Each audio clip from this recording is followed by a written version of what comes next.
James Kavanaugh. Prologue.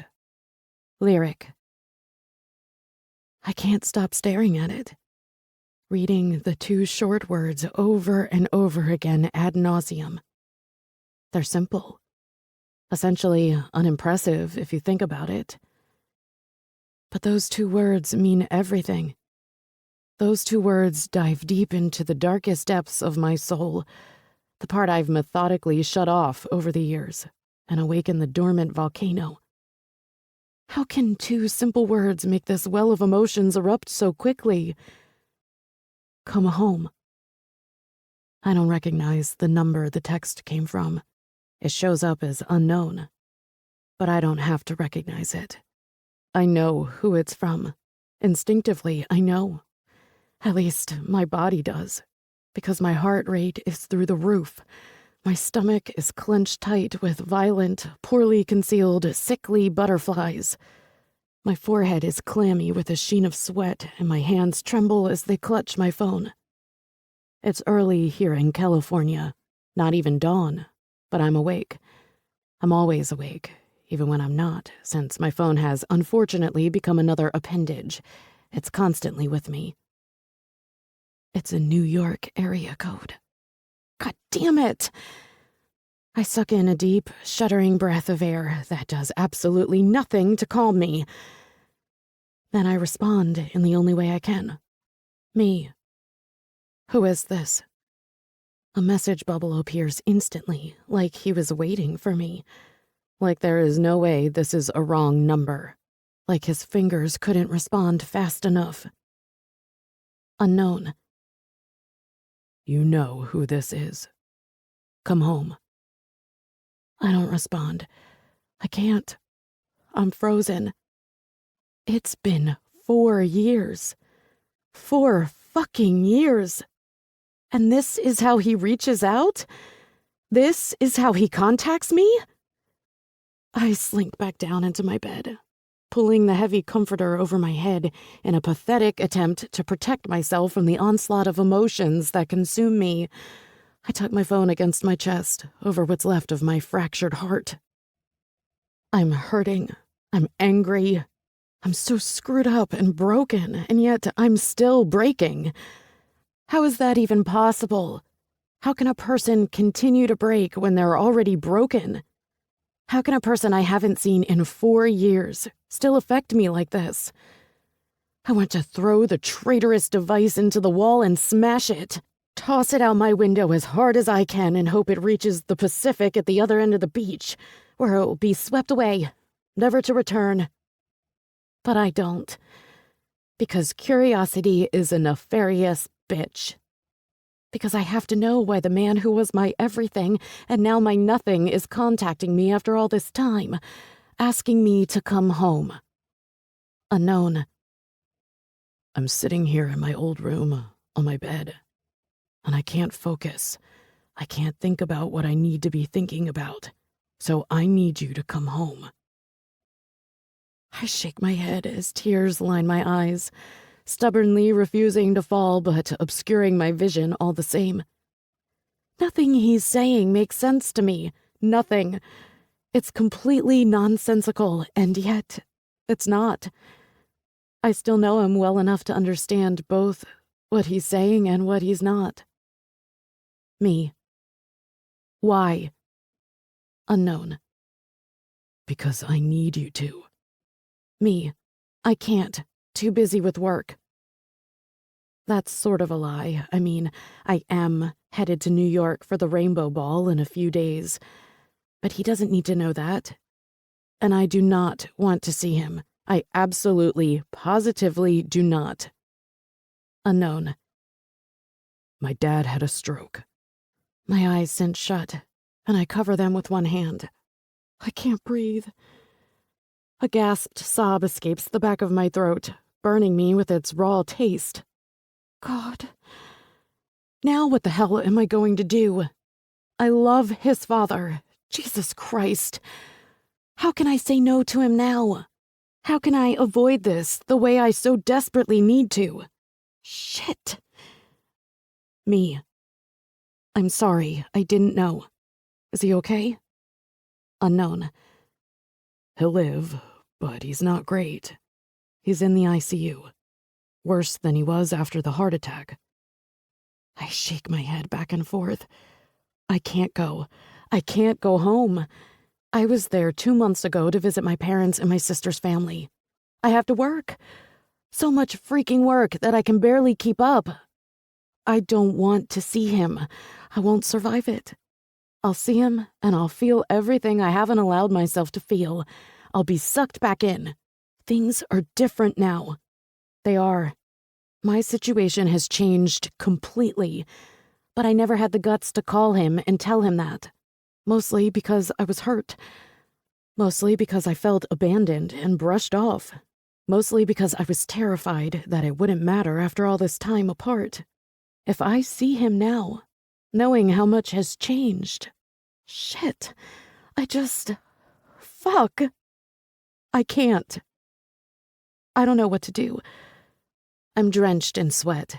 The blanket I sought refuge in is now smothering me. I'm relieved his father is alive. I still speak to him once a month. Wait, let me amend that. He still calls me once a month, and we talk. Not about Jameson. Never about him. Only about me and my life. I'm a wreck that Jameson is contacting me. I can't play this game. I never could.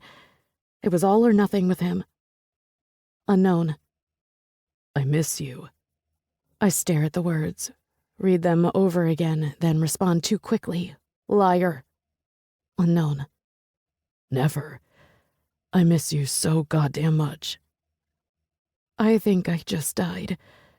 Everything inside me has stopped. My heart is not beating. My breath has stalled inside my chest, unable to be expelled. My mind is completely blank. And when everything comes back to life, I'm consumed with an angry, caustic fury I never knew I was capable of. Unknown. Are you still there? Me. What do you want me to say? Unknown. I don't know. I'm torn on that. Please come home. Me. Why? Unknown. Because I need you. Because he needs you. Because I was always too busy obsessing over you to fall for someone else. Because I need to know if I'm making a mistake by hoping. I shake my head vigorously, letting out the loudest, shrillest shriek I can muster. It's not fucking helping, and I need something to help. Clambering out of bed, I hurry over to the balcony doors, unlocking them and tossing them open wide. Fresh air. I need fresh air. Even Southern California fresh air. A burst of salty ocean mist hits me square in the face, clinging to the sweat I'm covered in. It's still dark out. Dawn is not yet playing with the midnight blue sky. I stare out into the black expanse of the ocean, listening to the crashing of the waves and sigh. I knew about him. I would be lying if I said I hadn't Facebook stalked him a time or 20 over the years. Forced myself to hate him with the sort of passion reserved for political figures and pop stars.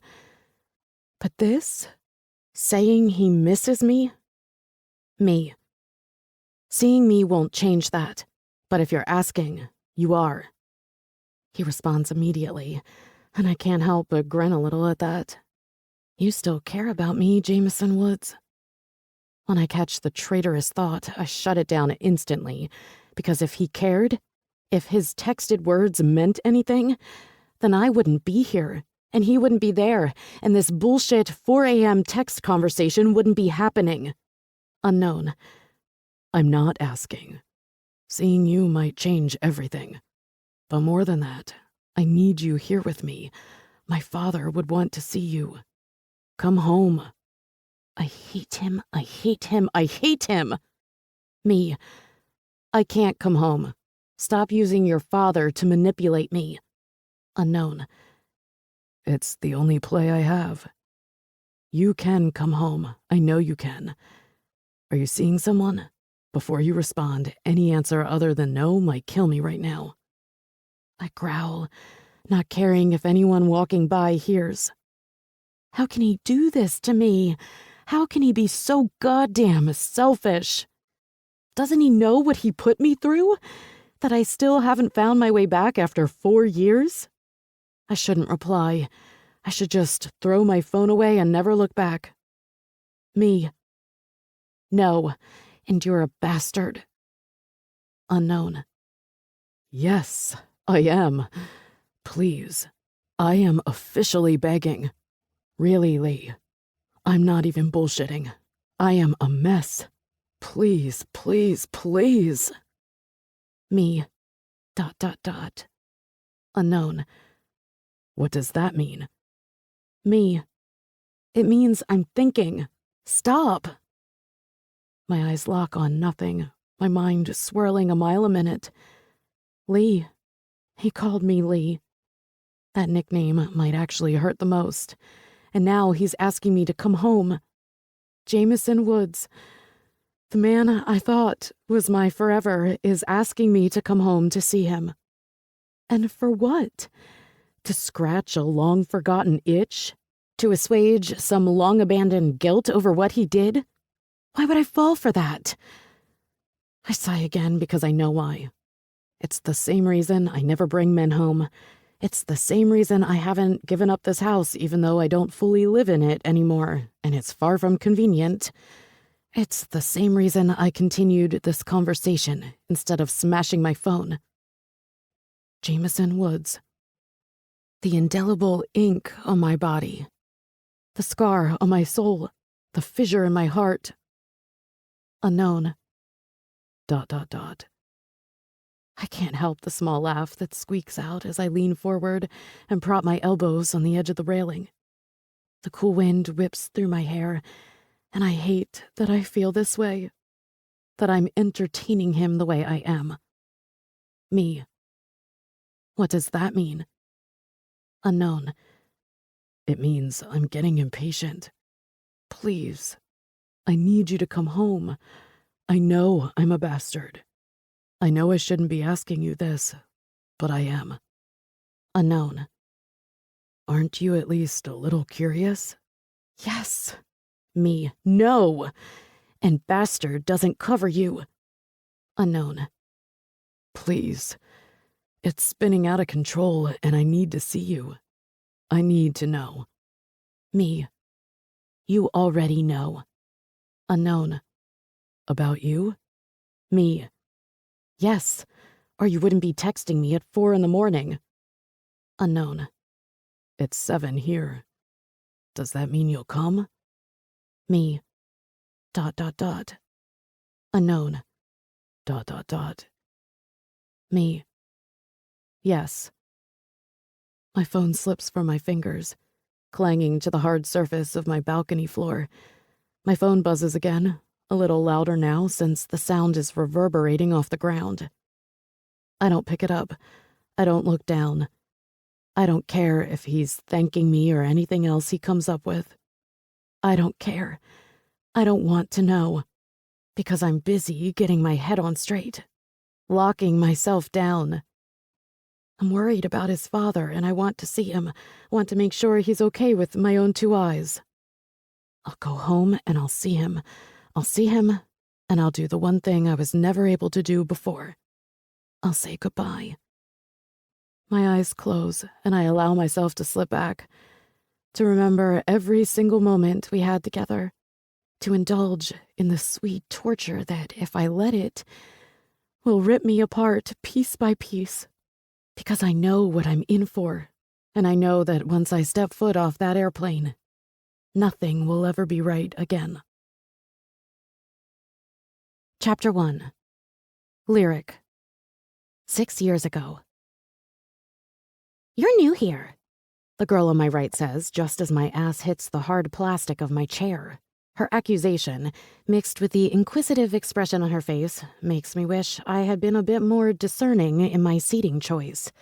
But when you don't know anyone, you tend to find any seat in the middle, the non-stick-out seat, as I refer to it. Evidently, it's not living up to its name. Is this school that small? I question in return instead of answering. I am new. First day of my first semester in this new school, to be exact. A transfer student in my junior year, but I have a reason. This school is known for its music and business program. Both separate, obviously, but considering I'm a music major and a business minor, it's sort of perfect. I was at NYU, thinking that would be the best place for me, but it really wasn't. It was pretty fucking unhelpful, actually.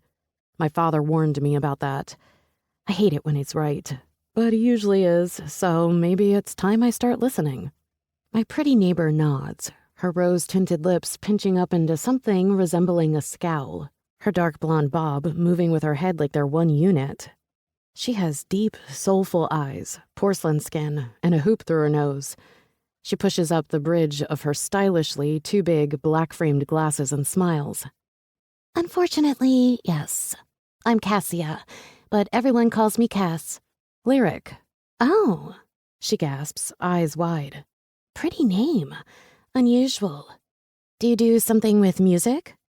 I get this question a lot, every time I introduce myself to someone. Like the name given to me at birth dictates the meaning behind my life. The sad part? It does. And I kind of hate telling people that. It makes me wish my rock star father hadn't been so literal in naming me. I'd much rather have been named something nondescript. Something like Jessica, or Tessa, or Julie, or Megan. Something that wouldn't draw attention to my passion, or his. Music. My eyes inadvertently draw down and I catch sight of her t-shirt. Jimmy Eat World. I smile. I like them too. Instead of answering, I laugh it off, quickly changing the subject as I try to evade the question. I don't know her well enough to answer that one yet. How did you know I was new? She shrugs like the answer should be obvious. I've never seen you here before. 5,000 is small enough that you notice everyone. And you don't have that doe-eyed, new puppy look about you that suggests freshman. Plus, this is advanced corporate finance, which is an upperclassman course. Observant little thing, isn't she? Well, you're good. I am new. First day. Junior transfer. She sits up straight, my answer supplying her with a burst of new energy. Her shoulders square as she shifts to face me, but before her eyes can meet mine again, her attention diverts to the front of the classroom. Her mouth pops open, and her cheeks pink up just enough for me to know that she's staring at someone she finds attractive. On instinct, I turn in the direction of her gaze and land directly on Jameson Woods III. How do I know his name and the fact that he's the third of his male ancestors with that exact name when this is my first day here? I went to high school with him. And now I sigh out loud. I can't even stop it. For some reason, his presence in my fresh start irritates me. It's inexplicable, really. I never had a problem with Jameson Woods, even when he ruined a friend of mine, or 6. I understood what he was. I even appreciated his brutal honesty when he told the girls he enjoyed his fun and wanted nothing more. In my mind, it was on them for getting attached to a guy they knew better than to get attached to. There is no taming the bad boy. There is no making the chronic player a monogamist. He strolls aimlessly around the large, tiered lecture hall, his eyes filled with boredom and a blatant lack of desire to be here at 9 a.m. on a Monday. Day 1 of the semester. Before he catches me in the act, I take a few seconds to check him out. I'm not the only one. Every other female's eyes are glued to him. A few of the guys, too. I allow myself to take him in. Hair, thick and black like a raven. Short on the sides. Long and tousled on top to the point of flopping onto his forehead in an I just rolled out of bed after having sex all night way. Strong, chiseled jaw, with a hint of dark stubble, which he scratches absent-mindedly. Eyes, the palest blue like a freaking husky dog, framed in impossibly long dark lashes. Tall, built, and tan, with muscles for miles. The cotton of his t-shirt, the same shade of black as his hair, strains against his form. Cocky swagger? Check. Confident smirk? Double check. Too good-looking to be legal or even real? Unfortunately, yes. Bastard has all that in spades, and he knows it. He's the equivalent of a king-sized candy bar, so deceptively tempting, looks so enticingly ideal. Large, delicious, and promises endless pleasure. Or so the rumors tried to sell it to you, while you indulge. But you know that once you give in, once you eat that whole goddamn candy bar, you'll regret it. Mostly because he unapologetically screwed every single girl in our high school while maintaining the persona of the nice guy and was hated by no one. Not even the girls he left in the dust with a smile and a broken heart. I never got involved with his drama. I listened with patience and understanding when my friends cried on my shoulder and berated themselves for giving in to what they knew better than to taste. I had a boyfriend for most of high school, which is probably why I can't stand the notion of one now. I have to admit, I've relished my freedom like a rogue fish in the ocean. Jameson, I know every woman is watching me woods, runs a hand through his perfect hair. I find myself rolling my eyes at him, a wry smile twisting on my lips. I move back to my neighbor, but she's still all googly eyes, something I would not have thought coming from a badass chick like this. For the hot bod. I inadvertently roll my eyes again, wishing for the second time in 10 minutes that I had sat somewhere else. "I know you," a deep timbre wrapped in pure heated sex says, rumbling through the room like thunder before the rain on a summer night. I don't have to look over my shoulder to know he's talking to me. I can feel his eyes on me, electrically raising the hairs on the back of my neck and causing my stomach to do an annoying swooping thing. I don't acknowledge him. In my estimation, he's gotten too much female attention in his life, and I like the idea of making him work for it. Or maybe I'm being unfair to him. After all, it's been years since I've seen him. "Melody, right?" Or maybe I was spot on. Dick. Melody is my sister's name. She's 4 freaking years older than me and was the goddess of our school in town. He knows I'm not Melody. He was good friends with my boyfriend in high school, and by extension, friendly with me. He knows I'm Lyric. So yeah, Dick seems to work. The feet of the chair beside mine screech in protest against the linoleum floor before his large body descends into the seat and he slides himself in. I'm still facing Cass, whose dark chocolate eyes have officially bugged out of her head. "You know him?" she whisper shouts like the guy is not actually sitting on the other side of me within hearing range. "Totally would not have pegged you for the hot jock type. No judgment, but really?" She scrunches her nose up in distaste now that she's past her physical admiration of him. "Of course. Music knows me. We go way back." I close my eyes and release a silent breath. Couldn't he just have kept going? Ignored me the way I'm ignoring him? I haven't moved, but I'm getting closer to turning and giving this arrogant prick exactly what he's after. My irritation. "Do you know him?" I nod. "Do you want me to get rid of him? I can be a scary bitch when needed." Jameson chuckles, and a large, well-groomed hand extends beyond me toward Cass. "Jameson," he says smoothly. "Pleasure to meet any friend of Sonata's." I can't stop my growl this time, and I hate that I just gave in to him because now he's laughing instead of chuckling, and his chair is moving just that much closer to mine. And hell, that laugh. "I'm Cass. You do know her name is Lyric, right? I seriously cannot tell if you're just being a dick or if you really don't know her name." He's being a dick. "You sure about that name, Cass? She looks more like an opera to me." "And by that, you mean artistic, classic, and timelessly beautiful?" I say in a saccharine sweet voice, unable to stop it. My back is still to him because I haven't dared to face him yet. "Timelessly beautiful, maybe, but I'd say more like overly dramatic, brightly colored, and larger than life." I can't help the small bubble of a laugh at that. I'm wearing a bright yellow shirt, ripped pink jeans, and black chucks. Touché. His shoulder nudges into my back, rubbing up and down once. "Nice to see you again, Lyric." I turn. unable to resist the pull. I can't determine if it's curiosity or annoyance fueling me on. And hell, he's even better up close. I don't remember him looking like this when we were in high school. I remember him being tall, yes, but lankier and less defined. His hair wasn't this caliber of perfection either. College has turned Jameson Woods into a full-fledged man. He smiles at me, big and bright, like he's actually happy to see me, showcasing his perfect teeth and the tiniest hint of a dimple in his cheek. Are you done checking me out yet? If not, take your time, because it's giving me an excuse to do the same to you. I roll my eyes at him and he gleams. I forgot what a flirt he could be. Football? Soccer and baseball. Singer? Producer.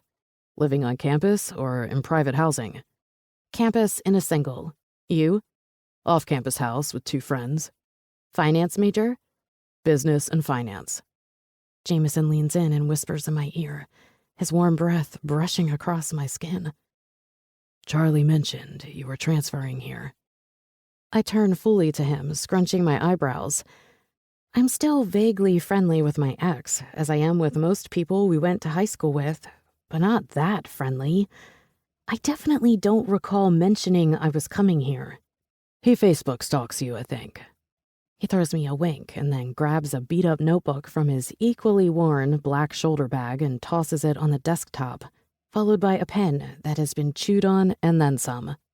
I never go on Facebook, and I haven't talked to him in forever. Jameson shrugs, popping the end of that pen into his mouth and rolling it around between his teeth a time or two before taking it out to speak again. Don't know what to tell you about that. I've been avoiding that guy like herpes for over a year now. You're not the only one he stalks, and a straight dude stalking another straight dude is just fucked. So what the hell brings you here? I thought you were in New York. I was. This school has a better program. I leave it at that without elaborating. And really, I like New York, but I didn't love living there. The constant hustle and bustle and overpopulation mixed with tiny cockroach-infested living conditions grated on me. Wait, you left New York to come here? Cass interjects, her tone incredulous.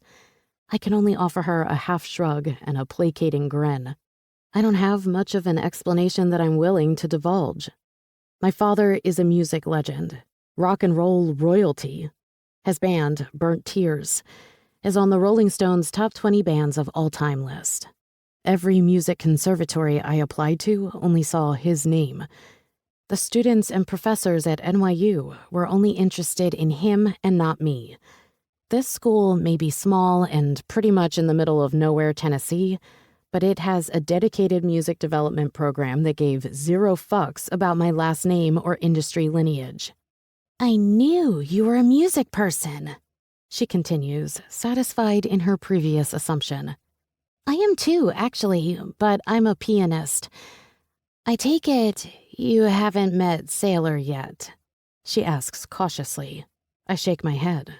Cass pushes up the bridge of her glasses and sags a little like she's relieved by this.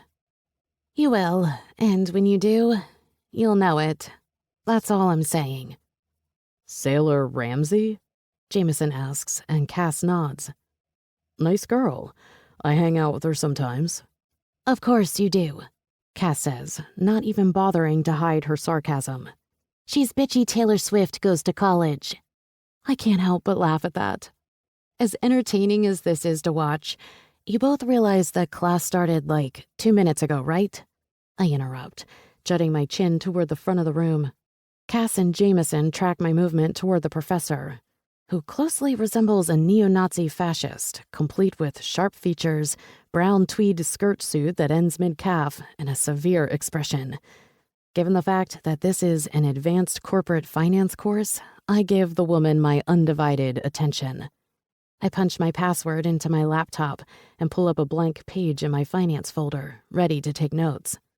Shit, I forgot how organized you are. Jameson leans over, trying to get a better look at my screen. His large frame brushes against mine, the heavenly scent of his body wash or cologne or whatever, permeating the air around me. Back off, I mutter, trying to elbow him back and getting nowhere in the process. He's too close, too unexpected. He offers me a sly grin, flipping open the first page of his notebook and scribbling something down on it before sliding it across the table and angling it for me to see.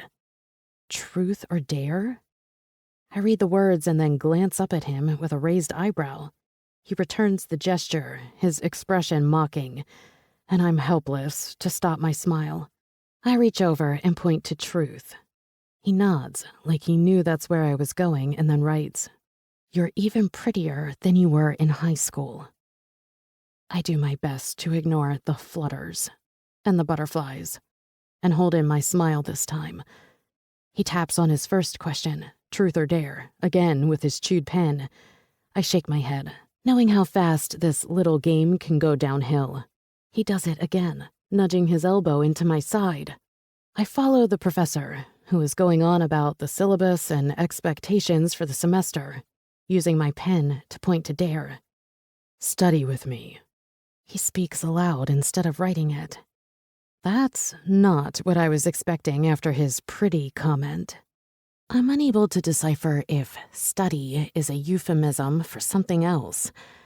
But then I catch the sober expression he's pinning me with, and I can't help but stare back at him, utterly baffled.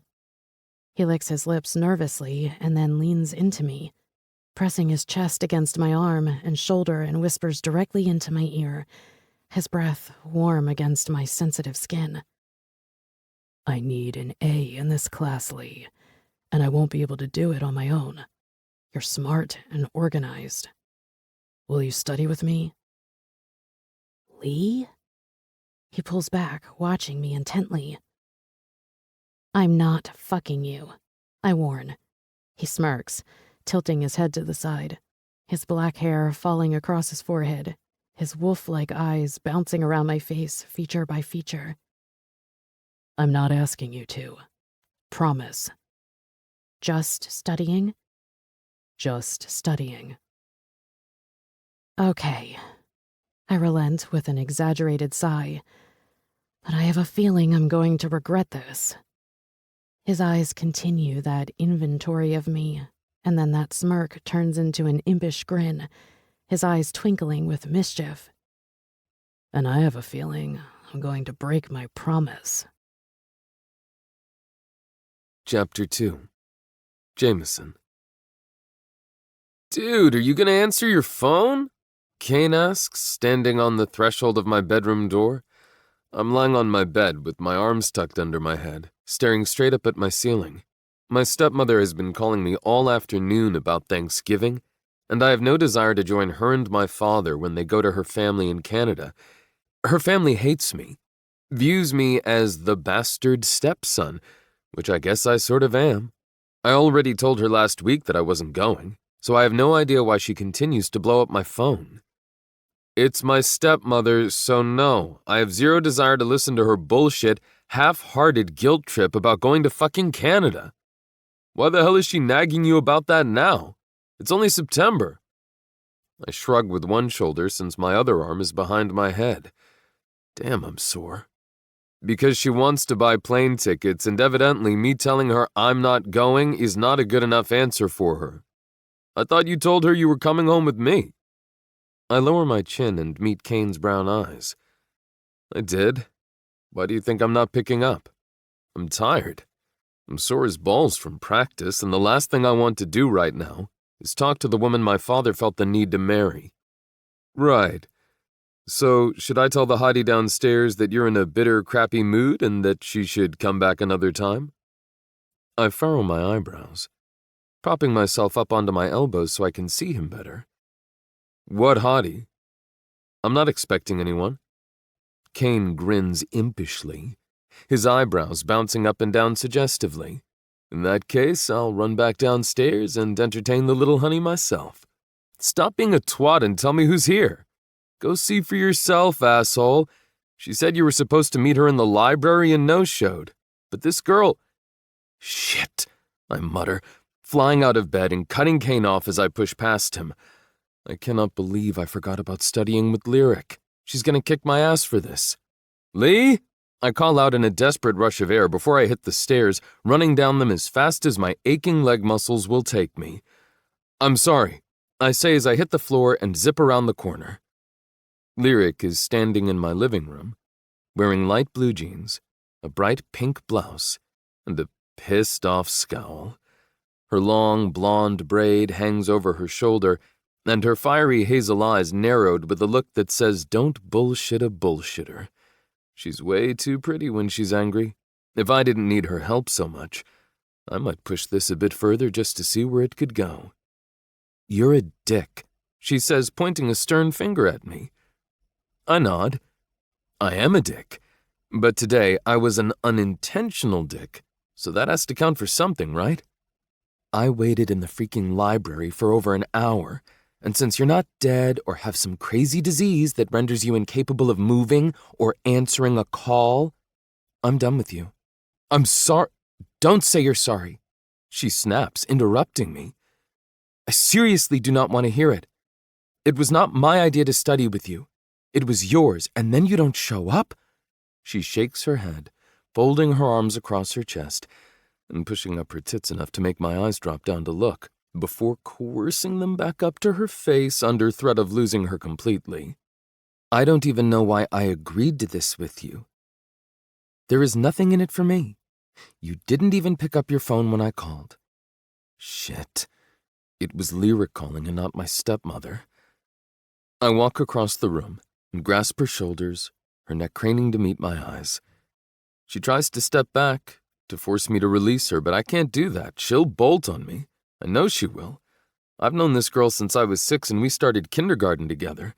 We were never what you'd call close or even friends per se, but that doesn't mean I don't know her. That doesn't mean I didn't watch her from the sidelines for years. And she chose to date douchebag Charlie. I fucked up, I say, staring deep into her eyes and trying hard to concentrate on my apology instead of the different patterns of green, gray, and brown. I had a shit practice, and the team had to run stadiums for an extra half hour. My stepmother has been calling me nonstop about going to Canada for Thanksgiving with her family. She's already called 4 times today. When my phone continued to ring, I assumed it was her and ignored it. Please don't go. I beg. I didn't mean to ditch you, and I am so sorry that I did. I promise it won't happen again. I release her shoulders and hold my hands up in supplication, knowing this gesture, along with my big, contrite puppy dog eyes, might seal the deal for me. She still looks angry. Or maybe like she is questioning why she's here when she probably doesn't need studying help. Crap, that's not good. Because as I stand here looking down on her, I realize I really want her to stay. And it's for more than just helping me study. I've always had a crush on Lyric Rose. Every guy did. She's beautiful and smart, funny and cool. At least to high school kids she seemed very cool. Confident and always herself, sexy as sin in that unapproachable, unattainable way. But she's not unapproachable. She's sweet. So goddamn sweet. I like talking to her. I like looking at her. And if I can do both of those things and have her help me study, well, then I can't think of a better way to spend an evening. But I have nothing to offer this girl. No real incentive to make her stay. I'll do anything if you help me out. Anything. Name it and it's yours. She shakes her head again, her teeth sinking into her full bottom lip. She's softening. I know she is. I smile at her. I give her my most charming look. The one that disarms women completely and makes them mine when they don't even want to be. The one that has them forgiving me when they should hate me. But Lyric isn't just any woman, and she knows me well enough to know all my tricks. I'm hungry, she says, and now I do smile. But this one is genuine because how cute and random is this girl? I can buy you dinner. Whatever you want. We'll eat and study. That can be our thing. You help me study, and I feed you because the cafeteria food isn't all that great. You've probably already figured that out. But I live off campus, and I have a car. So yeah, I'll feed you, Lee. Whenever, whatever you want. This is the ramblings of a desperate man, but I don't have it in me to care, not if it gets her to stay. She's smirking now, hopefully finding my crazy babbling endearing. I think I just won her over. I want veggie tacos from that excellent Mexican place in town. I nod, moving my hands firmly back onto her shoulders. I can't let go, because if I do, I might hug her. It's the most bizarre sensation, one I have definitely never experienced before. But I want to hug Lyric Rose. She's like a soothing balm on my ravaged soul. I knew it the second I saw her in class 2 weeks ago.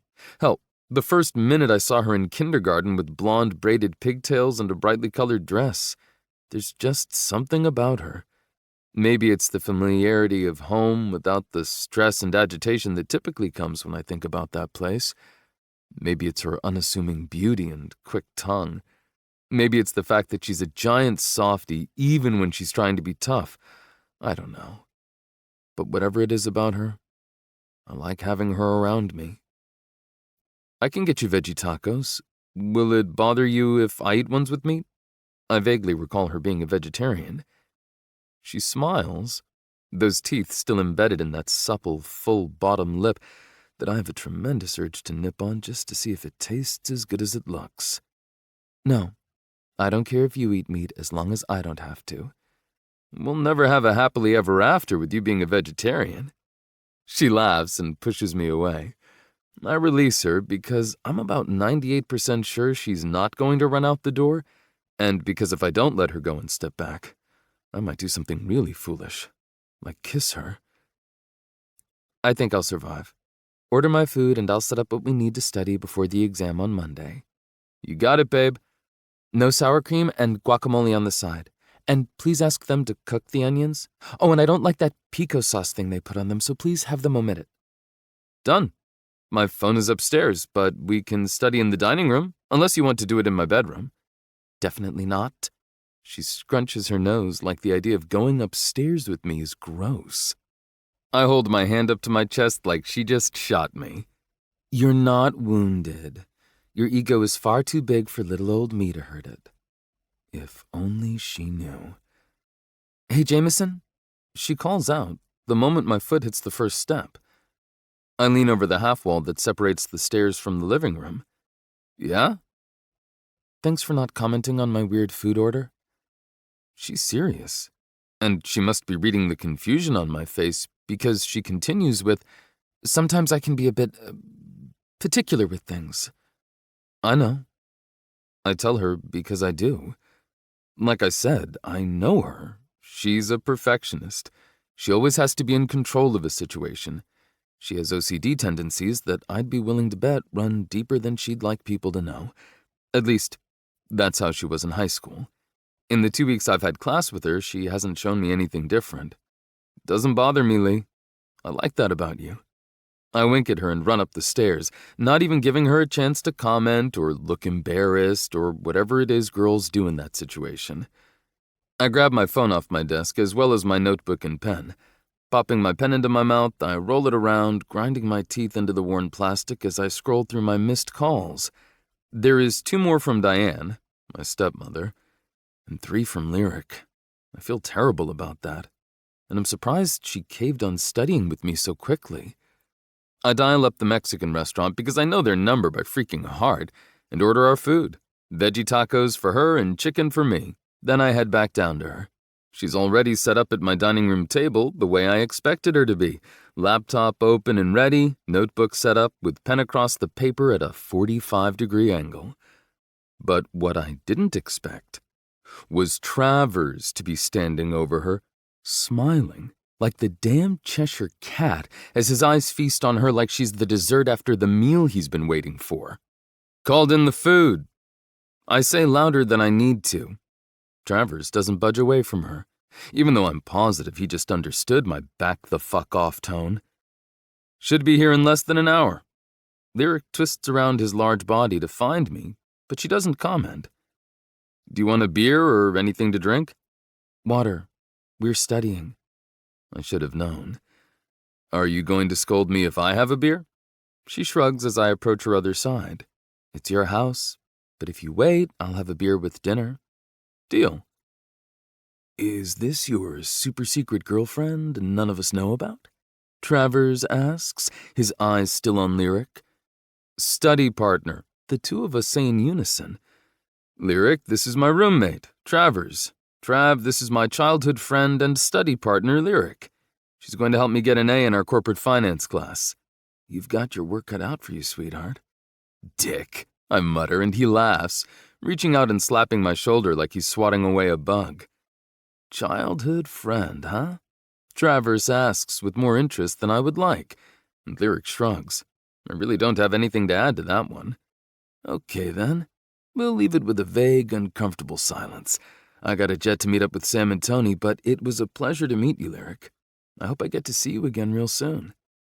He goes to take her hand, and I reflexively smack him away. Back off, my study partner. She's immune to your charms. No woman is immune to my charms. He runs a hand through his blonde hair and winks one of his green eyes at her. It's the Southern gentleman in me. And as long as you don't try to put your Southern gentleman in me, we'll get along just fine. Travers laughs loud and hard. How did you know that was my next line? Read you like a book, she teases, smiling back. I like you. You're a lot of fun, Lyric. Enjoy studying with this sulky bastard. I flip him off, and he blows me a kiss before leaving. Kane is already gone, so now I'm alone with Lyric. It feels, I don't know, not awkward, not necessarily that, but I'm definitely more hyper-aware of her sounds, of her scent, of the way she moves and where her eyes go. Why? I think I'm affected by her. I want her. I sit down next to her and find myself moving my chair closer to her than I probably should. I don't want to want her. I genuinely do not. We grew up together. We're from the same town and know the same people. We now go to the same college, and I absolutely do need her help to get an A. Lusting after her is not an option. Why do you need an A in this class? She asks, opening her textbook to coincide with the class PowerPoint that's pulled up on her laptop. Are you reading my mind now?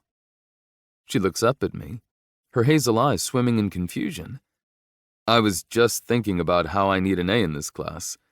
And about what you'd look like naked and sprawled out on my bed as I made you come with my mouth. Fuck, now I'm getting hard.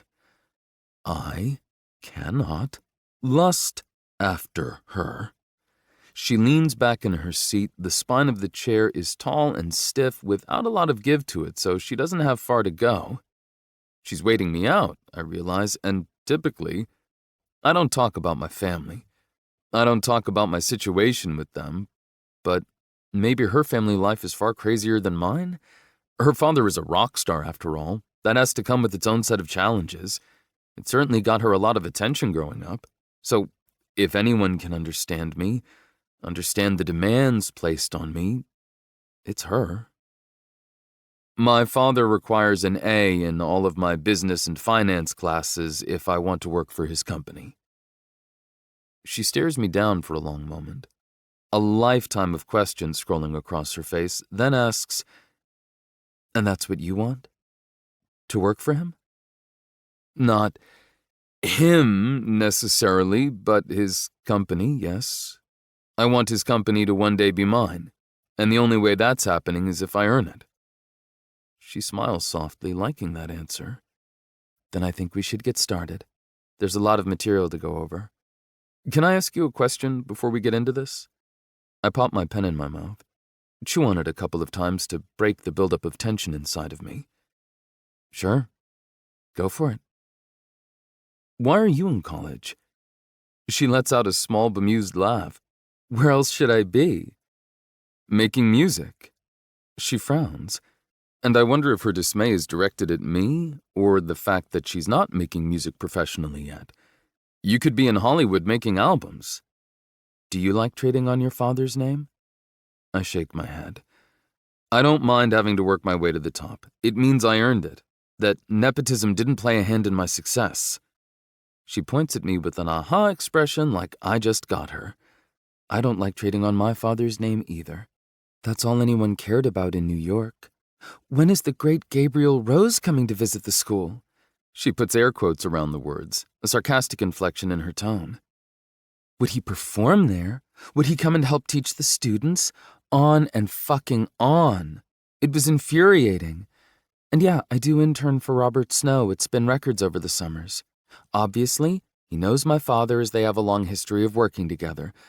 But Robert made me show him what I could do before he even considered taking me on. And if I don't get a degree and my desired career in music doesn't pan out, then what would I do? I don't think you have anything to worry about. She smiles, leaning forward until she's practically in my personal space. I lean forward too, most definitely invading hers. However, instead of blushing, or catching her breath at our proximity, as other girls might when I pull this particular move, her grin turns mischievous, sinfully sexy. And I think you can get an A all on your own. I can't tell if you're selling yourself short academically, intellectually, or if you're the sort of guy who likes to cover his ass.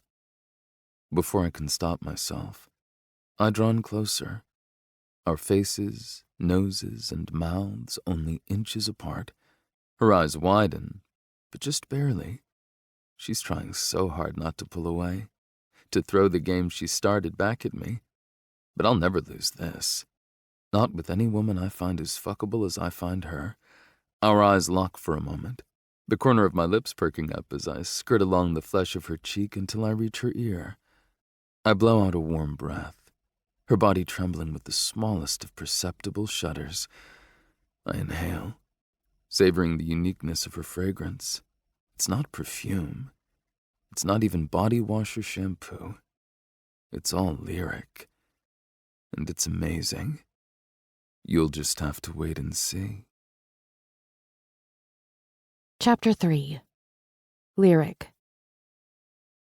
Comprehensive music theory is probably one of the most annoying classes a music major can take, especially since there are like 3 levels to it here.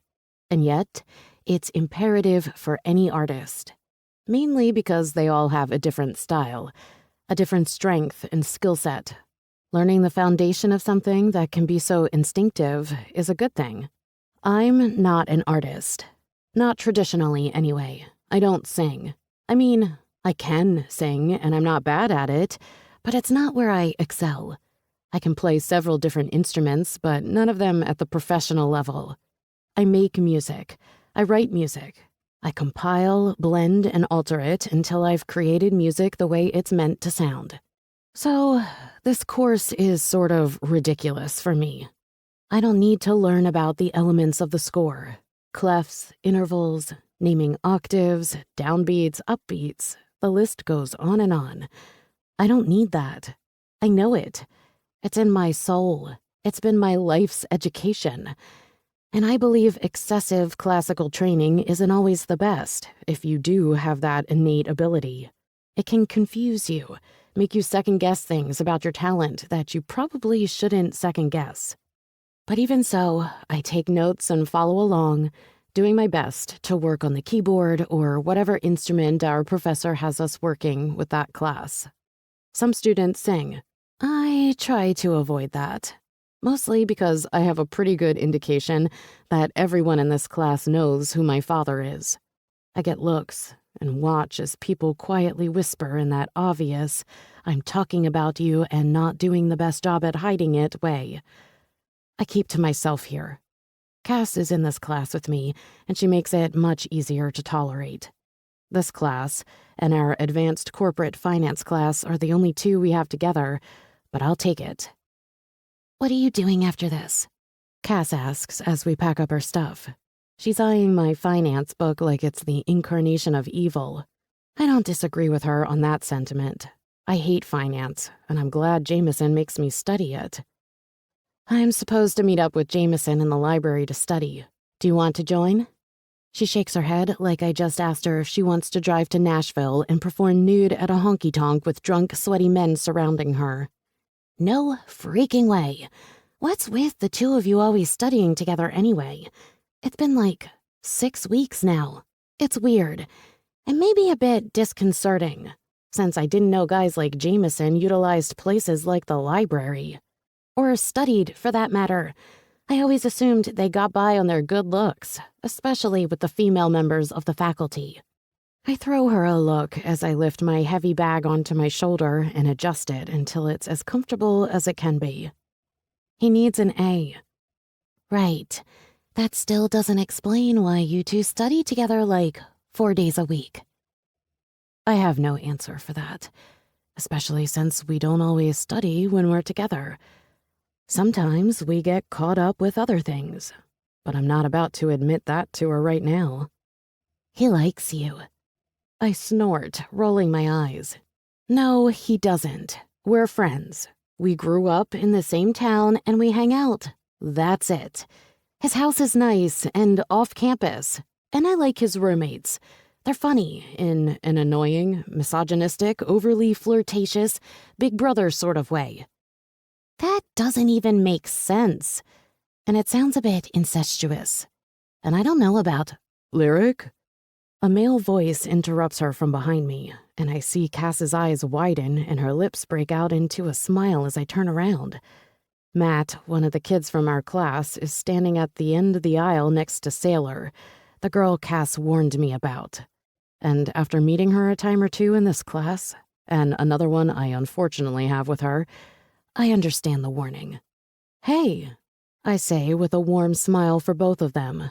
I feel Cass come to stand next to me on my right, and I wonder if it's so she can see the show better, or if it's an act of solidarity. How's it going? Matt asks, but before I can open my mouth to respond, Sailor cuts in. Are you signing up for the holiday showcase? Does she have to ask that with an accusatory tone? Nope, not my scene. What about you? She smirks, tossing her bleached blonde hair over her shoulder. Sailor is pretty, a bit too thin, but in a model way that makes her stand out, especially since she's very tall and has pretty blue eyes. Of course. Matt here thinks you should too, but doesn't know what you'd do in it, considering you don't sing or play a particular instrument with any proficiency. God, she's such a bitch. I peer over at Matt, and I feel Cass bumping her elbow into my back intentionally. Matt looks stricken and slightly annoyed. That's not what I said, he clips out, throwing Sailor a death glare. Matt has dark hair and eyes and a great smile, complete with adorable boyish dimples that you kind of want to stick your finger into. He screams boy band mock-up in every way imaginable. I think you'd be great, he says with a softer note. But I know you don't perform. I just thought it would be cool if you wrote something for a specific person, or helped a few of us arrange a piece. Sailor glares at him, clearly not liking that answer at all. Her arms cross over her chest and her hip juts out. If looks could kill, Matt would be very dead by this point. I thought we were going to do a duet, she snaps at him. I hardly think we need her to help us. It's not like she's that good anyway. Probably not, I say, not having any interest in working with her, or speaking to her, or being in the same general vicinity as her. But thanks for thinking of me, I add for Matt's sake. I'm not about to get into a bitch fest with this girl. She's not worth the effort. I move to step around them, wanting to get away from her in this awkward tension that seemed to be bubbling up to something ugly. If you change your mind, though. Matt trails off, and I pat his shoulder as I pass him. Thanks, but I think you two have it figured out. I'll be there to cheer you on. He looks like he wants to say more, but Cass is pulling me by my arm toward the exit of the class. Jesus, I thought she was going to cut you with one of her talons, she whispers in my ear. Did you see the look she was giving you? I don't think I could have missed it. I laugh. We step outside into the mild fall day, my lungs automatically inhaling the sweetness of the October air before I practically slam into a tall, hard body. Hey, I say to Jameson, surprise leaking from my voice. What are you doing here? Before he can answer, Sailor walks up to him, slinking her fingers into the crook of his arm in a way that screams, "This is mine, you can't have it." I didn't know you were coming to see me today, She coos, staring up at him adoringly. Matt is standing there next to her, his eyes bouncing back and forth between Jameson and me. I don't know what I'm supposed to do here. Is he here to see her? The thought twists my stomach in a way I don't appreciate. Actually, Lyric and I have plans to study together, Jameson states, standing up taller while staring at me in a way that makes my heart beat just a little faster. I finished up in my class early and I thought I'd meet you here. It's nice out, and I didn't want to sit in the stuffy library to study. I didn't know you were friends with Lyric, Jamie, Sailor says, still holding on to his arm like he's her prized possession. She hardly seems like the type of girl you spend time with. You usually like us less rough around the edges. No offense. She sneers, looking at me with the fakest smile in the history of fake smiles. Right. Why would I take offense to that? It's not like it was rude or anything.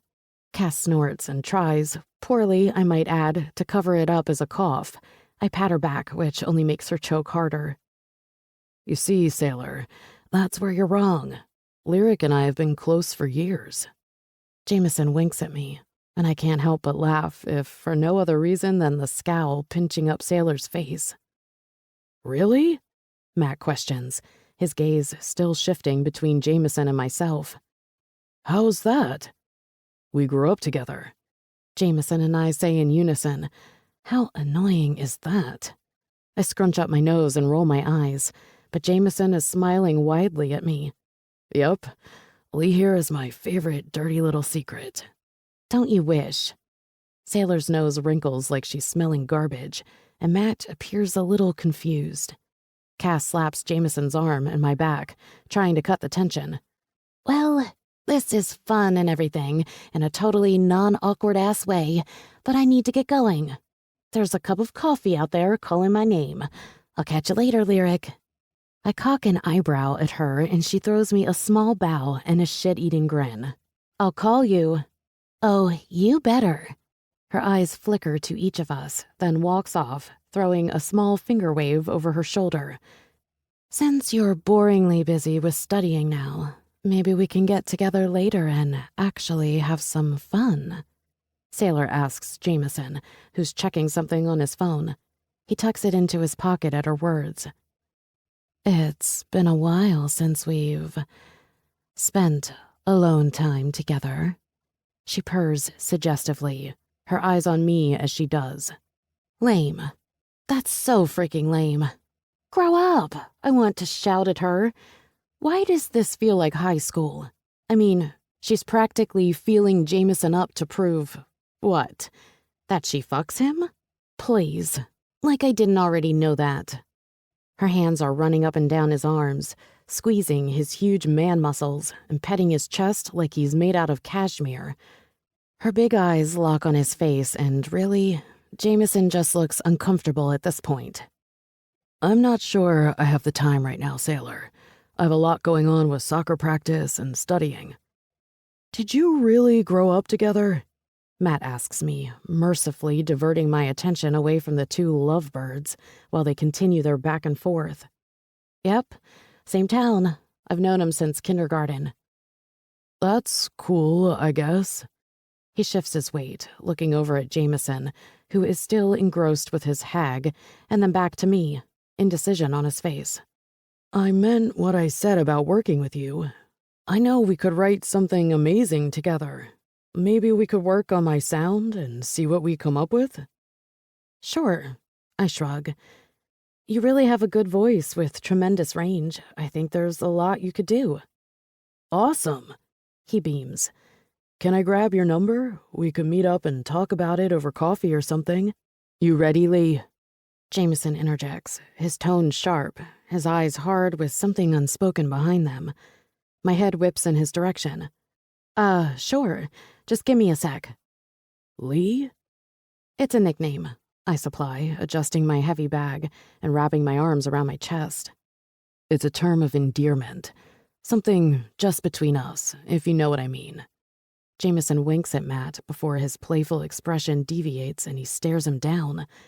Something unspoken passes between them. Matt shakes his head, a small frown marring his handsome face before it's gone just as quickly. Matt pivots to face me fully, his dark eyes sweeping over me like he's trying to figure me out. Sailor is gone, leaving just the three of us standing here. And now it really is getting awkward, as an unspoken hostility begins to build like smoke from a fire. Go ahead, Matt says coolly before his stoic mask transforms into a broad smile, aimed directly for me. He steps into me, closer than I expect, considering I hardly know the guy. I'll get your number next class. Okay, I'll see you then. I step back and Jameson maneuvers in beside me. Matt shakes his head, scowling, and then walks off, and suddenly I find myself peering up at a very satisfied Jameson. I'm thinking lunch, and then some outdoor studying. I'm starving, but I have all afternoon. What about you? What just happened? Why did that have the look and feel of a pissing match between Matt and Jameson? I can't imagine that being the case since Jameson just practically set up a date with the poison princess right in front of me. And more to the point, why do I care about either of those two things? Jameson is free to do whatever he wants with whomever he wants. And even as I force myself to think, and possibly believe that's exactly what happened, I'm struck with the bitter taste of jealousy. And I do not like it. I want a salad, I say, forcing those thoughts far from my brain and consciousness. The one that has goat cheese and all those chopped vegetables in it. Of course you do. I've never seen a woman eat more vegetables than you. You're like an adorable little bunny rabbit. He takes my heavy bag from my shoulder and puts it onto his, since all he has is his standard notebook and chewed-up pen. Come on, before another asshole tries to join us. I let out an incredulous scoff. You're the one who just set up a fuck date with evil Barbie. That's where you're wrong, Lee. It's why she stormed off in a bitchy huff. If you hadn't been playing footsie with a guy who is only interested in using you for your musical talents, you would have seen that. I peek up at him, squinting against the intrusive sun as I take in his profile. I wish I were taller. I'm not short, but Jameson has to be well over 6 feet. He's a good 6 or 7 inches taller than I am, which makes my not-so-casual observation of him difficult as we walk. I don't care if that's what he's after. He pretty much told me he wanted my help on his sound. You can't really be that clueless. I bump my hip into him, but of course the brick of a man hardly misses a step. You just told me that's all he's after, I bark, growing more exasperated with him by the second. And why did you tell Sailor no? I saw your tongue down her throat like a month ago. Keeping tabs on me, baby? I roll my eyes at his cocky smirk, and he taps the tip of my nose with his finger like I just answered my own question. Because Sailor is starting to develop expectations, possibly an attachment. And that's the last thing I want. We make our way to the edge of town, where there's a sandwich shop that we frequent. It's one of the only places in town that has anything vegetarian. Southerners are not known for avoiding meat. I get a lot of puzzled expressions when I ask them to alter my food to make it vegetarian. It's like I'm speaking Russian. They just can't wrap their heads around it. From her? From women in general. At least for now. I'm young, and I like having fun. He glances down at me, one eyebrow raised as he guides me around a couple standing in the middle of the sidewalk peering into a store window. Don't pretend you don't feel the same.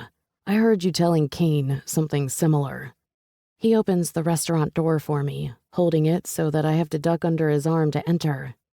I'm not judging, just curious. We move to get in line, and he throws his arm around my shoulder, just like that. Like it's the most natural thing in the world for him to touch me, to hold me in such a way. Butterflies. Damn it. I have excited butterflies like a small child about to go on her first roller coaster. Did the guy not just tell you he doesn't form attachments? That he likes his fun? Are you not in the exact same mindset, foolish girl? You're the only one who doesn't irritate the shit out of me in under 20 minutes. Sailor is pretty, but there's not much to her other than her bitchiness. I'm not against monogamy or girlfriends. I just don't have much desire for that yet. I get it. I'm sort of the same. I like my freedom. I like having fun. I had Charlie for most of high school, and there was a guy I was seeing at NYU for a bit. But like you said, we're young. I don't want to feel guilty about spending so much time on my music, or hanging out with my friends, or going to California for my internship this summer. Jameson pulls me in closer to his side and just holds me there. He doesn't say anything else as we move and shift up the front of the line. And when we get there, he orders for me. Not in a macho asshole way. He just does it. And he remembers that I want the dressing on the side, and I don't like raw onions, so he has them hold them. And he makes sure they don't put any chicken on it. I wasn't lying when I said I don't want a boyfriend. I really don't. But still, there is that part of me that loves that he turned Sailor down. And none of that has anything to do with her attitude and blatant disdain for me.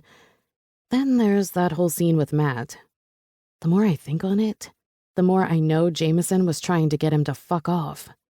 But why? Why be a dick like that if you're not interested? Is it a territorial thing?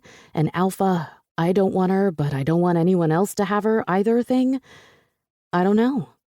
But I do know it's not the sort of thing I can bring up. Mostly because it will change our dynamic. And I'm not sure I want to do that. And really, what would I ask? Some questions are better left unanswered. Some truths better left unsaid. He leads me over to a table by the window, and I stare out at the lunchtime rush. I don't want to study today, he admits, his voice distant as he also stares out the window. We don't have to. It's not like we have an exam or anything this week. Or next week, for that matter. He nods, but his gaze doesn't deviate.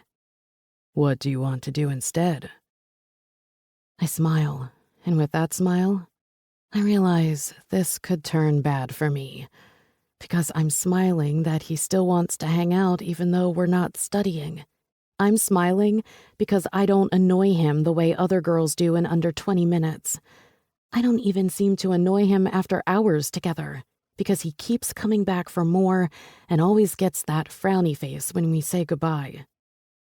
This smile is dangerous, and I force it from my face before it does something stupid like turn into feelings. Then he pivots to me. Whatever you want. Like I said, I have all afternoon, and I'd like to spend it with you. And just like that, my smile is back. Chapter 4. Lyric. Where are you going dressed like that? My sweet mate asks.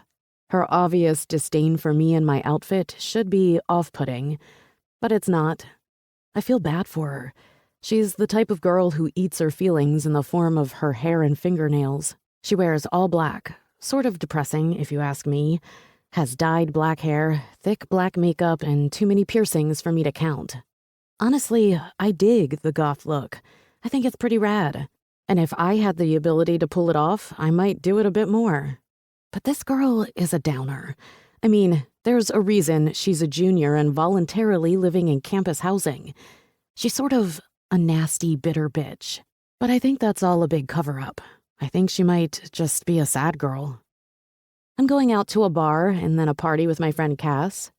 You want to come with us? Daria stares at me like I just asked her if she wants to be bitten by a venomous snake. You do understand that guys drug girls at those parties. Not all of them, I jest. Only she's not laughing, and I wonder if that happened to her. I finish applying my mascara while she watches. We're in my room. She came in uninvited and watched while I changed my outfit twice, did my hair, and now while I finish my makeup. I don't get her fascination, but it's there. I'd love to help this girl come out of her shell of darkness. I'll be super vigilant about holding on to my drinks. I promise, and I mean it. Bad shit goes down at college parties, and I didn't mean to downplay that with her. Are you going to bring a guy back here for sex? How does one answer that question? Especially since it's none of her business who I fuck and where I fuck them. Maybe. But if I do, I assume you won't be in my room, so it really shouldn't bother you. I've seen you with Jameson Woods. Here we go. Yep. I catch her eye in the reflection of my mirror as I apply my red lipstick. I love red lipstick. It's just... hell, it's so fun. And I don't care what anyone says. Whenever you wear it, you feel pretty, desirable, and sexy. He sleeps around. I shrug. I don't care that he sleeps around. I mean, I do, but I try really hard not to. We don't have that kind of relationship. We've become friends who flirt, and friends who flirt rarely cross that magic, irreversible line, mostly because they like flirting. They also know sex will destroy whatever good thing they have going. Jameson wants me to study with him, even if he really doesn't need me the way he thinks he does. And as Daria pointed out, he sleeps around. And because he sleeps around, he's not looking to sleep with me. You only sleep with your friends if you want to make them more. In the months that Jameson and I have been friends, I know he does not want to make me more. You're wearing a dress. Yup. What I really want to say is, aren't you a perceptive little thing? But I don't. I keep my mouth shut because, like I said, I think she's just sad under her layer of bluntness. I am wearing a dress, and she did state the obvious. My dress is short, mid-thigh, and a deep purple with these fantastic cutout lines in turquoise. My shoes for tonight are also purple. I'd call them hooker heels because they pretty much are, but I feel like that might be selling the exorbitant price of the shoe short. My mother likes to dress me as she would herself if she were 21. Every week. Seriously, every freaking week. I get a new box. Last week, it was the shoes that matched the dress I'm wearing tonight.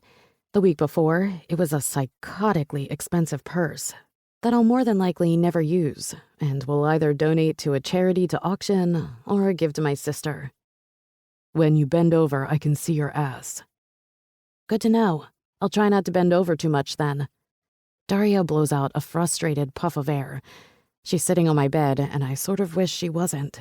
It feels too personal for a woman who continuously criticizes me.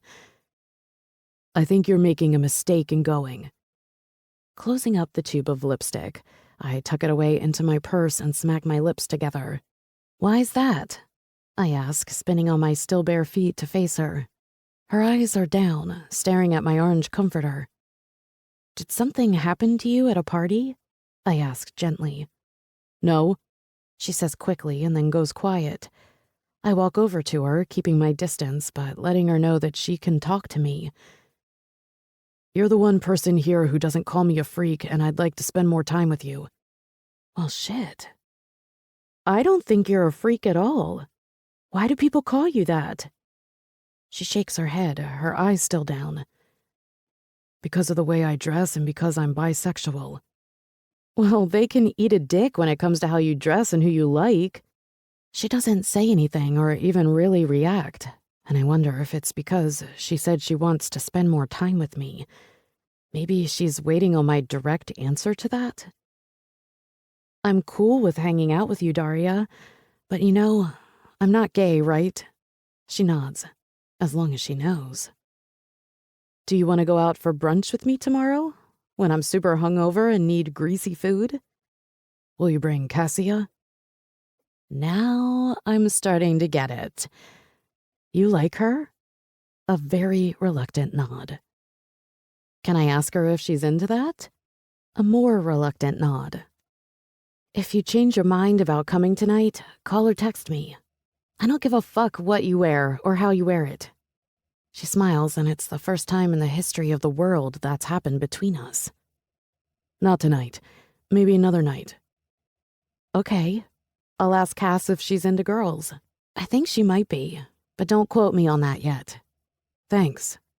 I take that as a victory and leave to meet up with Cass, who also doesn't like parties but is learning to appreciate the horror show they are. I go for the spectacle. I don't go to rub my tits up against some willing guy. I don't go to get trashed on nasty, cheap beer. I definitely don't go to dance to horribly mixed trick-hop bullshit. But I'm in college. When I left NYU, I promised myself I'd relax my uptight tendencies and have more fun. Tonight, Cass and I are going out to a bar first, and then we're hitting up a party at one of the large houses on the outskirts of campus. I meet her outside my dorm building and we walk, me in my freaking 5-inch hooker heels, down to the main strip where the bar we want to go to is. I like Cass. In the months I've been in the school, we've gotten closer.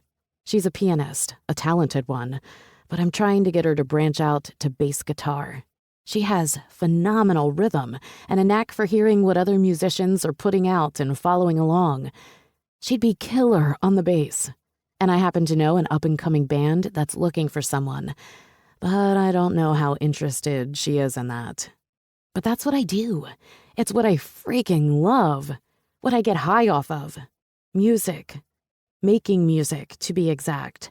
Bringing multiple instruments, sometimes even electronics, together into something that gets people moving their heads and singing along in their cars, gets them feeling shit they might not want to feel, or crying.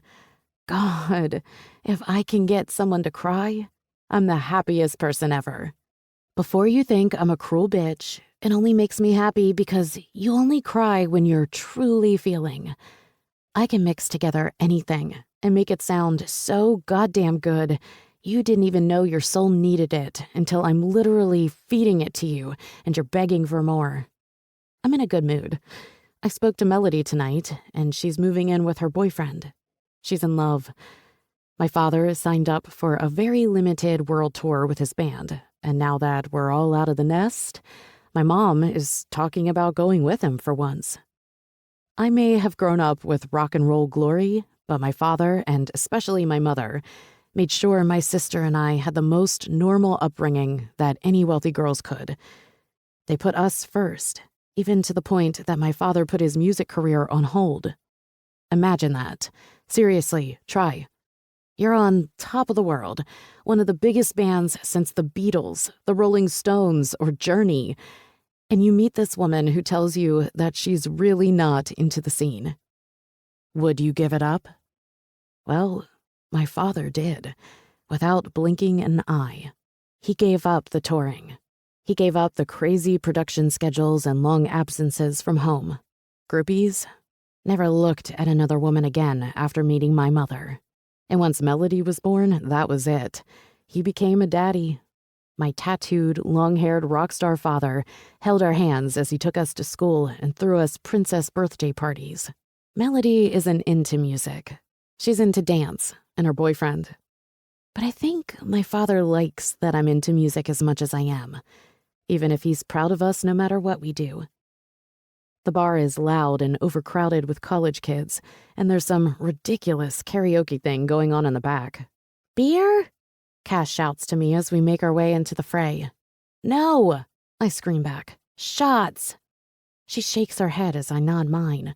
She blows out a frustrated breath. 1 shot and then beer. Deal. And for the record, you look super hot without glasses. But I think I also like your daytime persona with them. I honestly can't decide which is better. You're like Superwoman versus Clara Kent. She laughs, rolling her eyes at me. Clara Kent? I shrug. I couldn't go with Clark. It wouldn't work for you. It's easier to go out without them. What kind of shot are you making me drink? I think on that for a minute, and just as I'm opening my mouth to speak, someone behind me says, Tequila. I shake my head without even turning around to face Jameson. No, whiskey. Cass shakes her head this time. Kamikaze. Jameson groans behind me. His hand grasps my hip, his thumb gliding along the bare skin peeking out of one of the cutouts. Too girly. I spin around to face him and immediately wish I had stayed put. His black hair is brushed back and off his face. His wolfish blue eyes are piercing, and his beautiful angled jaw is clean-shaven. He's easily the most gorgeous man I've ever seen on a regular day. But like this? It's just unfair. He's a freaking Adonis. He's wearing a blue and black plaid shirt over dark, low-hung jeans. I can't stop myself from staring at the way the shirt fits his chest and arms. "What are you doing here?" He laughs, extending his grip on my hip.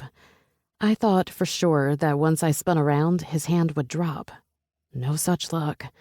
His touching me like this, in an intimate way in a not-so-intimate setting, is doing things to me. Funny things. Lightheaded, heat-producing things. "Same thing as you, getting shitty before the party. But damn, Lee." He gives me a slow, languid once-over, his eyes raking across every square inch of me. He's doing it intentionally to annoy me, but that doesn't mean I feel those eyes any less. I might, in fact, feel them more, since he's making a show of it. "You're..." He shakes his head like he's at a loss for words. "Too much woman for you?" Cass offers, and I laugh despite myself. The coil of desire his heated looks are producing unravel in the pit of my stomach, and other choice places as well. Can one look make a woman's panties wet? The answer is a resounding yes. "Probably, but that was not what I was thinking." His eyes find my red lips. "At all." He squeezes my waist, that thumb brushing against the bare skin of my hip once more. He steps forward, those eyes of his dancing all around my face before he pulls me in, not even caring that we're in a crowded room and Cass is standing right here against his chest as his mouth descends to my ear. I close my eyes, knowing no one can see me fall into this moment, knowing he can't tell I'm breathing in the scent of his cologne or savoring the sensation of his warmth against my overheated body. "You're so beautiful, my chest hurts." He rasps into my ear, and my eyes cinch tight, my breath catching in my chest. "So beautiful, I can barely breathe. The idea of another guy simply talking to you makes me deranged and violent." I step back. If I don't, I'll lose myself in him. "Shots," I whisper, my voice thick and low from the impact of his words. But I know he hears me, or at least he reads the words on my lips. "Shots," he agrees, his hand leaving my hip and snaking up to mine, intertwining our fingers as he holds my hand. As he holds my hand, he leads me, us, over to the wall-length ancient towny bar, lined 3 layers deep with waiting patrons. It's been 8 weeks since school began. 8. That's not a lot. But week by week, I give more of myself over to him, whether it's in the library where we study and talk for hours, or in his bedroom, where we study and watch Netflix shows for hours, or when we walk all around town and hang out under a tree by the lake for hours. Everything we do together seems to end up in that increment of time. Hours. He rarely touches me when we're casually out in public and never on campus. But when we meet up like this, in a bar or at a party, he most definitely touches me then. Intimately, tenderly, in a way that unequivocally tells any other interested guy to fuck off. And you know what? I don't stop him. I like it. I like it so much my skin thrills with electricity. My heart palpitates. My brain shuts off all sensibility and rationality and gives in to the physicality of the moment. I know I'm turning into one of those high school girls I used to feel sorry for. I know I'm becoming another college girl cliché. I've seen him with other women. Sailor Ramsey, the biggest bitch in the world multiplied by 5. Jordan Presley, Kayla Gold. The list goes on and on. He hooks up with them a time or two and then they're done. I've watched him kiss them. I've watched him full-on make out with them. I've watched them walk off together, headed to do things I don't want to ever think about. But I make myself do it. It's a reminder, a necessary slap in the face, a way to keep my head on straight where he's concerned. So this hand-holding thing? Yeah, it doesn't mean anything. Cass and I talk about Daria while Jameson orders our shots and beers. Cass is also bisexual. I knew this about her, but I didn't want to tell Daria in case Cass wasn't interested. You know, Matt has been asking about you. Cass says with a wicked grin, louder than she should. Matt is a fellow music major. He's a singer. A somewhat talented one. A gorgeous one. The one who has been asking me to work with him. The one who had a pissing match with Jameson a few weeks back. What has he been asking? The usual? Cass shakes her head. In the 2 months we've been friends, we've developed a shorthand of sorts. She knows that the usual refers to my family. A lot of people have asked. I've told practically none. Doesn't mean they don't know who I am. It's like saying that you don't know Paul McCartney's daughter is a major fashion designer. Like saying you don't know Steven Tyler's daughter is Liv Tyler.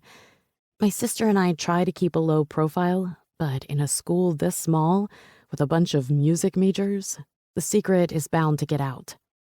No, he's been asking about your situation with... She trails off, jutting her chin in Jameson's direction. His back is still to us, but I get the impression he can hear everything we're saying. Mostly because his back is now stiff as a board. What did you tell him? That you're as single as Jesus was and nowhere near as pious. I choke out a laugh just as a shot of something amber is thrust into my face by an angry hand. Cass's expression is something along the lines of I knew it mixed with a satisfied devil. Do you disagree, Jamie boy? She asks tartly, accepting her pale green shot with something akin to fear and nausea as she takes it in. I wouldn't know. He clips out, holding his small glass filled with clear liquid up that I know is tequila. Cheers. Let's drink up, ladies. I need to get back. My boys are waiting on me. Is now a bad time to tell him that Travers invited me here tonight? Not as his date, of course. Travers and I have become friends. I'm thinking yes. And I'm also thinking that joining him and his friends tonight, whether here or at the party, is a bad idea. Something is shifting between us, and it's not a good idea to feed into it. He slams the shot down the back of his throat without waiting on us to join. I want to say something, but for the life of me, I don't know what. Because I don't know what this is. There is no description for it, no roadmap to follow. No way to understand the rules or comprehend how to not trip on the minefield and have this all explode in our faces. I want him. I'm attracted to him. I might even like him more than I should. But I'm not going to give in and commit emotional suicide. And he hasn't tried anything other than that handhold just now, which was the first of its kind. Not only that, he's made his position on relationships known. He doesn't have the patience or desire for them. I'm having fun, is what he always says about the revolving door of women. So whatever he's expecting from me, I do not know. I'll see you later. He storms off, angry, gnashing a wide path through college kids on his way across the bar. Oh, shit. Cass laughs, covering her mouth. We're both watching his retreating form. You're so screwed. I nod. I think I just might be. This feels like it's headed somewhere neither of us should go. Chapter 5. Jameson. Have I told you I'm a complete and utter pain wimp? Lyric asks, her eyes wide, her tiny fists tucked under her chin like a small child, as she stares up at the neon sign that says, Lick Ink. No, but it doesn't surprise me. She glares at me quickly before returning her full attention to the sign. I want one. A tattoo? I ask, surprised. She's never mentioned them to me before. I don't have any. Honestly, I never could come up with anything permanent I'd want inked on my body. In my estimation, nothing should be forever. Expiration dates are brilliant and way too underrated, and the negative connotation that goes hand in hand with them is unfair. Yeah, I thought about getting a rose between my shoulder blades, but I don't want it to seem cheesy or cliché. It's your name. I'm not sure that could come off as cheesy. She shakes her head. her eyes still locked on that pink neon. My dad wrote a song about Melody and me when I was 15. I turned to face her, cataloging Burnt Tears songs one by one. Daydreamer's Life. She supplies when I can't come up with anything. I smile at that. That song is all about love and life and finding the true meaning behind both. I had no idea he wrote it for his daughters. It makes me like her father more than I already do. I see my soul through your eyes, the way you strip me of my lies. I've come undone. I'm forever on the run. That's the one, she interrupts. I know the notes by heart. I can play them on every instrument within my power, and I think I want the chorus tattooed on my body along with the rose. Now? She nods, and I think I just swallowed my tongue. I don't know if I can watch that, if I can be a part of something so intimate with this girl. I'm trying. I'm trying really freaking hard. And I'm failing. I know I am. I spend so much time with her, studying, classes, just hanging out, the two of us, or with other people. She's a fixture, a current running through me, a harmonized note, to put it in her terms. I want to give in to this thing between us so goddamn bad. I want to kiss her, possess her, make her mine. And yet, I don't want any of those things with her. Because Lyric could never just be a fuck. Never just a girl who I sleep with a few times and then move on from. She's Lyric. And Lyric is someone very rare and special to me. But where would that leave us? A relationship? Neither of us is interested in that. I like my life of unattached freedom. That's how it's supposed to be when you're 21 and in college. And before you think I'm an asshole for that, Lyric feels exactly the same. My few guy friends that have girlfriends always complain about them, about the things they get suckered into doing in the name of regular pussy. But I get regular pussy. And I don't have the aggravation of someone dragging me to a rom-com or feeling obligated to spend my free time with them instead of hanging out with my boys. I've never really had a girlfriend, and honestly, it doesn't sound all that appealing. At least not the way they describe it. It's not like I have the best relationship role models the way Lyric does. When I was 10, my mom died after a grueling 5-year battle with breast cancer. My father married Diane, the bitch who pretends to tolerate me while bad-mouthing my very existence 3 years later. I'm afraid of pain. Lyric says this time a bit more urgently. She reaches out for my hand, and I give her mine freely. I want to absorb her fear, annihilate it, because she's so strong. This woman is so goddamn strong, and smart. God, is she smart. She makes me outline chapters and sections and comes up with questions I didn't even know I needed answers to, all about corporate finance. I mean, can you think of a more boring subject?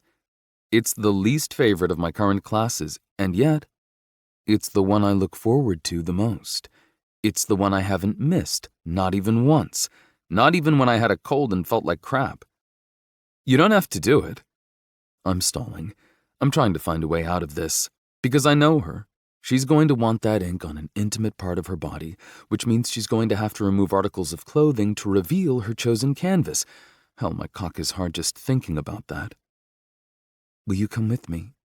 She asks, finally turning her body to face mine, her pretty eyes filled with hope. Damn her for this.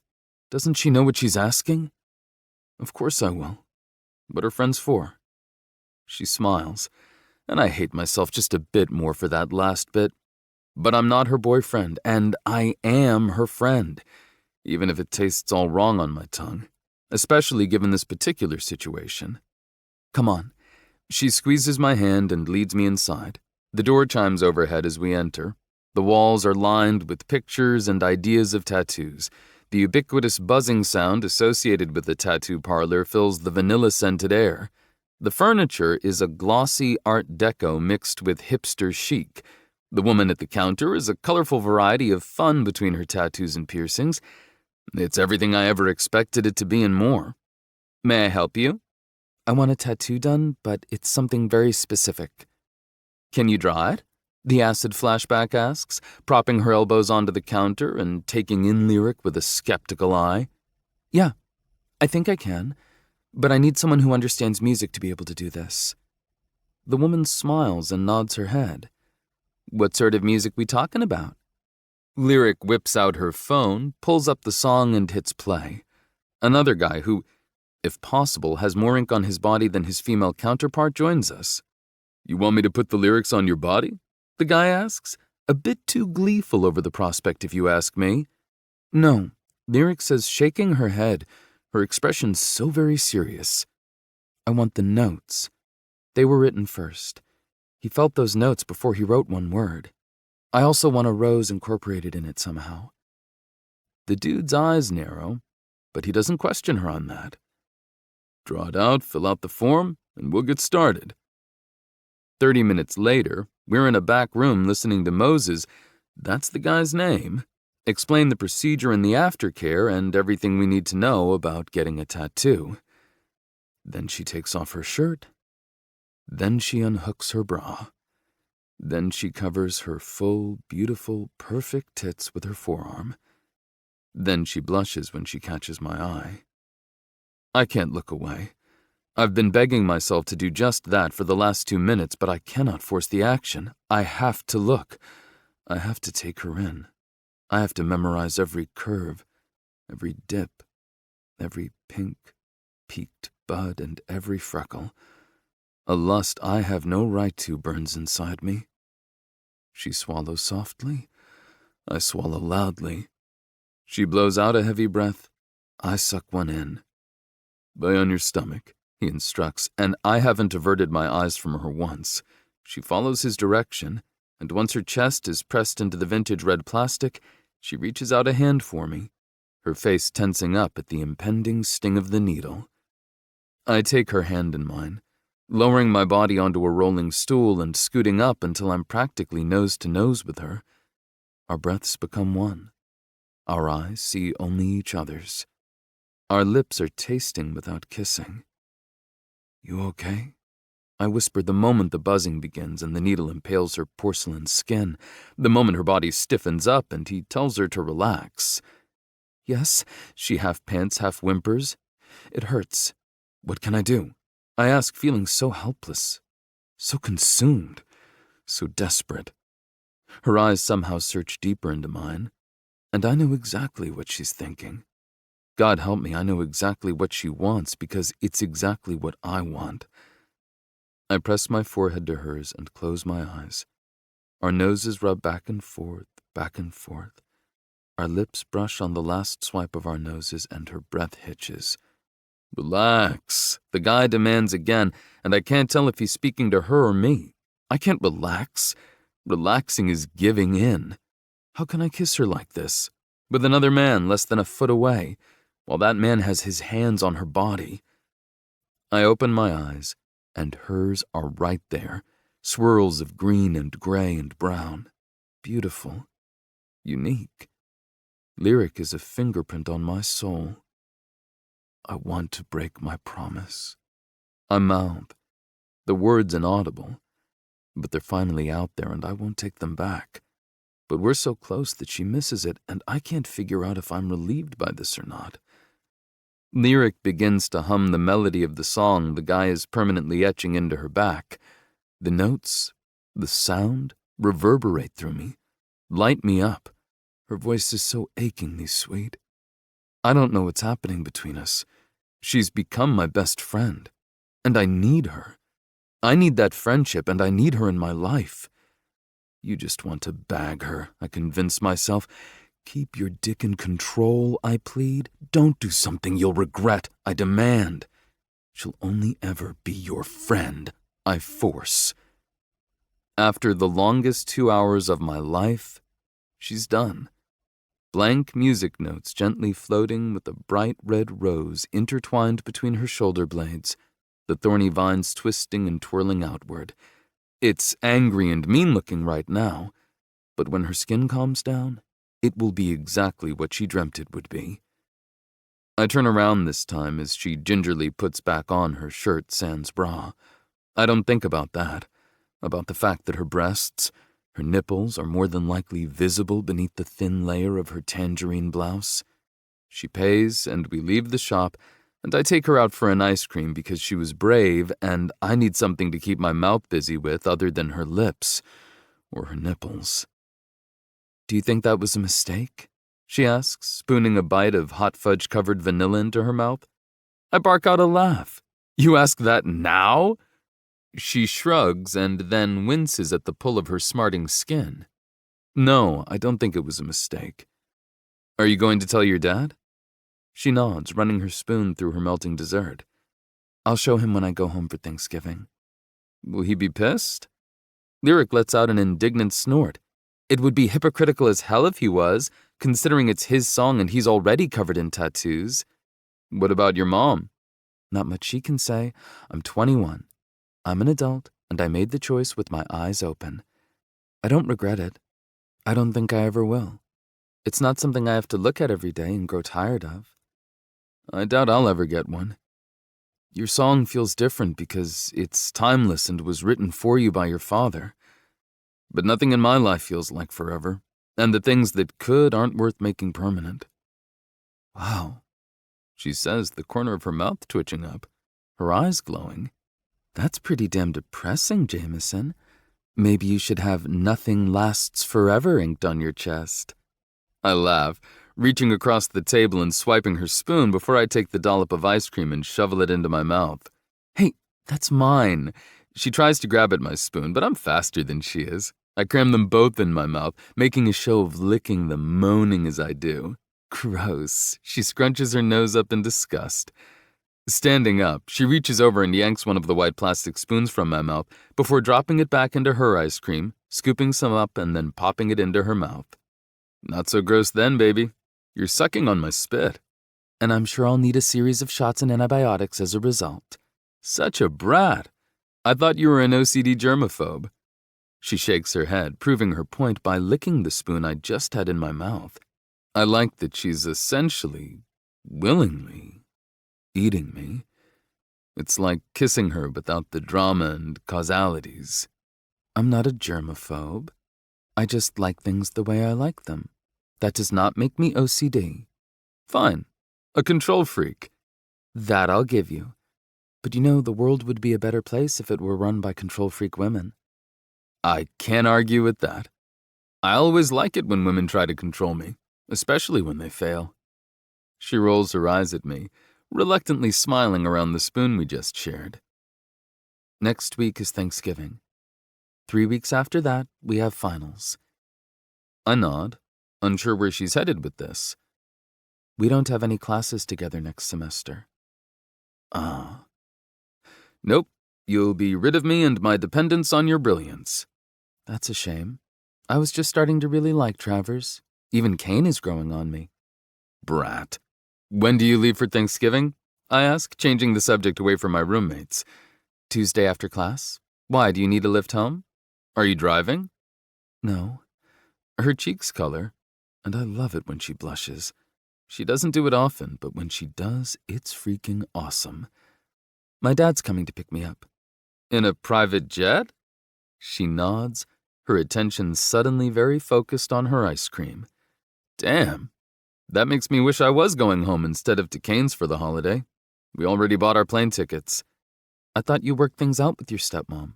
About Christmas, not about Thanksgiving.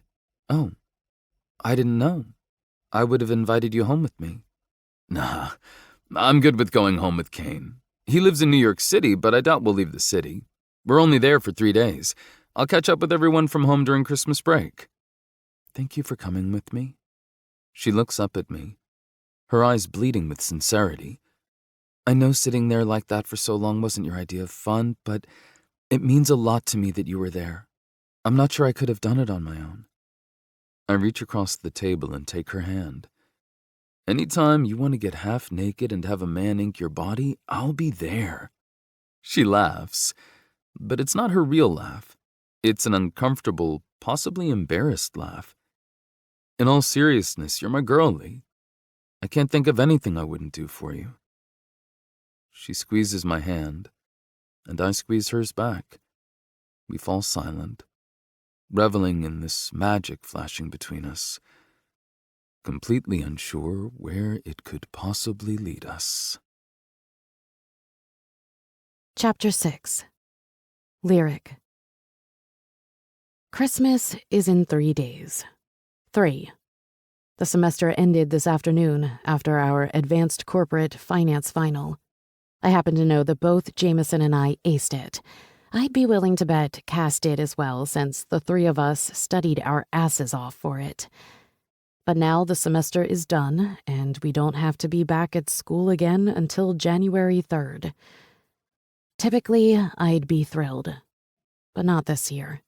My dad decided to go on a limited tour that has him in Australia at the moment.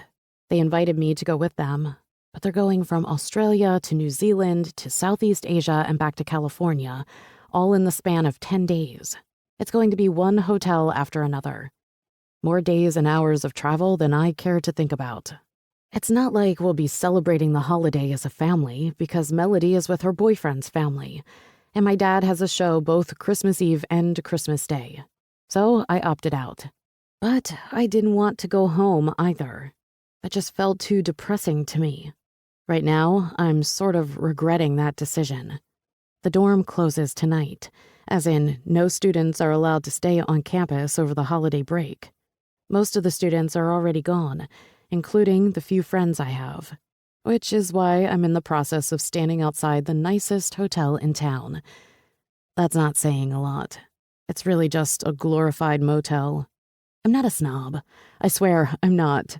But I wouldn't mind a spa where I can get a massage, or being pampered with room service and indulging on chocolate and alcohol from the minibar. This hotel has none of that. So yeah, I'm a bit depressed. A horn blares from behind me, startling me out of my lost girl moment. I move toward the mechanical doors, pulling my suitcase behind me. "What the hell are you doing?" a familiar voice yells out. I roll my head over my shoulder to catch Jameson, leaning across the passenger seat of his car, staring at me like I'm crazy through the window. "What the hell are you doing? Going to the airport?" He shakes his head. "My flight was canceled. They're getting snow up in Connecticut, so I decided I'm not going." I furrow my eyebrows, spin around, and walk over to his car. I let go of my suitcase and prop my forearms across the bridge of the lowered window. "Why not?" He blows out a breath, running his hand through his hair and looking as exhausted as I feel. "My stepmother convinced my pussy-whipped father to go on a cruise last minute. They leave in 2 days and don't come home until after the New Year." "Shit," I say, shaking my head. "I'm sorry." "That sucks." "Yeah, it sucks. But what did I expect? She hates me and is trying to get back at me for not going to see her shitty family over Thanksgiving. My father didn't even put up a fight." "What are you going to do?" He chuckles and shrugs like he has no idea. "Hang out at my place? Order a lot of takeout? Drink a lot of alcohol? I don't know." His eyes track back to mine as he tilts his head. "Why aren't you going home? Isn't that what you told me you were doing?" I lied. His eyes narrow, and now it's my turn to shrug a shoulder. I didn't want the pity party or obligatory invitations. I don't want to crash someone's Christmas, and I don't want to go home to an empty house. So I'm parking my ass at a hotel for the break. Jameson growls out something unintelligible before he throws his Jeep into park and gets out of the car. He's on me in a flash, grabbing my suitcase and carrying it to the back of his car. "What the hell?" "You're not spending almost 2 weeks in this hotel. No fucking way. You're going to come and stay at my place. Both Kane and Travers are gone. You can sleep in one of their rooms. We'll spend the vacation together." I hesitate. Not because that doesn't sound good, but because it does. "You think that's a good idea?" I have to ask. One of us needs to be thinking rationally about this. After I got my tattoo, he pulled away. Not a lot, not even a perceptible amount to anyone else. But I noticed it. I felt it. I think it's because I not only bared my breasts to him, but part of my soul. And he didn't want it. It hurt, but it was the wake-up call I desperately needed. I put him squarely back in the friend zone, and that's how it's been in the week since. But if we're sharing a space like that, I just don't know. I think it's a great idea. He pauses and catches my eye. I'm not letting you stay alone in a hotel. Come stay with me, Lee. We'll go to the grocery store and grab a shit ton of food and booze. We can even get Christmas decorations if you want. I smile, sinking my teeth into my bottom lip to hide it. It's so damn tempting.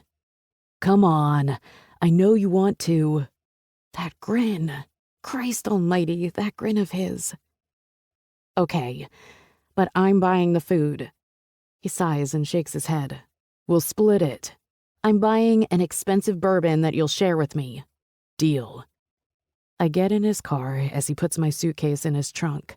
I call the hotel to cancel my reservation. Then we head to the grocery store.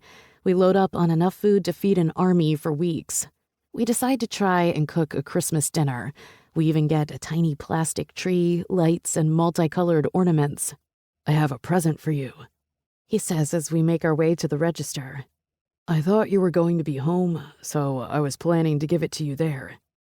I smile to myself, staring away from him and out into the grocery store so he doesn't catch it.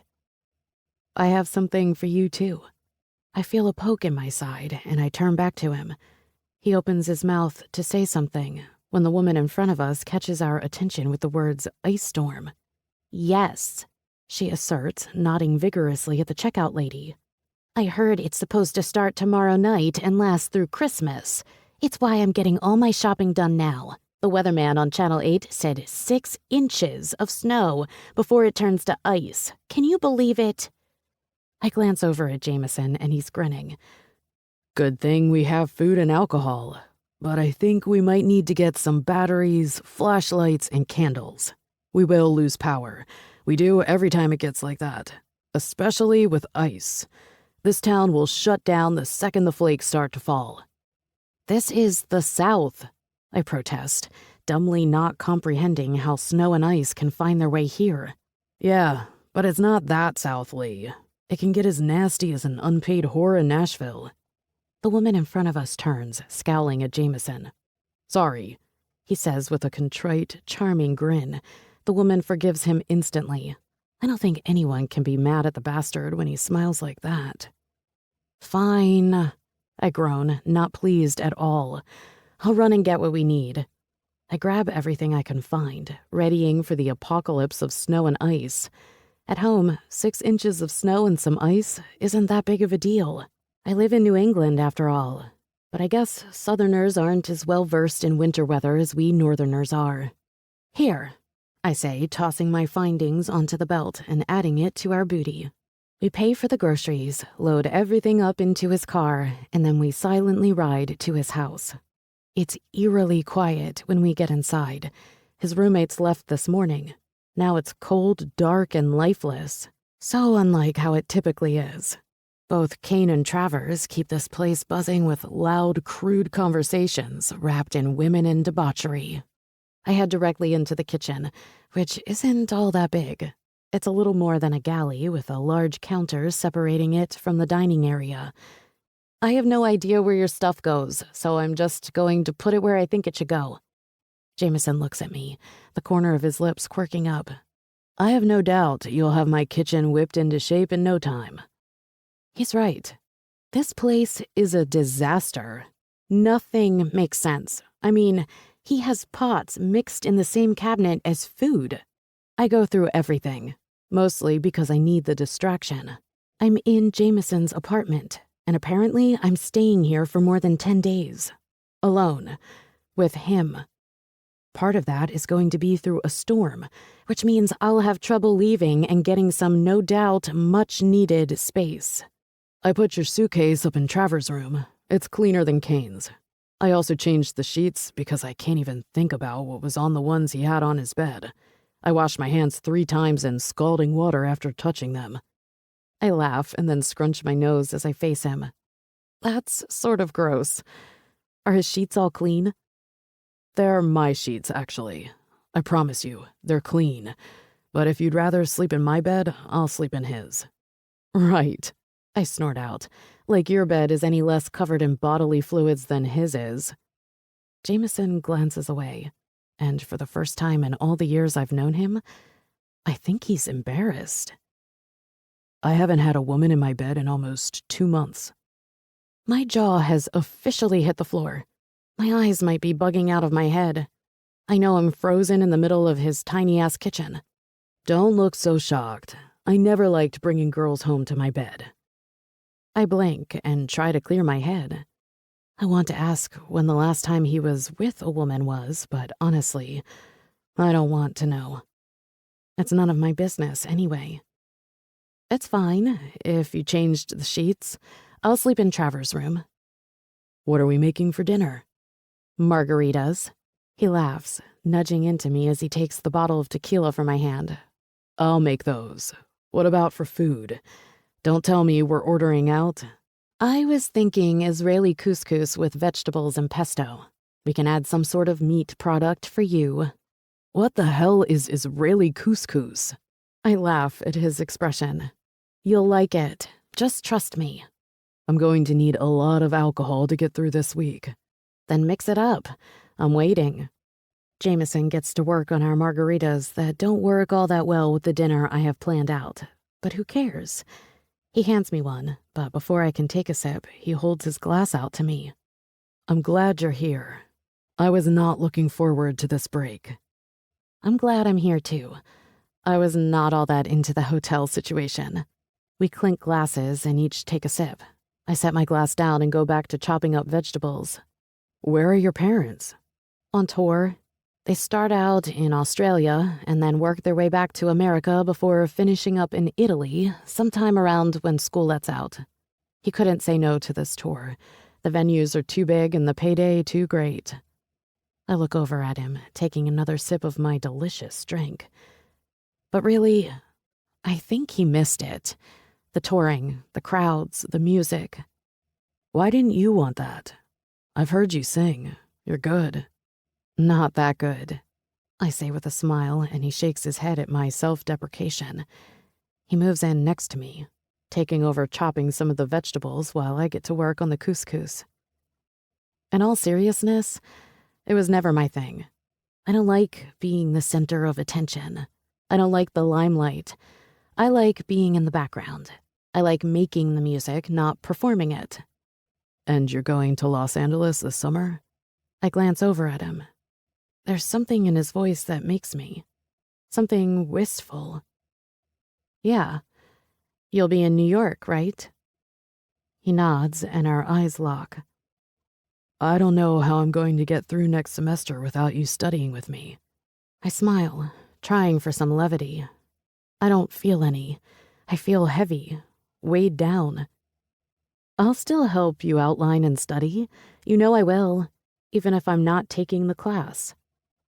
He takes a step in my direction, and I turn to face him, my neck arching back to meet his eyes. They're swimming with an ocean of emotion. Something drastic has changed in Jameson. It both excites and terrifies me. I am going away this summer, and once I graduate, though that's not for over a year, I'm going to move to California, and he'll be in New York, and we'll be separated. Even though that's months away, we both know that whatever this is between us isn't casual enough to withstand that sort of time limit, that sort of self-imposed distance. I'm going to set up the bullshit hack of a tree we got. I nod. I'll make my chicken, though. You don't have to touch it. Thanks. He bends down. I tilt up. Our eyes meet in what I can only describe as combustible heat. I suck in a rush of air. He lets out his, and I swallow it down. I can't help it. He spins around quickly and stalks off, leaving me standing in his kitchen with the sound of vegetables sautéing. 12 days. How will I ever survive it? Chapter 7. Jameson. It started snowing at 4 in the morning. How do I know that, you might ask? Because I was awake. It's been 2 days since I brought Lyric home with me. 2 days of not a whole lot mixed with too much sexual tension. She cooks, and she hums while she does. Her food is really freaking good. Even that crazy couscous shit she made me was delicious. She's also cleaned my entire apartment, including Kane's room. I have no idea how he'll react when he comes home to a spotless room, but I couldn't stop her. I even let her in my room. Our place has never smelled this good. She's been doing laundry and listening to music and working on her computer. Making music, I think. She's everywhere and yet so goddamn easy and agreeable. She hasn't demanded anything of me, never asks for my time or my help with anything, which only makes me want to give it to her more. She just does things. It's the control freak in her, I know. It's busy work, so she doesn't have to think about spending Christmas away from the family she's so close with, I know. But I like having her here. I liked it so much I invited her to tag along on my run yesterday morning.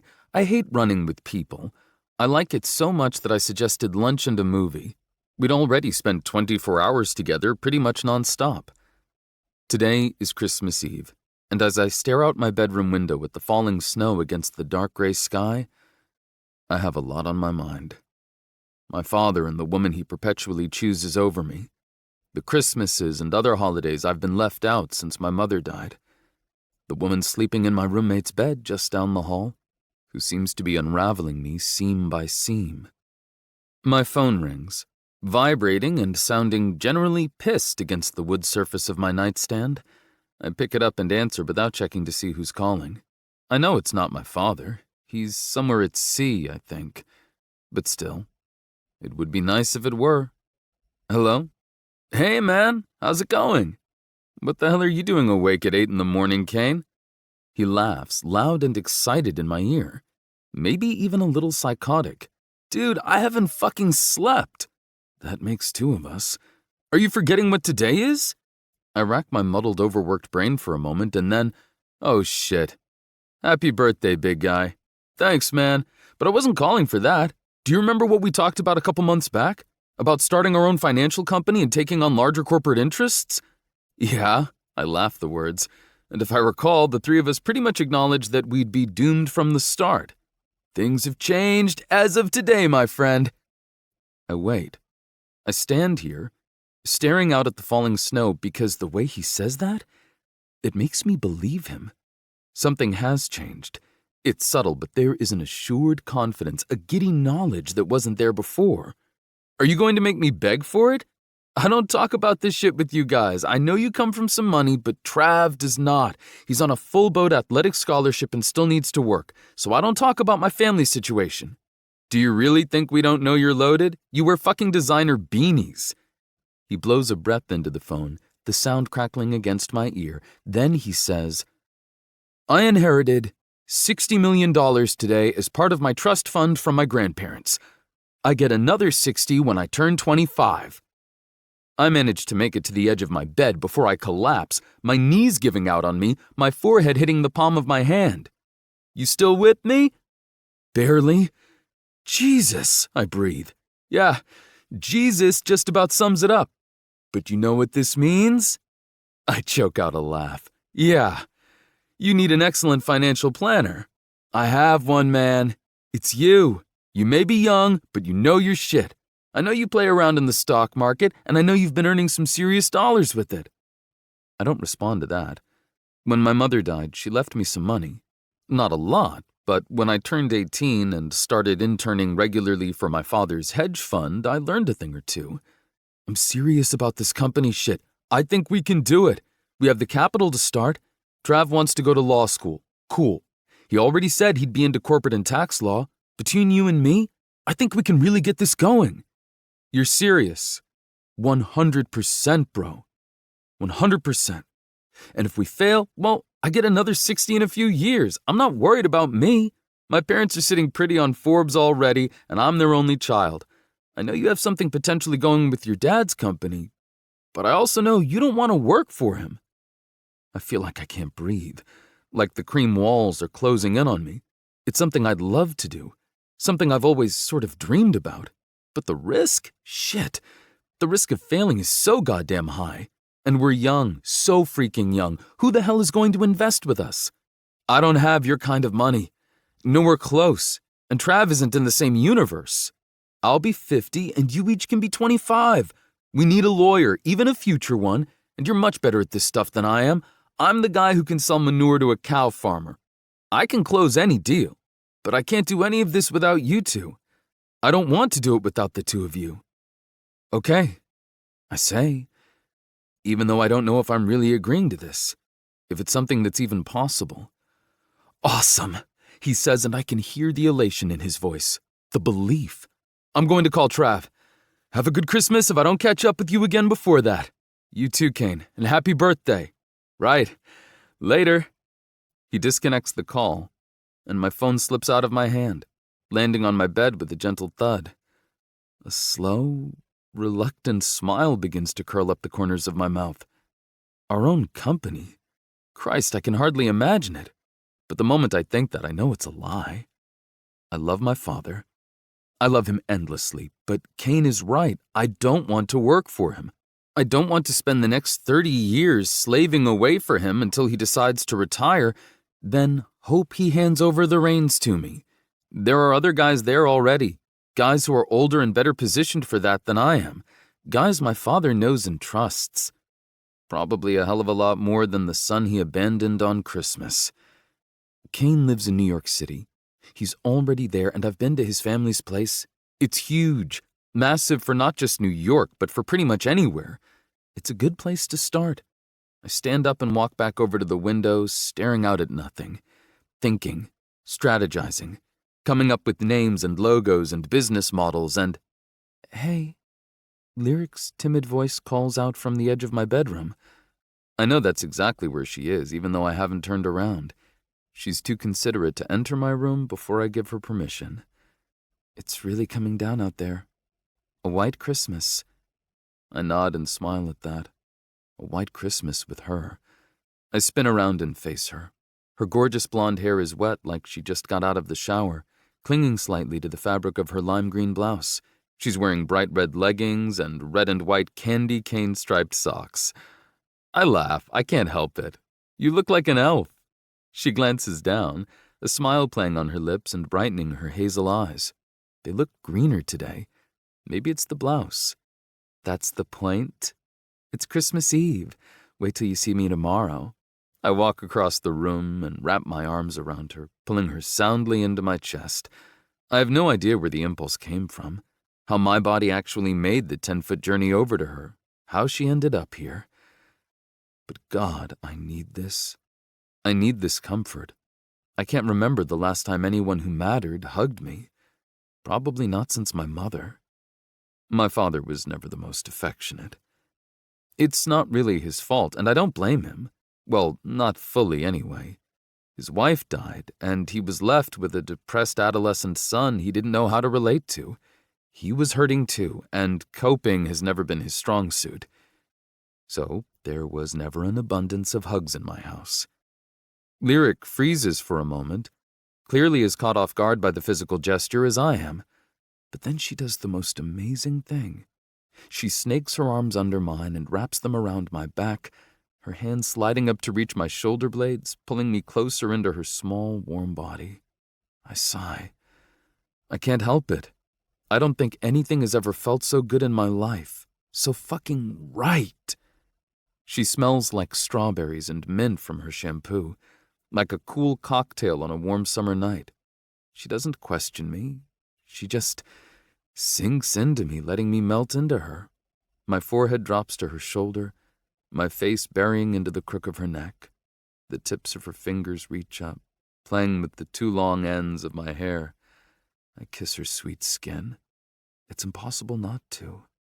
Just a small taste and her breath hitches, but more in bewilderment than anything else, I'm sure. Jamie, she breathes. And it's the first time she's ever called me anything other than Jameson. I can't tell which I like better from her. I can't let her go.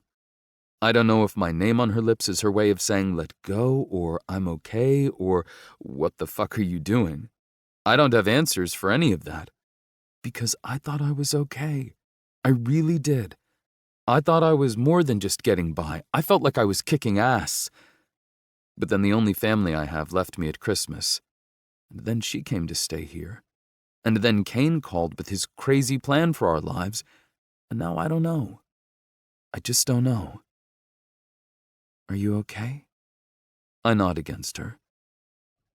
Do you want to talk about it? I shake my head. Okay. She squeezes, holding me so goddamn tight. I think I'm absolutely crazy about this girl. Like, insanely over the top in trouble. Because I'm going to New York. That's where my life is headed, as opposed to hers laying 3,000 miles west. But I don't know how to keep this up. How to pretend like I don't want her. You'll hurt her. I will. I know it. I feel it. That's where our story is headed. I want to break my promise. Are you hungry? I ask, my face still plastered to the sweet skin of her neck. She giggles and I smile at the sound. That's what I was coming to ask you. I wanted to go out because I feel like we're about to be stuck in your house for the next few days, but I'm not sure if we're too late for that. I suck in one last deep breath, and then I pull away, ignoring the way I suddenly feel like a pussy for losing my shit on her like that. It's not supposed to get bad out until this afternoon. They changed the forecast. 8 inches of snow and another couple of ice. Yikes. That's a real storm. Then let's go. You have a big Jeep. We can make it. We can make it. I agree. Meaning that for so much more than breakfast. Chapter 8. Lyric. Do you open presents on Christmas Eve or Christmas Day? I ask as we finish picking at the last of her dinner. I cooked meat for the first time in my life, but Jameson ate it and said it was good. He could have been lying. I really wouldn't know, and I never will since I'm not about to try it. But my mother always made ham on Christmas Eve, so I felt like I needed to. I miss them. I miss my family. It's the first Christmas we're not all together as a family. I'm not mad at them for not being around this year. I get it. They deserve this time. My father put his life on hold for us for years, so I don't begrudge him this time. It just sucks. I lift my glass of bourbon, the same brand my father always drinks, and take a small sip. We had wine with dinner, but now that it's done, we're both enjoying a glass of the good stuff before we clear our plates and clean up. Jameson has been quiet today. At breakfast, he was practically mute. I don't know what that hug was all about, and I haven't brought it up since. He needed it. That's all I know. I did too, if I'm being honest about it. Jameson's eyes come up from his plate to meet mine. Lee, I haven't opened presents since I was a kid. Oh, I say, feeling a little foolish. I forgot that his family situation is a lot different than mine. Does that mean you don't have a preference either way? He shakes his head and then shrugs, his eyes dropping back down to his plate as he shifts the leftover ham and mashed potatoes around with his fork. Do you want me to shut up? I ask, not even being a bitch. I get it. He's had me here, and even though I've tried to stay out of his way, it's a lot of time together. He might just want a break. He glances back up, his eyebrows knitting together. Seriously, I get it. Do you just need some space tonight? He blows out a breath and drops his fork on his plate with a loud clank. He runs a hand through his inky hair and leans back in his chair. I'm sorry. I'm being a total ass. You made this amazing dinner for me, and I'm glad you're here. I am. I don't want you to shut up, and I don't need space. I just have a lot on my mind. Do you want to smoke a joint and watch a movie? He bellows out a stuttered, incredulous laugh. What? What? I say back. I don't smoke all that often, but we're not going anywhere. It's snowing its balls off outside, and it could be fun. You have a joint. I tilt my head and wink at him. I just so happen to. Daria gave me some as a Christmas present before she left. I got her new Doc Martens, and she gave me 2 joints. Jameson grins so big. That tiny hint of a dimple that only comes out when he smiles like this is there. It's the happiest I've seen him look in days. And it has me returning his smile with the same enthusiasm. Go get it, baby. I'll clean up the kitchen, then we'll smoke a joint together. But I don't want to watch a movie. I want to play a game instead. We can watch a movie tomorrow. I hop off the chair and head for the stairs. That's if we don't lose power. I call out just as the fucking lights flicker. Like, seriously, the exact same second the words left my mouth. You've got to be kidding me. Do I have super secret power I didn't know about? Jameson laughs, but gets up quickly. Move your ass, he says. I'll get the candles and flashlights ready. If it's already flickering, it won't last much longer. Fuck, I hiss. I hate losing power. Actually, I've never really experienced it before. We have a generator at our home in Connecticut, but it scares me. Probably because of that. What about the heat? Right. Well, we have a fireplace that runs on gas, and we have lots of blankets. I run up the stairs. By the time I hit the top step, they flicker again. I grab one of the joints Daria gave me and a blanket because I have a feeling we're going to need it. And then I head back downstairs. Jameson is in the kitchen doing the dishes, so I deposit the blanket on the couch and toss the joint onto the coffee table. Then I light some candles. I bought a ton, so I doubt we'll run out. Besides, it's already dark out, and if the power does go out, I don't want to be fumbling around trying to find them. Do you want me to top you off? Jameson rolls his head over his shoulder and finds me. How fucked up are we getting tonight? I shrug. I'm not drunk, and I'll probably just have a little more. I doubt I'll have more than a hit or two of the joint.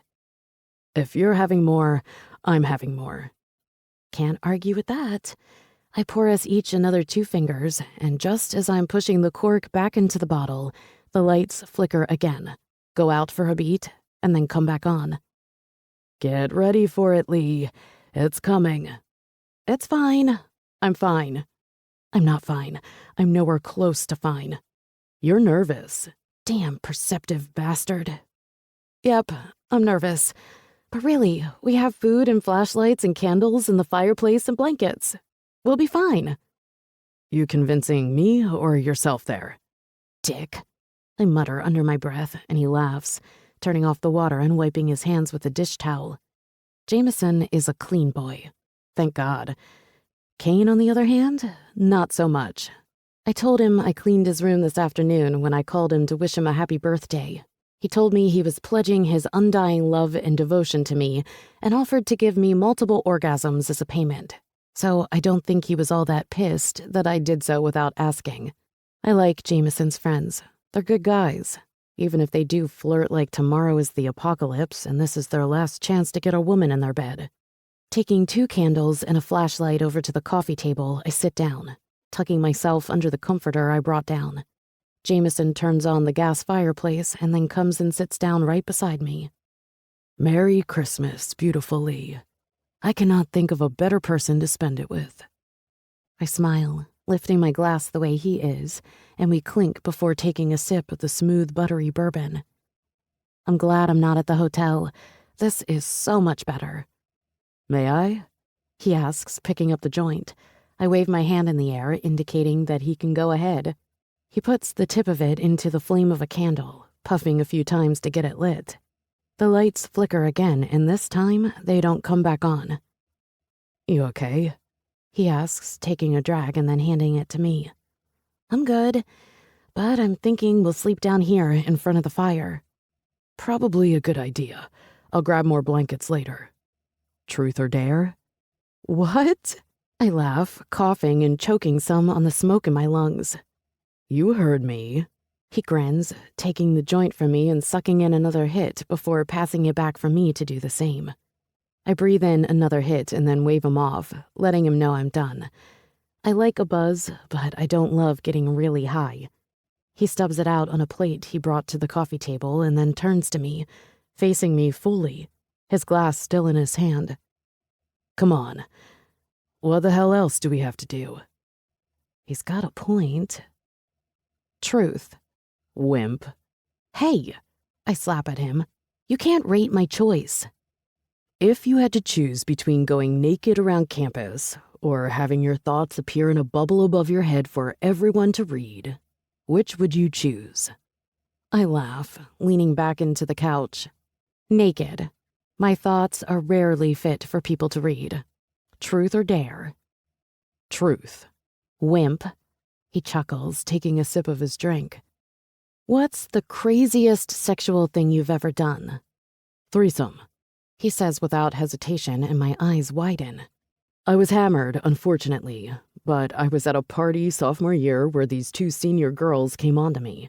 They led me to an empty room and started making out with each other. It went on from there. Sounds hot. He nods, a wicked gleam in his eyes, a gleam that has me squirming under the blanket. It's dark in here, but not uncomfortably so. The warm glow from the candles and fireplace dance across us, providing just enough light to see by. What about you? I shake my head. That's not how this game is played. Adapt with me.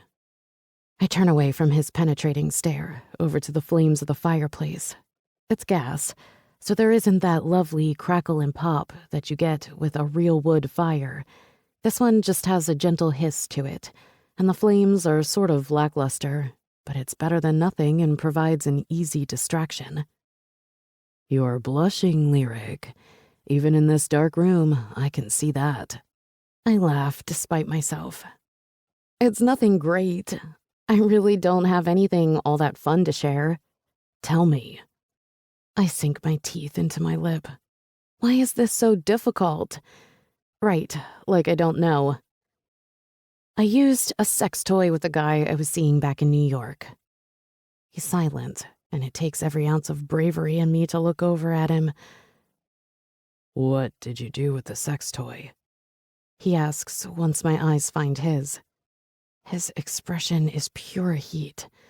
His pale blue eyes are darker, sexier. He's getting off on what I'm telling him, and now he wants a visual to go with it. He watched as I made myself come with it. Jameson closes his eyes slowly, licks his lips, and then opens to find me once more. Truth or dare? He whispers, his voice thick with the mounting tension. It's like a hypnotic dance with a snake. Dangerous, forbidden, exciting. I can't look away. I'm utterly entranced. My chest is fluttering, my stomach is coiling, my skin humming. I thought it was my turn to ask you that. He shakes his head slowly, leaning forward and setting his glass down on the coffee table. He reaches out, taking mine and doing the same. Dare. He grins and shifts closer to me. The blanket is still covering my body, my feet propped up on the couch between us. His hand finds my knee, and even through the blanket, I can feel the warmth seeping into me. Let me break my promise. A bemused chuckle floats out. That's not where I thought he was going. What promise? The one I made to you that first day in class. I stare at him, completely at a loss. The one where I told you I wouldn't ask to fuck you. Oh, that promise. He raises up, his knees pressing into the couch. I know you feel it. I know you know how good it will be between us. I nod. I do know. But I also know this will end badly if we give in to it. I don't know if I can just have sex with you, I admit.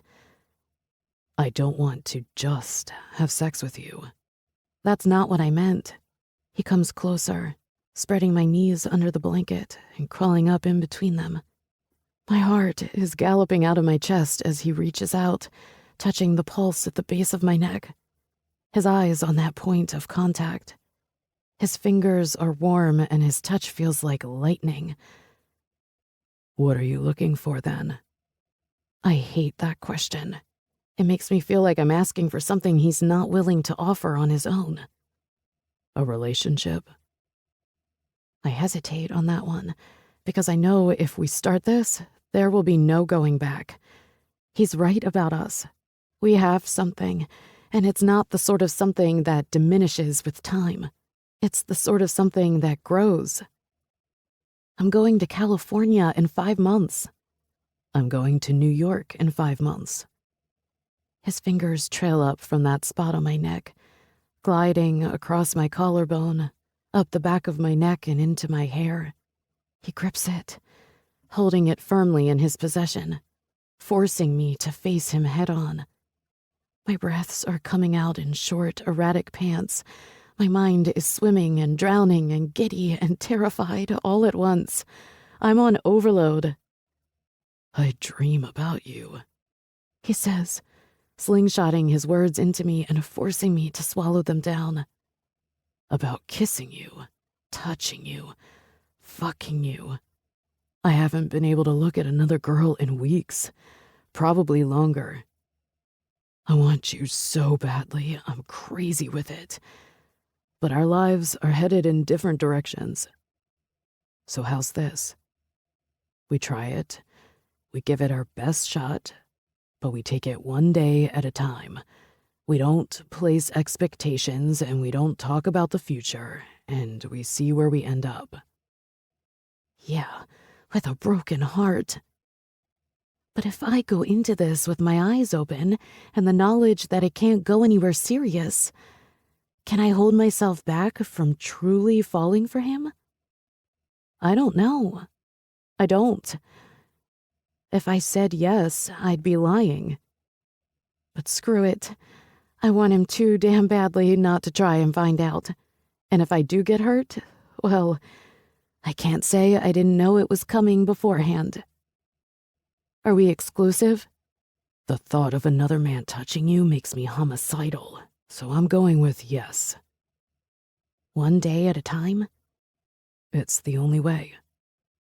I stare at him, breathe him in feature by feature as I try to clear the fog of lust and think rationally about this. What do you say, Lyric? Do you want this with me? Chapter 9. Lyric. Yes, I say, agreeing to what we both want. And the most beautiful smile lights up Jameson's face, his clear blue eyes sparkling with lust against the flicker of the orange flames. We're going to ruin each other for everyone else, I warn him. I'm counting on it. He practically growls the words before his lips slam into mine, his body pushing me back into the couch as he covers me. It's the sort of kiss that's commanding, that zings down your spine and curls your toes and makes you moan just as you think, wow, he can really kiss. And then it hits me. This is no ordinary kiss before more. He turned my words into a dare, a challenge. Asshole is, in fact, trying to ruin me for everyone else. But two can play at that game. I can shred him of other women. I can rock his world upside down. And when this is over, he'll compare every girl from this moment on to me. Every single one. The sad reality of that? I can already tell I'm going to compare every future man to him, and we're still only kissing.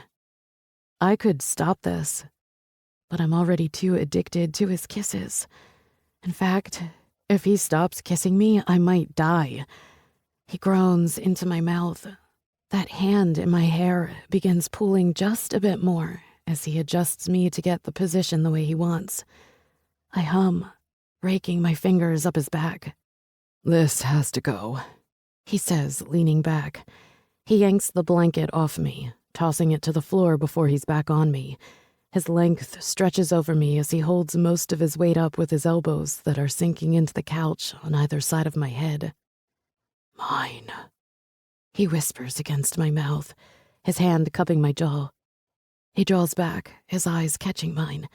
Our noses touch, and the intensity, the raw, vulnerable passion has me woozy. Mine, he repeats. This time it's a demand, an order to comply with. I am his.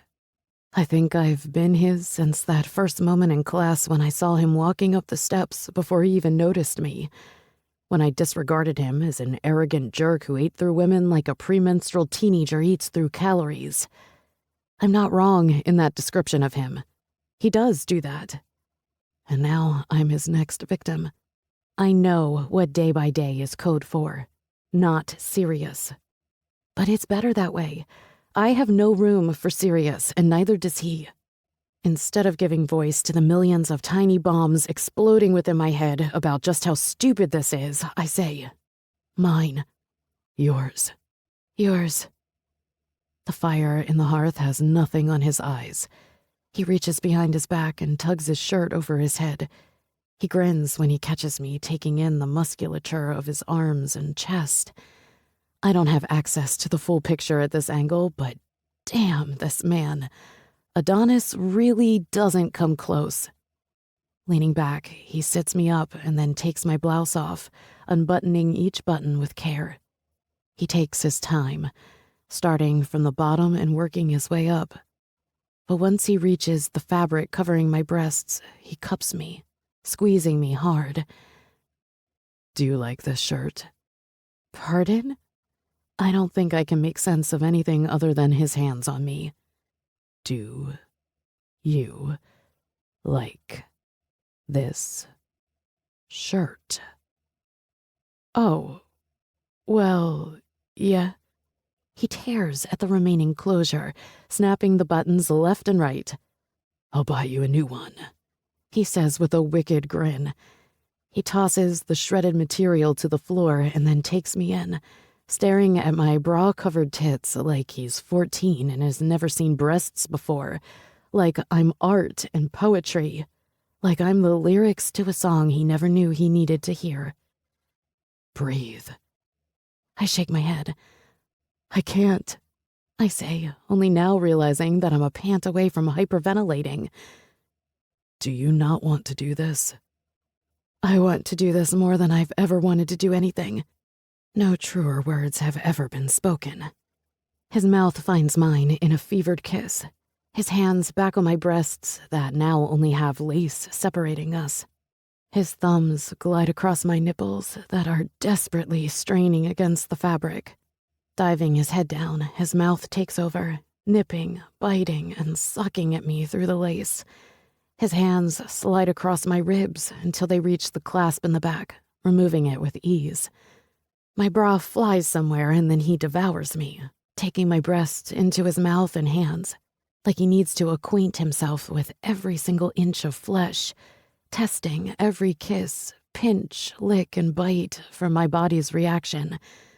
Fingers press into the soft leggings covering my pussy, fingering me, rubbing me through them. You're so wet. Even through 2 fucking layers, I feel how wet you are. You're soaked, dripping for me.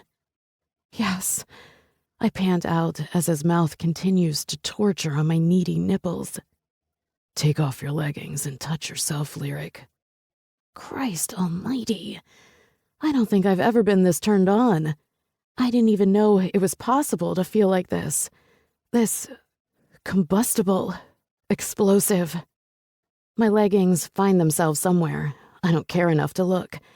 One hand slides beneath the lace of my thong. I'm so desperate for a release. My fingers start off at a wild rhythm. My other hand cups his hard cock over the thick layer of denim still covering it. Please, I moan, beg, plead. I need you. God, you're perfect. I open my eyes and find him watching me, unsnapping the button of his jeans. His eyes locked on the movement of my fingers inside my body. Harder, he commands, and I obey. I'm so close. You smell so good, Lee. I can practically taste you. Taste me, I moan, not even sure who I am anymore. I never beg like this. I never make demands like this. But hell, I love how insane he has me, how close to the edge he's driven me with his words and desire. He flicks my nipple, and I come. I come loud and hard and wildly. I come so hard I see stars dancing behind my eyes. In a flash, before I can even comprehend the movement or what's happening, he has me on my back, my panties now gone and his mouth on my pussy. So sweet. He whispers into me, the sound driving me up the wall in ecstasy. He eats me like a starving man presented with a buffet of his favorite foods. This, he says, his finger gliding against my back door, is also going to be mine. Oh, God. My eyes roll back in my head. Every hole, every inch is mine, Lyric Rose. And in 5 months, when we're forced apart, you'll touch yourself while thinking about all the naughty, dirty things I did to you. He sucks on my clit, and I'm done. I scream this time, tugging on his hair and twisting my body. The sensation is too much, and yet, shit, there are no words for what this is. Wrecked is the closest thing I can come up with. His mouth finds mine, his lips taking without asking. His hard cock grinds into my overly sensitive parts. Are you ready? Yes, I breathe, barely able to formulate conscious thought patterns. Good, he says as he thrusts into me, hard and deep, taking no prisoners as he moves, our skin slapping with only a condom between us to keep us sane and smart. My fingers find his hair, his back. My nails mark him, brand him. He is mine, and I need the world to know it. I want him to feel it tonight when he lies on his back and tomorrow when he showers. I want his blood, his flesh, and fuck my life, his heart. I want that too, and as a result, I do the stupidest thing on the planet. I open my eyes. I watch him screw me. I watch him possess me. I watch his face move, twist, exult in bliss. I watch as he opens his eyes and finds mine. He moves my legs up to his shoulders and drills into me even deeper. I watch it all, and he watches me. Enraptured, starfire and dancing midnight. And when we come, it's together. I've never experienced that. A man who watches, learns, and waits. That was only our first time. He pants against me when we're both covered in sweat and sated smiles. No words have ever terrified me more. I don't think I'll ever be able to give you up. No words have ever made me feel more alive. I didn't know it could be like that. No words have ever made me want to cry so hard. I'm going to love you, Jameson Woods, and then I'll get my heart broken. I sigh and close my eyes, sinking into him. His arms wrap around me, holding me so very close. So close I never want to move again. So close I'm not sure I've ever been this content in my life. Hold off, I say to myself. Detach, I beg. Too late, he says, his hands running down my hair. I said those words aloud, but I don't think I care, mostly because I know he's right. It is too late, because I'm his and he's mine, and there is no going back now. The die is cast. Chapter 10. Lyric. Remind me what we're doing at a baseball game again? Cass asks, her dark eyes surveying the crowd with equal measures of amusement and revulsion. Those guys don't have any shirts on, Lyric, and their stomachs are painted yellow and red with the letters of our school on them. I know, I laugh, checking out the scrawny freshmen who are yelling and heckling the other team. Do they know our school name is misspelled? Not sure, I muse, taking a sip of my soda, shifting my weight to my other ass cheek. These stadium bench seats are mad uncomfortable.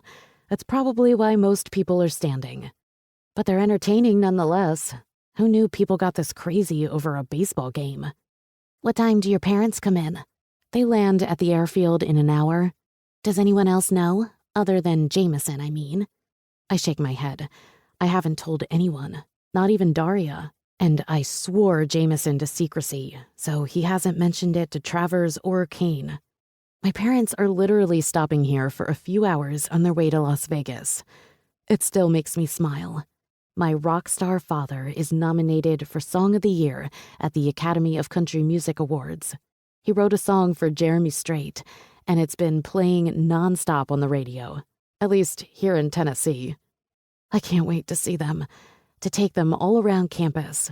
They've been here before, but that was back in September when they brought me here, so I didn't really know it the way I do now.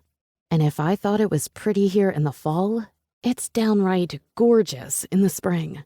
The trees all have new leaves, and the air is sweet and fragrant with budding flowers. The sun is high and bright in the sky, with only a few clouds that don't dare to obstruct it or its warmth. So much warmer here than it is up north this time of year. Is your dad the sort that beats up boyfriends? Because if he is, I'd really like front row seats to that. It would be much more entertaining than this shit show. I get that your man love is the catcher, but why do we have to watch? It's not like he can talk to us or anything. He probably wouldn't even know if we left.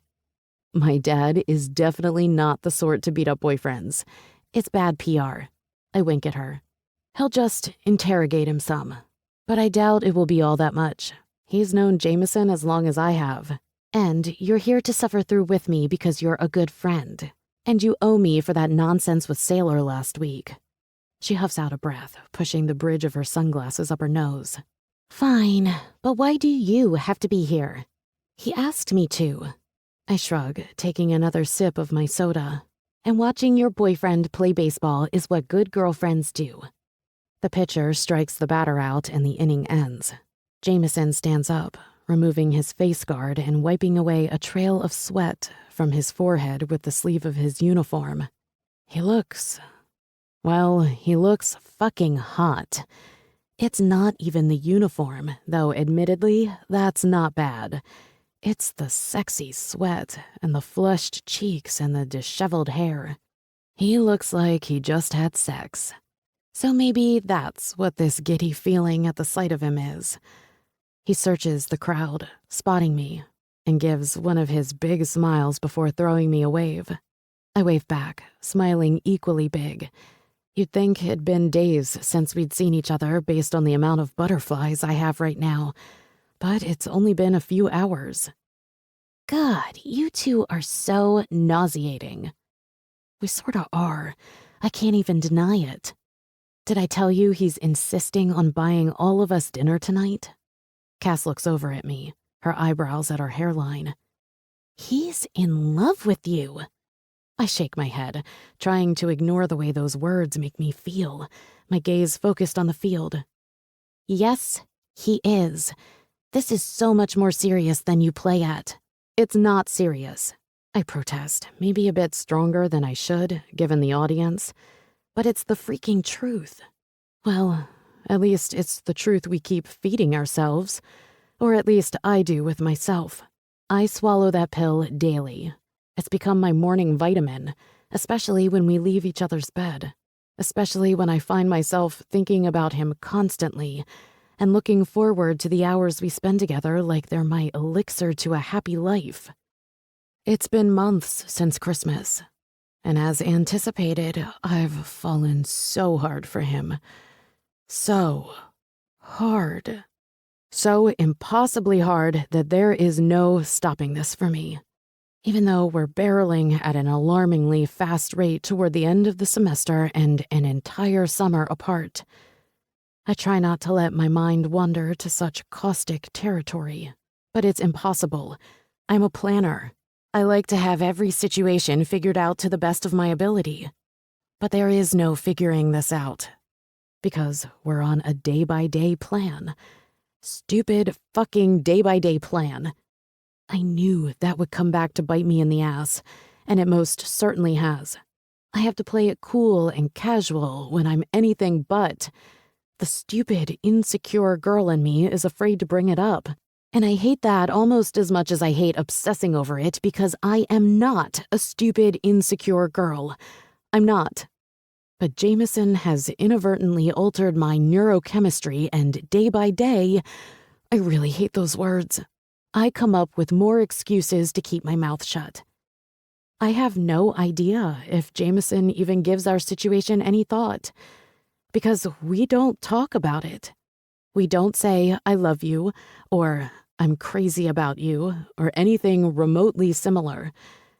We live in the moment with each other, and while I'm content to do that 96% of the time, that pesky 4% is eating me alive, occasionally overshadowing that much larger 96%. Lyric, any man who wants to buy his girlfriend's parents dinner is in love, she says with conviction. I know we're not talking about this, but what happens when you go to California and he goes to New York? I hate the way she just asked that. It's not even the question, it's the concern in her tone that's gutting me. I don't know, I answer truthfully. I'm assuming we break up. Seriously? And you're cool with that? No, I'm not cool with that, but I don't see another way. Do you?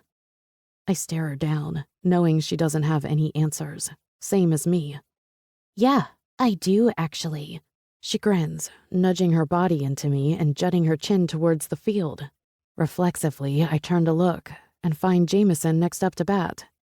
But before he heads for the batter's box, he stops dead in his tracks, the whole stadium waiting on him. He finds me again and winks. But it's more than a flirtatious gesture. It's the gleam in his eyes that stops my heart.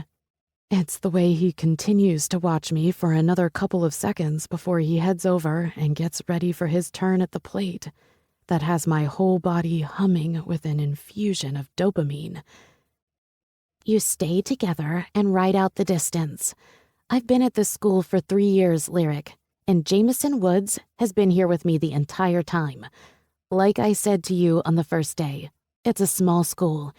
You pretty much know everyone, and even if you don't, you know Jameson, or at least of him. He was a party guy, a guy who slept his way through 2/3 of the female students. Until you came along. You can deny him being in love with you all you want. Maybe that's how you mentally get through the ambiguity of your relationship. But he worships you. I swallow hard, my throat feeling like it's closing up on me, the swell of emotion lodged in it, threatening to become something else. Something like hope. I needed to hear that. I whisper, feeling a little foolish for admitting that. I know. Cass grabs my forearm and gives me a squeeze. But that's not why I said it. I said it because it's the truth. You need to talk to him, Lyric. You two need to figure this out. I nod. She's right. I know she's right. Big girl panties. Yep, but more than that, you need to remember that you're a smart, beautiful, worthy woman. He's the one who's lucky to have you. He's the one who would be a fool to let you go. Stop. I cry. God, I'm freaking crying at a baseball game. Could anything be more pathetic? Cass rests her head on my shoulder, and we both watch as Jameson faces the pitcher with single-minded focus and determination. Thank you, I manage once I get myself back under control. I really love you and shit. I know. I really love you and shit, too. She sighs out. This is for the win, right? Like, if Jameson gets a hit right now, they win, and we can leave? Huh? I look over at the scoreboard, and sure enough, it's the bottom of the ninth, only one out, but a runner is on third, and the score is tied. Oh, crap. Yeah, we should probably cheer him on and stuff. I'm not yelling anything, Lyric. That goes against every cool girl code I have. I scrunch my nose up. I know. I feel sort of lame yelling, "Go, Jameson!" Do you think he'll notice if we don't? No, he'll... A loud clang sounds as his aluminum bat smacks the ball, and it goes careening through the air like a bullet on a mission. Jameson starts to run full steam ahead towards first base. Oh my God! Cass screams. Get down! Get down! I think she's talking to the ball that's still in the air, and I'm trying so hard to suppress my laughter, but it's bubbling out of me anyway. Yes! That's a hit! We won! Now I'm hysterical because she's on her feet, jumping up and down, the same as everyone else, wearing black shorts and a t-shirt that says, "I don't ask, I tell." I also stand up because my boyfriend just won the game for his team and our school, and it's the sort of moment you cheer, even if it makes you feel silly to do so. Jameson comes around the base, and the whole team is out there, jumping up and down with gleeful smiles, crowding around him before they launch on him, mauling him like they just won the freaking World Series. They didn't. They just suck, so I guess a win is a big deal. But they're treating Jameson like he's their god right now, which I can't help but love. Pride swells in my chest. My guy did it. He won the game. Don't worry, I say, nudging my elbow into Cass's side. I'll keep my mouth shut. This moment shall forever remain between us. It better. We both laugh. Then Jameson is at the bottom of the red partition between the field and the stands, smiling like a guy who just won the game. He waves for me to come over to him. That's my cue. Go. I'll catch up with you tomorrow. I lean in and give Cass a kiss on the cheek. Thanks for coming with me. She winks at me. Anytime. Now go. I do go. I practically skip down the large cement steps that separates my seat from the field. Hey, I say as I get within hearing distance. Congrats. That was freaking awesome. I'm so proud of you. When I reach him, he wraps his arms around me, holding me as close and as tight as the barrier will allow. I cannot believe I got that hit, he says into my ear, his tone pure elation mixed with astonishment. I've never done that before, Lee. He pulls back and cups my cheeks, the cloud-9 smile on his face not going anywhere anytime soon. It's you. You're my good luck charm. Kiss her! One of his teammates yells from behind. Jameson and I laugh, but then the whole team gets in on the action, chanting, Kiss her! Kiss her! My face turns beet red, but Jameson just laughs harder.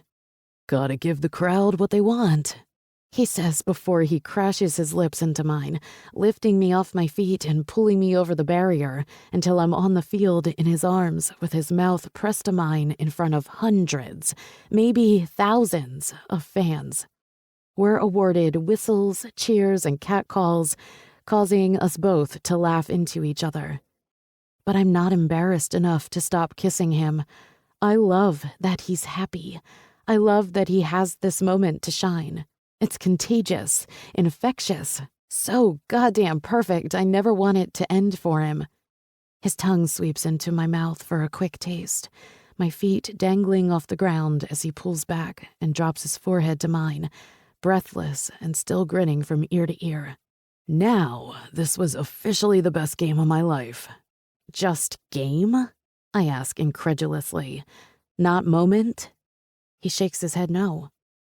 All my best moments belong to you. Stop it, heart. Stop it now. He gives me another searing kiss and then sets me down, his forehead staying on mine. Say it. Don't say it. Say it. I need a shower, baby. But will you wait for me? I want to go with you to meet up with your parents. I love you so much it scares me. How could I say no to the man who won the game? His eyes shine, and his lips press to mine once again. I'm so glad you were here. It wouldn't have been complete without you. Wouldn't have missed it.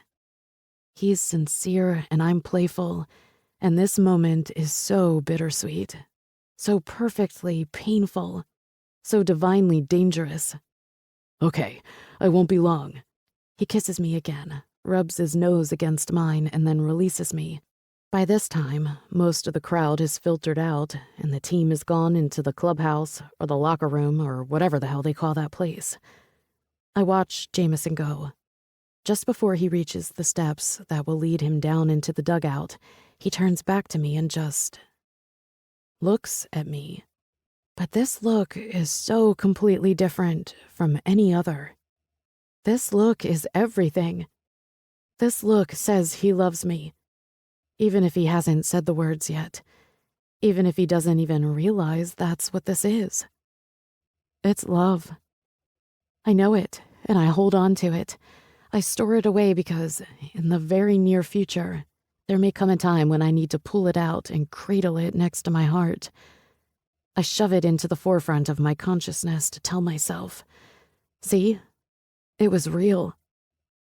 There may come a time when I hurt too much to remember this look, and the words, and the way he loves me.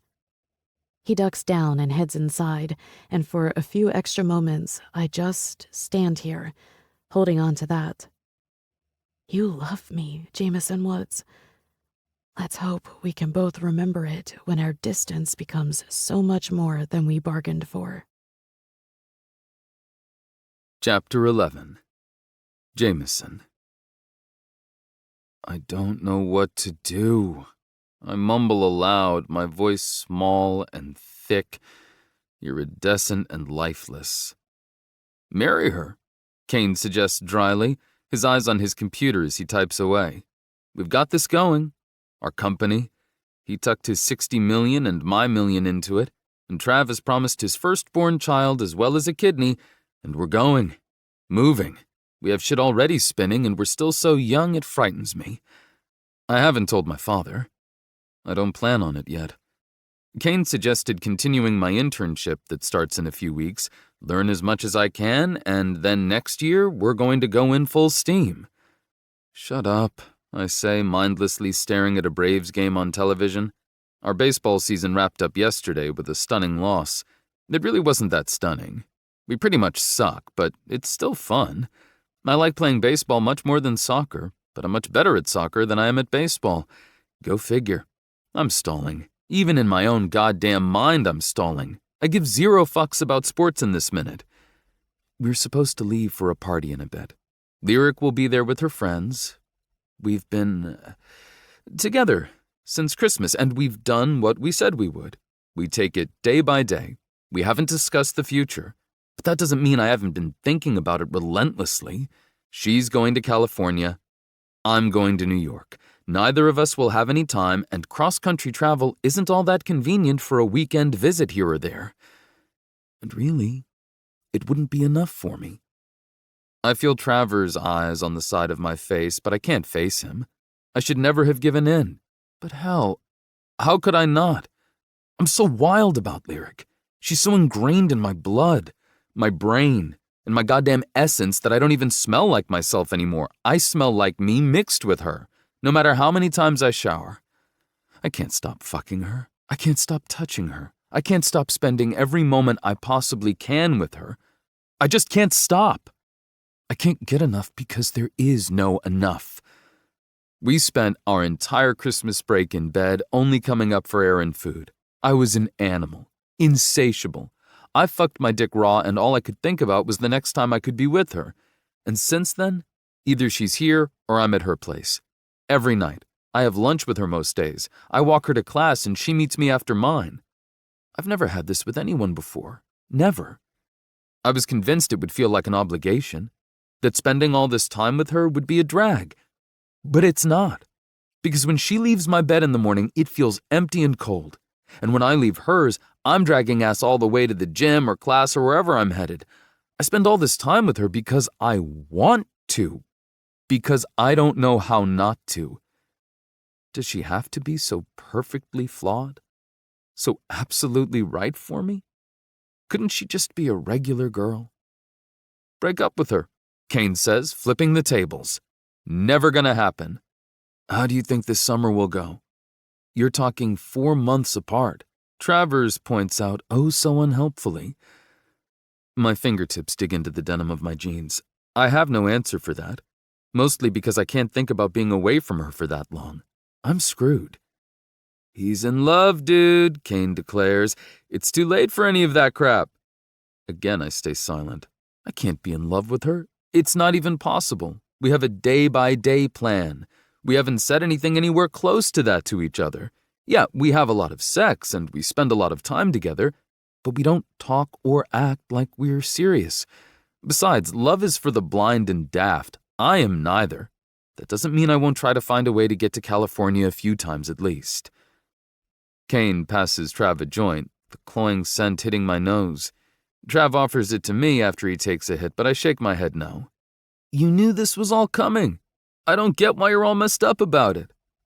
I shrug, leaning forward to grab my beer from the coffee table. I take a slow, easy sip before I return it to its previous resting place. Because she's Goldie Cox and our boy Jamie here is her just right. I turn to glare at Kane and he laughs. Right, tell me again that you're not in love with her. Admit it, dude, she's got you by the short and curlies. Shut up, twatlick. Trav snaps at him before turning back to me, the joint hanging loosely from his lips as a slowly curling stream of smoke floats up. When does she leave? Right after finals? They do have studios in New York. Kane offers like he's brokering a deal. Like I haven't thought of that already. Her gig might be more flexible than yours. I finish off my beer, kicking my feet up onto the coffee table. Robert Snow hates New York. He stays in LA, so that's where she's going. She's going to be an assistant producer on the new 5 album. Their eyes widen, and they exchange impressed glances. It's big time. She's big time, or at least she will be. I don't feel big time.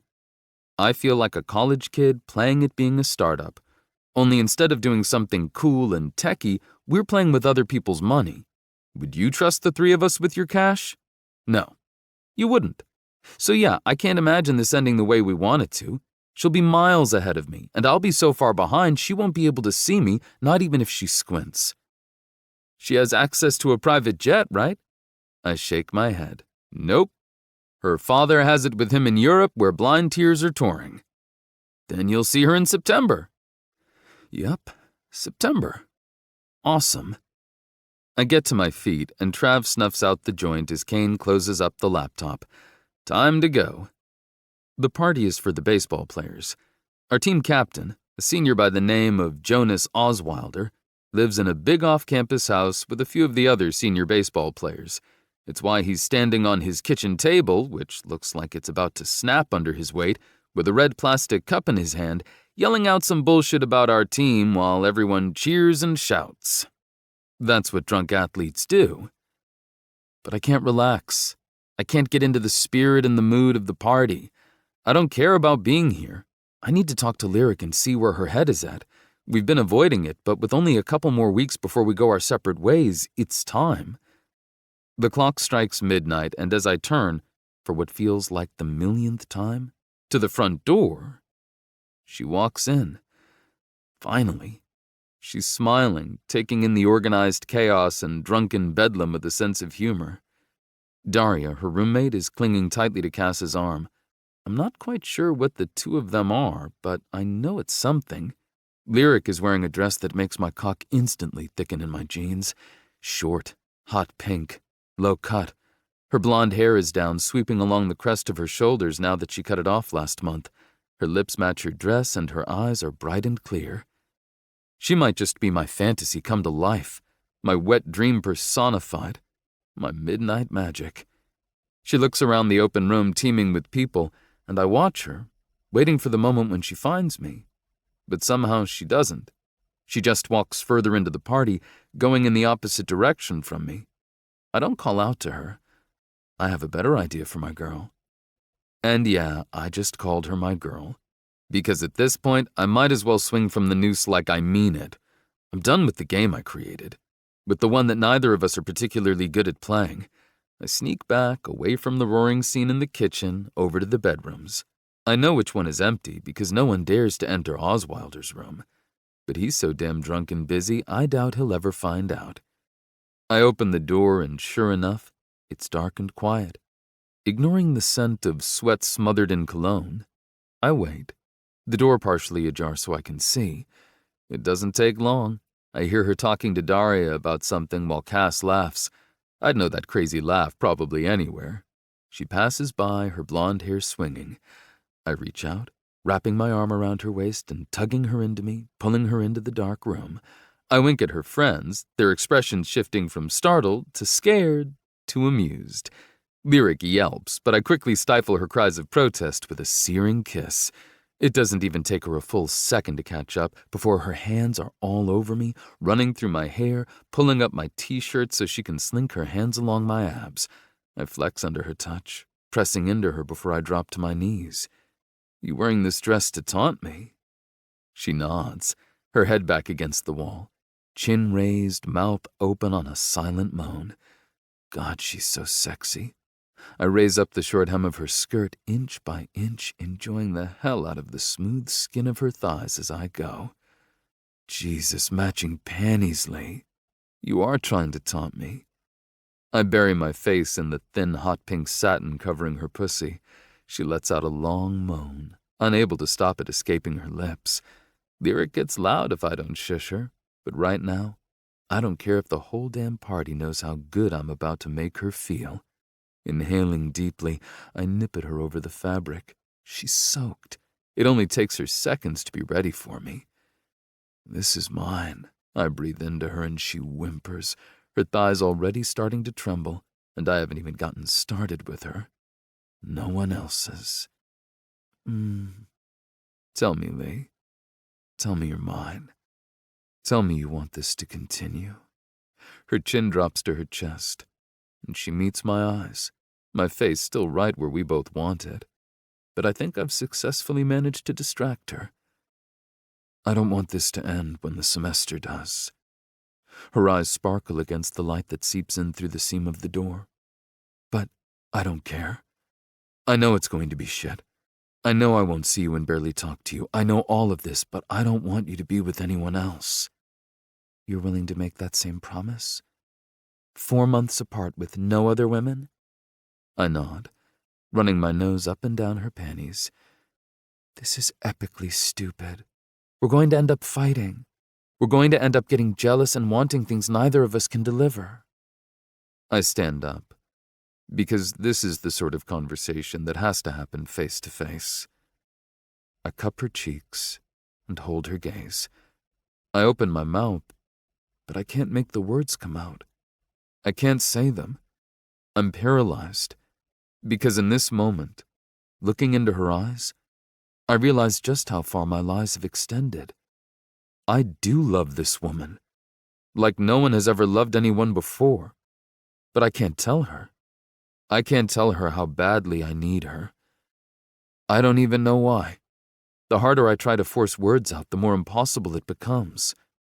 See? She says, completely misreading my silence. I don't want to place expectations on you and then hate you if you don't deliver on them. I shake my head, but still, I stay silent. Speak, damn it. Why the fuck can't I tell her? But I know why. Because if I give her that piece of me, when this ends, I'll end with it. How can we succeed?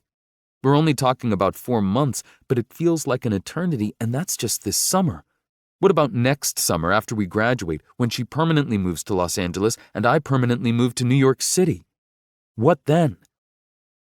No expectations, I say, and hate myself for it. Her eyes glisten, and I know I just said the wrong thing. I know it. I just indicated that I want my freedom to fuck other women when other women don't even show up on my radar. So this is ending? I shake my head and press my lips to hers. Never. I breathe against her, kissing her so she doesn't doubt my need for her again. We can make it work, Lee. We just won't place expectations on our time. We'll talk when we can. We'll see each other if the timing works out. And come September, we'll pick right back up. Until the next time we reach this point. A lot can happen in a year, baby. Kiss me, Jameson. Because I'm so tired of thinking about things I promised you I wouldn't. I'm a planner. I'm the girl who always has to be in control of a situation, and I have no control over this. It's killing me. I hate that I think about it so much. That I don't want these 4 months apart to happen even though my dream job is waiting for me.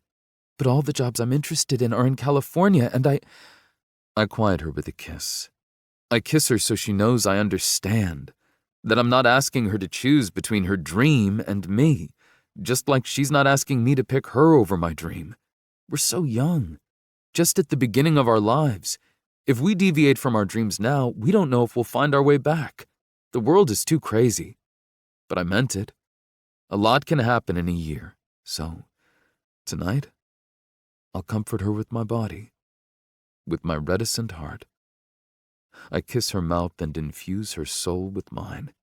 We become one, and for the first time, at a baseball party in my captain's room, I make love to her.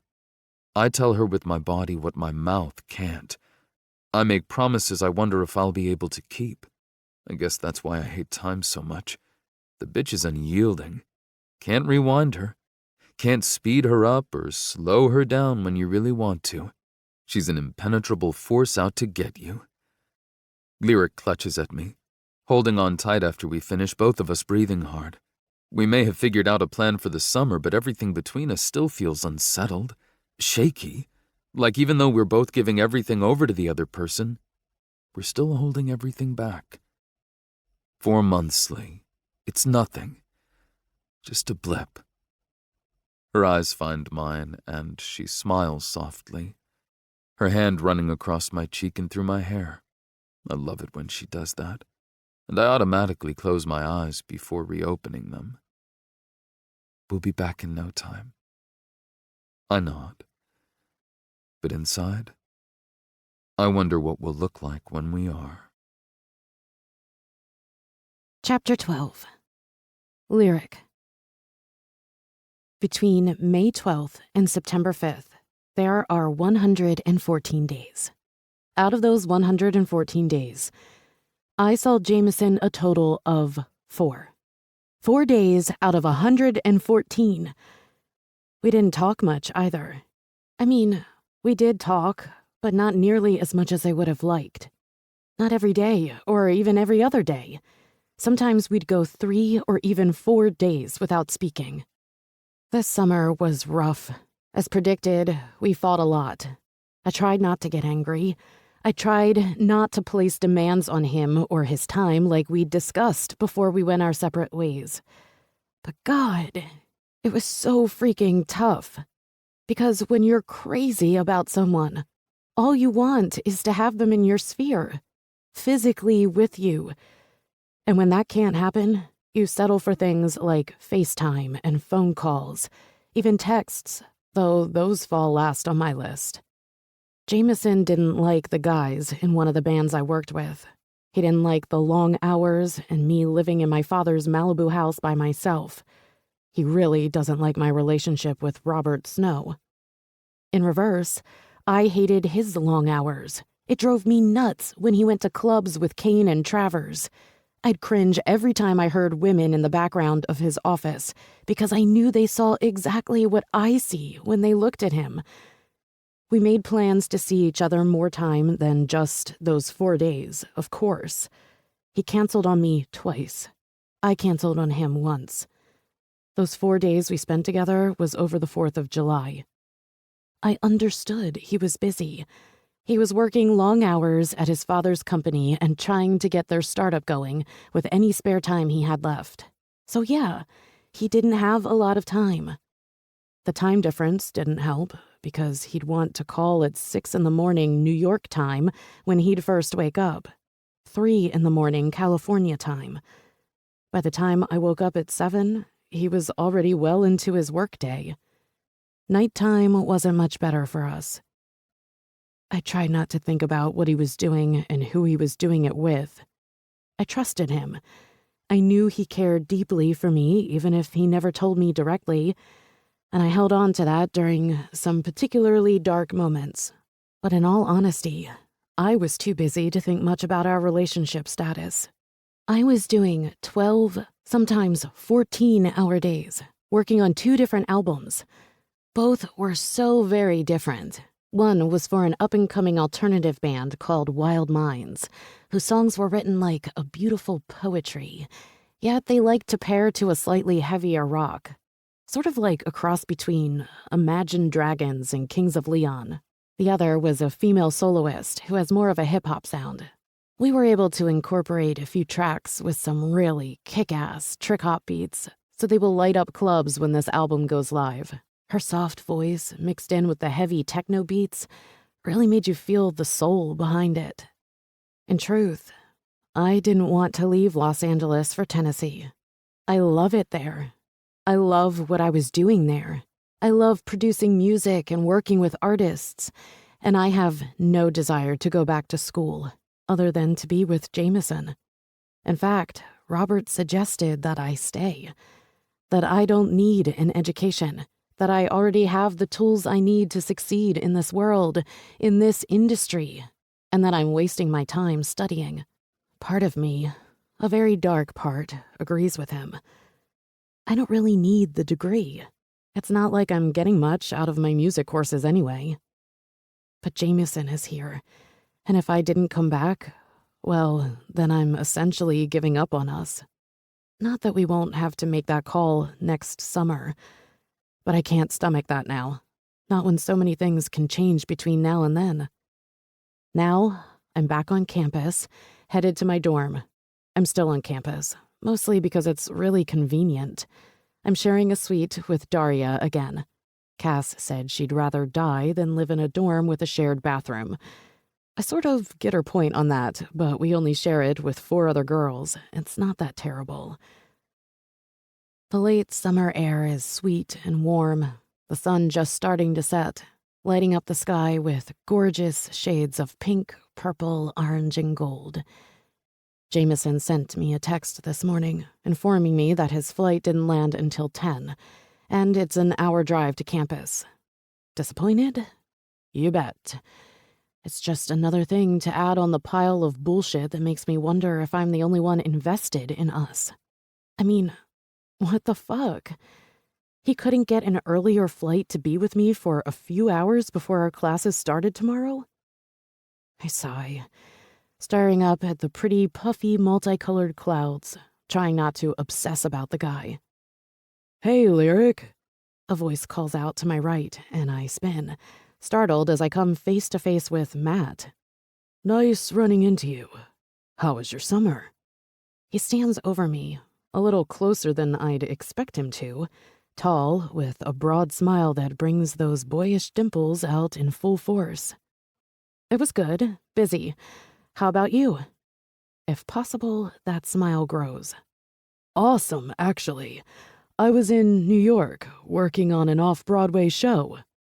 "Cool," I say. "Sounds great." "Yeah." He nods enthusiastically. "It was a huge success. As one of the stars, I feel like I got a lot of notoriety for it. I even had some agents and other interested parties approach me. They saw the show and heard me at open mic nights."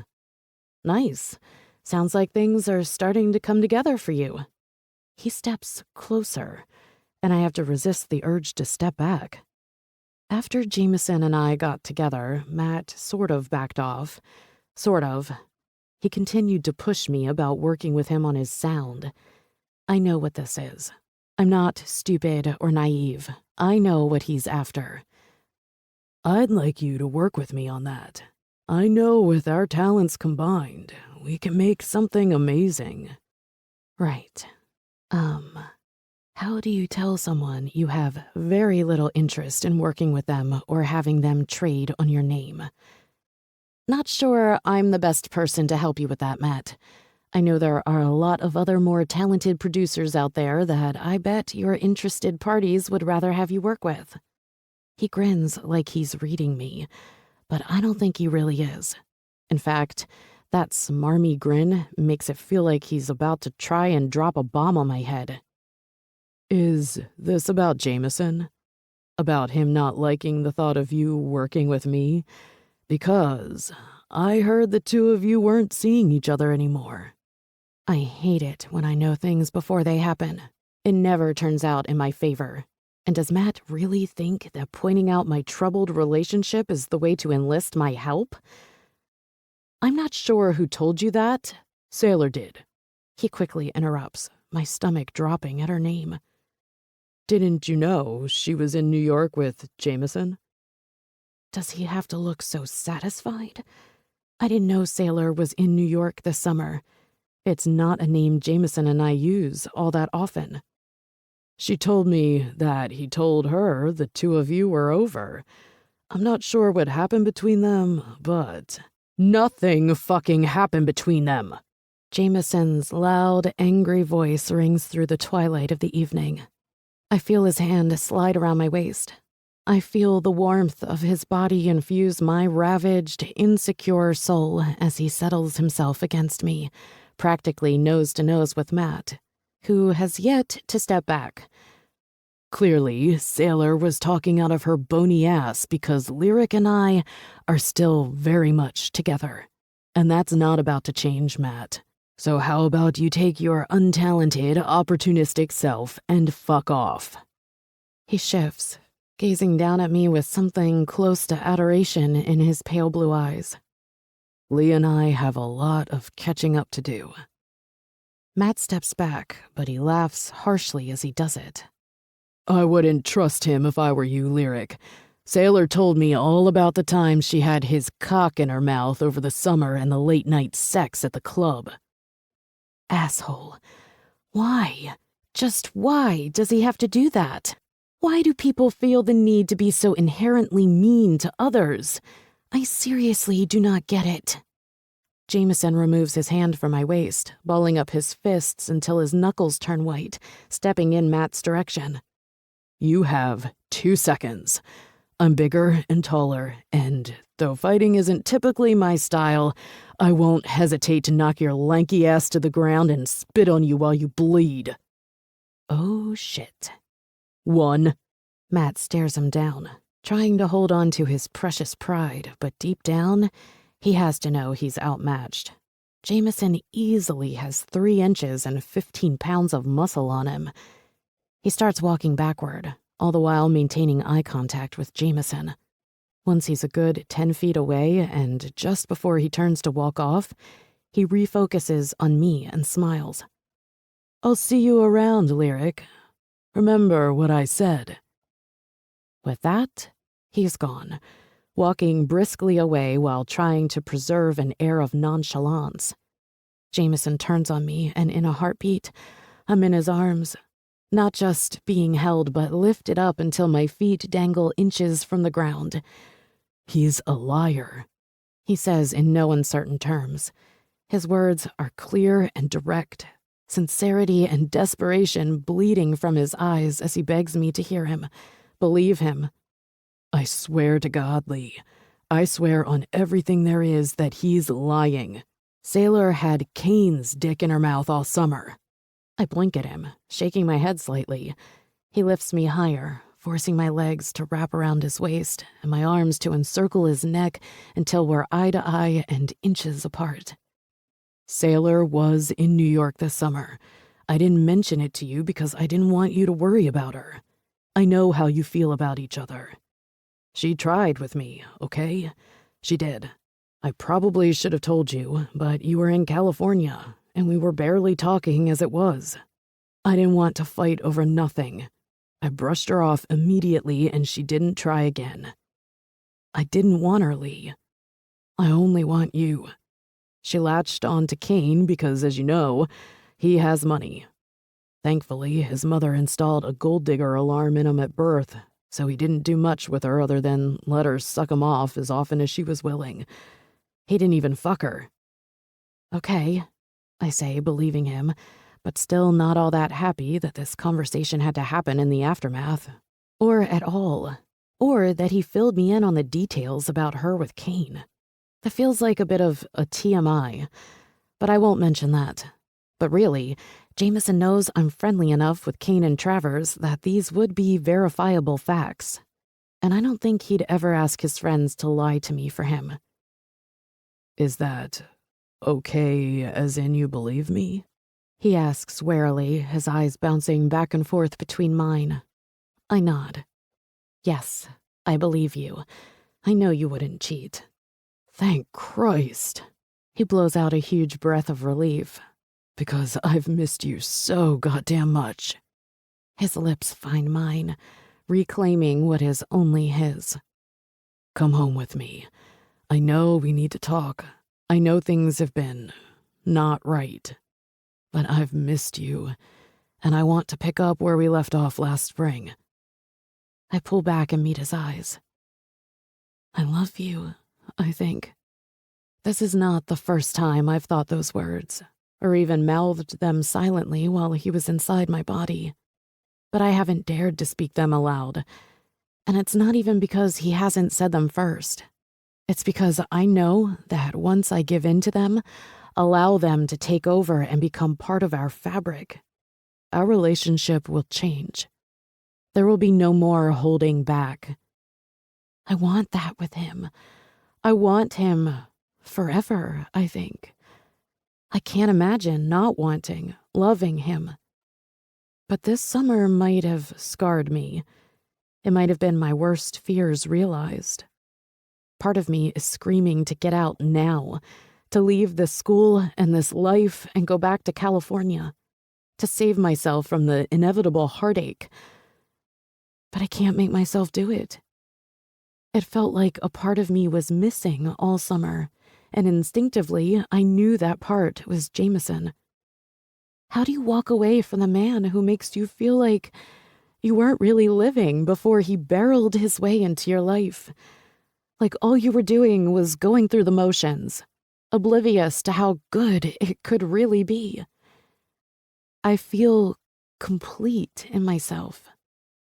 I won't even say he completes me or makes me whole, because I like to believe I am that without him.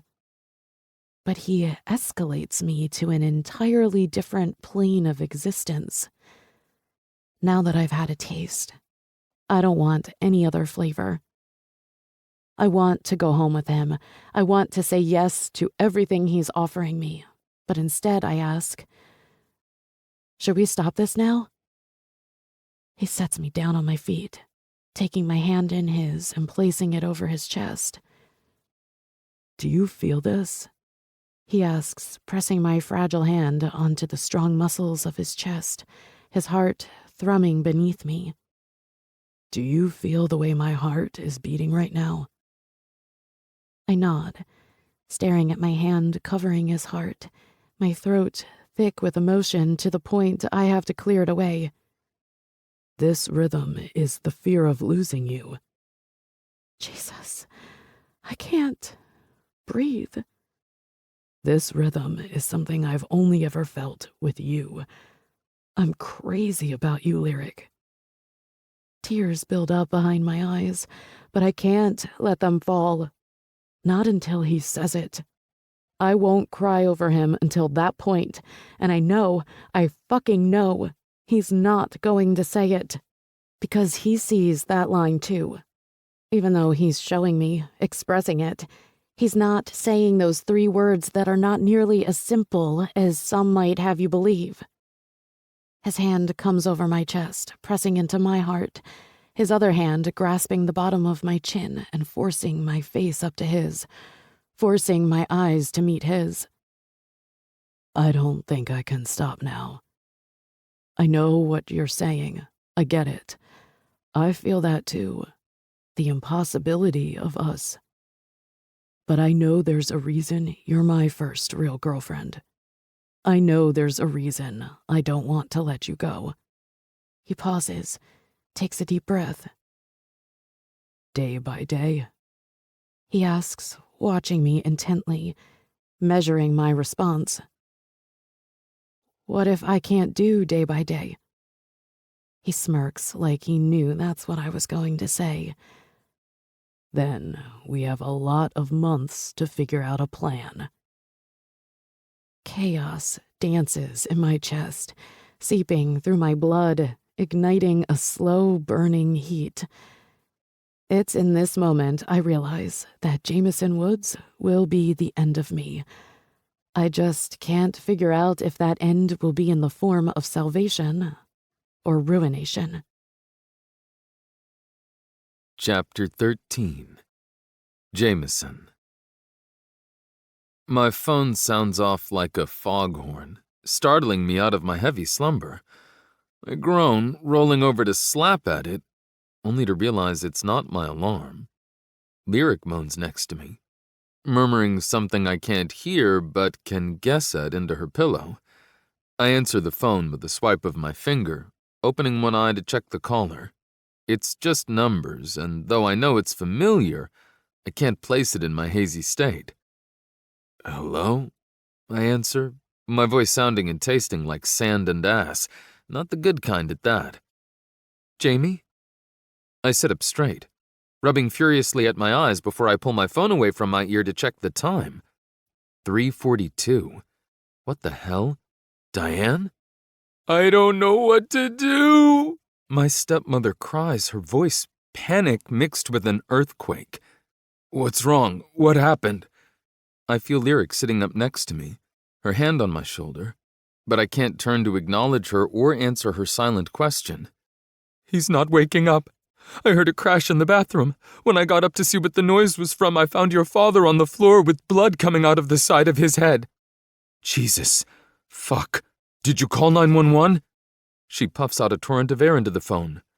No, And then she falls silent like her brain has officially shut off and all higher logic and common sense are gone. Why won't he wake up? Hang up with me and call 911. I bellow, terrified and helpless, losing the last shred of my sanity. Lyric grips my arm so tight my head automatically whips in her direction. She's on the phone, I realize. Yes, we need an ambulance. There is a man unconscious after hitting his head. His wife is unable to rouse him. I stare at her, listening as she relays my dad's address to the operator on the phone. She locks eyes with me as she repeats what the operator tells her, that they're going to get in contact with the local Greenwich dispatch and will have help sent over immediately. Jamie! My stepmother screams, and I realize she's been trying to get my attention. Lyric called 911, Diane. They're on their way. Just stay on the phone with me until they get there. I need you to tell me where they're taking him. Okay, she sobs, crying harder and harder into the phone. I can't handle this. He's the strong one, not me. I'm not cut out for this. She continues on, but I don't have the words to comfort her. I don't have any words for anything right now. The lights are on, and Lyric is up moving about my room. My eyes mechanically follow her. She's packing a bag. She's throwing socks, boxers, t-shirts, and jeans in it. My hairbrush and deodorant go in next. Then she's zipping it up. I'm going back to my dorm to grab a bag. I'll call the airline on my way, but if there are no flights out of here in the next few hours into New York, I'll call my father and get the jet here for us. Us? She's coming with me. Lyric just called 911 for my father who is unconscious. Lyric just packed me a bag. Lyric is getting her stuff and calling the damn airline for me. Get up, Jameson. Go shower or just get dressed. Get yourself together and I'll be back in 20 minutes. She turns around and leaves. I watch her go. My heart's so full and my mind so lost. I do get up. I follow her instructions, but I can't shower because Diane, who is on the edge of her sanity, is still on the phone. I throw on a t-shirt, jeans, and a hoodie. I listen as the paramedics and police arrive. I listen as Diane tries to explain what happened with my father. My father is unconscious on the floor, bleeding from his head. He's going to Greenwich Hospital, Jamie, she says after I've listened to them work on my father for far too long. I'm coming. Tell him I'm coming. The phone disconnects. I don't even know if she heard me. I collect everything I think I will need. My laptop, a few textbooks, notebooks, fucking pens. I shove them all into my messenger bag, grab the suitcase Lyric packed for me, and then I'm flying out my bedroom door, stomping all the way down the stairs. I consider waking up Kane and Travers, but decide against it. I'll text them later. I can't answer the questions they're going to ask. I swing open the front door, a cool late fall breeze hitting me square in the face. Lyric isn't back with my Jeep yet, and I'm forced to wait when waiting is the last thing I want to do. The last time I saw my father was the day I came back to school, nearly 2 months ago. He took me to lunch before my flight and told me he was proud of me for all the hard work I put in over the summer. It was the first time he had ever given me praise like that, more than just a good job or keep it up or a pat on the back sort of thing. This was real. This was genuine, and it made me feel like a two-timing piece of shit. I told him about the company Kane Travers and I have been working on. Once he got over the initial shock, he reminded me that his company would one day be mine. and then I'd really have my hands full. That lunch, in that small diner in Midtown Manhattan, was one of my happiest moments, because what I discovered in the cab to the airport is that my father finally saw me as more than just his son. He saw me as a man he was proud of. Tears burned the back of my eyes. My throat so thick I can hardly breathe or swallow past it. He has to be okay. I catch sight of headlights headed in my direction. They're stopped at the traffic light a few blocks down, and I know it's Lyric in my car. I stare at my car as I watch it idling, patiently waiting for the light to change, because Lyric isn't the type of girl who would blow through a red light, even in the middle of the night. We haven't talked about this past summer. Not once. Not even that day when we first got back, when I told her about Sailor and how much I missed her. She hasn't asked any questions. She hasn't said anything about what's going to happen with us next. I know it's already starting to weigh on her, though, because it's weighing on me. This Christmas will mark our 1-year anniversary, but it feels like a million lifetimes have happened in between that time. The months fly by too quickly when I'm with her, and too slowly when I'm not. Time, man. I hate time. But I love Lyric, and I'm at the point where I can't imagine myself without her by my side. My future is set for New York, and I know that eventually she might be able to get herself there as well. And if this summer proved anything, it proved that we can make this work. 4 months apart have not impacted us. We're as strong as we were when we left last spring. Maybe more so. Definitely more so, because I've given up on the idea that she's not my world. That the excuses of being too young and just wanting to have fun are just that. Excuses. Bullshit excuses at that. I've had my fun. I've slept with plenty of women. Not one of them made me feel a tenth of what Lyric does when I'm just standing in the same room as her. The light still hasn't changed, but she must get fed up or too impatient, because she drives through the red intersection and down the couple of blocks before she's pulling up right in front of where I'm sitting on the front steps. I stand, wordlessly toss my suitcase into the trunk, and when I approach the driver's side door, she shakes her head and yells at me through the glass to go around. I don't have it in me to argue with her. When I get in, she turns to me for a second before twisting around completely, looking out the back window and pulling out onto the road. I'm driving. She starts like she's gearing up for me to fight her. You have enough on your mind. I got us a 6 a.m. flight to JFK, and my father's driver is going to pick us up at the airport and take us to the hospital. I love you. I say it simply, and her head whips in my direction, her eyes wide and startled, like she never in a million years expected these words to come from me.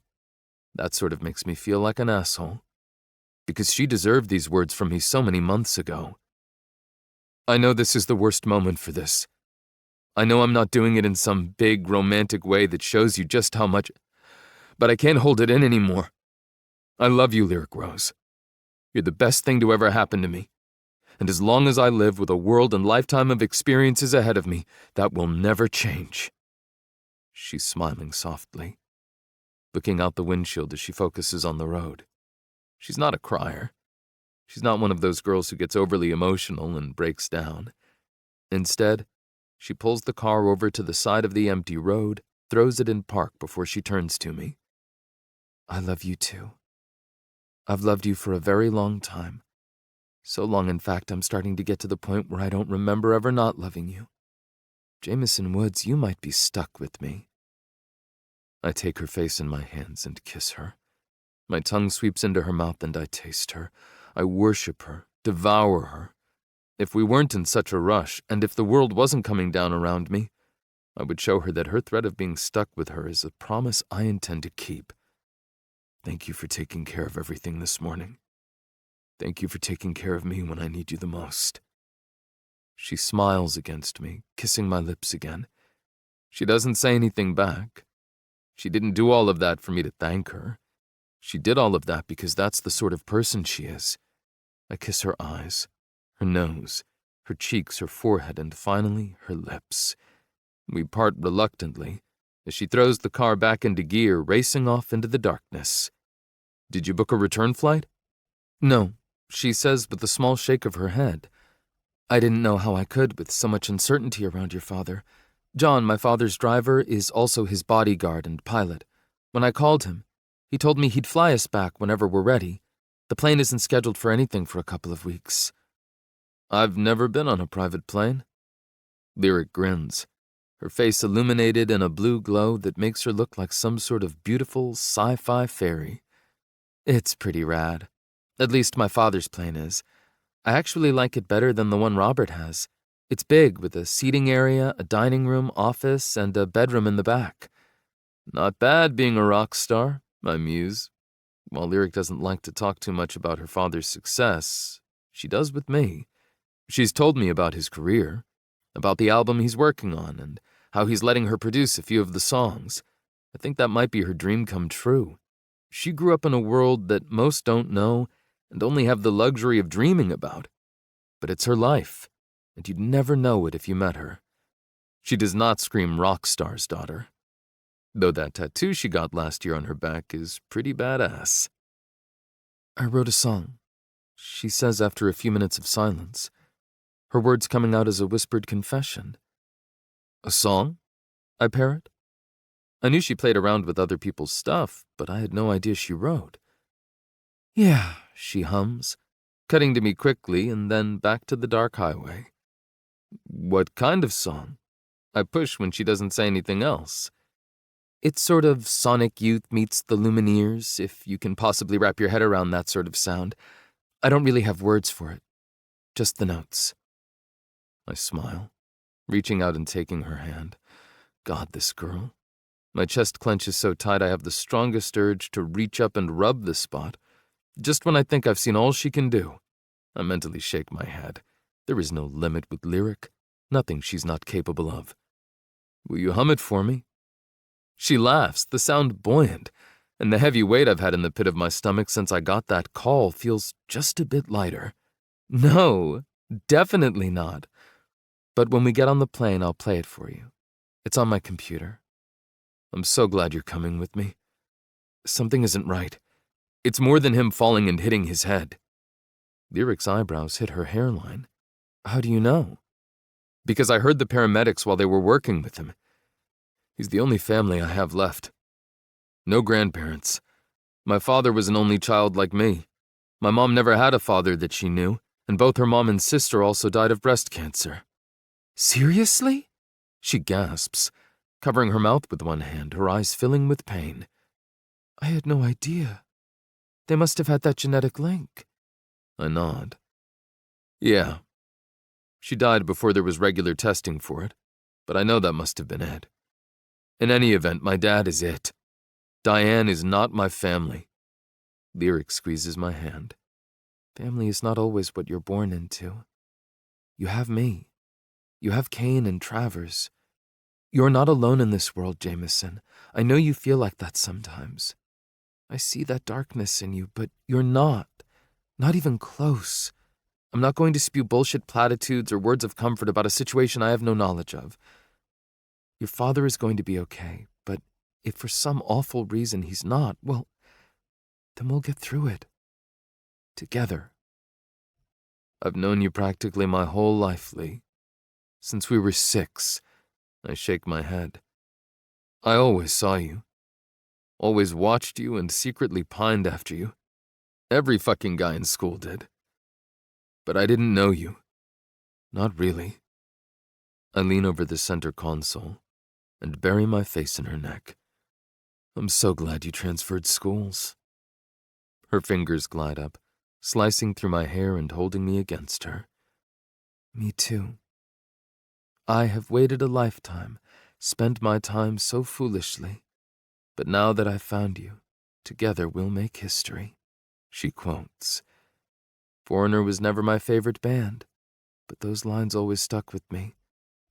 I think maybe that's us. I certainly hope so, baby. I certainly hope so. Chapter 14. Lyric. When we land, my father's driver is there waiting for us. I've known him since I was a small girl, so when he wraps me up in a big bear hug, because the man is the size of a bear, I release the breath I've been holding since Jameson got that phone call. Jameson is exhausted. I tried to get him to sleep on the plane, but he couldn't. I think he was a little upset with me. I purchased first-class tickets because that's all they had left next to each other. I was not going to have him sit in some random middle seat without me there with him. Even so, the comfort was nice to have and allowed him to practically lay across my lap as I ran my fingers through his hair, trying to lull him to sleep. He listened to my song, and after he heard it, kissed me crazy while praising a genius I do not feel I possess. Then he fell silent for the remainder of the trip. He greets John with a friendly handshake, and then we're quickly ushered to my father's large Mercedes sedan. In addition to having an airplane, my father also has an arsenal of cars. He's also one of the most generous men on the planet. I received a slew of texts from him once we landed, and I turned off airplane mode, asking how we were, offering us the house to sleep in and food and whatever else we could ever need. My father has met Jameson plenty of times growing up, but when he and my mother came to Tennessee, they fell in love with him. Even if he and my father did fight about who was going to pay the dinner bill for over 5 minutes, Jameson won. My overly possessive father, who was slow to like anyone his girls date, had accepted my boyfriend as part of our unit. And that means anything Jameson needs, my family is there to help with. As we sit in New York rush hour traffic that doesn't stop, even after everyone is already at work, Jameson calls the hospital for an update. I note he doesn't call Diane, and I wonder if that's because of their tenuous relationship or something else. I hold his hand as he listens to whatever the doctor or nurse is telling him. When he closes his eyes, like whatever they're saying physically hurts him, I move closer to him. He had a heart attack. He bewilderedly breathes out once he ends the call. He's up in the ICU. They gave him some medication that dissolved the clot in his heart, and tomorrow they're planning on doing angioplasty. They dissolve the clot. I smile and he nods. Sounds promising. He doesn't say anything else, not even as we pull up at the hospital and John shakes his hand, offering his sympathies. We're directed upstairs. As we walk down the hall of the ICU, a terrifying place to visit even if we didn't have a loved one here, and enter his room, I do my best to hold in my emotions. Jameson squeezes my hand so tightly I can feel the blood draining from my fingers. My fingers match Jameson, who is suddenly white as a sheet with wide eyes and an expression that relays both shock and horror. His father is asleep, his eyes closed.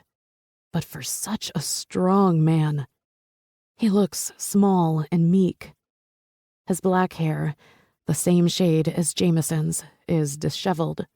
There is a large stitched-up gash on his right temple. There's tubes and wires protruding from his arms and chest, and he's hooked up to machines that drip medicines and fluids into his body. A monitor flashes green numbers at me, various wavy lines dancing across the small screen. I have no idea what any of it means, but I'm hoping it's good. "Dad," Jameson whispers, his voice hoarse like he hasn't used it in years. His father doesn't open his eyes, and Jameson starts to tremble. I swallow hard, pleading with myself to hold it together. "You must be Mr. Woods' son, Jameson?" A voice behind us asks, and we both spin around to face a young, pretty woman dressed in light blue scrubs. "I'm Dr. Landy." "Nice to meet you." Jameson shakes her hand. "This is my girlfriend, Lyric Rose." She greets me before turning her full attention back to Jameson. "Would you mind stepping outside with me for a moment so we can talk?" Jameson hesitates, clearly not wanting to leave his father's side. "I'll stay," I offer. He gives me the smallest of perceptive grins before following the doctor out into the hallway. I don't know what to do with myself, where to go or how to move. I'm terrified that any misstep will be like tripping over the proverbial plug, even if I know that idea is ridiculous. It's just the overwhelming nature of the room and the situation. There is an empty seat beside his bed, which I slowly sink into, realizing as an afterthought that Jameson's stepmother isn't here. Tentatively, I reach out and place my hand on top of Mr. Woods. Then I smile because even though I know his name is Jameson, like my Jamesons, I've only ever heard him referred to as Mr. Woods. At my touch, his eyes slowly flutter open, and I realize just how much Jameson looks like him. Same pale blue eyes, same black hair, same chiseled, handsome features. "You're not my son," he whispers softly, his voice gravelly and weak. "No," I say, leaning forward. "Jameson is out in the hall speaking with the doctor. I'm—" "Lyric. Yes, I know all about you." I blush a little at that, and I'm not typically an easy blusher. "You're my son's girlfriend." "Yes," I say, even though he didn't pose that as a question. I get the impression Mr. Woods knows and sees everything. "I'm thrilled I'm finally getting to meet you, Lyric. I'm sure I've seen you before, around town or in school with Jamie, but we've never been formally introduced. You make my son very happy." I smile. I can't stop it. Even in the middle of this grave situation, something about his father's statement fills me with giddy bubbles. "Me too, Mr. Woods. You have an incredible son." "You can call me Jameson, but if that's too confusing, since I know that's what you call him, you can call me Jamie and my son Jameson." I smile, laugh a little. "How are you feeling, Jamie?" "Like I had a heart attack and hit my head." I frown at that, so he reaches over, covering my hand that's holding on to him with his other ice-cold hand. "I'm glad you two came, though you really should turn around and go back. You both have school." "I don't think that's going to happen until you're on the mend." "I'm grateful my son has you, Lyric. I don't know you well, not yet, anyway, but you remind me of Jameson's mother, Lily. The way you love him, and the way he loves you. It makes this old man very happy." And I'm crying. Big, fat, ugly tears. I can't stop them. They're rolling down my cheeks like a tsunami crashing to the shore. I feel so foolish, and am beyond embarrassed, but God, how can I not cry at that? "What did you say to make my girlfriend cry, old man?" Jameson comes in, his tone playful and eyes bright. I love that he just called him old man, especially after his father called himself the very same thing. "Come over here," his father says. I wipe furiously at my eyes that are still leaking like a faucet. Jameson kisses the side of my face, stopping me when I try to rise out of the seat so he can sit in my place. He lowers himself onto the arm of the chair instead, closer to his father. He doesn't touch him the way I am. He just sits there, stiff and uneasy despite the light-hearted moment they just shared. "I'm fine, Jamie. I'm going to be fine. Stop looking at me like I'm about to die any second." Jameson shakes his head, rolling his eyes and growling something under his breath. "We need to talk," his father states, and now I do stand up. They need time alone. "I'm going to go home and shower," I declare, shifting from Jamie to Jameson. Shit, that's going to get really confusing, especially since his father and everyone else call Jameson Jamie. "I'll be back in a bit with some food." Jameson, my Jameson, turns to me and nods. "Okay, thanks, baby." He leans in and kisses my lips right in front of his father. I've never kissed a boy in front of an adult like that, and I feel myself coloring again. Jameson laughs at my reaction. Then I say my goodbyes to his father and get the hell out of there. I don't bother calling John. He just dropped us off, and I already woke him in the middle of the night to have him pick us up at JFK. Instead, I take an Uber home, anxious to see my parents. I step out of the car at the gate of my parents' house. The driver pulls away, and I punch in the code. The large black iron gates swinging open for me. I don't even make it up the driveway to the front of the house before the front door bursts open and Melody comes flying out. She's laughing hysterically, practically skipping and galloping at the same time until her arms are wrapped around me, and she's jumping up and down, giggling and screaming in my ear. "You fucking bitch!" she squeals. "Why didn't you call me?" I pull back, my smile as glorious as hers. "And when was I supposed to do that?" She sighs, some of her enthusiasm slipping. "I don't know. I guess you had a lot on your plate. How is he?" "Jameson the Third or Jameson Jr.? She glares at me, her muddy green eyes narrowing. "Both, slut wagon." God, I've missed my sister. Hanging in there and hanging in there. I left so they could talk and spend some alone time together. I'll go back after I visit with you, Mom and Dad. "Am I the worst sort of person if I show you this?"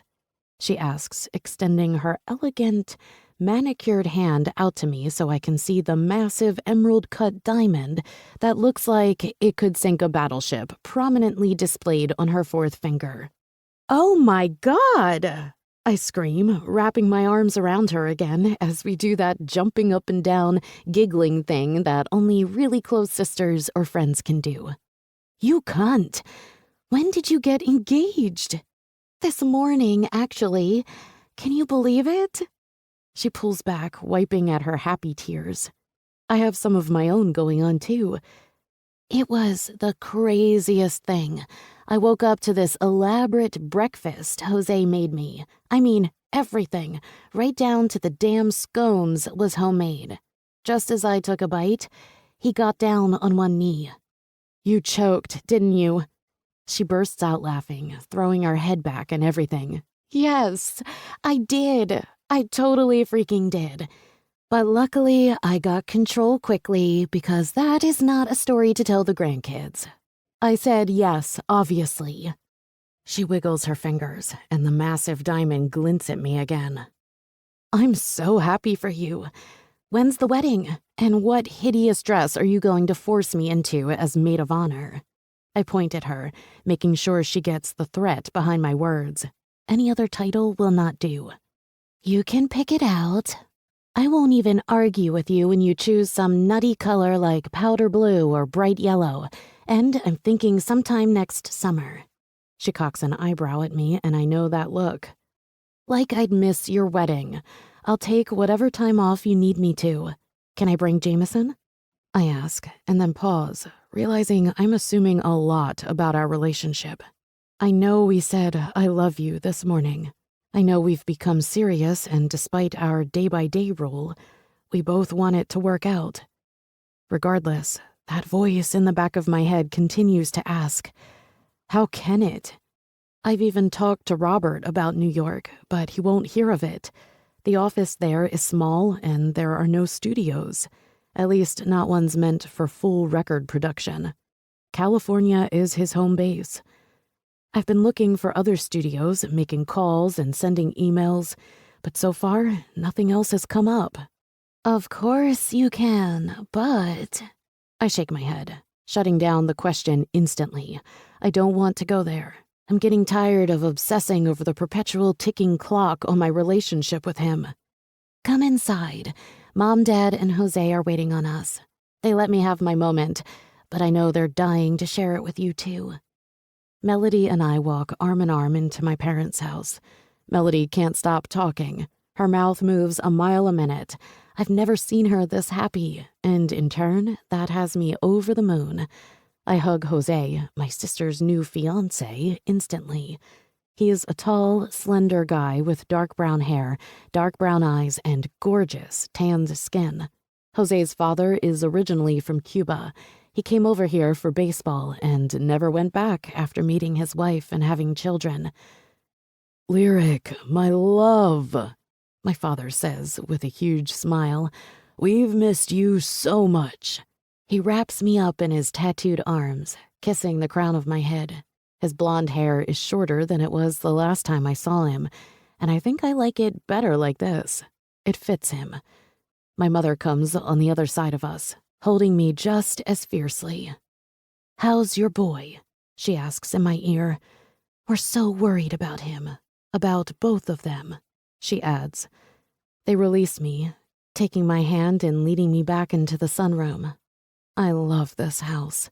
It may be huge, but it's always felt intimate and cozy. It's always felt like home. My mother is also blonde, with big green eyes and a smile that can stop your heart. She met my father when she was my age. They ran into each other after one of his shows. She went backstage with a friend. The two of them began talking, and that was it. They married a year later and had Mel 2 years after that. My mother devoted her life to raising us and did a damn good job of it. I know how lucky I am to have a family like this, what it means to be loved and cared for to this degree, how special and rare what we have is. I explain everything that happened with Jameson's father and how my Jameson is taking it. They listen with rapt attention, holding my hand and looking as stricken as I feel. "He can stay here with you," my mom asserts, looking to my father for confirmation. He nods like it's a done deal. "He doesn't have to stay in his dad's house with his stepmother. He's yours. That makes him ours, too." "Thank you," I say, getting choked up for what feels like the millionth time today.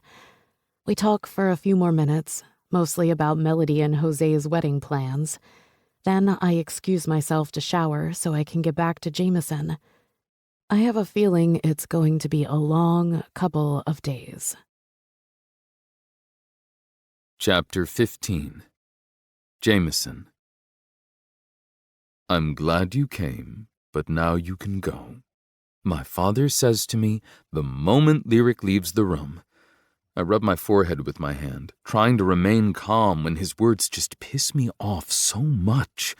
My father looks about 10 years older in this hospital bed. He's frail and sickly pale. I know he views this heart attack, this hospital bed, and the shit coming out of his body as some sort of emasculating assault. Like being sick is a weakness the world is just waiting to exploit. You're having surgery tomorrow. I'm not going anywhere. I'm having a procedure and I'm going to be fine. You have classes you're missing. I stand up quickly, striding to the window that overlooks a courtyard, because if I don't leave my father's side, I'm going to throttle him, and I think it's considered bad form to beat up a guy who just had a heart attack. I'm staying. I stayed firmly, staring out the window. I don't know why I'm so angry with him. Maybe because he spent his life drinking alcohol, eating red meat with every meal, and smoking cigars. Maybe because I don't really feel like he appreciates that I flew out of bed in the middle of the night and came running up here for him. Or maybe because in this moment, I feel like a child and need him to just be my dad, even if that's unfair given the circumstances. But the last thing I can handle right now is the hard, tough love routine he's been shoveling down my throat my entire life. She's special, he says, and I know he's talking about Lyric. I nod my head, still blindly staring at nothing out the window. Yes, she is. I hope it works out for you two. Not so easy when you both want big careers. Your mother was never all that into work. She was always happy to let me lead. I don't think your girl is like that. No, she's not. She's gonna have to learn if you want to work it out. Shut up, Dad. Just shut the fuck up. It's why the divorce rate is so high in this country. Women want to have it all, big careers and a perfect home life. But men are simpler than that. We know we can't have it all and expect our women to take up the slack. When they don't because they're too busy with their own jobs to watch after their families, well, that's when couples break up. I spin around on my heels and face him head on. You don't really believe that bullshit, do you? No, he says with a tired grin. I don't. I was just checking to see how invested you are with her. To see if you'll support her when she needs you to. I laugh. It's slightly hysterical. I have no idea who this man is right now. My hands run through my hair, tugging on the ends. It doesn't help to ease the mounting pressure inside me. Pressure. That's all I ever have going on. School, sports, my father's expectations, this new company venture with Kane and Travers. I don't want to talk about Lyric. I want to talk about you. It's a heart attack, Jamie. No one's cutting off my balls. I'll be out of here in a few days and back to work by the end of next week. I stare at my father, wondering if he'll ever quite understand. I don't think so. I think his stubbornness is so deeply ingrained in who he is that there is no seeing past it at this point.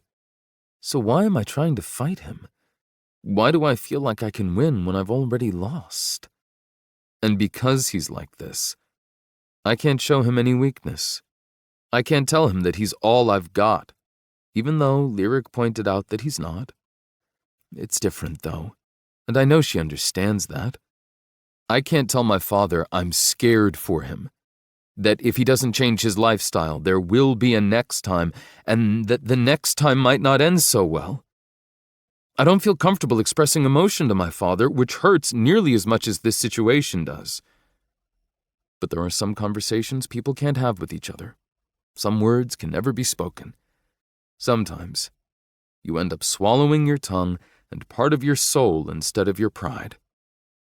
I turn back around, no longer able to look at him.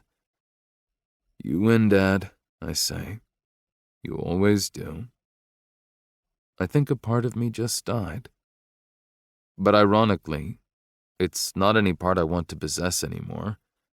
It's the scared little boy I've been holding on to since my mother died. I am no longer afraid of my father, I realize. I no longer need his approval and praise. I have my own company. I have a beautiful girlfriend who loves me. In 8 months, give or take, I'm going to have a degree. Maybe then I'll be able to breathe a little. I'll find some wiggle room and space to maneuver. I won't feel like a weight is constantly pressing down on my chest. I may have always wanted to be like my father, and part of me still hopes I am to a certain degree, but I am so much more aware than he'll ever be.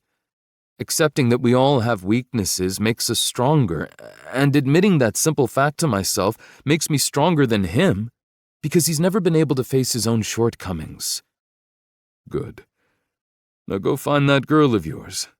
I'm tired and need my rest. Come back and see me before you leave town. Did you know that I flew out of bed to get here? Diane, who's not even here, called me at 3:45 in the morning. I didn't hesitate. I packed a bag. Lyric and I drove an hour to the airport and I got on a plane. Now here I am. And you're fucking kicking me out. I dropped my forehead to the window, wishing I were stronger in this minute. Wishing this wasn't so goddamn hard to say. Slapping my hand against the cool pane of glass, I right myself. I turn back around and march over to his bed, then drop down into the chair. Fuck you, Dad. His eyes widen at my outburst, and I relish that small victory. Fuck you for trying to get rid of me. Lyric and I are staying. You're going to shut up and accept our help. We'll leave when we're ready, and I'm satisfied that my father isn't going to die. He stares me down, and then smiles. How's your business going? A chuckle bursts out of my chest. Damn this man.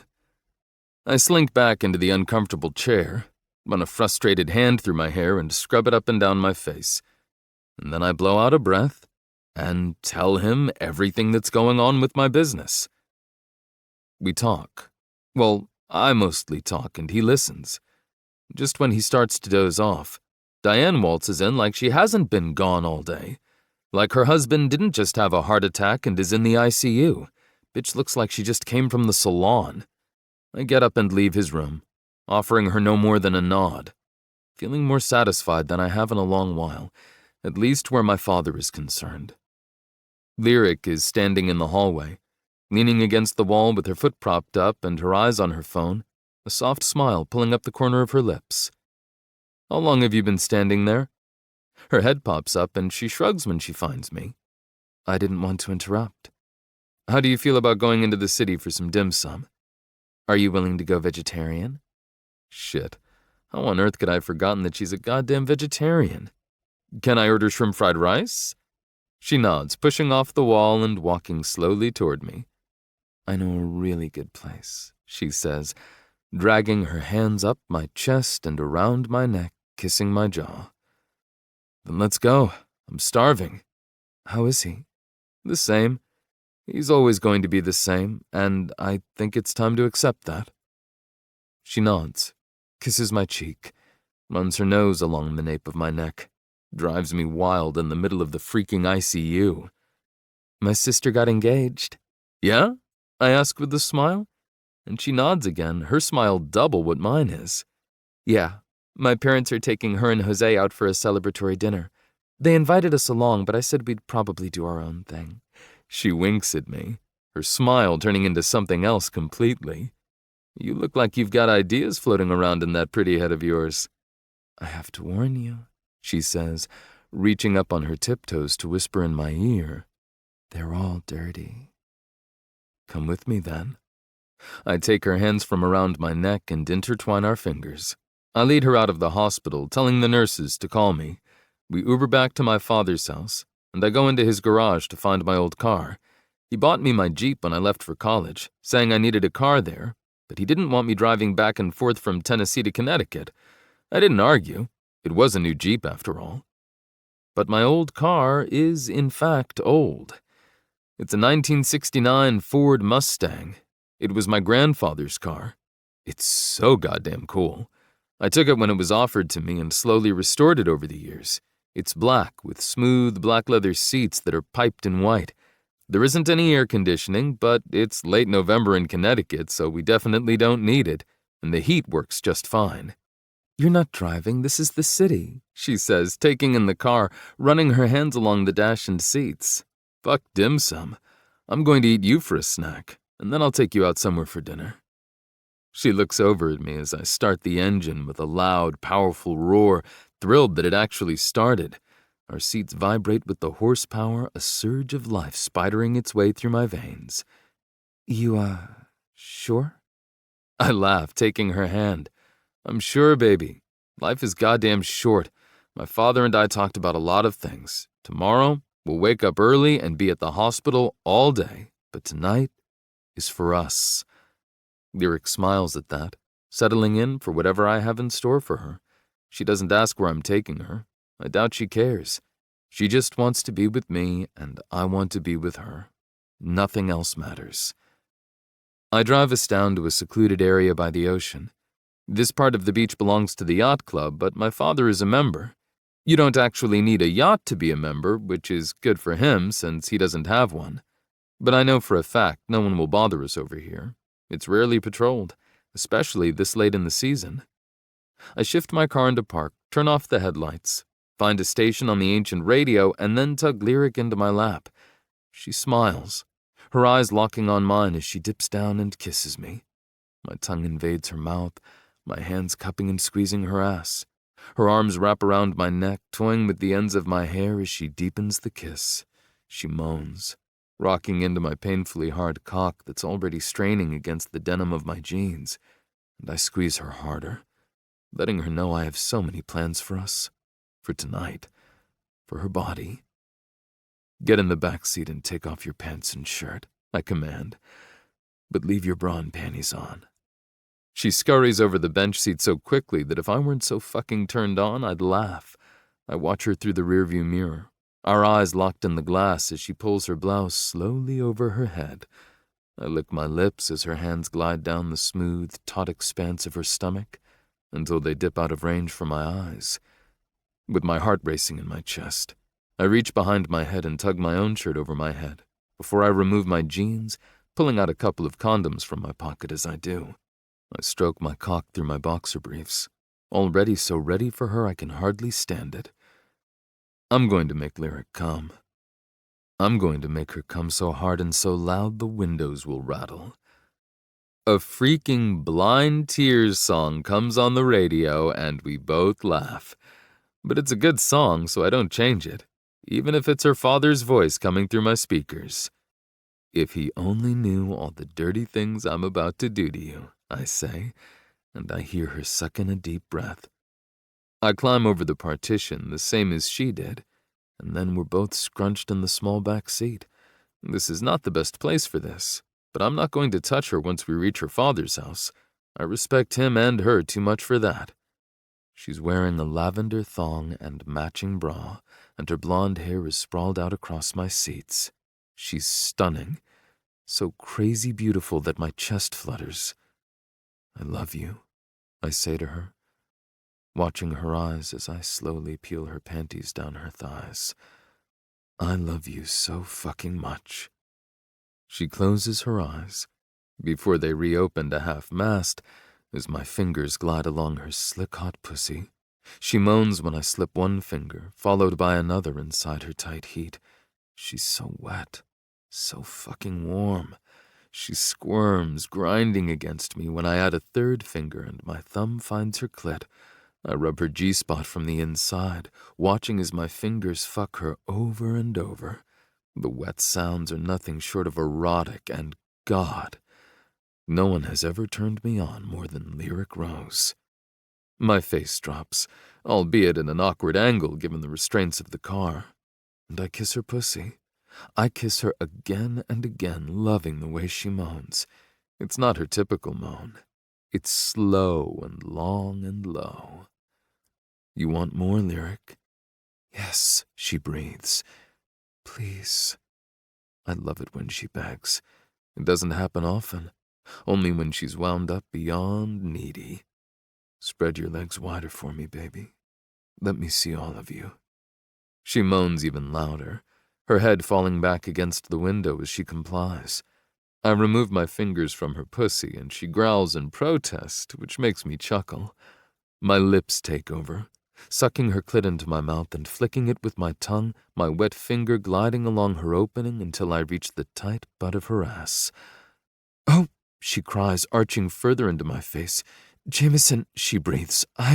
Shh. If it's too much, I'll stop." She nods, but I can tell I'm pushing her past her comfort zone. I'm good with that. In fact, I love it. My finger, still wet with her arousal, slips in just a little as my mouth continues to feast on her dripping pussy. Her hands find my hair, tugging and pulling and moving me this way and that. It drives me wild when she gets like that, when she becomes crazed, no longer able to hold back as she searches for the high she knows I'm going to deliver. My finger goes in deeper. When I start to slide it back out, sucking on her harder, she comes, shattering into a million tiny pieces all over the back seat of my vintage Mustang. I've never had a girl in here, believe it or not. It's something I've always regretted, but now, I'm glad she's the only one. I'm glad it's her who will always be a part of one of my prized possessions. "Oh, God," she hums when she's finally starting to come down. Lyric is not a talker while she's coming. She's not one of those girls who calls out names or swears. She just moans and whimpers and sighs and screams. She shakes her head like she can't come up with the right words. I kiss her lips, my finger leaving her ass. I can't wait for my cock to go there, but tonight is not the night for that first. Are you ready? One hand grabs my face, kissing me harder. Her other hand grabs my cock, directing it to her entrance. Control freak. She smiles against my lips. Don't ever forget it. Never, I say, as I slide into her. So fucking good. I pump into her, groaning and picking up my pace, unable to hold back. Her legs wrap around me, drawing me in closer, taking my cock in deeper. It's only after a few minutes of losing my mind in my girl that I realize the reason this is better than anything has ever felt before. I'm going bareback for the first time. "Baby," I pant, my eyes practically in the back of my head. "I'm not wearing a condom." "I've been on the pill for 1,000,000 years, Jameson," she says with a small laugh to her strained voice. "You've known this. I think we're both safe, so we can stop with the condoms already." Hell. You sure? Without a doubt. Thank God, because now that I've had you like this, there is no going back. I hike her leg up over my shoulder, climbing onto my knees in the well of the back seat, and I thrust in. then pull back out slowly. She whimpers, her hands reaching out, grasping onto my shoulders, her nails digging in. Then I do it again, staring down at the way my wet dick looks sliding in and out of her. So goddamn pretty, Lee. Your pussy is so pretty. There is nothing better than being inside of you. So wet, so tight. Fuck, baby, you feel so good I can't hold off much longer. Then don't, she half yells. I grin as I reach in between us, finding her clit and circling it with my thumb. She screams out, rocking up into me, begging for more. Then I start to pound into her, as much as I can given the limited room we have to move, but still, I make it count. I screw her brains out while making love to her fiercely. When I feel her body start to tremble around mine, I can no longer hold back, and I come, roaring out my release, louder and harder than I've ever come before. My sweaty forehead drops to hers, unable to draw in enough air. I think I nearly passed out.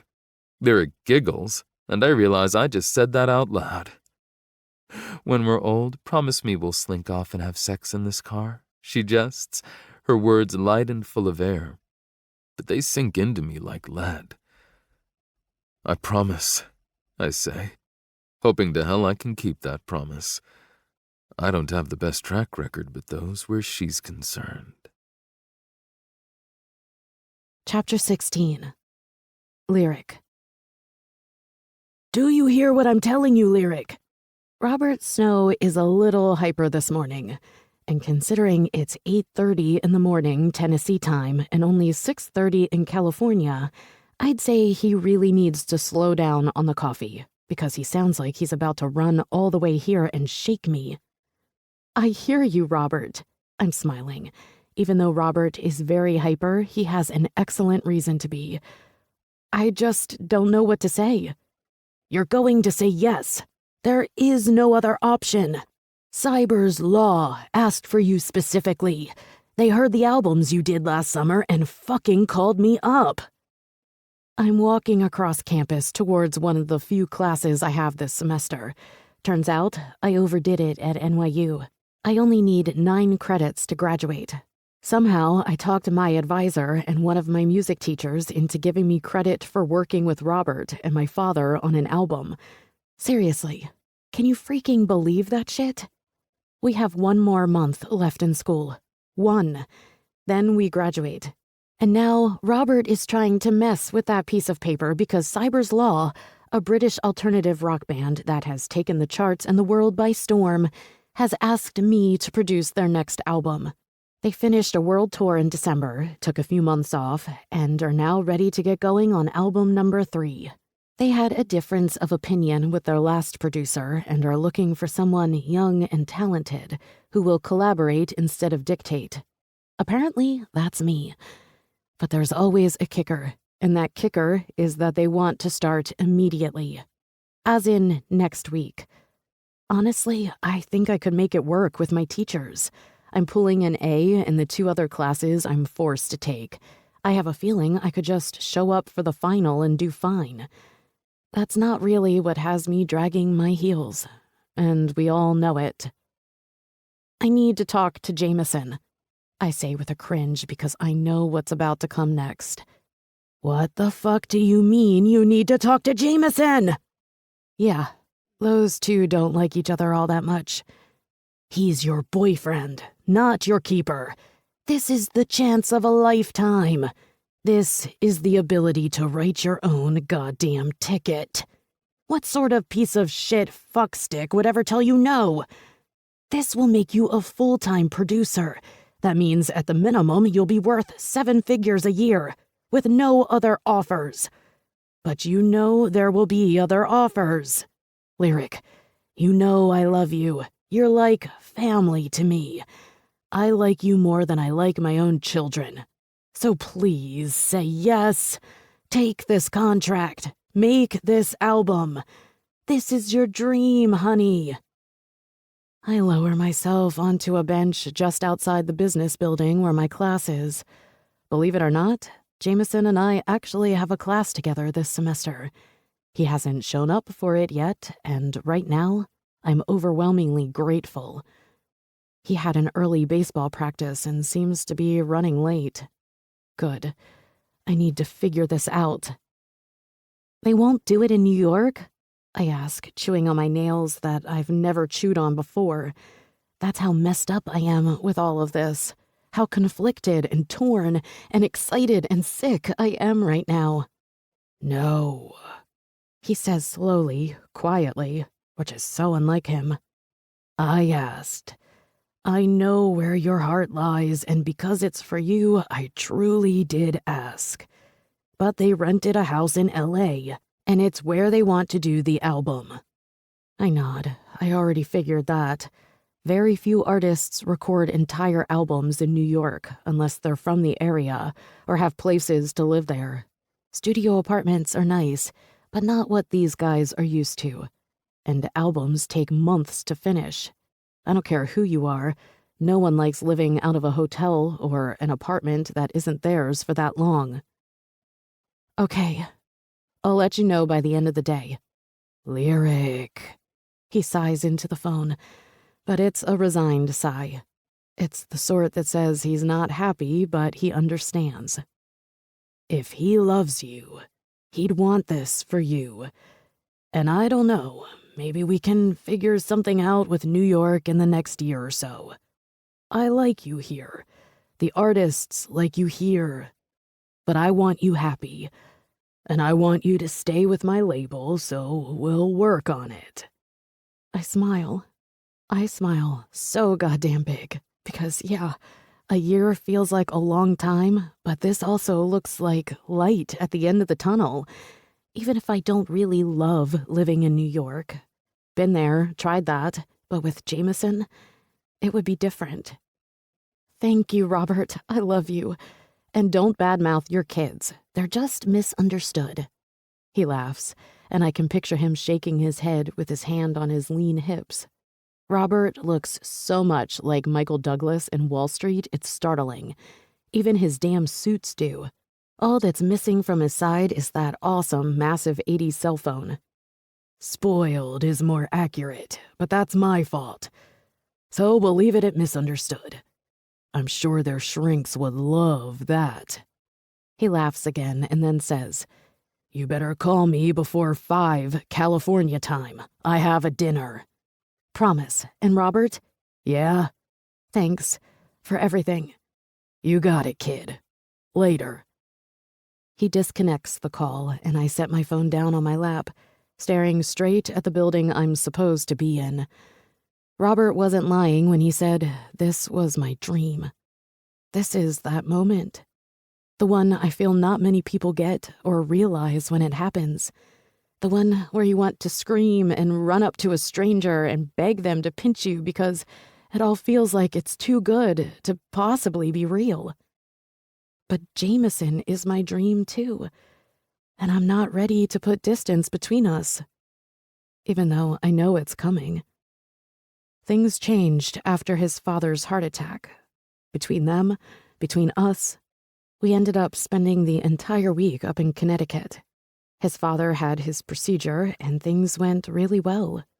But Jameson stayed because he wanted to talk to his dad more, and I stayed because I wanted to be with him and my family. We went back for Thanksgiving a few weeks later, and then Christmas too. His father is a different man now. Well, at least with Jameson. He hasn't changed his diet or lifestyle much. But he has talked Jameson into taking on both companies, the one Jameson and his friends are working on, as well as his father's. It's stretching him thin already, and he hasn't even graduated yet. Melody gets married in 6 weeks in Miami. It's where Jose's family is from, where his father settled when he came to America from Cuba. She wanted to incorporate his culture, and my family was 100% on board with it. Jose doesn't play baseball the way his father did, at least not professionally. He's an accountant. How freaking adorable is that? I love that man and how happy he makes Melody. So this wedding, it's going to be insane. If I take this contract, I'll have to boogie out for a few days for it. Why are you sitting here instead of in class? Jameson asks, standing over me. I didn't even see him approach. That's how lost in my thoughts I am. Typically, I sense him before I see him. No joke. The damn hairs on the back of my neck stand at attention and my stomach does a swooshing thing. It's insanity, and yet I love it. I look up, squinting against the sun that's directly behind him. Just got off the phone. He sits down next to me and takes my hand like he's afraid I got bad news or something. Everything okay?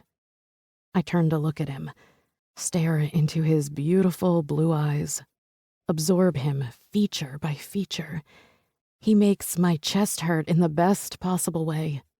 I really had no idea love felt like this. I mean, you read it, you watch it in movies. I've experienced it growing up, but I really had no clue it was this engrossing, consuming. It has me questioning and challenging things I feel like I should never question or challenge. Like my future. Yes, I say as I blow out a nervous breath. I don't want to lose you, and I'm terrified I will.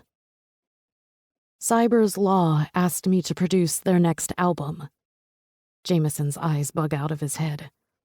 Holy shit, he gasps, wrapping me up in his arms so tightly I can hardly breathe. That's incredible, baby. I'm so happy for you.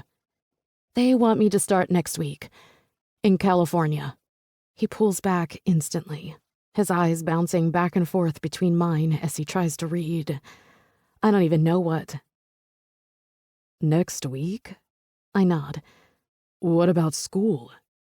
I shrug. I'm pulling A's in 2 of my classes. I'm sure I can work something out. And my other class is an independent music study. I think this would cover me for the credits. So, you're doing this? He stares at me, expression completely unreadable.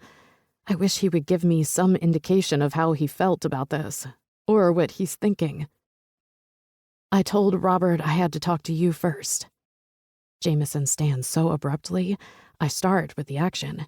He walks off before turning back and marching to me, standing over me once again. His hands are running through his hair and he's breathing hard. He looks like he doesn't know what to do or say. I'm sort of there with him because despite how freaking elated I am about this job, this hurts. You have to go, he says, and my eyes well up with tears at those words. I don't want to cry. I hate crying. I love Jameson for those words, and yet hearing those words from him makes me so angry at the same time. It makes no sense.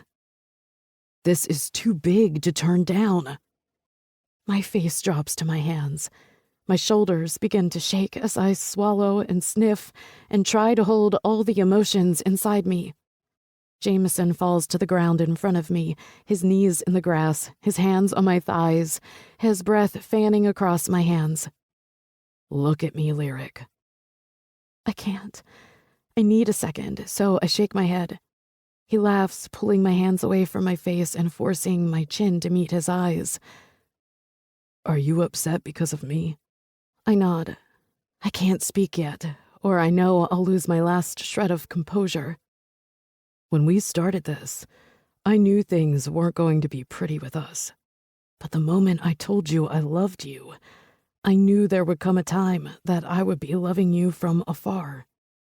A sob breaches the dam, exploding its way through my protective barrier. Now my tears are coming and I can't stop them. They fall one after the other, running down my face and dripping off my chin. You'll come back for finals? I nod. At least, I hope I will. You're still going to Melody's wedding? I roll my eyes, swallowing and wiping at my eyes that are undoubtedly already red and puffy and lined with watery mascara. Of course I am. We'll make it work. It didn't last summer, I say, and then regret it. That was almost a year ago. That was another relationship ago. But it's all I've thought about. I can't help it. Whenever I think about going back to California, I think about how I only saw him once in 4 months. and spoke to him only a few times a week. Last summer had a time limit, though. It was only 4 months. This is indefinite. Yes, Robert said he'll try for New York. But what does that really mean? I'm scared that this separation will become permanent, and we won't even see it coming in time to stop it. I know, he says, his tone cautious. And I won't lie to you and tell you that it won't be harder than it was then. It really might be. Robert told me he'd try to get me to New York in the next year. Jameson smiles, cupping my cheek and rubbing his thumb up and down, brushing away any remaining tears.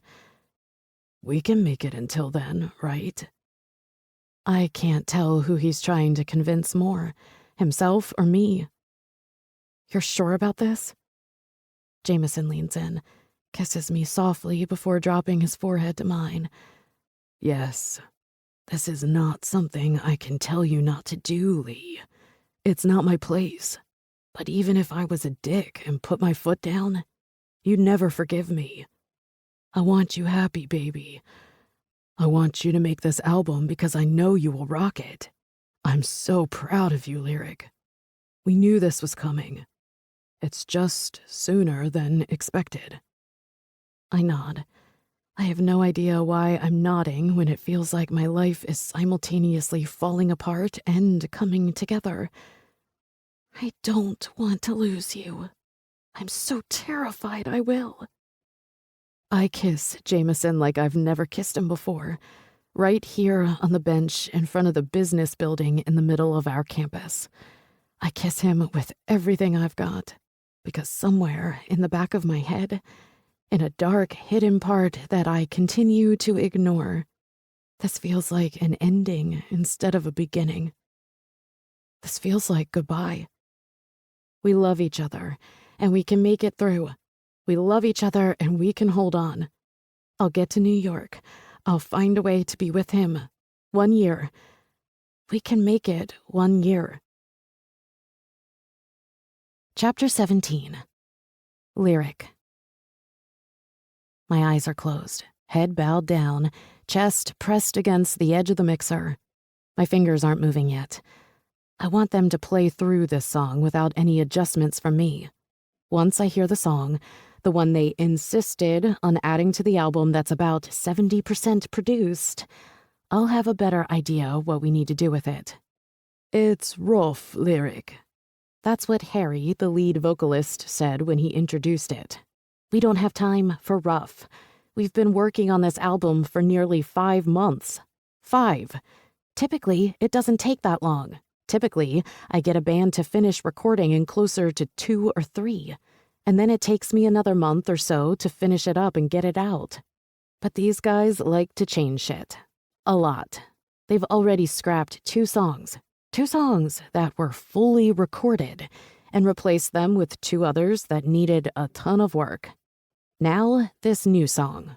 Oh, and Harry has to take quiet time to write or meditate or whatever the fuck he does for like 2 hours a day.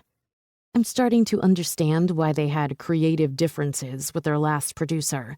I feel like maybe I should have called him first to talk about what happened, because Cyberslaw is very talented, but they're also making this newbie very stressed out.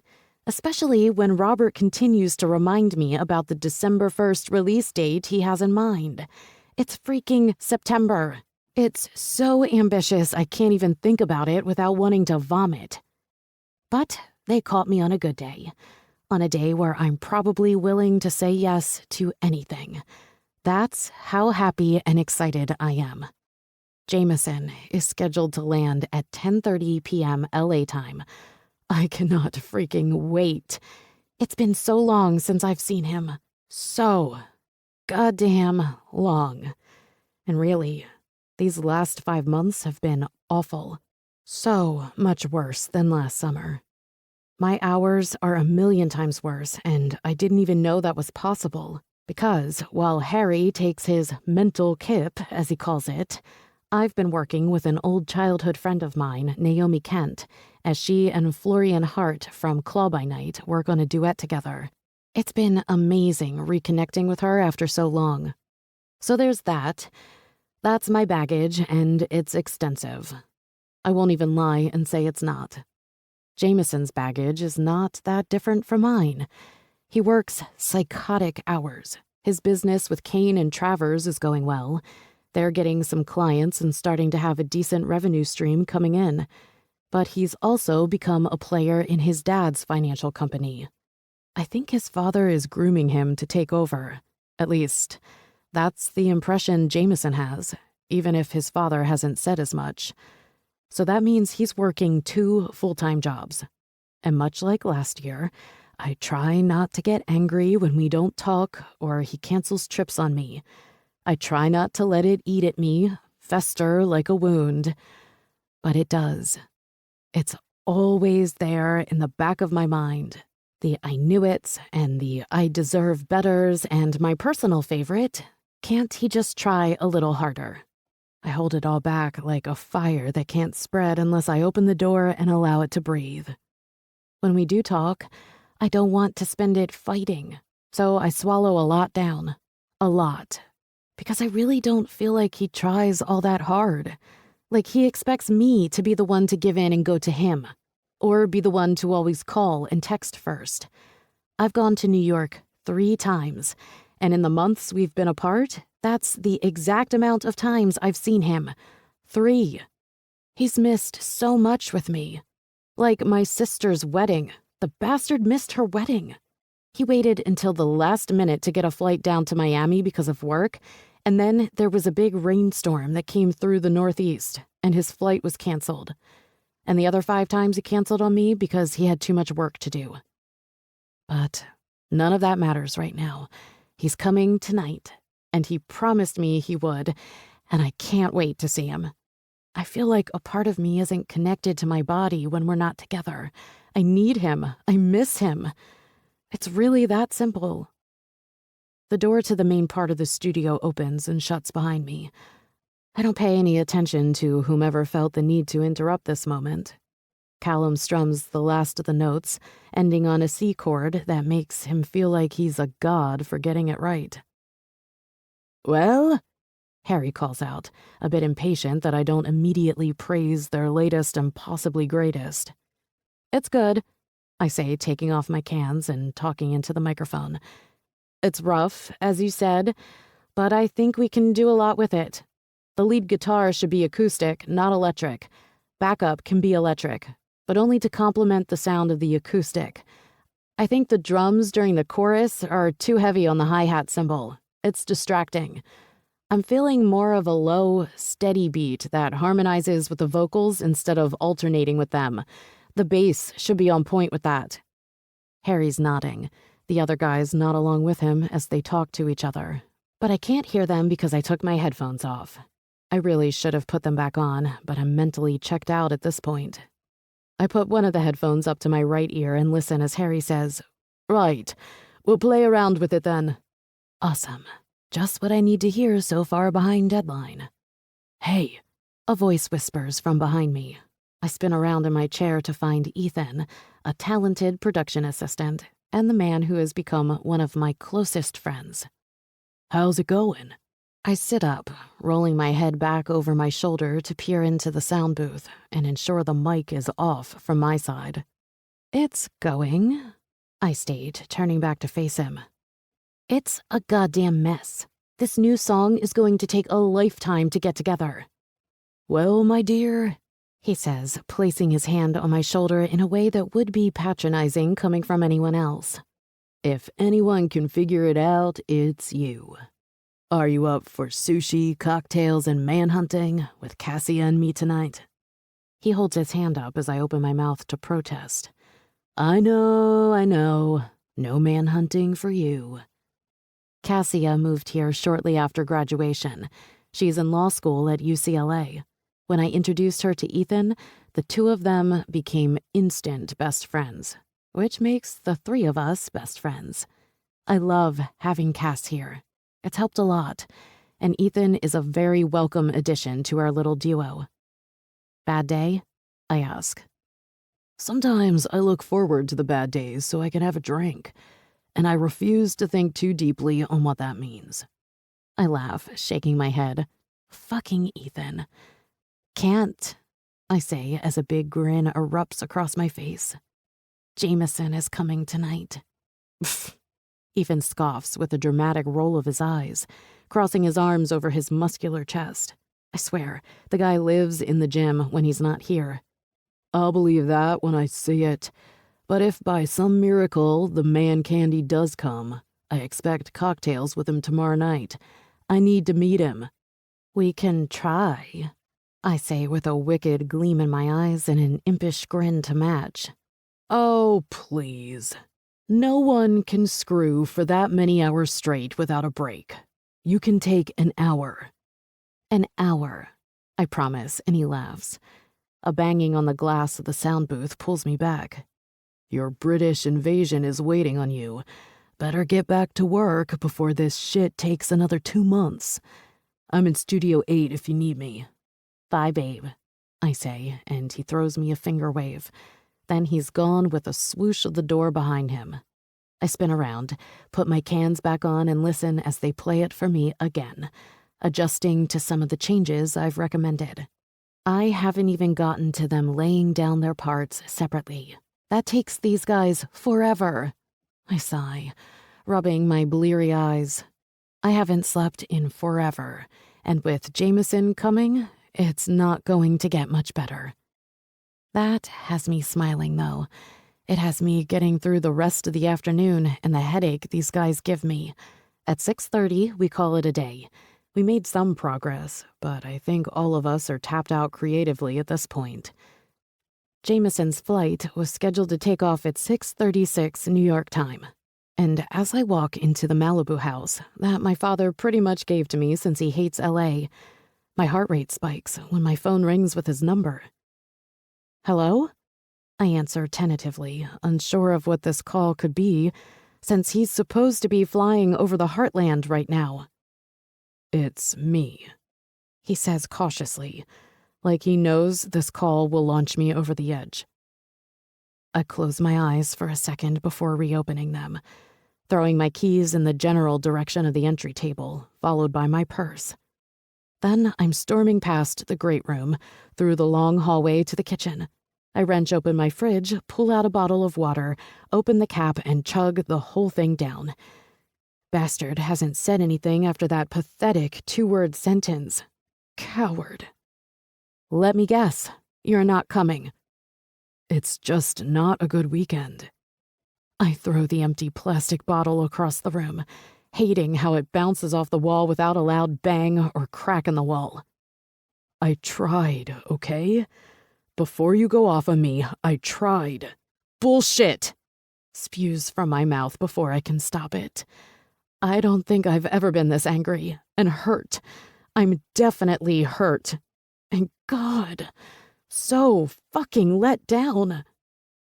You didn't try. If you tried, you would be on the goddamn plane instead of calling me hours after it was scheduled to take off.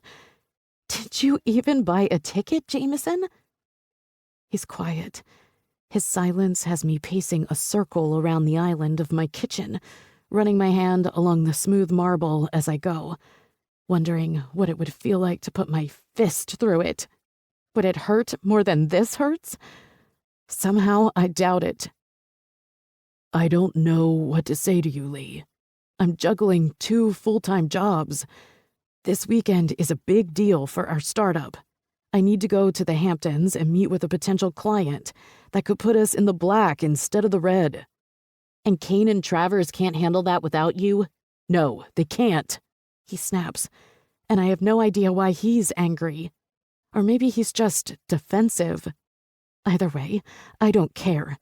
I don't want his excuses. I really don't. This makes, what, 5 times you've canceled on me? 6? Am I just that unimportant to you? That low a priority? As the words tumble from my lips, I find myself stopping my incessant pacing, my eyes staring out at nothing. It's true. I'm not a priority for him. If I were, he'd try. Just a little bit. You're ending this, I say, That earth-shattering realization coming down on me like an avalanche. He sighs, and that sigh has me dropping to the floor, my back pressing against a cabinet. That's not what I want to do, he claims, but that doesn't mean that's not what he is doing. He's ending this, and he's doing it over the phone. I love you. I love you so goddamn much. But I don't know how to do this anymore, how to juggle all these different balls and win. Are you seeing someone else? I ask because I have to know. No, he says quickly with sharp indignation in his tone. Absolutely not. I don't even have time to sleep, Lee. I can't remember the last time I had a day off. How can you even ask that? Because I don't understand this, I half yell. I need you here with me, and you're there, still. And that doesn't seem to be changing anytime soon, does it? He accuses. You left. You picked a job in California. I supported that. I support you and your dream. But what about me? What about what I need from you? I told you. Just give me a year. Right. And then it will be 2. It's been more than 5 months, and you haven't even mentioned anything to me about moving here. You're just as busy as I am. You've only come here a few times. You hardly ever call. We never managed to fucking FaceTime. I don't know, Lee. Tell me what to do, because I seriously do not know anymore. So you're ending this? I ask again. You're giving up on us just like that? No, he growls, his voice growing flustered. But I hate disappointing you. It eats me up inside. I hate knowing that when I don't pick up your calls or don't text you back for hours, I hurt you. I hate not seeing you every day, even if it's just for a few minutes at night or in the morning.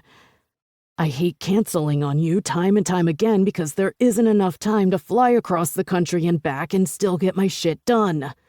I hate this relationship that is nowhere near a relationship. I hate that too, I admit, drawing my knees up to my chest and wrapping an arm around them, trying to make myself as small and unexposed as I can. I know you do, baby. You're just better at this stuff than I am. You battle your stress better. You're pure light. So bright, beautiful, and together. I'm the opposite of that. I feel like I'm drowning. Like I forgot how to swim and I'm stuck in the middle of the ocean. So pick one job instead of doing 2. I can't. He bites out harshly, his cadence shifting in an instant. We've had this conversation before. I can't abandon my father or his company. I'm getting too much from it, learning too much. He needs me, and I like that. I like being important to him and the company he built. But I also can't leave Kane and Trav. They need me. I love what we're growing. It's incredible to watch and be a part of. That's it, right? Work over me. That's so goddamn unfair coming from you, but you're right. Our work is our main focus. Somewhere along the way, we've lost sight of each other, of our relationship. I haven't, I whisper, my voice heavy with tears and heartbreak. I haven't lost sight of you. Sure, I work my ass off, but I try to call you every day. I send you texts whenever I have a free minute. I come out to visit you even when I'm months behind on my production schedule. It's you, Jameson, who has lost sight. But honestly, I don't think you care enough to make the effort anymore. That's not true. I care so much about you. You're the love of my life, the woman I want to marry and spend my life with. But I can't give you what you need right now. I can't. I've tried, and all I do is disappoint you. Then why are you doing this? I fall silent, unsure what to say next. Unable to ask the next series of questions. Unable to listen to his answers. I think I just need a break, baby. One small step back. Some time to figure all my shit out without the added pressure of trying to get out to California. Without the added pressure of being with me is really what you're saying. We'll still talk. We'll still be a part of each other's lives. Just not what we are now. It's not forever. In a few months, when you move here or things slow down for me, we'll try again. This isn't over. Or maybe if we stay together and slow down, I don't know. I shake my head, knowing that will never happen, knowing that this is an end and not a pause, knowing that he's deluding himself if he genuinely thinks anything different. I knew this would happen eventually. It's what I always feared. It's what had me sitting on that bench outside the business building in terrified tears. He promised me forever. I want to tell him he was a fucking liar. But words suddenly fail me. I can't lose you completely, He says, and I just died. His words just killed me. Or maybe it was that one word. Completely. Meaning he can handle losing most of me. Or he doesn't want to be the asshole who just breaks this off over the phone with the girl he's been with for nearly 2 years. Jameson is the perpetual good guy, the dependable, reliable one, the one who tries to be everything for everyone. And I'm the woman who tears that all apart for him. I can't keep you partially, I tell him, mustering up every last piece of strength before it leaves me completely. I can't play the game where I love you, try to be in your life, and not be with you. So you need to make the call, Jameson. You have to be the one because I can't. I wish you understood what this is like for me. I do. That's the problem with this. I understand what's going on with your life, with your work. It's too much for you. Having to come here or find time to talk to me is only adding to your daily pressure. Just be a man and tell me the truth. Tell me what you want.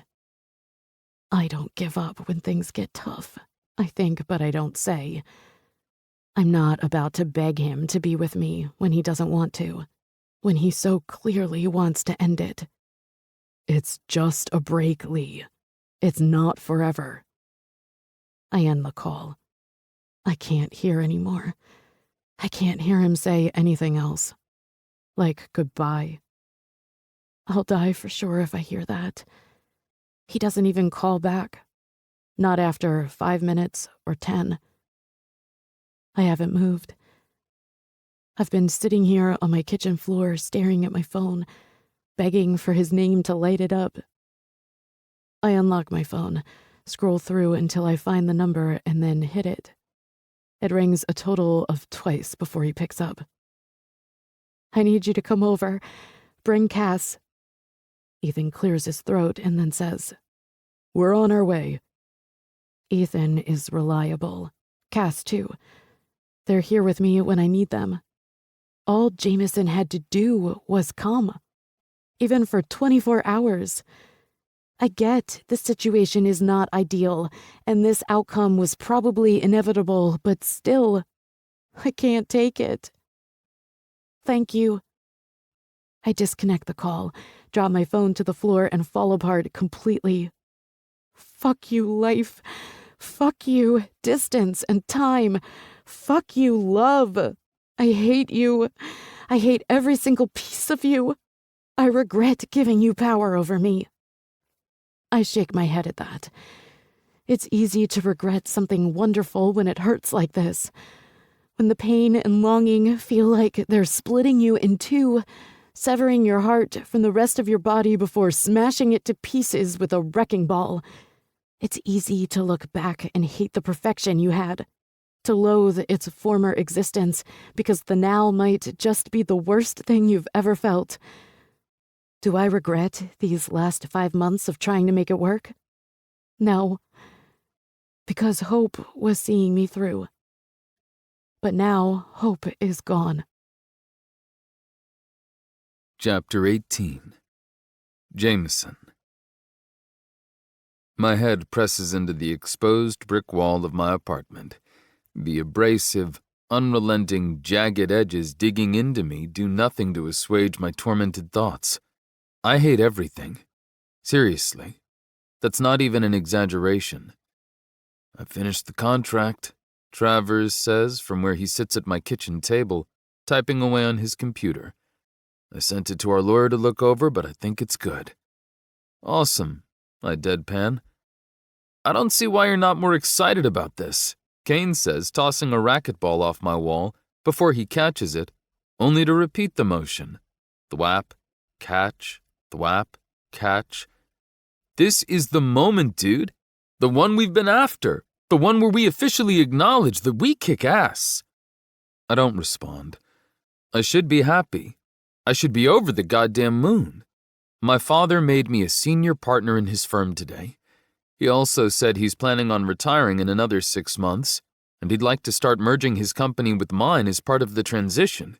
When he retires, he's naming me as his successor. Translation? All of my father's clients will become ours in addition to the ones we already have. As in, we'll be a publicly traded company with a business net worth in the billions. He was even opening to altering the name of the company to reflect both. But instead of feeling like I won, all I can think about is how I lost. How I threw away the girl because I got a little overwhelmed. How I was angry at her for being angry at me. For not understanding my shit better and agreeing to take just a small step back. I wasn't ending it. I really wasn't. That was the last thing I wanted. But that's exactly how she took it. And really?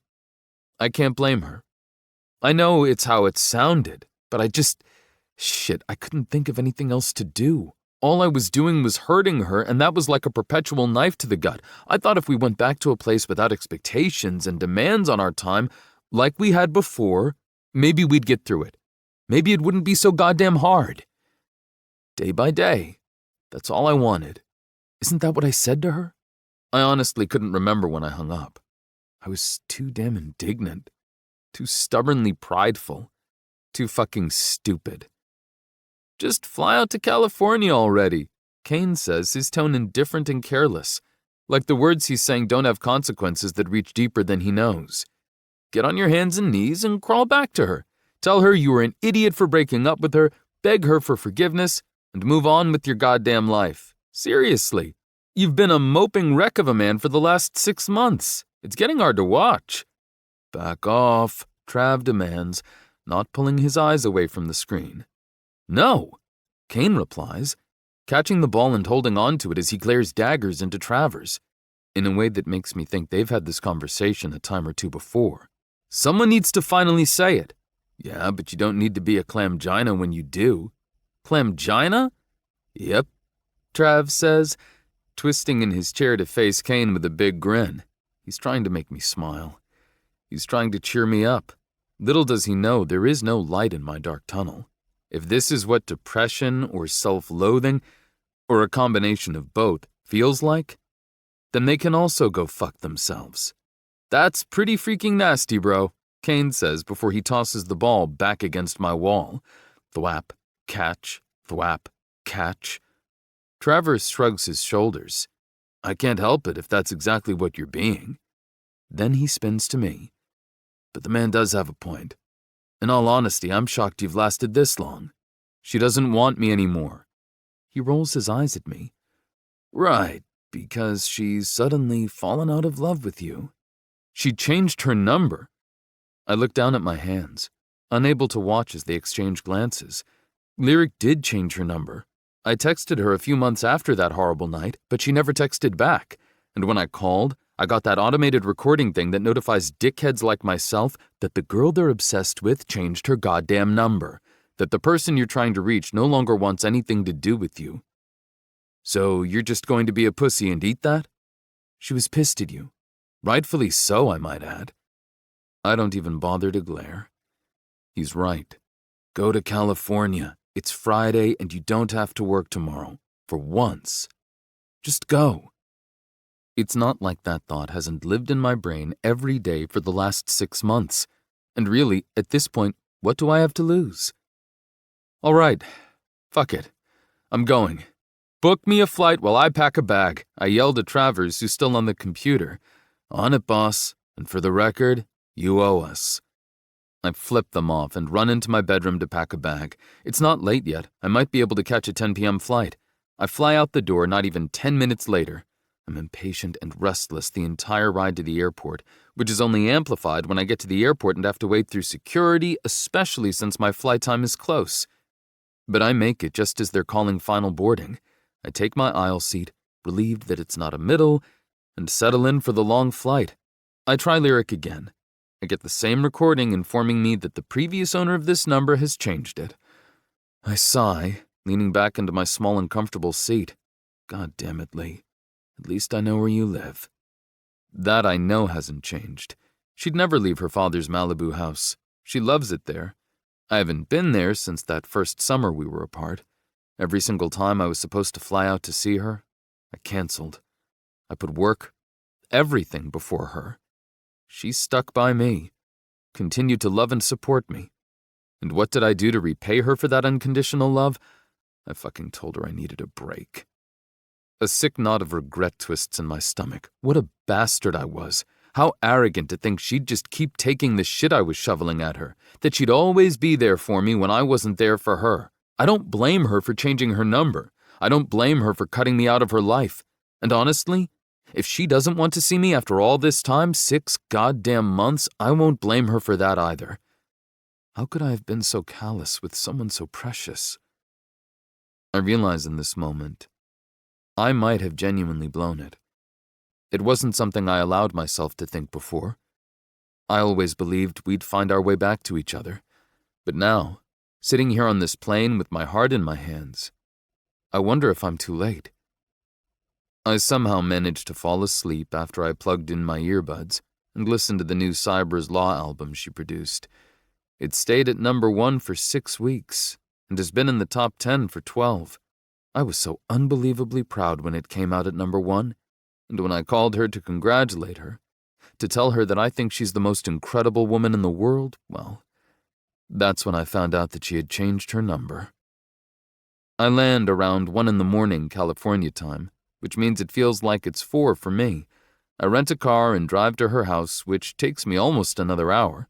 By the time I find her modern-style house in the private neighborhood I have no business being in, and park my car in the street, it's beyond late, and the house is completely dark. Shutting off the engine so I don't draw attention to myself, I roll down the windows and listen to the sounds of the ocean that's on the other side of her house. I have no idea what homes like this go for in a neighborhood like this, but I know it's mega millions. I'm about to get out and see if I can find my way down to the beach without getting the cops called on me, when a sleek black car pulls into the small driveway, parking right in front of the double garage. A tall, thin guy with features I'm unable to make out in the darkness gets out first before he runs around to the passenger side. He opens the door, and then I watch with rapt attention as he leans in and helps Lyric out of the car. They stand there for a moment, speaking. Then he wraps his arms around her as she tucks her head into his chest. I can't move. I can't speak. I can only watch as this man holds Lyric. My Lyric. They pull apart, but he maintains one arm around her, tucking her into his side as they walk up to her front door. Together. He doesn't release her even as she's opening the door. She flips on some lights, bathing them both in a warm glow that gives me the perfect angle to see them. His hair is light brown and short. His clothes, a navy button-down and dark slacks, look expensive. Lyric is smiling up at him, but it's more than a smile. It's the smile she gives the people she cares about, the people who mean something to her. They speak more words that I cannot hear. Then I watch as she laughs at something he's saying. He leans in and kisses her, whether it's her cheek or on her lips. From here, I can't tell. She nods her head and then the door shuts. 2 minutes later, the light in one of the upstairs bedrooms clicks on and I can't look anymore. I can't watch when that light shuts off knowing he's alone with her in the dark. I can't watch knowing he's with her and I'm not. That he's fucking my girl. That it's him in there instead of me. Jealousy roars through me. Monstrously ugly and dangerously violent. My fists clench as my eyes water. I'm going to be sick. How could she do this? How could she have moved on so fast? I haven't so much as looked at another woman since she came into my life, and yet not even a half a year apart and she's already with someone else. Because that's how that moment looked. He wasn't some new guy she picked up at a bar. He held her tenderly. He touched her sweetly. He motherfucking made her laugh, and she gazed up at him like he's her everything. My fists pound into the steering wheel over and over and over. In all the ways I envisioned coming here to her, seeking her out and making her mine once more, I never once pictured her with another man. Never. I feel like I just went 50 rounds with a prize fighter. I feel like nothing will ever be right again. How can it be when she's not with me? I did this. This is all on me. I didn't just let her slip through my fingers. I pushed her away. I get out of the car, slamming the door behind me and not even caring if the police come. I walk up to her driveway and stare up at the dark house. It's all glass balconies and sharp lines. I'm half tempted to scale up to one of the balconies. I don't hear any sounds coming from the house. It's dead quiet, but there is no comfort out here for me tonight. Lee, I whisper, feeling like a fool as the sound slips past my lips. I should get back into that car and go. Nothing can come from me slinking around her house like a creepy stalker. The sound of waves crashing on the shore pulls me along the narrow side of her house. The neighbor's house is only a few feet away, so I do my best to stay close to Lyrics as my sneakers crunch into the soft, smooth sand. It's dark as hell out here. There are very few lights coming from the other houses, and the beach and ocean are black. I don't dare go any further than the raised pillar that holds the back of her house up and out of the sand. The February wind is cool, but not unpleasant. California is so very different from New York. Then it hits me. Hard and fast, like a race car crashing into the wall of the track. Nothing has changed. I still live in New York, and Lyric still lives in California. Even if she weren't upstairs with that douchebag, what would I have to say to her? Hey, let's give this long-distance crap another shot since it didn't work out so well the first or second time? Sure, I sorta kinda have more time now. I'm no longer going to be working 2 full-time jobs now that they're merging into one, but it would still mean regular cross-country treks. It would still mean missed phone calls and forgotten texts. It would still mean Lyric and I are not together. Do I want that for her? Can I even ask for something like that when I was so horrible at it before? I hate she's with someone else. Hate it to the depths of my soul. But I don't want her to be alone. I don't want her to be unhappy. And right now, I don't have anything new or special to offer her. I could leave my job. I could try and find something out here. I could do that. I've even looked a few times. But it won't hold a candle to what I have going on in New York. Do I care about that? Yes and no. She's found someone new, I remind myself. I sigh, deep, long, and loud, staring out into the abyss that is as black and bleak as my soul. I'm going to let her go. I'm going to let her be happy and have it all, and I'll go home to New York and try to tell myself this is for the best, that this pain and regret won't eat me alive from the inside out, that it won't become a permanent fixture and what now feels like an empty, meaningless existence, that I'll also meet someone else eventually and move on with my life. I tell myself that over and over again as dawn slowly creeps across the sky and lights up the dark blue water, and before Lyric and her guy have a chance to wake up and catch me here, I force myself to leave. To walk away from the only woman I could ever imagine loving.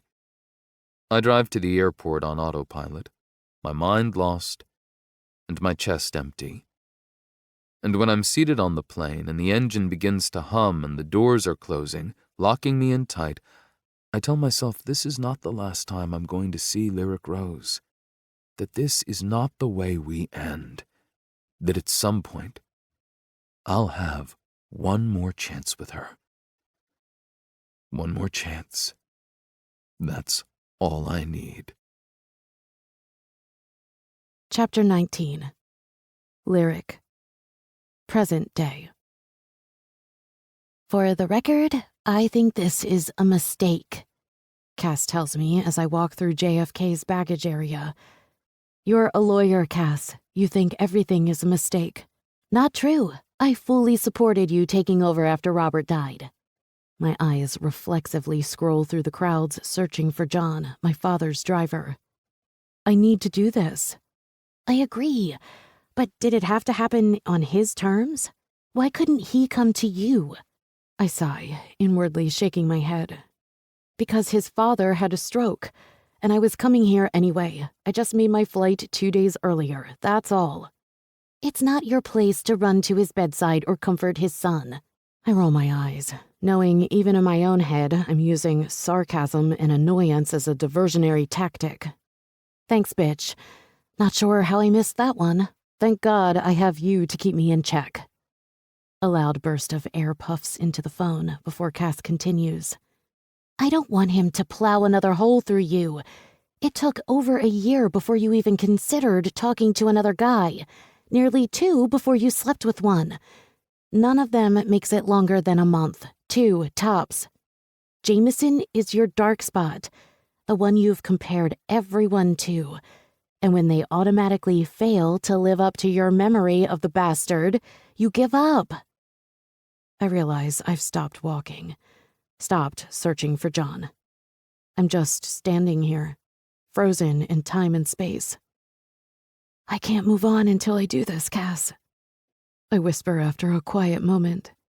I've tried.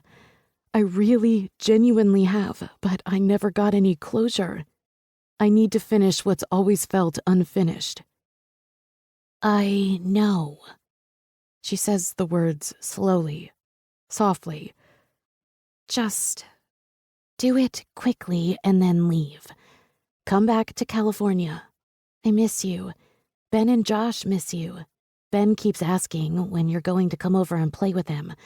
You blow through here too fast lately. I love California.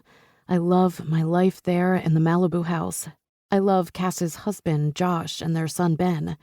Yes, Cass decided she was more into Team Penis than Team Vagina after all. I love Ethan, my rock, the man who has been there for me through everything and then some. And I love the record company I inherited when Robert died of cancer 4 months ago. I owe it to him to continue what we've been building over the last few years. I will, I promise her. I'll be back soon, and I won't lose my head or heart this time. I'm going in with my eyes open. And your legs closed. She pushes, and I laugh. And my legs closed. At least where Jameson Woods III is concerned. I gotta go, Cass. I think I see John lurking over by the revolving wheel of bags. Okay, you better call me after you see the asshole. I'll talk Ethan off the ledge. I think he's taking the idea of you seeing Jameson harder than I am. I would laugh at that if it wasn't so goddamn sad. Thanks, babe. Love you. Love you too. I tuck my phone back into my oversized purse and meander my way through the anxiously waiting people over to the tall bear I love so much. Ah, John gleams with a broad smile. I was just starting to wonder if you'd had a change of heart. More times than I can even begin to count. Nope. I hug him tightly, expelling every last ounce of comfort I can without being creepy. Thanks for coming to scoop me. Any chance you can drop me at Blue Elephant? I'm supposed to meet Melody there for dinner. Sure. I bet she's happy to get out of the house without the baby. Should I bring your stuff to your parents' house, or are you staying somewhere else? I'm staying with them, I say with a smile that I do not feel. I haven't told my parents why I'm here. Honestly, other than the concern for potential homicide charges against my father if he knew Jameson was in town, there isn't anything to tell them. This is going to be a quick trip, a fly-by-night sort of gig. I'm going to see Jameson's father because I do care for the man, even though I haven't seen him in a while. Then, at some point, I'll meet up with Jameson in a very safe, neutral place and tell him he can never contact me again. That what we had all those years ago is over. And once I've looked him in the eyes and told him that, I'll be able to move on with my life. I'll know unequivocally he's my past and not my future. 4 years is too long to be hung up on the guy you hung up on the guy who never called you back, on the guy who threw you away like you were nothing to him after you gave every piece of yourself that ever meant anything to you. I'm silent in the car, contemplative, nervous. My phone rings in my purse as we get to the outskirts of town, and I smile indulgently when I see its melody. Am I eating dinner alone tonight? She laughs. No, I'm just 15 minutes behind. Max just wouldn't get off my boobs. Now I smell like breast milk, and I think I might even have some on my pants. I need a quick shower, then I'll leave. Okay, I'm about 10 minutes from the restaurant. Do you want me to order you something or wait? Oh, God, she moans. Something alcoholic, please. I'll pump and dump. I don't even care if it's like throwing out liquid gold. I haven't had any alcohol in almost a year. And my beautiful nephew thanks you for it. But I believe I heard somewhere if you don't feel the effects of alcohol, the baby won't either. Melody snorts into the phone. 1,000 says that sage, non-scientifically founded advice came from Cass. Yup. I pop the P. And Ben has all his fingers and toes, one head, and is already speaking in 3-word sentences. Well, I'll still dump anyway. One can never be too careful. See you in a bit. John pulls up in front of this chic Thai restaurant. I wave him off when he tries to get out to open the door for me. Call if you need me to pick you up later. I shake my head. I'll either Uber or have Mel drop me. You've already done enough for me tonight. I blow him a kiss and scurry out of the car before the coddling, overprotective man can argue with me. Stepping inside the restaurant, I breathe in the enticingly spicy scent of garlic and peanuts. Dim lighting accented with the soft flicker of candlelight and crystal sconces, set in intimate and slightly romantic tone. There's a soft, hypnotic beat in the background, and the bar off to my right is overly packed with after-work drinkers. May I help you? The hostess says with a pleasant smile. Yes. I step forward and around a couple who are perusing the menu. I believe my sister made a reservation. Melody Diaz. She lifts up her tablet, scrolls down the page, and then nods. Your table is ready if you'd like to sit, or you can wait in the bar for the rest of your party to arrive. I glance over at the bar again, contemplating the choice. There is barely any room to stand over there, so I say, I think I'll sit, please. Sure, right this way. I follow her through labyrinth of tables toward the back, where she stops at a small 2-person table. I sit down, taking my menu from her while I wait on Melody, who better hurry up because my stomach is starting to growl. Someone comes over and fills my glass with water, and immediately after thanking them, my eyes return to the menu. I'm reading through the various appetizers when I feel it. The hairs on the back of my neck stand at attention. My stomach swooshes in that familiar and forgotten way.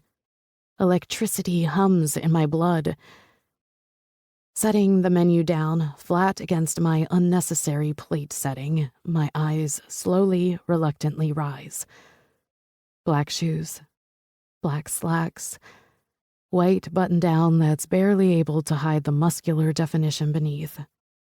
Open collar, smooth, chiseled jaw, hint of a dimple, cocky smirk, wolfish pale blue eyes, ink black hair. I blink, and blink once more, but it does nothing to expel him from my sightline, to delete the man I was not yet ready to see, walking steadily, confidently toward me. 4 years, and not much has changed other than the length of his hair, which is shorter and more styled. He's still unmistakably the most gorgeous man I've ever seen. My heart thrums wildly in my chest. My hands tremble in my lap. My stomach flutters to a nauseating degree. The hostess, whom I haven't even noticed, waves her hand in an exaggerated fashion for him to sit. Once he smoothly slides into the seat directly across from me, she hands him his menu with a flourish, telling him that if he needs anything, not to hesitate to ask her. As I pull my eyes away from his, scanning the restaurant for the traitor I affectionately refer to as sister, I notice every ovary-carrying woman in this place is feasting on him with interest, even the women whose ovaries have been closed for business for decades. Melody is not here, because Melody is not coming. I wondered how you got my number, I muse aloud, impressed by how calm and composed I am, considering I'm the total and complete opposite. Good thing I didn't go with the scorpion bowl for two. Jameson grins, his finger running across his lower lip. I cannot stand how I just fell for that bait and looked. It didn't even take you 1 minute, Lyric. I was concerned you might not forgive her, but she reminded me you're her baby sister and the godmother of her son, and that forgiveness is in your blood. He leans forward, pinning me with those magnetic baby blues of his. It's what I'm counting on, actually. I shake my head and lean back in my seat.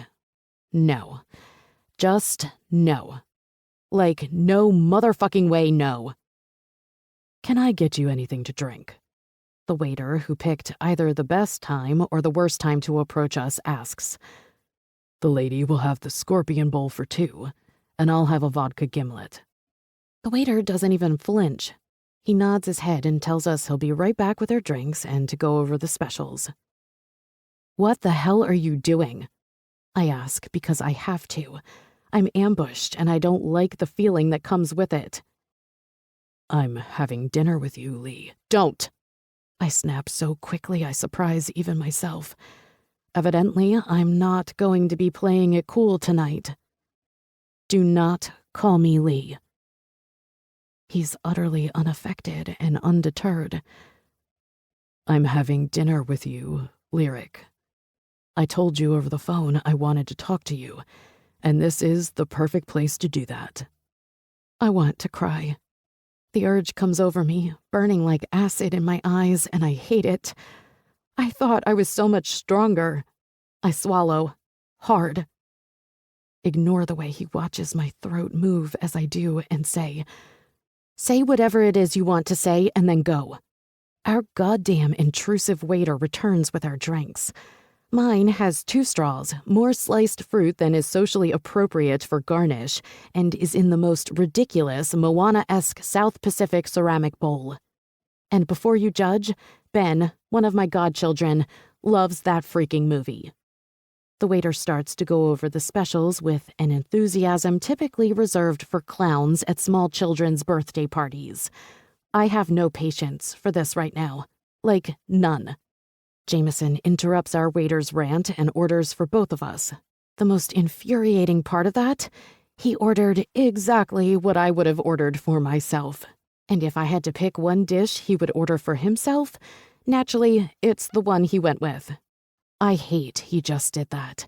I hate he believes he still knows me well enough to know my goddamn food preferences. Who's the guy? He asks the moment our waiter is out of earshot. Pardon? I ask, my eyebrows furrowing. I know you lied when you said you weren't seeing anyone. You've been seeing the same guy for years. What? I half laugh incredulously. Have you taken to smoking crack instead of weed in the last 4 years? Jameson chuckles lightly. Every time I see your pretty face at the Grammys, when you accept your multiple awards, you always have the same guy on your arm. Tall, dark blonde hair, Hollywood coiffed. I burst into a fit of laughter, shaking my head. Closing my lips around one of the straws, I suck down a good third of my overly alcoholic beverage. I only know it's alcoholic because these things are touted to be deadly. But hell, it sure as shit doesn't taste anything but delicious. You mean Ethan? I ask after I swallow down my multiple sips, amusement still dancing on my tongue. Jameson sits back in his chair, lifting his pale green drink to his lips and taking a sip. Ethan? He echoes, lost in thought like he's searching the deepest recesses of his mind for something. How do I know that name? I roll my eyes and cross my arms over my chest, staring him down and begging him to challenge me. Surely you remember me mentioning my very gay best friend Ethan. I know it was a few years back, but I thought your memory would be better than this. Why did I just tell him this? Why didn't I let him stew? God, I really need to get to the point and get out of here. Yes, he's been the man in my life for the last 4 years. He's one of the best people I know. His expression grows impossibly dark. His hand rakes through his hair in obvious agitation. He hisses something harsh and inaudible under his breath, but I don't care enough to decode what's going through his head. His other fist balls up, turning white and ferocious. If I didn't know this man, I might be afraid he was about to kill someone with the amount of rage boiling under the surface of his not-so-calm exterior. I lean forward, pressing my stomach into the table and leveling this asshole with my most decisive stare. I have no idea why you wanted to talk to me after so many years, Jameson, and honestly, I don't care. You wanted a break from me, and you got one. So, ask me why I flew all the way out here.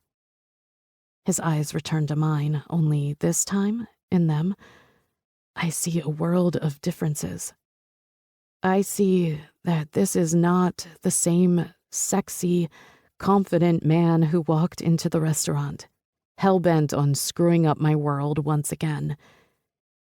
This man looks wrecked. This man looks as if he just had the crap beaten out of him. I would take some modicum of pleasure in that if this didn't hurt so much. Why did you come? He finally asks, his voice soft and his tone dejected. For closure. His eyes close as he blows out a breath. It's something I was never afforded the first go-around, and it seemed to be just what I needed. So here it is. I'm going to lay it out for you. Fuck you for texting me and trying to manipulate me by telling me your father would want to see me. Fuck you for telling me you miss me and asking me to come home. Just fuck you. I don't want to see you again. I don't want to talk to you again. I'm sorry about your father, and I will go see him because despite who you turned out to be, I still love him. I take another sip of my drink, practically finishing it off with a loud slurp. I stand up, my legs numb, but my mind oddly focused. He finds me, his eyes scrolling around my face and my body before returning to mine for the last time. Take care of yourself, Jameson. I wish you every happiness. I walk off, leaving him and the heart he broke behind me. It's rebuilding time. Chapter 20. Lyric. I tap lightly on the front door, afraid I'm going to wake Max if I ring or knock too loudly. I may want to bang down the door and demand answers from my sister, but I love my nephew, even if my sister is a first-rate traitor. The door swings open, and instead of it being Melody, it's Jose. Coward.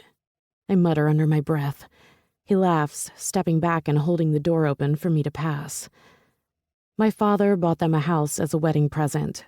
Homes in Greenwich are, well, they're freaking expensive. And Jose makes good money, but not Greenwich money. So my father bought them a house. He talked them into it by saying he gave me the Malibu house. which is worth more than 3 times what this house is worth. She's upstairs, hiding from you in Max's room. Why is he still awake? I ask, and Jose shrugs. He's 2 months old, Lyric. 2 months old doesn't sleep a lot, and just when you think you have them on a schedule, they show you just how wrong you are. Did you know about Jameson? About what Mel did? Jose looks away for a beat and then back to me. She had her reasons for doing what she did. Go up and speak to her. Listen to her. I roll my eyes. Of course I will, but I'm allowed to be pissed. I take it tonight didn't go well? He asks, walking me through the foyer and over to the staircase. I shake my head. Nope. It was pretty freaking awful, actually. Melody told me he begged her for your number. Like, actually begged. I'm done with him. We were over years ago. Jose smirks knowingly. Were you? I sigh, placing my hand on the banister and running my hand against the smooth, dark wood. It doesn't matter anymore. Coming here was a mistake. Agreeing to this was a mistake. Responding to his stupid text messages when I knew better was a mistake. That's all I do where Jameson is concerned. Make mistakes. If you really believe that, would you be here looking like someone just ran over your iPod with all your music on it? Go upstairs. She's waiting on you. I leave Jose and ascend the steps in a jog, anxious to get to Melody. Because I know my sister, and while it feels like she betrayed me with the man who broke my heart, I appreciate that there's more to this story. Walking down the hall, I press my hand into the closed door of Max's room. I don't knock. I don't enter. I just wait here, trying to breathe in and out past the tightness in my chest. Because what if she tells me something? And that something changes everything. I didn't listen to Jameson tonight.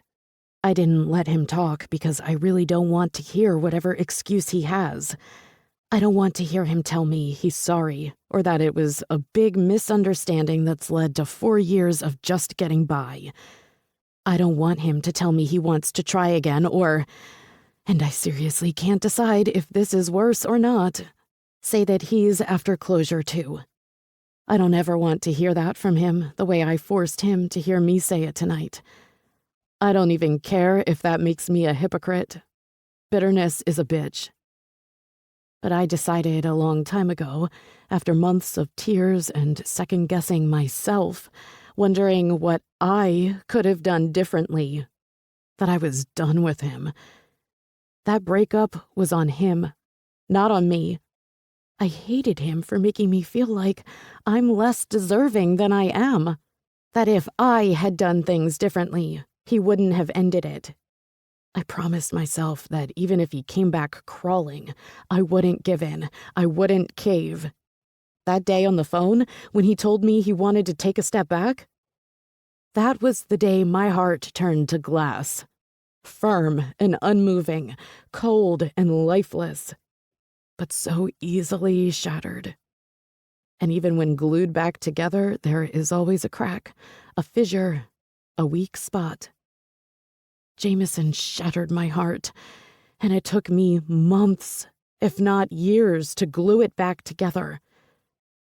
He is forever my weak spot. I may have told myself I was after closure. I may have told him the same. But it's that weak spot that really lured me in. The masochist who gets off on torturing herself where he's concerned. I'm forever pulled in his direction. We're like 2 bonded atoms. When put together the right way, we spawn a chemical reaction. Honestly, I was curious to see if it was still there after all this time. He's a bastard who hurt you and left you behind without a backwards glance. Right. He did that. He's going to hurt you again if given the chance. Stop lurking out there and get your ass in here, Melody calls out, and I find myself smiling. Damn her. Twisting the knob, I open the door to find Melody sitting in the light gray rocking chair in the corner of the room, nursing Max. When do you think he'll stop using me as a human binky? Every time I take him off my boobs, he cries. He's just like his father. I snort, rolling my eyes as I walk over to them, sinking down onto the ottoman she has her feet propped up on. Have you tried a real binky? She puffs out some air, her blonde bangs flying up before they fall back into her eyes. Melody needs a haircut, and to change her clothes and shower. Melody needs a break. I'm afraid to do that. I've read it's not good for their jaws, and they get attached to them, making it nearly impossible to get them to give them up. Yeah, but that won't be for a few years, and by that point, you'll have slept, and he'll have slept, and you can always get him braces and offer bribes to get him to give it up. Probably true. Okay, pass me that binky, the one with the stuffed giraffe hanging off it. That was easy. I'm fed up and exhausted. A little persuasion goes a long way with me right now. I pick it up off the bookcase next to the rocking chair and hand it to her. I love this room. It's a little like Pottery Barn Baby threw up in here, but it's so great. There are wall decals of baby animals playing in a field with a giant tree, flowers, and a bright yellow sun. The furnishings are white with gray and blue fabrics and accents. My mother and Jose's mother had a really good time getting this room set up for Max. Melody pulls Max from her breast and, unsurprisingly, the little man goes nuts, instantly wailing at the top of his lungs and thrashing his ineffectual fists about. She shoves the pacifier in his mouth, holding it there for him, and after a few seconds, he starts to suckle and calms down. "Ah," she says with a satisfied grin. "Music to my ears. Now, if I could only get him to fall asleep without being in my arms, the world would be perfect." "Why don't you swaddle him?" "I'm afraid he'll suffocate." "Christ, Mel, you bought all those expensive sleeping swaddle things. Try one out and keep the video monitor with you. You'll wear yourself out if you keep this up." She shakes her head. "Jose helps." "You know what I'm saying. Come on. We're going to swaddle him and put him down in his bassinet thing. Then you and I are having a glass of wine and a long talk." "Can't I just use the baby as a buffer? You're much less hostile when I'm holding him." "No," I say, pointing a finger at her. "Fine. Here, take him." I lift Max out of her arms, his eyes already growing heavy as he sucks furiously on his binky. I bring him over to the changing area and set him down gently. God, he's so fragile and small. Melody sets to work on changing his diaper and putting him in his pajamas. Then she begins tucking him into the swaddle thing that looks more like a blue straitjacket with white elephants. "I ran into Jameson when I was bringing Max for his checkup," she starts, her eyes on her son. "He was there for his dad, and he saw me trying to get something to eat in the cafeteria while Max napped in his carrier. He wordlessly bought me lunch and sat with me, even though I told him to screw off." She pauses, glances in my direction, and then back down to Max. The first words out of his mouth were, "I need to talk to her." When she's finished with Max, she picks him up, holds him out for me to kiss his tiny, dark-haired head, and then sets him down in his bassinet with a kiss on both his cheeks and nose. We leave Max's room, head back downstairs and into her kitchen where the video monitor is. Jose is nowhere to be found. Even though I adore my brother-in-law, it's a relief. "I know you think I set you up," she says, a sheepish grin on her face. "I guess I did, but I did it for a reason, and I think you need to hear me out." "I know what you're going to say, Mel. It's the same thing Ethan and Cass have been saying, that I need to get over him, that facing him and getting the chance to say goodbye might be the only way to do that." Honestly, that's not what I was going to say. I get Cass and Ethan's thought on this. Part of me agrees, but a larger part doesn't. I sit back in my seat, folding my arms protectively across my chest. I hate the look she's giving me right now. It makes me wish I had hopped a plane back to California immediately after I walked out of that restaurant, instead of marching over here. What I was going to say is, everyone makes mistakes.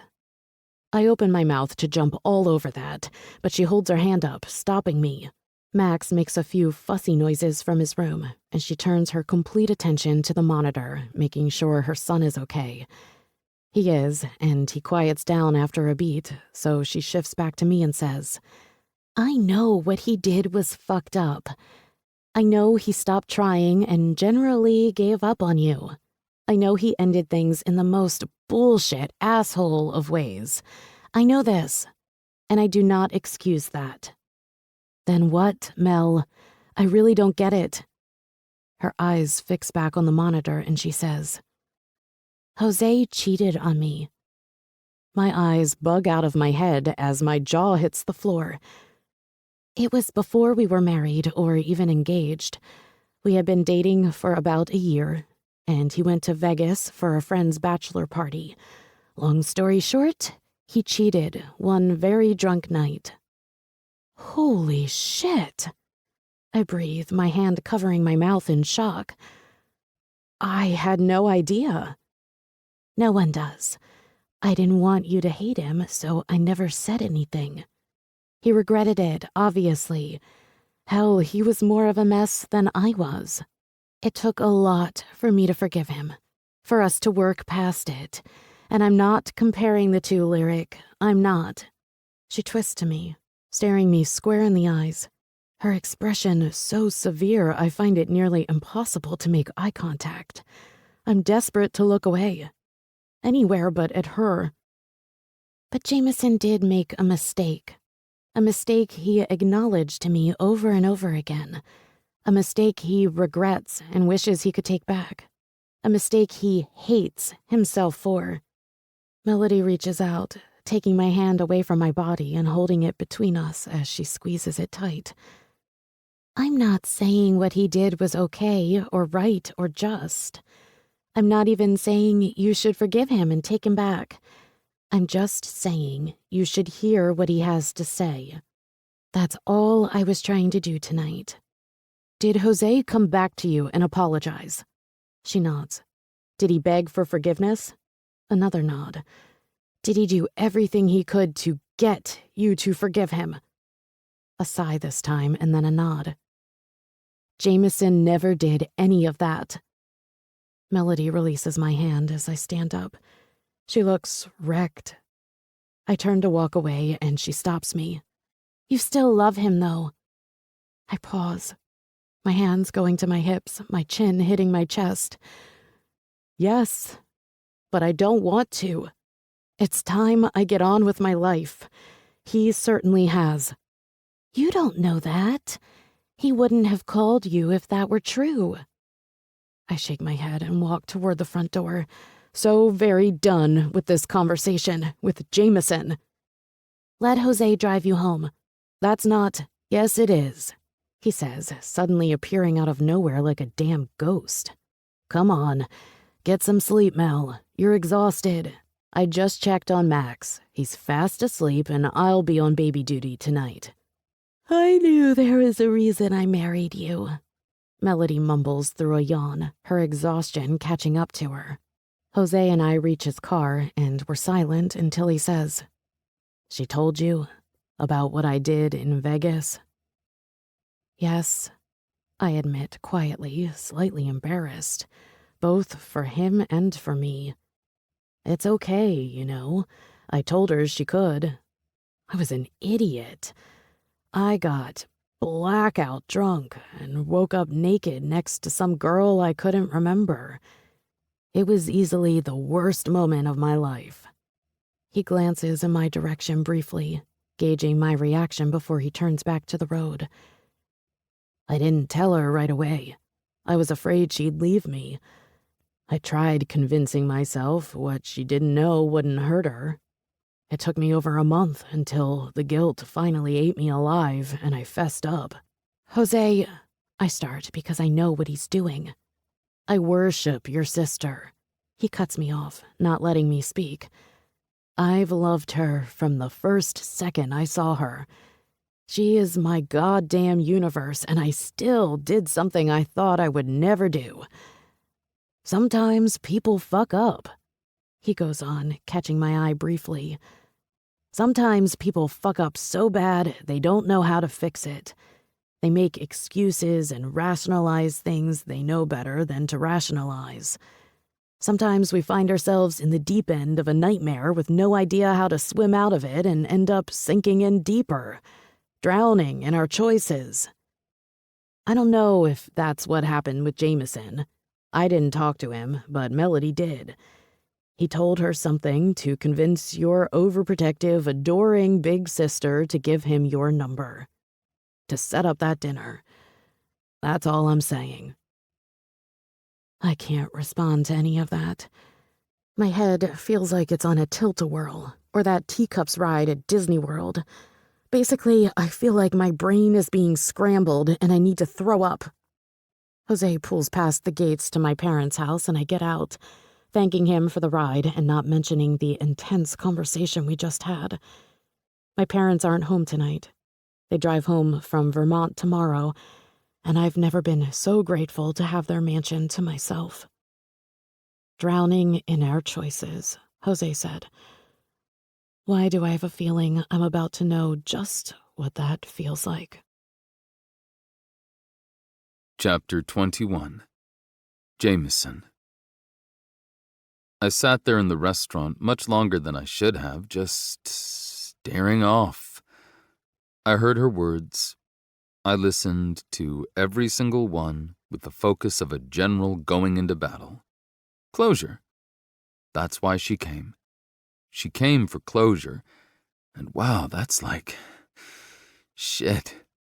I have no words for what that's like. I don't want her to have closure. I don't want her to tell me she never wants to see me again. I sat in that restaurant, didn't touch any of the food that was brought out, paid the bill, and went home. A fucking mess of a man. But it's what I expected, so I can't exactly get too worked up yet. What I didn't expect was for her to tell me the guy I've observed her with, the one I saw at her Malibu house that fateful night when I flew out to her, the one I've noticed with her in publicity shots and at the Grammys with, is her fucking gay friend Ethan. Gay. As in, not interested in pussy.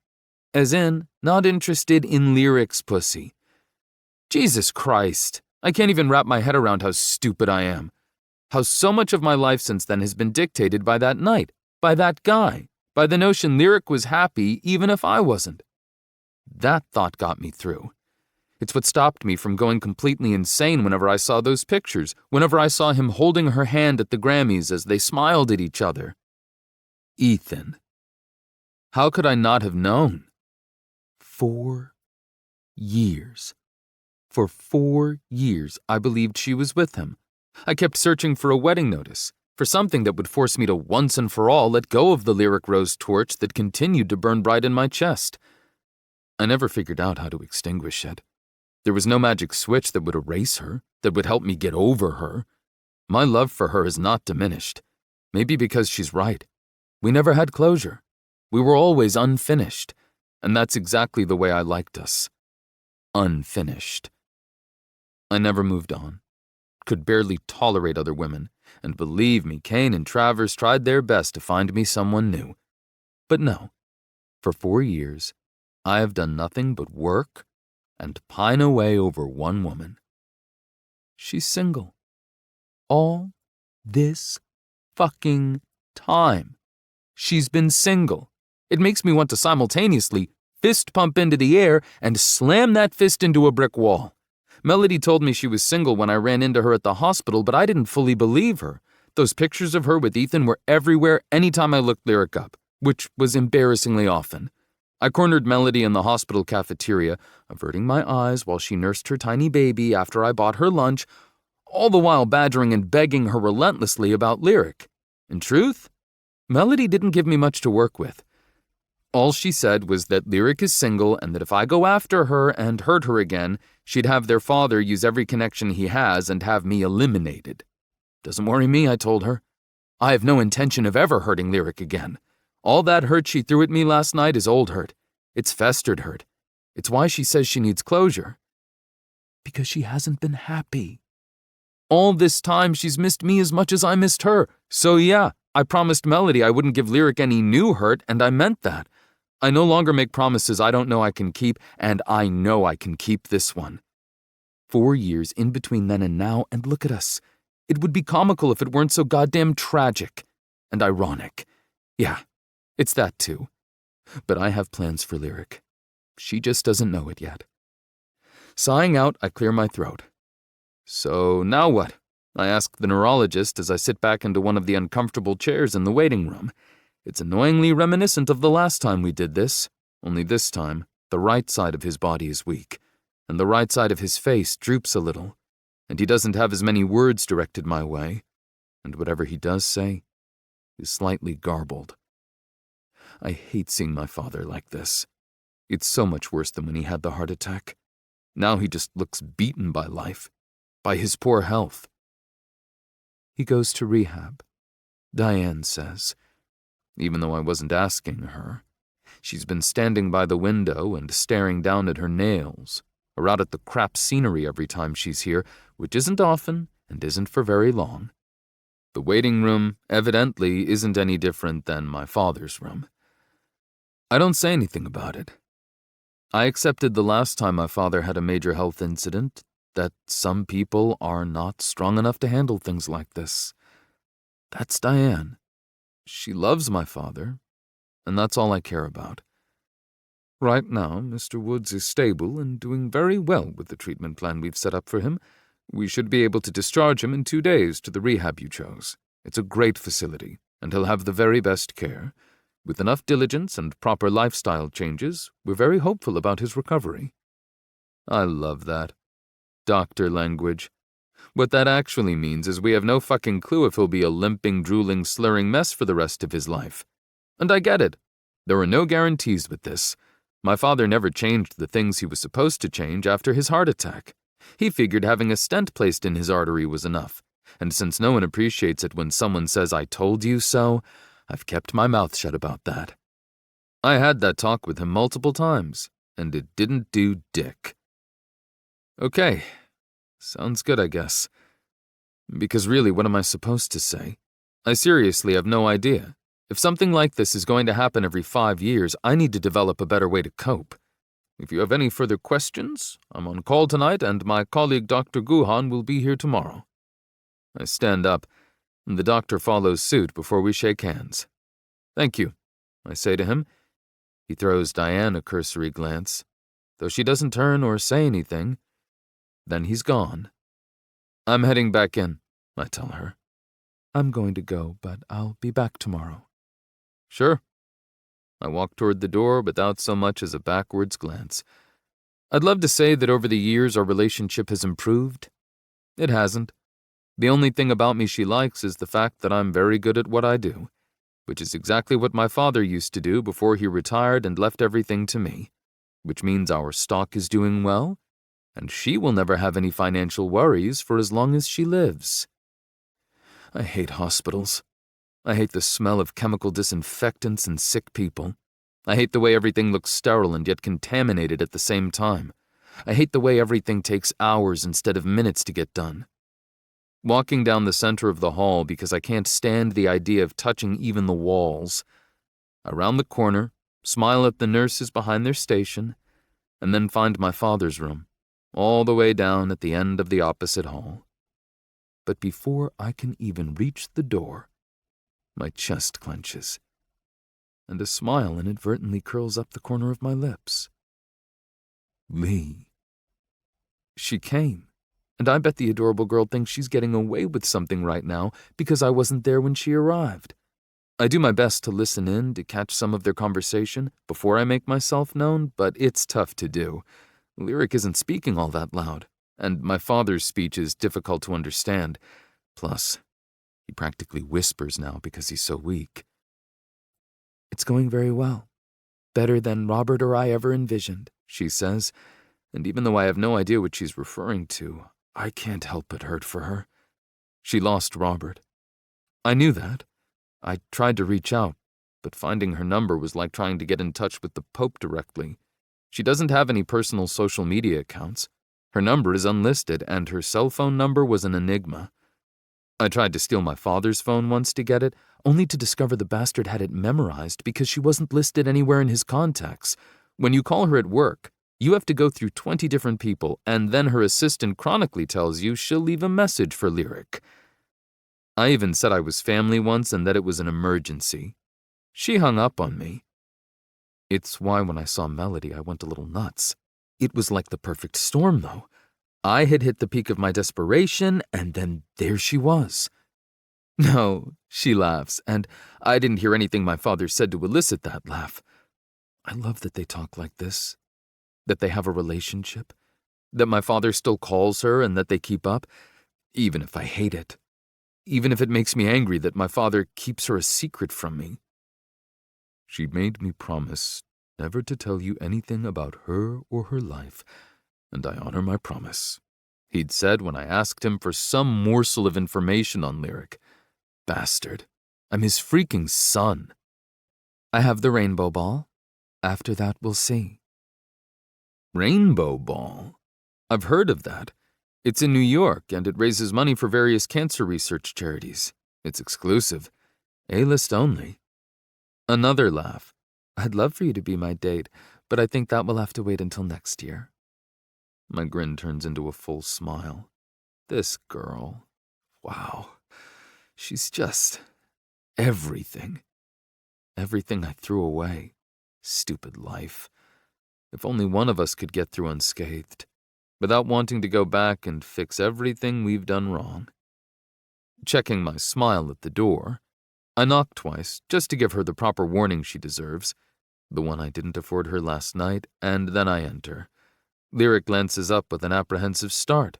When she sees that it is in fact me, she slowly rises. I should get going, she says, her eyes only on my father.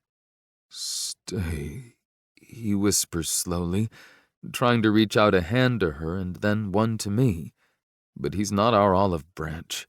This is something only I can fix. I'm sorry, she says. I'll try to come again before I leave. Lyric bends down and kisses his forehead, brushing some of his black hair from his face. Go easy on the nurses, she teases. Your looks and charm will only get you so far. My father gives her a lopsided smile. But the moment Lyric rights her body and focuses on the doorway just beyond me, he gives me a look that says don't let her get away. I return his look, except mine says I'm on it. I'll walk you out.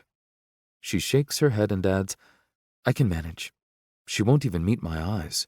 She won't even glance in my general direction. I don't give her the option. I turn on my heels and walk with her, next to her, close enough that it's nearly impossible for her to ignore me. Thank you for coming to see him, I say, and she nods. That's it. Come have coffee with me? No. Yes. I spin to stand directly in front of her, stopping her in her tracks before we reach the elevator. Yes, because you're here. You're right in front of me, and I can't let you go back. Not without telling you everything. It's not going to change anything, Jameson. The past is what it is. There is no turning back. I nod, stepping into her and staring intently into her beautiful eyes, taking in the ever-changing pattern of green, brown, and gray. Oh, how I've missed these eyes. Missed every single thing about her. You're right. There is no turning back. I can't change what I did or how things turned out for us. I can't fix the past. But I've got all this future, Lee. All this future that could be our future. Lyric swallows hard, the sound audible and the sentiment heavy. The hospital is too busy. There are too many people around. I need quiet with Lyric. I need a moment that is just her and I. But before I can do anything about that, she says, I need to go. Her voice is weak and lacks conviction. Her pulse is thrumming at the base of her throat. Her breaths are coming out just a little shorter and faster. Please just let me go. The heartbreak in her eye stops me dead in my tracks, fractures me into a million tiny pieces. She pushes open the door to the stairwell, needing to run from me faster than the elevator will allow her to go. I watch her go, her head swiveling back over her shoulder to find me, to check if I'm following before the door shuts behind her. This is the moment that I feel so helpless, so freaking lost as to what to do next. Shit! None of this is going as planned. Do I follow her? Push her harder and faster than she might be ready for? I honestly don't know. There is no manual with this woman. It's been 4 years without her, but the moment I saw her sitting there in that restaurant, it was like no time had passed. Every single thing I've ever felt for her came rushing back to me like it was never gone in the first place. And it wasn't. I've always held on to her, was never able to let her go. But now it's back in the forefront of my mind. All I know is that she came. She got on an airplane and flew across the country. For me. She might say it's for closure, but she could have told me all of that on the phone. She could have called me and told me to fuck off then and there. But she didn't. She came out here. And it has to be for more than to see my father. It has to. Spinning around, I kick the wall, my frustration and indecision waging a war inside me. I need to find her. I need to talk to her. I need to do whatever it takes to show her this time is different. I have no more time to waste. Chapter 22. Jameson. I ask the nurses to inform my father that I have to leave. He'll understand. He knows what I'm trying to do. I run down the stairs as fast as my legs will take me, but the moment I hit the main floor of the hospital, I realize I have no idea where Lyric parked, or what car she's driving, if she's even driving, and it's been more than 5 minutes since she walked away from me, so she's no doubt already gone. I could try her phone, but I know she won't pick up for me. Even if she did, I doubt she'd tell me how to find her. I could call her sister Melody, but I figure I've pushed my luck with her as far as it can go. Sprinting to the garage, I hit the clicker to unlock my car, the lights flashing as it makes that boop-boop sound. Slamming the door behind me, I blow out a heavy breath as I start it up with the push of a button. And then I freeze. Where are you, Lyric? Where did you go? Maybe she went home? Seems like the most logical place, so that's where I'll start. Pulling out of the garage, I fly through town, my eyes searching everywhere while trying to focus on driving and not crashing my car or hitting a pedestrian. 10 minutes later, I'm rolling up to the gate of her house and pressing the buzzer. No answer. Not even their housekeeper. I get out, my car still idling as I peer through the heavy metal gate, trying to catch a glimpse of the house toward the back. It looks dark, so I'm going to go with she's not here. Or she's hiding. Shit. Motherfucking shit. A growl passes my lips. Damn it, Lee. Where are you? Getting back in the car, I head over to her sister's house, but when I get there, right before I turn the corner, I catch sight of Melody leaving the house with Jose and their baby. They're both laughing at something as they set the carrier into the back seat. And Lyric is not with them. I sigh, leaning against the headrest, running a hand across my forehead and down my face. I have no idea where she could have gone. Flipping the car around, I spend the next half hour driving through town, going every place I can possibly think of. Coffee shops, random stores, our old high school, the park near her house, the freaking ice cream shop. No Lyric to be found. And then it hits me. Like a slap to the face. The beach at the yacht club. Our beach. The one I took her to when my father had his heart attack all those years ago. It's the only place left I can come up with. When I pull up to the secluded spot, I realize I was right. A black Jaguar that must be her father's is parked, and when I look down to the shoreline, I see her sitting in the sand, her blonde hair whipping behind her in the breeze. She came here. Of all the places she could have gone, she came here. To our spot. Filled with a new surge of confidence that this is not over, I get out of the car and make my way down to the sand and over to her. If she hears me approaching, she doesn't let on.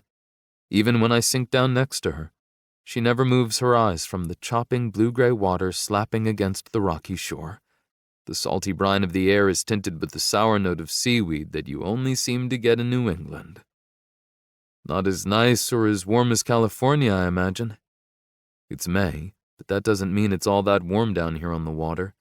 Lyric is wearing a long-sleeved shirt. but her arms are wrapped around her knees that are tucked into her chest, and her body is stiff, and I have to wonder if she's cold. Shucking out of my leather jacket, I place it around her shoulders. Better. She nods. That's it. But I do notice her body relaxes. I'm sorry about Robert. I start after a quiet pause of staring at the water. I know how hard that must have been for you. I tried to get in touch with you after he died, but you're not an easy lady to do that with.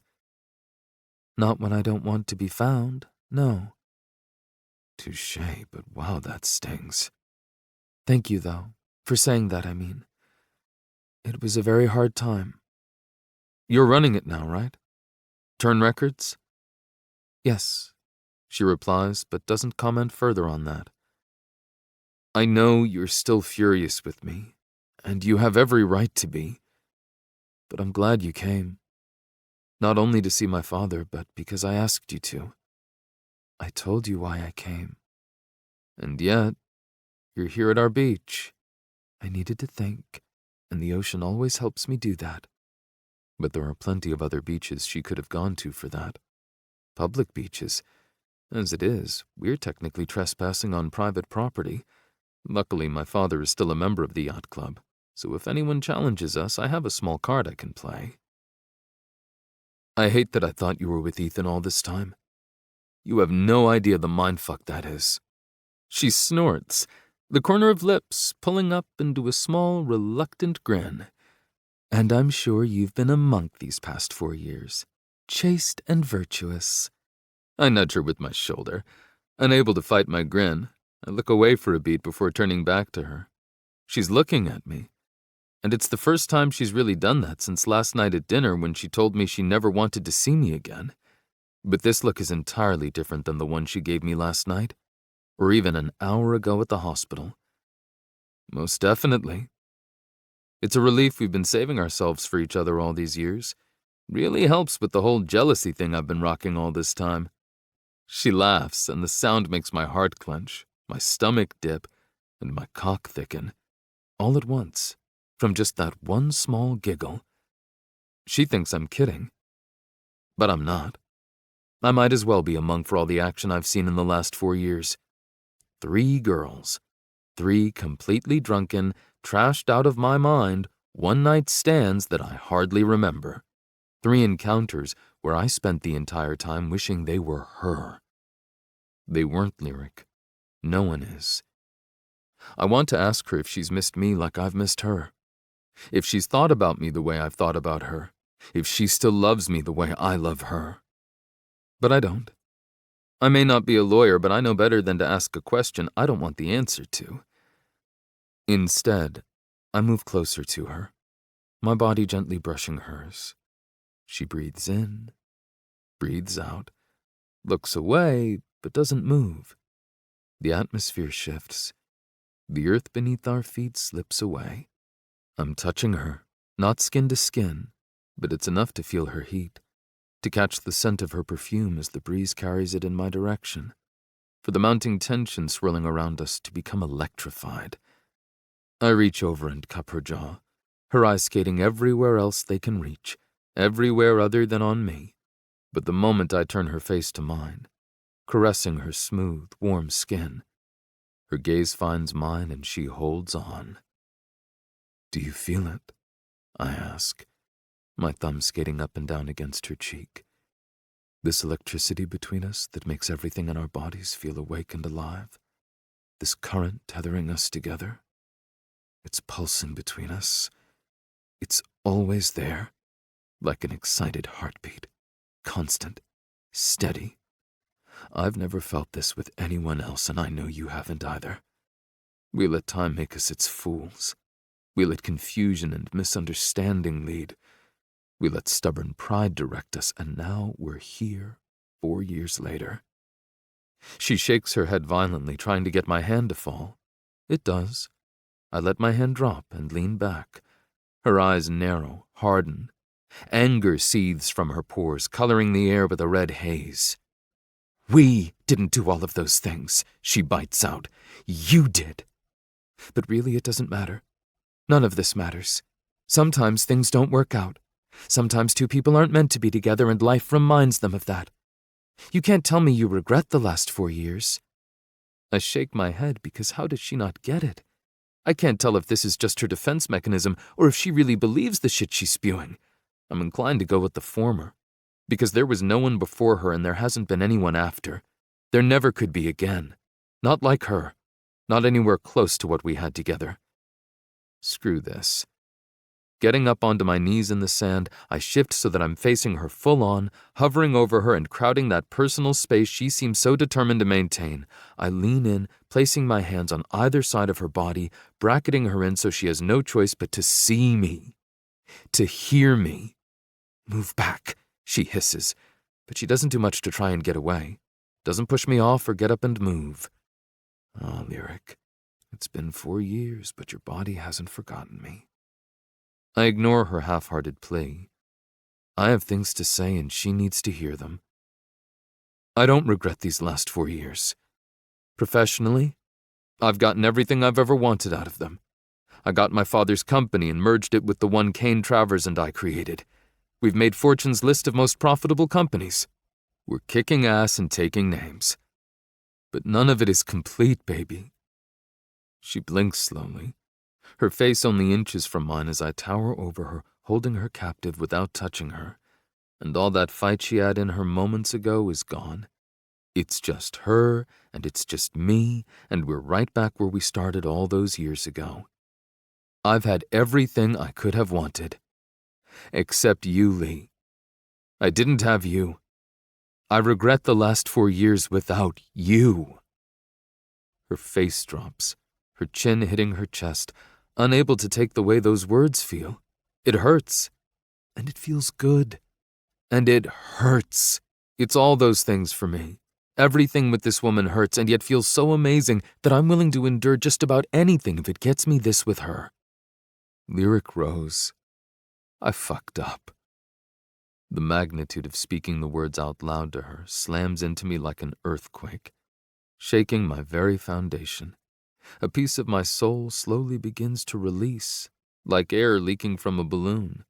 Only instead of deflating, I feel like I'm expanding. Like those are the words my body has been waiting for me to say, to let go of. I fucked up so bad.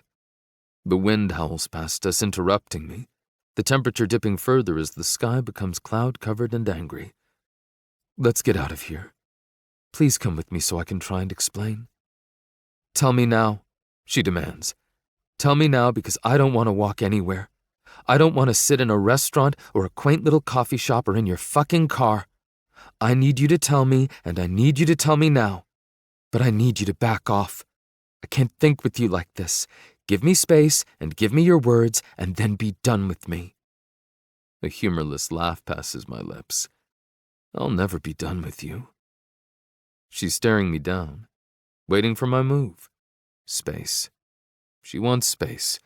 So I push off out of the sand and away from her body. I sit back, dusting my hands off as I go and placing them on my thighs. I'm sorry. I start, because those words are long overdue and I need to say them. Her knees are back up, her arms wrapped around them like that's all that's holding her together. But I don't think that's true. I think Lyric is as strong and self-possessed as she ever was. Maybe more so. She's watching me, patiently waiting for me to say something that will undo everything I've done, only I just don't have that for her. Sometimes we make mistakes that are so big they cannot be undone. They can only be learned from. We like to believe we choose our lives, Lee, that we choose our path. But sometimes life or maybe fate steps in.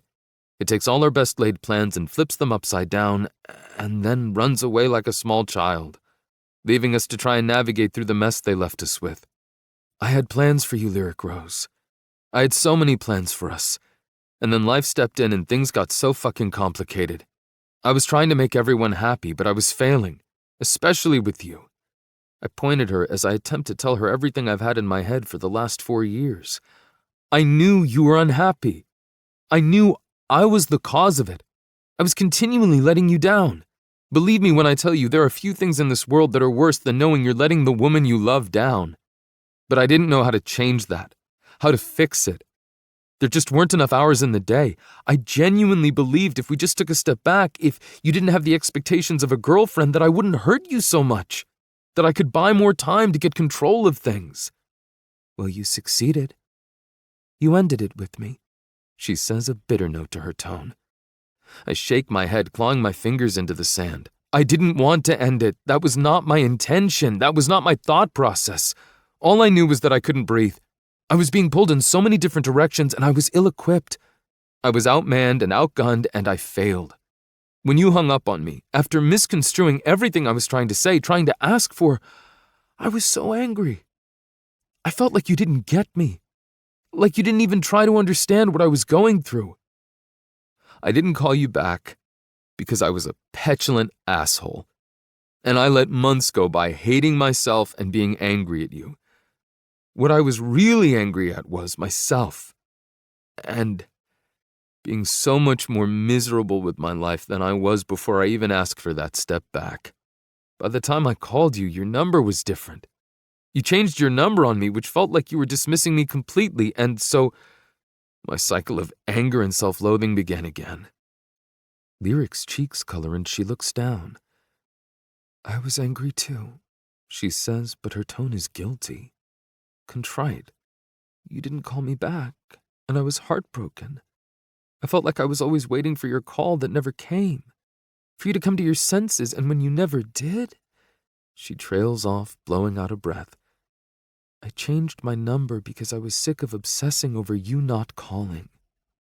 I don't blame you for that, Lee. I just hate that you did it. Hate that you felt like you needed to.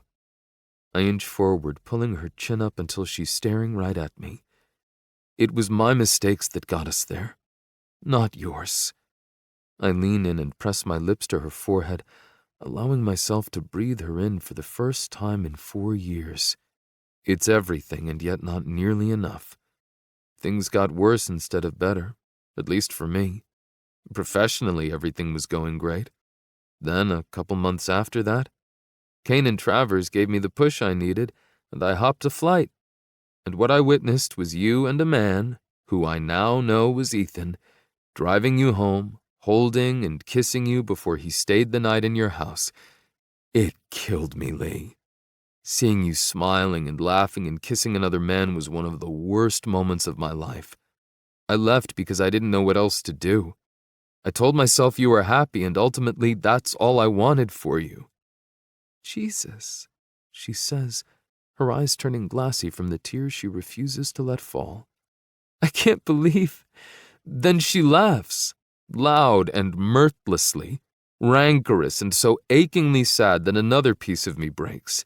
She shakes her head, running her fingers through her windswept hair and staring off into the ocean. I stalked you pretty hard after that. I won't even lie about it.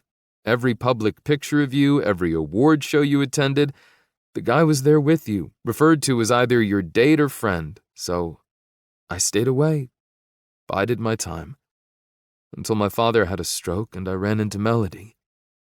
I don't know what to say, she admits, her features incredulous, racked with indecision as she tries to come to terms with everything I just told her.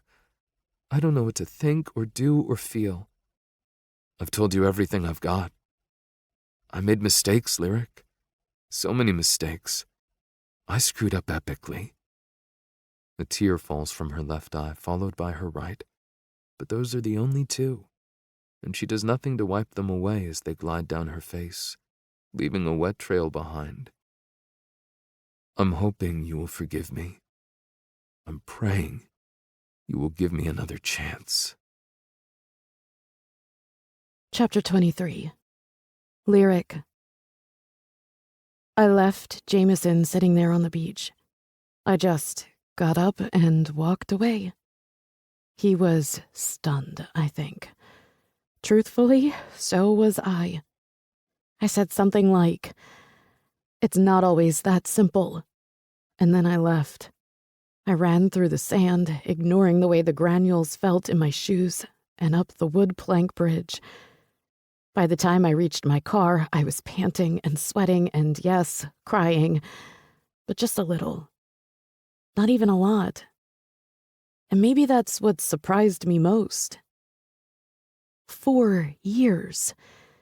It's been 4 years since Jameson was mine and I was his. But really, it's been longer than that. Because he was right. We weren't a couple while we were away. We were a stitched-up, patched-together, half-assed look-alike. Our relationship ended the moment I left school and didn't come back. I took my finals online. I didn't even come back for graduation. And then he missed Melody's wedding. Things just spiraled out of control from there. So yeah, retrospect. Hindsight being 20/20 and all that, right? He didn't cheat on me. He didn't betray me. He just asked for a step back, a way to regroup. But hell, I was so hurt we had hit that point that we couldn't find a way to make it all work out the way we had planned. That he was even asking that of me in the first place. I was young and heartbroken and so incredibly angry. It would have been almost too easy to say yes to him. To wrap my arms around him and tell him that I do forgive him, that I would like to try again. But I meant it. Some things are not that easy. Why does the idea of trying again, of loving him again, feel like a weakness instead of a strength? Like a failure instead of a triumph? Like giving in, admitting defeat? Why do I always feel like I'm losing with him instead of winning? It's impossible to rebuild trust when your heart is not ready to forgive. And how can you forgive when it's impossible to forget? Getting your heart broken by the man who promised to love you always makes you wary. It makes you distrustful. It makes you cautious. His story was exactly what I needed. An apology, an explanation. But I need more than words. I need more than apologies. I slide into the 2-door Jag that belongs to my father and speed home. I'm expected to be in New York tomorrow night for the Rainbow Ball, and as that thought filters through my head, my phone rings. Ethan, the man that Jameson thought I was in a relationship with. I have no words for that one. Like, none. I don't even think I have the heart to tell Ethan.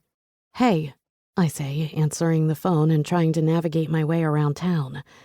I cannot wait for you to come to the city tomorrow, he says, his tone so excited I can practically see his white teeth gleaming from here. The building is gorgeous. The facilities are perfect. I've already had 6 calls from agents about booking time. You're going to shit a kitten when you see it, Lyric. I'm not even exaggerating here. Motherfucking gorgeous. I smile, probably just as big as I imagine his smile is, because wow, it's actually happening. Years of planning and hard work, and it's finally coming together. I wish Robert could see it. I mumble more to myself than to Ethan. I know, he agrees, his tone somber. He would have liked the view. I'll be in by 2 tomorrow to see it. Perfect. How's it going there? Or do I not want to know? I let out a humorless laugh. I have no idea how to answer that, Ethan. I honestly don't. Did you see him? He asks, almost accusatorily. I tap my nails on the steering wheel as I wait for the light to turn green, my attention fixed on the pedestrians as they go about their day. Yes, I saw him. Oh, Lyric, if you tell me you fucked him, I'm going to kill you, hide your body in his garage, and pin the whole thing on him. A burst of laughter flies out of my chest. At least you don't have it all planned out. Lyric, he yells, losing his patience. No, Ethan, I did not fuck him. Christ, give me some credit. We talked, okay? We talked. Well, more like he talked and I listened. And? And don't use your motherly tone with me, bitch. I seem to recall you doing something very similar when Harrison came back into your life. He blows out some air, and I can hear him deflating with it. The light turns green, and I continue on, heading toward my parents' house. I have a lot to think about. Because he's trying to get you back. It's not a question. It's a statement, but I still say, no. It's automatic. But I'm not totally sold on that because I think Jameson really might be after that. I know he said it, but it wasn't even that. It was the way he was looking at me, the way he was seeing through me. Yes, I say after a quiet beat. He might be. Do you still love him? Don't ask me that. That question is off limits. Fine, but for the record, I think it's a mistake. Whatever you decide, it's a mistake. I laugh again, shaking my head. Good to know. Your support means everything to me. He laughs. That's what best friends are for. As I pull into the driveway, we end the call with promises of tomorrow in New York. Entering the garage, I shut off the ignition and then I just sit there. My father has a lot of cars. The man likes his machinery, foreign ones, domestic ones, old ones, new ones. My mind drifts to Jameson's Mustang, and a smile spreads across my face as I think about that night. It was a good night, despite the circumstances of our visit. If you had asked me that night if I would have ever slept with another man again, my answer would have been no. And not a small no, either. It would have been more along the lines of a hell no. Tethered together. Those were the words he used today. But do I still want to be tethered to him? Do I want to break free of his spell or succumb to it once again? I don't know. There is too much in my head right now to make that call. The passenger side of the door clicks open, and then my father is there, sliding his long, lithe body in and sitting next to me with a happy-to-see-me smile. I look like my father, blonde hair and hazel eyes. I love my mother. She's an incredible mom. But my father and I have always had that special other thing between us. Mom send you out here? He laughs and nods. Yup. We saw you drive in, and when you didn't come inside, well, she got worried. I roll my eyes. Did she think I was asphyxiating myself on carbon monoxide? I'm not that screwed up. No, but she spoke to Melody. God, I groan, dropping my head back against the soft leather of the headrest. That girl has a big mouth. He grins, reaching across to brush some of my hair back from my face. She does. She and your mother are a lot alike. Want to talk about it? Not really. I saw him. I listened to him. I left. Did he tell you the things you wanted to hear? My head rolls along the seat until I am partially facing him. I shrug a shoulder. I lost trust in the one person I loved the most, and it tore me apart. Now he's back, or trying to be. I'm honestly not sure what to do about it. About him. My father nods, leaning back in his seat like he's getting comfortable for a long chat, like he's about to get real with me. I'm not sure if I'm ready for his brand of honesty. If words could erase time, I wouldn't be sitting here in the car with you while you question if you can forgive him, and while I question how to show you that trust is earned slowly, especially after it's been broken. I roll my eyes at that. What's that supposed to mean? He laughs, propping his ankle up on his opposite knee. The car is small and my father is tall, but he somehow looks at ease everywhere. I don't think I've ever seen my father discomposed once. On anyone else, it would be unsettling, but on my father, it's comforting. Love's a funny thing, Lyric. We expect so much out of it. We relinquish ourselves to it, and when it fails us, we let it break us apart. I stare at my father as he stares out the front windshield into the garage. I don't know if we fail love or if we fail ourselves, each other. But either way, I'm not sure it matters all that much. Do you want my advice? Sure. I shrug because I know he'll give it to me anyway. Let go. A startled laugh pushes out of my chest.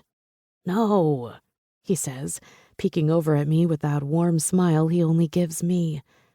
I'm very serious. Just let go, Lyric. You're all thoughts and immediate expectations. Your mind is always going. You constantly have to have everything figured out. What would happen if, for once in your life, you didn't? What would happen if you just went with the flow? Went about your business, about your life, step by step, moment by moment. Moment by moment. Did he have to use those exact words? The same ones that Jameson and I lived by for much longer than we should have. I think on that, my fingers running along the thick seam of leather stitching on the wheel as my father waits me out. Evidently, his questions were not rhetorical. I don't know, Dad. I'm not very good at that sort of thing. Most people who have their hearts broken aren't so anxious to go out and do it again, especially with the guy who ran them through the first time. Not every love is meant to last a lifetime. I have no words for that. None. I stare out the driver's side window, no longer able to look at my father. Those words just gutted me, made me feel so exposed and pathetic. Yes, I feel unbelievably pathetic right now. He laughs, his hand finding my knee as he squeezes me, forcing my eyes back to his. I think I have my answer on that. I glare at him, and that only seems to make him laugh harder. Lyric, you'll find the answers you're searching for come to you on their own. Life will do that for you naturally. Just let go. Give all this bullshit with Jameson time and distance. Don't force things upon either of you. Go to the ball tomorrow night. Get things set up for yourself, for the new venture that you and Robert were planning, and see where you end up. It's not always that simple. It is always that simple. We're the ones who complicate things. Chapter 24. Lyric. It's more, right? Ethan asks, standing next to me as we stare out the window of my office. His voice is so hyper, I'm surprised he isn't bouncing off the walls like a pinball in one of those arcade machines. Like so much more than you ever possibly envisioned more. I laugh, nudging him with my elbow, but I can't look over at him to show him just how big my smile is. My eyes are stuck on the view of the New York City skyline. A view I never in a million years thought I'd have. A view that sort of screams, "You did it. You made it. You rocked this, and now you're a player." It's definitely more. I mean, wow. Just wow. This view is worth every penny. I nod and laugh, possibly a bit hysterically, maybe even as hysterically as Ethan. I don't want to think about the cost, but looking at this place completed and this view that lives up to the price tag, yeah, I'd say it was. Now I do look over at him because I can't tell if he's shaking, vibrating with enthusiasm, or bouncing up and down on the balls of his feet. How much caffeine have you had today? He holds up his Starbucks cup. This makes 3 double espressos. I think my eyes just bugged out of my head. Whatever. This is New York, and I don't think that's all that much here. If we were back in LA, I'd have to drink some goddamn wheatgrass slime in between my coffee just so I didn't get kicked out of town. But here, people embrace consuming things that are bad for you. Like, it's a badge of honor to abuse your body as long as you do it in an expensive, trendy way. I just stare at him because somehow I think I get what he means. And he's not wrong, which is even more disconcerting. I can drink Diet Coke and smoke an e-cigarette as long as I'm eating a $15 organic kale salad with it. He has a point. Okay, but I'm officially cutting you off the espressos because you're about to break through the glass window and jump, thinking you can fly. It's like you're on PCP or something. Ethan smiles at me, and I return that smile. We did it, Lyric. Yeah, we really did. And then we both do the girl squeal, complete with jumping up and down and holding hands. We revel in our moment because you don't get too many of these in your lifetime. It's a beautiful moment, but so bittersweet. I both ache and feel incredible everywhere. Madam CEO, now that you've seen your beautiful and perfectly decorated, I might add, office, would you like me to take you down to the studio floor? Why, yes, I say, looping my arm through his. I would be delighted. 2 years ago, before Robert was diagnosed with pancreatic cancer, there was a label in Brooklyn that had some big-name talent, mainly hip-hop, but was struggling to put out albums and get good producers and pay the way they should have been paying. An artist who jumped ship because of all the uncertainty filled Robert in on this. Then Robert decided he wanted to buy the label. I was still busy with the production side of things and not so much the business. And I had given up on ever moving to New York long before that. But Robert brought me in on this deal. We worked it so that all the artists stayed, and the previous owner, Kaplan Ross, is now the talent director since that's where his strength lies. It was also contingent on moving to Manhattan because even though Brooklyn is considered super chic and the it place to be if you're a millennial or a hipster, it's really not the place to run a billion-dollar, high-profile record studio. At least that's what Robert believed. Personally, I've always been a fan of Brooklyn, but it was his call and not mine. And seriously, the cost of real estate is just as expensive there as it is here.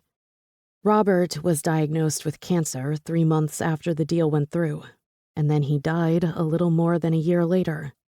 Finding and putting together the New York office was put on hold. I was focusing on running the label while he focused on fighting cancer.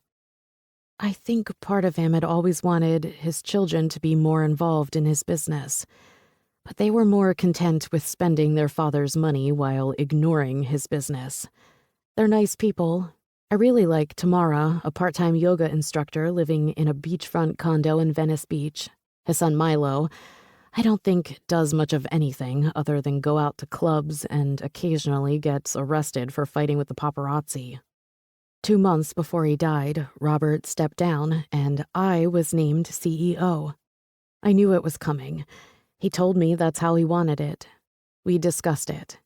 His family was on board with it as long as their money still came in. But it was still a shock to me. And after he died, I got started on the space in New York and have worked tirelessly to make it just as big and impressive as our offices in LA. Ethan was my main guy on it, and I have to say, he's blown away every expectation I've ever had. Not surprising, though. I wouldn't have survived the last 4 years without him, both personally and professionally. We hit the elevator and go down 3 floors to 41. We own 5 total floors in this building, although most of them are administrative. But we have an entire floor for our studios.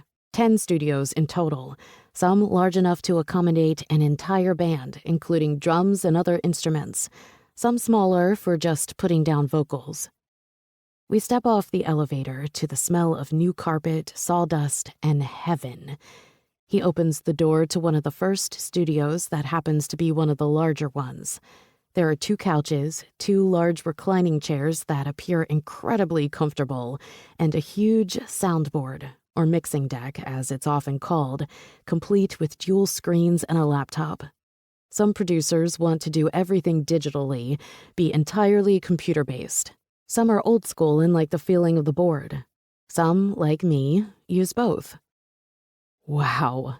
I breathe, running my fingers lovingly over the knobs, buttons, and slides of the board. I'm in love. Is it wrong if I ditch the ball tonight and hang out here? Nope, Ethan says, fully reclined in one of the chairs, his arms propped behind his head and his eyes closed. This might just be my favorite place in the entire building. It's dark, quiet, and oh, so comfortable. He wiggles around just to prove his point. My office is pretty dope too, though. I sit down behind the board. I don't turn anything on, but I seriously cannot wait to get going in one of these rooms. Is it weird that I'm pissed Jasper Diamond and the guys from Wild Minds aren't working on their album here in New York instead of LA? Considering all the drama that happened with the band the last time they were in New York, I'd be shocked if Wild Minds ever stepped foot in this city again. I know, I sigh. In truth, that was some serious drama. I still can't believe all that went down with Jasper, his daughter, and Viola. While on tour, no less. Right? I snort. Still, Ethan muses, I wouldn't mind being stuck with Jasper Diamond. Broody asshole or not, he's one seriously hot man. Freaking for real. I laugh, my hands running along the soundboard. I have 2 albums that I'm going to be starting in the next couple of weeks here. One is with Dax Starr, a rapper who occasionally likes to mix in a ballad or 2 onto his albums, and another with Cyber's Law. Yes, that Cyber's Law, the one I swore I'd never work with again after the first time. Then again, this is going to be the 3rd album of theirs I'll be producing. They're still a creative pain in my ass, but I can't get enough of their sound, and we seem to have a thing now, a way of communicating what our respective needs and wants are without killing each other. I don't ever mix business with pleasure. That is my hard rule, and it's one I've never broken, not even with the hot men of Wild Minds. That doesn't mean I don't get flirted with, even if I am the boss now. I'm still a pretty young woman in her mid-20s. I work long hours, one-on-one with a lot of famous, gorgeous musicians. Attraction happens. Flirtations happen. I know what goes on in some of the studios. I'm not stupid. I know that occasionally people have sex in some of these booths. I've just never been one of them. But the lead singer, Harry, from Cyber's Law, yeah, he makes it known that he wants to change that for me. It's going to make the next several months with him a challenge. Then something else. Something I've refused to think about since the advent of this takeover and this building and these studios comes rushing in. I'm going to be living in New York. Doesn't mean you have to see him, Ethan says, clearly reading my thoughts. It's a big city out there, and he works downtown. He might even live down there. You... I turn and he points at me with a stern finger, his posture still completely reclined in the chair. Work in Midtown, and will be living 10 blocks north and 2 blocks west of here. Different worlds, I say, and he nods. Different worlds. He sits up now, the feet of the chair dropping with a thud that reverberates through the room. Leaning forward, he pins me with that stare of his, the one he gives when he's not taking any crappy excuses from anyone. Because that is what you want, right?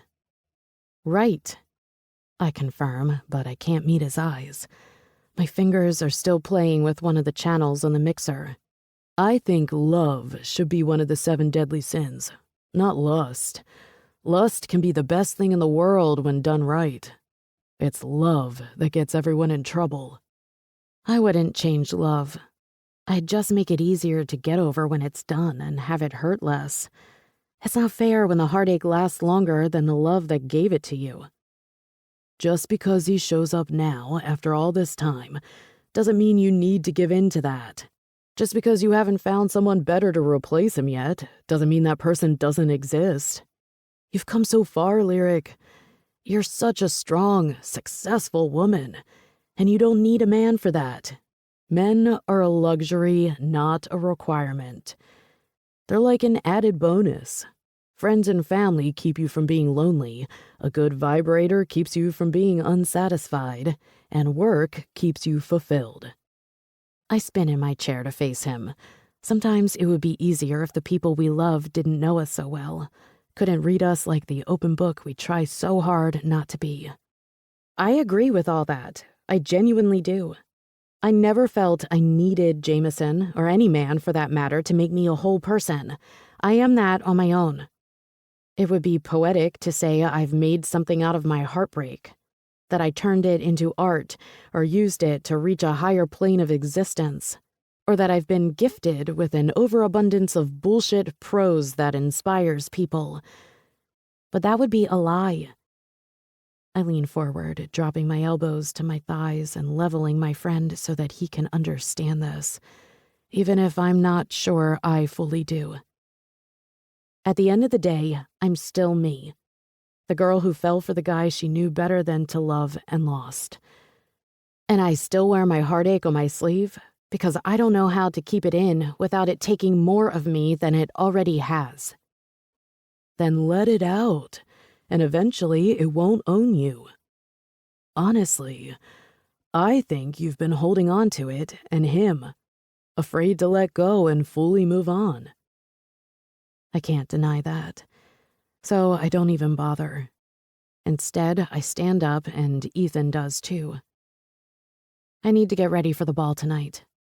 I do as well, he says, taking my hand and leading me back into the empty hallway. It won't be like this on Monday. Monday, it's going to be crazy busy. That has me smiling as I take one final look at the floor that will be my new home away from home for the next several months. I just hope I can survive living in New York again, especially after the last few days with Jameson. Chapter 25. Jameson. Every year, the Rainbow Ball is held in the Rainbow Room in New York City. Obviously, this is by design and not by accident. It's one of the largest cancer events in the country. It raises over $1 million in just one night, and then that money is divided into 3 different cancer charities. Those 3 charities change annually and are literally picked out at random as long as they meet certain organizational criteria and were not given money from the event in the last 3 years. It's an A-list event. I think I already mentioned that. And I knew it was difficult to get into, but I didn't realize it would be nearly impossible. I called every single person in New York I know, and no one could pull any strings to get me a ticket. Sold out is what everyone had said.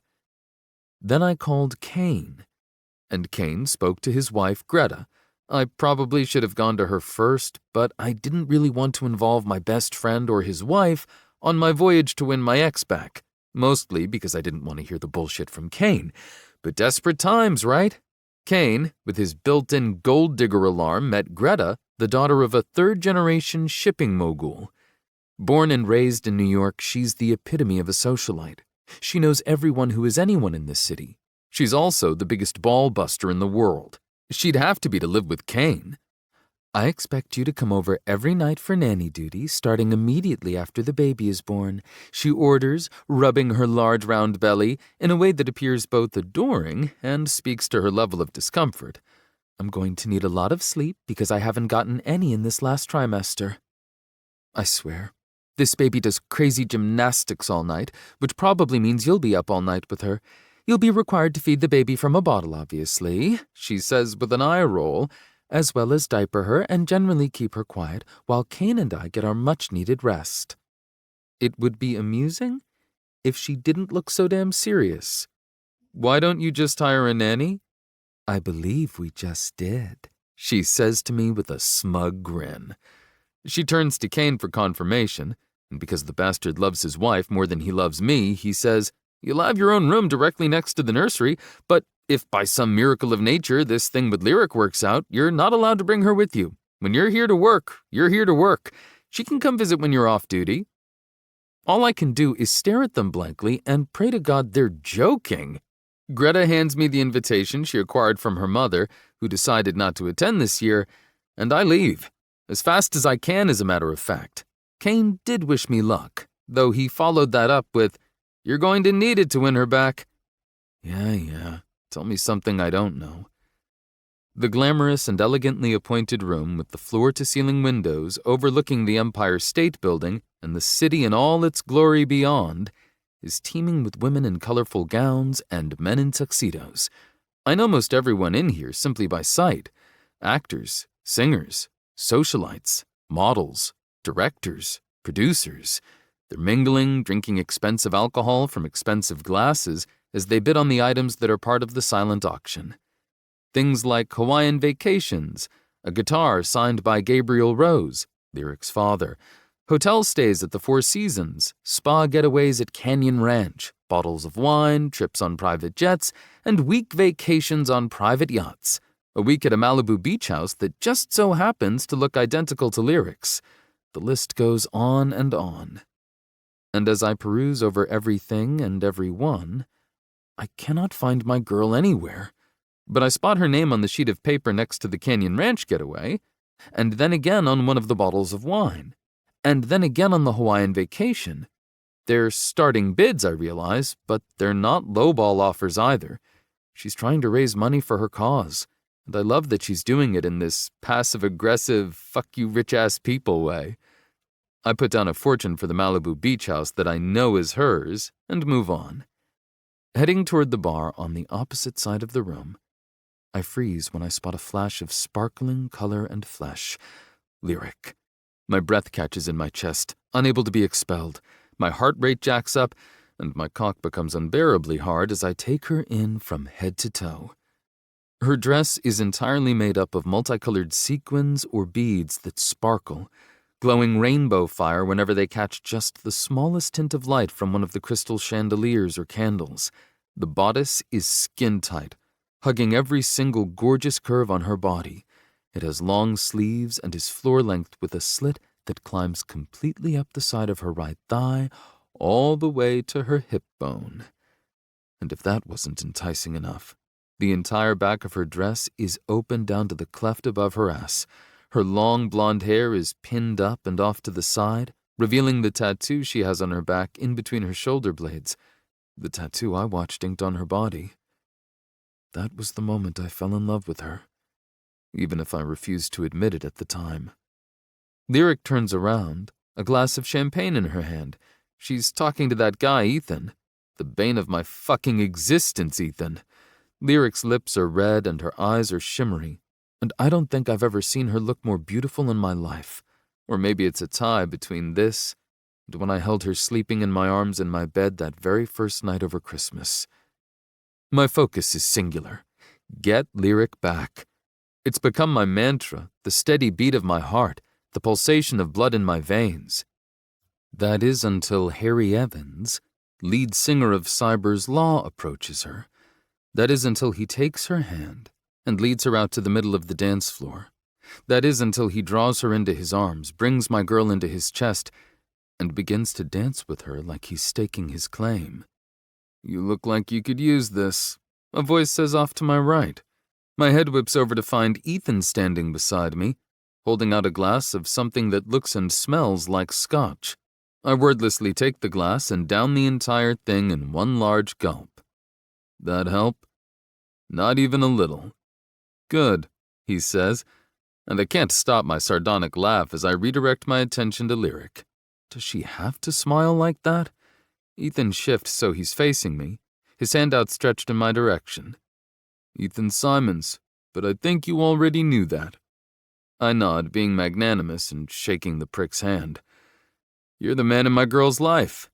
"I am," he confirms with a wry grin. "Just not the way you thought." I eye him with an irrational anger I cannot control. I know it's not Ethan's fault. I know it's mine. But that doesn't stop my possessive jealousy where he's concerned, because for the last 4 years he's had her and I haven't, even if, like he said, it's not the way I thought. "How did you get in here? I know you weren't on the invitation list. I made sure of it." "Wow," I muse. "You really don't hold back." He shakes his head. Not where lyric is concerned, no. I shift my eyes back to her, unable to look away for very long. So what? You came over here, introduced yourself, and gave me a drink. What's next? You planning on kicking my ass? I think we both know you deserve it, and I'd be doing lyric a favor if I did, but no. That's not why I'm here. He falls silent, and I realize this guy's not going to give me anything without my asking for it, and normally, I wouldn't take that. I'd roll all over him and never think twice about it on my quest to win lyric back. But Ethan here is not just any guy, and if I want to get lyric back, it seems I have to go through him first. So I turn to him, give him my undivided attention, even though it's pissing me off to the 10th degree to avert my attention from lyric and the asshat dancing with her, touching her bare skin. Motherfucker. Here's the thing, best friend. Shut your mouth and listen up, pretty boy. I'm tall and built and I fight fucking dirty. My eyes narrow, my fists clench, and I stand up straight. We're eye to eye and about the same weight, too. He might fight dirty, but I am damn positive that I'll fight dirtier. We do the stare-down thing with each other, and slowly, through the haze of anger-fueled male testosterone, awareness creeps in. I know he's just trying to protect lyric, even from me. And as much as I hate this guy on principle, I can't help but love that he's in her life. Speak, I grind out through clenched teeth. He doesn't gloat, and he doesn't grin. Instead, he jumps right into it without any pretense. Lyric lost a piece of herself when you ended things. I open my mouth to explain, but he holds up his hand and shuts me down quickly. She loved your stupid, undeserving ass, and you threw her away. She's the most amazing goddamn person I've ever met. She chronically sees the best in people, always wants to help them, but she never helps herself, and that's where I come in. I pick her up when she stumbles and never let her fall. It's what I've been doing for the last 4 years, and it's what I'll be doing in another 10. He pauses, leans into me, and levels me with a ferocity I can't help but match and respect. In another 10 years, I'll still be here. Where will you be? If you weren't her best friend, and I wasn't the guy who fucked it all up with her, I'd kick your presumptuous ass. He doesn't flinch at my statement, nor does that try-me grin of his waver. Loving lyric was never the problem. Life was. I don't owe you an explanation for that. She's the only one who gets answers from me, and I'm certainly not about to ask your permission. But I will tell you this, best friend, if for no other reason than to use you to pass along my message. I love lyric. I've loved her since the moment I walked into that damn finance class in college, since she sat next to me in Spanish our junior year of high school and refused to be called by the Spanish version of her name because she thought it was ugly, since she was my 6th grade lab partner in science and thought dissecting frogs was cool instead of gross, since she walked into my kindergarten class wearing a Rolling Stones shirt, a sunshine yellow skirt, and fucking pigtails. She was born, put on this earth, to be mine. And yeah, I might have lost sight of that. I might have let shit get in my way. But that's a mistake I'll never make again. You want to know where I'll be in 10 years? With lyric. Killing myself to make sure my girl gets her happily ever after because, like I said, she is mine. Ethan stares me down for another long minute. Then he straightens up and steps back, a satisfied smile slowly peeling up the corners of his lips. Then what are you waiting for? A small relieved and slightly shocked chuckle escapes my lips. I extend my hand and Ethan shakes it firmly. Thank you, Ethan. For being there for her when I wasn't. For making sure she never fell. My pleasure. Now go get her before Harry Evans makes his move. And if you fuck this up again, I'll make sure they never find your body. There is no such thing as third chances in this world.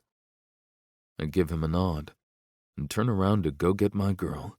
No way I'll need a third chance. No way. Chapter 26. Lyric. Our bodies move and sway in a synchronized rhythm in time to the music the band is playing, and in harmony with the other dancers surrounding us. Harry is talking to me about a song he wrote that's, wait for it, not part of the original tracks we're starting from. He's humming it to me as we dance close, his hands on my lower back, just above the fabric line of my dress where they, ever so slightly, run across my bare skin. My arms are on his shoulders, trying to maintain awkward distance from an overeager guy like I'm at an 8th grade dance. His voice tickles into my skin, and when he hits the chorus, he sings the words directly into my ear. If I wasn't so focused on his physical proximity and how to disentangle myself from it without causing an issue, I would say I liked the song, that it has potential. I think it might, but I'm not entirely sure. He presses me closer, and I inwardly cringe, about to open my mouth and put a stop to this once and for all, when I catch movement out of the corner of my eye. That familiar, electrifying feeling lifts the hairs at the back of my neck. My stomach does that same goddamn swoosh. My body knows who's headed for me with focused determination before my eyes can even catch up. Jameson's pale eyes are an eloquent mixture of dark and dangerous as they smolder with lust and fury. My breath hitches as nervous energy fills me, making it difficult to keep the giddy laughter from bubbling past my lips. I cannot believe he came.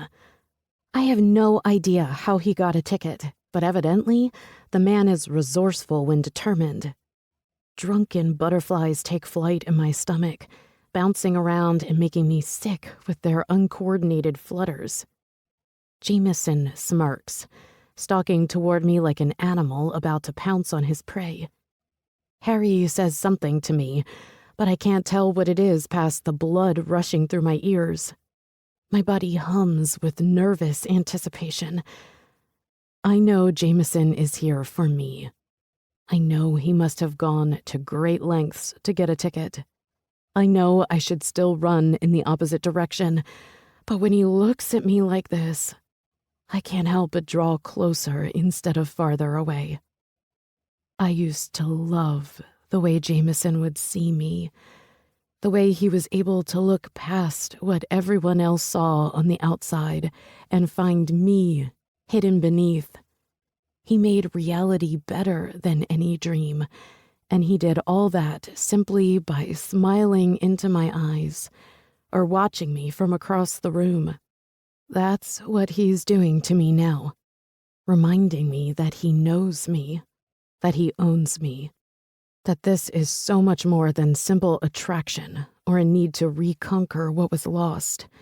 This is soul-searching, depth-scoring, primal recognition of your other half.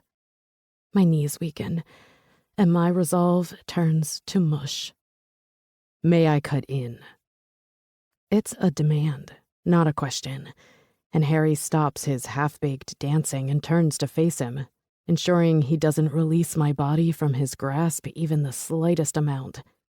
Harry's smile doesn't touch his eyes as he replies, "The lady and I were in the middle of something, and that something is over."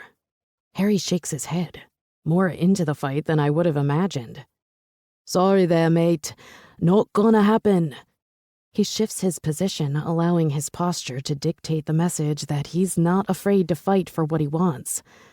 I'm almost tempted to interject, but I'm dying to see where this little standoff is headed. "Come now, Harry," Jameson patronizes with a small tisk of his tongue. "I can't imagine you want to start something at the Rainbow Ball, especially considering you're just coming off your DUI incident a few months back." I don't smile, and I hold in my snicker, mostly because I'm shocked Jameson even knows, A, who Harry is, and B, that he was arrested for a DUI. Harry's back straightens like a rod, and this is the moment I need to get over my morbid voyeuristic enjoyment at watching these two square off. "Harry," I say, touching his shoulder so he'll turn his attention back to me and away from Jameson. He's an old friend from college. I have no idea why I just said that. The words flowed out of my mouth like a burst pipe. Why don't you go speak to Ethan about which studio you want for Monday, and he'll make it happen. Harry's eyes search mine as he weighs the situation at hand. I always do as my lady requests, he says with a flourish that has me suppressing my eye roll. I'll catch up with you later, beautiful. He leans in and plants a kiss on my cheek and then walks off, intentionally bumping into Jameson in the universal way that says, "You didn't win, I ceded the victory." Jameson doesn't waste time. In the next second, his arms wrap around me, pulling me into his warm body, the scent of his enticing cologne disarming my better judgment. His fingers glide up my bare back, running lovingly over my tattoo, as if to remind me he's as much a part of me as this ink is. I shudder, chills running up my arms as he presses my head to his chest directly over his heart. His heart that's beating wildly, betraying his cool, confident exterior. Home at last, he murmurs into my ear, his voice soft and his tone so sincere, I can't help but mimic his sentiment. Because nothing has ever felt as right as it does in Jameson's arms. I close my eyes, sink into him, and then my eyes snap open wide. What am I doing? Why am I giving in to this so easily? 4 years, Lyric. 4 years with not so much as a peep out of him. His story about seeing me with Ethan and thinking that I was with him and that I was happy feels like bullshit. It all feels like bullshit. Because at the end of the day, he didn't fight for me. He didn't fight for us or whatever we had. Which means I wasn't special to him. I wasn't important. And now? I don't know what this is. Regret? Nostalgia? Quarter-life crisis over his father's poor health? I can't say, but it's like a cold, hard slap on my underused and overzealous libido. I realize I've stopped moving when he says, "Dance with me, Lyric. Let me hold you in my arms and press you against me. Let me remind you what it feels like to be touched by someone who knows every inch of you better than you do." He draws back and meets my eyes, the glitter in them spreading warm tingles through my body.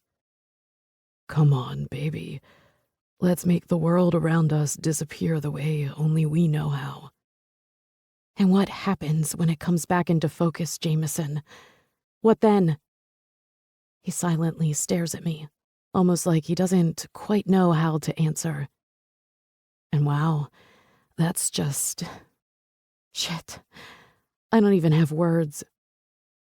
You've missed so much. 4 years is not an insignificant amount of time. In fact, it's a hell of a lot longer than we were together. He shakes his head at me like I'm not getting it. And maybe I'm not. I feel too lost to understand much beyond my own sense of this. I was reckless.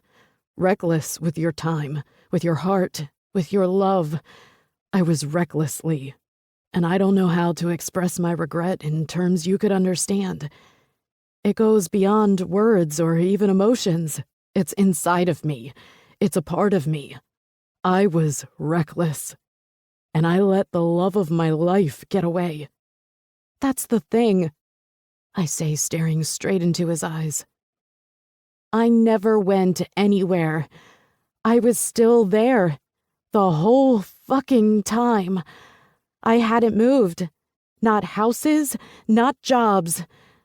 I was there, Jameson, waiting on the guy who never showed up, for the guy who was too reckless to even call me back. I know it was a no-win situation, but we should have never ended like that. That's on me too, I know it is. But I don't know how to forgive you, I honestly don't. Even if I could find a way, I don't know how to trust you. I'm not sure my heart could sustain another blow like the one you gave it. He stares at me helplessly as he imagines up the magic potion, the one that erases time and memories, the one that makes all of this better and allows us to try again. And when he comes up empty, He just pulls me back against him, holding me so close, knowing this moment is fleeting, that our expiration date on this dance is just about up. Inevitably, we're forced to make sacrifices. It's when we sacrifice the ones we love for the things we shouldn't that change us. That's what I did, Lee. I sacrificed you for something that wasn't anywhere near as important to me as you were, as you still are. It's not something I would ever do again. Could ever do again. Yours is a forgiving heart. It's the biggest, most beautiful heart I've ever had the pleasure of holding. But I get it. You need more than just my words or promises. He moves back. Only now he's grinning like he's got it all figured out. Like he just had that aha moment and it's all coming together for him. When you've screwed up so bad that you're at the bottom, there is no place else to go but up. I'm gonna fight for you, Lyric Rose. I'm gonna fight like crazy. Because I love you, and I know deep down you still love me, and we're it. We're meant to be. Fucking kismet and all that bullshit, but no less true. This is it, baby. So yeah, you're not done with me yet. And then his mouth finds mine. No, it devours mine. In the middle of the dance floor in front of New York society. This kiss says, I dare you to contradict me. One hand is in my hair, holding my head as he controls the kiss, his other on my lower back as he toys with the line of my dress. He sweeps his tongue against mine, tasting me. I taste him, too. I can't stop it, so why try? Scotch, mint, and Jameson. That last one, so good, I'm high, dizzy, and weak in the knees as he kisses me unlike any man has never kissed me before. Like his world starts and stops inside my mouth, inside my soul. And when he pulls back, he cups my face in both hands, his thumbs brushing along the crest of my cheeks. Don't give up on our forever. It's just getting started. He searches my eyes, vacillating between each one as he tries to read me. Are you really working with that hairy guy on Monday? Yes, I say softly, still stunned by the kiss, though my voice is steadier than I would have thought. Jameson's eyes close slowly as he releases a breath, and when he opens them, they're filled with fiery determination. When do you leave for California? He doesn't know about the studio here in New York. Tomorrow. I lie. And I can't even explain the lie. I have no idea where it comes from, but I don't retract it. I don't try to change it. I need the time the lie buys me. I need its security. All of this is happening so fast, and I feel like I can't get my bearings. What time is your flight? 10 in the morning. Then I don't want to waste another minute. Jameson takes my hand and leads me away from the dance floor. I can't leave, I protest, trying to pull away. He gives me a sideways glance and a smirk to go along with it. We're not. We're just going somewhere more private. He guides me out of the main room and over to the outdoor garden that overlooks St. Patrick's Cathedral and Fifth Avenue. The lawn and gardens are beautiful. Perfectly manicured hedges lined with small flower beds and short trees make up the majority of the refuge high above the city. The air is cool and crisp, and the sounds of the city below are muted by the elevation. In fact, it's surprisingly quiet and romantic out here with only the glow of the cathedral to light our way. The outer hedge that lines the stone perimeter has breaks every few feet, and it's to one of those breaks that Jameson leads me. Leaning forward, our forearms rest on the cold, rough stone as we stare down at the street below. It's lovely up here, I whisper reverently.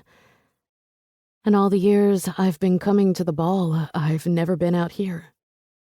Do you like living in New York? Yes, he says quickly, his gaze focused on the cars flying south on Fifth Avenue. I wasn't sure I would, to be honest, but it grows on you. Like a rash, I mutter under my breath.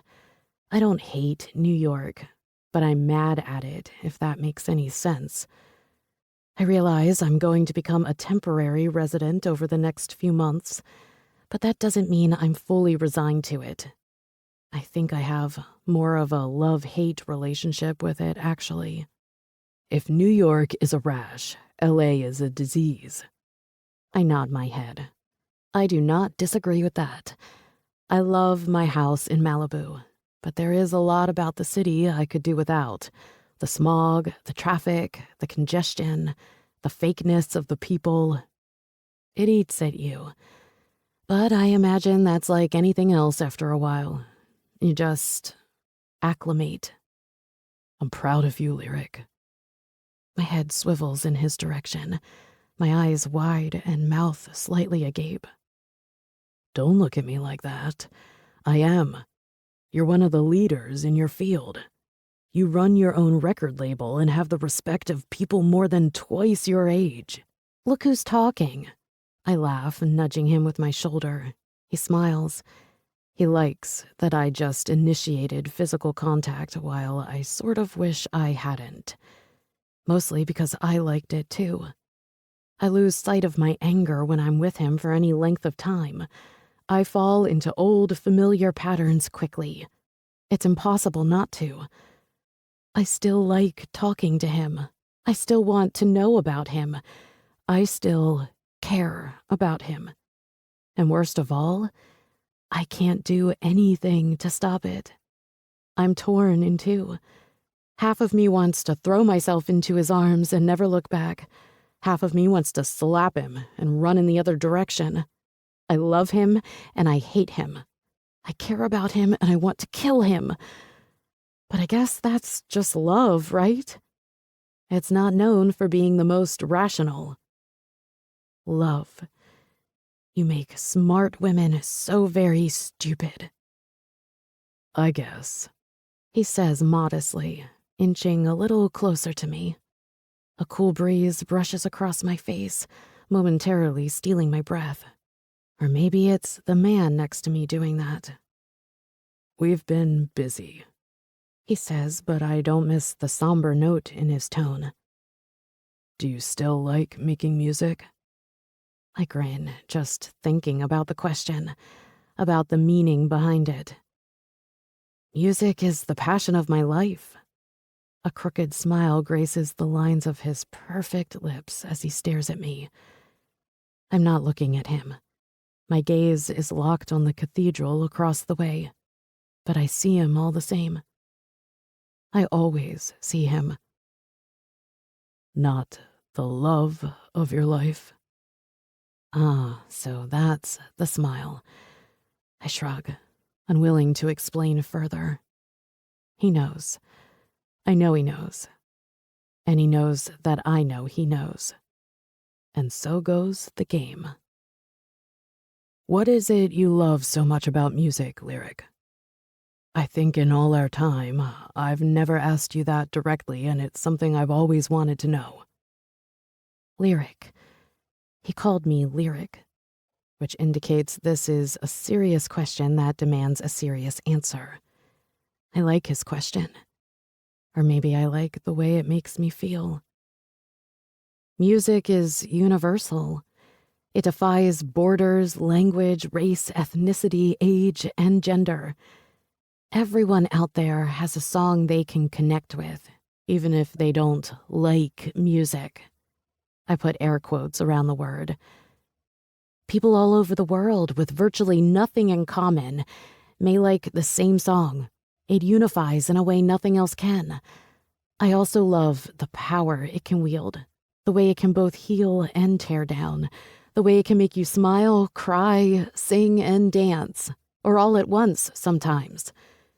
People feel music in a way they allow themselves to feel little else. He stares at my profile, But this stare is different than any before it. This stare says I make him feel everything. That I'm his version of music. Lyric rose. He pauses here, waits for me to find him, to match his intensity. You make it impossible not to love you. And just when I think I couldn't love you anymore, you prove me dead-ass wrong. I turn away at that. It's too much. Because it's exactly how I feel about him, even after 4 years apart. Thank you for flying across the country to see my father. It meant a lot to him. And me. Especially me. I don't know what to say to that. My pleasure, or it was nothing, doesn't really fit with this. I came because I care about his father a lot. But I also came because I was searching for closure. A closure I clearly never received. A closure I'm not all that interested in anymore. And that might scare me the most out of everything. His fingers brush across my cheek at my silence, and he forces my face to his. His lips caress mine once, twice, and then again. It's whisper soft and elegantly sweet and heartbreakingly beautiful. It's everything I need and yet not nearly enough. I pull back and stand up, desperate to clear my muddled mind of the man who's making it harder and harder to know what the right thing to do is. I need to get back. Then let's get back. And maybe tonight you'll let me take you home. He gives me an impish grin, stepping into me and bouncing his eyebrows suggestively. Whose ever home that may be. Stop flirting with me, Jameson. Then stop being the most stunning woman I've ever seen, Lyric. I roll my eyes. I don't like charming either. I'll work on being less charming. But you should know, it's my natural state, so it won't come easily to me to give all that up.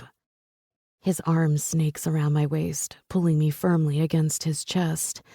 I lean back and stare up into his eyes. Let's get you back in. I want to dance with you again. If I only have tonight, I'm going to give it everything I've got. Chapter 27. Jameson. Sunday mornings in New York are for running along the river, expensive alcohol-infused brunch, or sleeping in, or all three. Typically, it's all three for me. It's the day my friends and I relax, the day where we just get to hang out without the pressures of work or women or families. Today, even after last night, is no exception. I'm walking up Park Avenue toward the restaurant Travers picked for today. We typically try to mix it up, and today the guy picked Upland, a California-inspired place, or so the website says. California. It's like the bastard is mocking me or something. After Lyric and I went back inside, we were immediately ushered to our respective tables to eat the 4-course dinner that was beginning to make its rounds. When I negotiated my invitation out of Greta's manipulative hands, I didn't consider table assignments. Not sure I would have had a choice so last minute anyway. It turns out I was across the damn room from Lyric at a table of old-school New York socialites, all friends of Greta's mother, who were not happy to have me there. Lyric, on the other hand, was seated next to Ethan. Okay, obviously I'm cool with that one now. And fucking Harry Evans. Clearly the bastard is a better player than I thought, or maybe more interested because I'm sure he had to work some magic to be at her table. I spent the rest of the evening watching her from afar, loving how every few minutes her eyes would find mine. Occasionally, she'd blush like she was embarrassed I busted her, or, and this might be wishful thinking on my part, like she was having dirty thoughts about me. I sure as shit was about her. I ate my dinner like a good little boy, barely tasting any of it, when douche-tard Harry felt the need to put his arm along the back of her chair. I had one more drink than I should have, and by the time dinner was over, it was time for the silent auction. The woman on my right kept trying to engage me in conversation about her son, who she was convinced I knew. I didn't, and by the time I got back to Lyric, she was gone. At least, I couldn't find her anywhere. Ethan was also gone, so I assumed she ran out early with him. And yeah, that stung. I wish she had stayed. I wish I had gotten to gloat to her face that I won her Malibu house for a week. I wish she had let me dance with her again and take her home, even if I knew there wasn't a snowball's chance in hell I was going to sleep with her. I have plans for Lyric Rose. Big plans. And her not saying goodbye to me last night was not part of that. But maybe there are no more goodbyes for us. If I have to move to California, I will. If I have to open a branch of my company there, I will. I will do whatever it takes for her. The moment my father is fully out of the woods and back home with whatever care he needs, I'm on the next plane out there for good. And in the interim, I plan to make it impossible for her to push me aside, even if she might try to. It's with that thought that I nearly drop my phone on the ground when I see her name blowing up my phone. I smile, pausing on the sidewalk and shifting off to the side of a building since I'm only a half a block from the restaurant. "Good morning, beautiful Lee," I say, unable to hold back my playful tone. I have an itching feeling what this call is about, and when she screams, "What have you done, you bastard?" in my ear, I know I'm right. Could you be a bit more specific than that, baby? I have done a lot of things to be called a bastard over. She growls, clearly not as amused as I am. "You bid and won the week at my house in Malibu." It's not a question, but I feel the need to answer her all the same. Of course I did, crazy girl. It was for charity, and I couldn't resist the opportunity to spend a week with you. I hear her scoff into the phone. "Clearly, you didn't read the fine print all that well then. It's for the week of 4th of July. I won't be there. So even though you were very generous, I'm sorry to tell you that you'll be staying there without me." Leaning my head back against the stone edifice of the building, I prop my foot up and think about what she just said. July 4th is like 2 months from now, and if she's starting a new album with Twatlick Harry and his band of assholes, then why wouldn't she be in her house?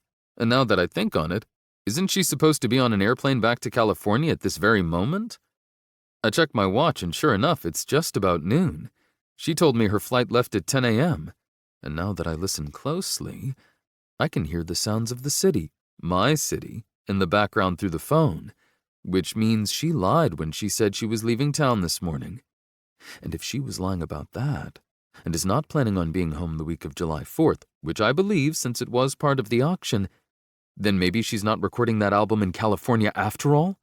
Or she could just be on vacation that week and I'm completely misreading this. Ah, Lyric Rose, now I have a lot more digging to do on you. That's a shame, but honestly, it's not why I bid on your house. I did it to get your attention. She growls again, but she doesn't hang up. What are you doing today, baby? I'm having brunch with the guys, but after that I was planning on going out to see my father. Want to come with me? I mean, since you're clearly not on an airplane heading back to L.A.?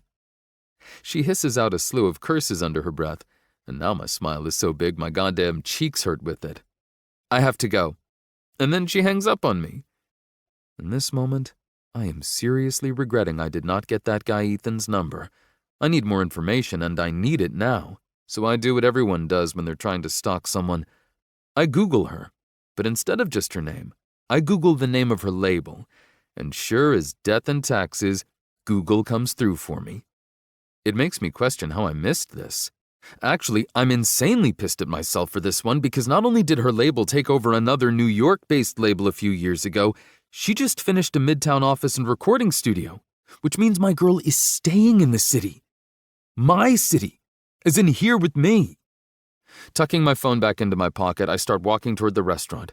A freaking hop in my step and a stupid grin on my face, but I don't care. I can't remember the last time I was filled with this sort of triumphant joy. I open the door to the restaurant, look around for my friends, and catch Travers when he throws a hand up in the air to signal me. The moment I approach them, my two best friends exchange glances. Knowing glances at that. I ignore them. There isn't a goddamn thing that can dampen my mood. Kane slides his phone across the smooth, lightwood table, his back pressed against the forest green padding of the booth. Except this. This can definitely dampen my mood. Because what the motherfuck? I stare at the phone in disbelief. It's bullshit. I say automatically, though a part of me is not entirely sure. They were dancing together last night. He was sitting next to her at dinner. His arm was slung over his chair, and he made a point to comment on seeing her on Monday, and she told me she was leaving for California today even though she wasn't, and she hung up on me after yelling at me about bidding on her house. Shit! We figured. Travers concurs, looking to Kane for backup on that. Kane stays silent, and sometimes I wish the guy wasn't so freaking honest. Wish he gave more fucks than he typically does. It's at a distance and an angle, and these paparazzi guys are paid to make nothing look like something. Something indeed. Because Harry Evans has his arms around Lyric. My Lyric. Not only that, it looks like she's smiling up at him as he stares lovingly into her eyes. My chest tightens and my fists clench, and I'm so sick with this. Maybe you're too late after all. Kane deadpans with a shrug, and in 1 minute my clenched fist is going to end up breaking his nose. The headline reads, "Love at the Rainbow Ball." Not all that original if you ask me. Below that it says that the two have been working together for years and are about to start their third collaborative project together at her new studio in New York.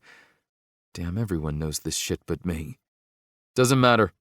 I say both to them and to myself, sliding the phone with the picture that just stole my appetite away. Because it doesn't matter. Lyric is mine. She kissed me last night. Or at least she kissed me back. Right? I didn't misread that. No way. Go find her, Kane suggests, taking a sip of his Bloody Mary and looking around the room aimlessly. Stalk her ass down and show up at her building. Definitely, Travers agrees. You can't let that prick Harry get her. She's ours. Well, yours, I guess. But she always felt like ours. I have no idea how to do that. Travers shakes his head like he's disappointed in me. And silence descends upon us, as our waiter takes this bleak moment to interrupt us with specials. I order the first one he says. I don't even know what it is. I also order myself a Bloody Mary because I think I need one. My assistant is gay. Kane states out of absolutely nowhere. Travers glances at me, and then we both look to him with equally puzzled expressions. Ethan, right? Her BFF? He's gay. And I draw out, wondering what one has to do with the other. If you're about to say all gay people know each other, I'm going to punch you on behalf of gay people everywhere, Travers says. It's worth an ask.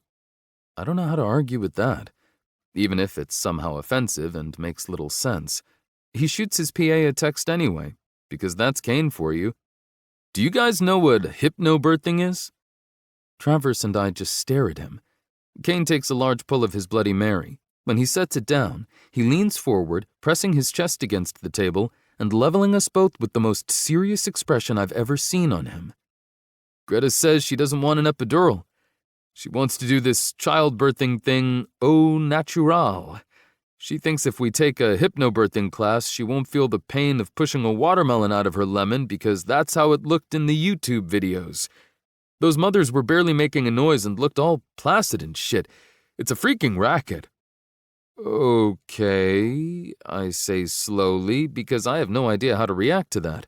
Birthing babies is way out of my jurisdiction. It's not okay, he protests, slapping his palm on the table just as my drink is delivered. Our waiter scurries away, a little afraid, I think. Drugs were invented for a reason, so that smart, sane women can take them during the birth of their children. But there was no arguing with her. I don't know if it's hormones or she's genuinely trying to bust my balls or what. But we've been taking this class, and it's all about deep breathing and finding a rainbow of colors or some crap. I don't know, because I end up falling asleep during the meditation or hypnosis part or whatever, and then she gets angry at me because I'm supposed to be learning how to help guide her to find her relaxation color and give touch massage. I feel like I'm going to fail at this childbirthing thing. When did we become an episode of Sex and the City? Travers asks, twisting back and forth between both of us, a little freaked out by the conversation at hand. Honestly, I'm not too far off. Actually, I'm wondering how I got to this point in my life when I'm only 26. We're talking birthing babies and hypnobirthing at brunch, when we should be talking about weekend pussy and which bar we hit up last night. But we're not. I'm broken up about my ex possibly being with the famous rock star, and my friend is talking about his wife's vagina. Obscurely, I'll give you that, but let's call a spade here. Yeah, I was sort of wondering the same thing, I admit. Screw you both, this is serious, Kane growls, losing the last shred of his composure. Clearly, this is a real issue for him. This would almost be amusing if he weren't so worked up about it. Women were like an endless bowl of peanut M&Ms to us once upon a time. Each one just a little different, and once you had one, it was impossible not to pick up another and eat it. Now, Travers is the only one who regularly indulges in the variety life has to offer. But I don't miss the variety. I miss the girl who makes all the other M&Ms look like Pez or Smarties or some other candy that you really liked as a kid, but once you grew up realized weren't all that great. You're the support system, right? I ask, bringing my mind back to Kane's dilemma. I can't handle my wife being in pain, he says, and I can't stop my resulting smile. Stop looking at me like that, dude. I'm not playing around. We're getting scarily close to go time, and she's talking about deep breathing instead of drugs. Then you let her squeeze your hand until it breaks. Travers tells him with a shrug that indicates the situation is not nearly as dire as Kane is making it out to be. It's childbirth, not open-heart surgery. Women have been doing it forever. Kane opens his mouth to protest when his phone dings on the table, and the three of us jump forward simultaneously. Ah, he says with a smug grin, will you look at that? Who's the asshole now? He leans back once more in his seat, his arms crossed over his chest. My boy knows your boy, bitch. And then my phone rings. I suppress my hopeful thoughts in thinking it's either Ethan or Lyric, but it's not. It's some odd California number. I look cautiously between my two friends before I slide my finger across the phone to accept the call. You need to remember something, Jameson Woods.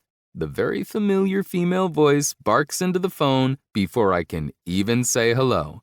I blink, my brain a few seconds behind, and then a startled laugh passes my lips. Cassia? She sighs heavily like she doesn't have the patience to deal with me. I will gut you like a fish if you hurt her. I will cut you up piece by piece, and I will start with your penis. My husband is LAPD, and in case you missed the national news, those people do not care. You hear me, douchebag? They do not care. Okay? No, it's not okay, because you have my high school friend texting Ethan about Lyric. My eyebrows knit together, my head shaking in total bewilderment. It's like you're speaking in encrypted Chinese to me, doll. I'm about 10 paces behind. She does that heavy sigh thing again. If we weren't in a crowded restaurant on Park Avenue waiting for a meal and drinks that cost more than some people's weekly paychecks, I'd put this on speaker. As it is, both Kane and Travers are laughing. They think it's freaking hysterical that Cassia is calling me. I do too, if I'm being honest. Not surprising, but here's the thing, Gumdrop. Your friend's assistant is a guy I went to high school with. Small world and all that crap. When Ethan moved to New York, I gave them each other's numbers. You know, so they could connect and shit. Anyway, Howard just sent me a text that Kane sent him about getting Lyric's address. I assume it's because you saw the tabloids, and I assume it's because you're uber pissed about it. Cassia, I say, my grin still intact. I miss you too. It's been ages. I'm doing great. Glad to hear you are too. Now that we have formalities out of the way, she bites out a sarcastic laugh. Yes, I've seen the tabloids, but that's not why I want to find her. If you need my declaration of undying love for Lee while I'm at brunch with Kane and Travers, I'll do it. I'm just that sort of man. But the truth is, she loves me back, and you know it. Ethan knows it, and Kane and Travers know it. It's happening, Cass. So please help an old college friend out and text me my girl's address so we can just skip 3 steps ahead and avoid a lot of back and forth. Silence. She's silent, but I know that means she's thinking this through. I give her those few seconds as I sip on my unfortunately not very alcoholic drink and take a bite of my steak and eggs with some sort of sauce? Yeah, I think that's what this is. Anyway, I wait, and the guys wait, both quiet as they eat and watch me, waiting for the verdict. What sort of guy gets a crepe? Travers questions Kane, and Kane just shrugs as he shovels another bite of the delicate pastry into his mouth. This deliberation is taking too damn long. Tell Howard the Duck I'll fire his ass if he doesn't help out. Kane yells, with a nodding grin like that will seal the deal. We get looks from people on either side of us, but they back off quickly after Kane throws them a few menacing glances. God, I forgot how much Kane sucks, Cass mutters into the phone, and I laugh because fucking Cass, right? She's everywhere even when she's not. Fine. I'll text you her New York address, but I meant what I said about my husband and the LAPD and the zero fucks they give. Got it, I assure her. And you're going to have to give this your all, Jameson. She's been trying to talk herself out of you since she got your first text. Hell, for the last 4 years. Noted, I reply, even though that hurts. Thanks for sugarcoating it for me. I'm hanging up now. Okay, I appreciate the help. Just so you know, she cannot stand Harry Evans. The phone disconnects, and 5 seconds later, it pings with a text that shows an Upper West Side address. I grin like the happy bastard I am, and as I eat my delicious brunch, life is good once again. Eat up, boys, I say. Time to go and win my girl back. And I know just how to do it. Chapter 28. Lyric. You do realize it looks like he's snagging your ass, right?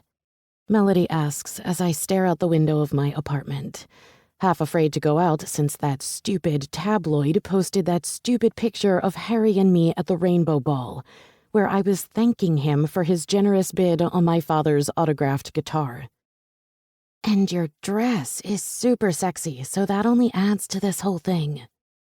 Yep, I agree, not even caring that my answers have been nothing but short with her.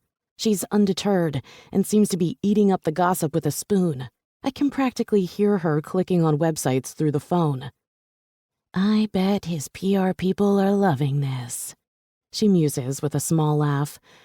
I mean, you're the daughter of Gabriel Rose, and you're his producer.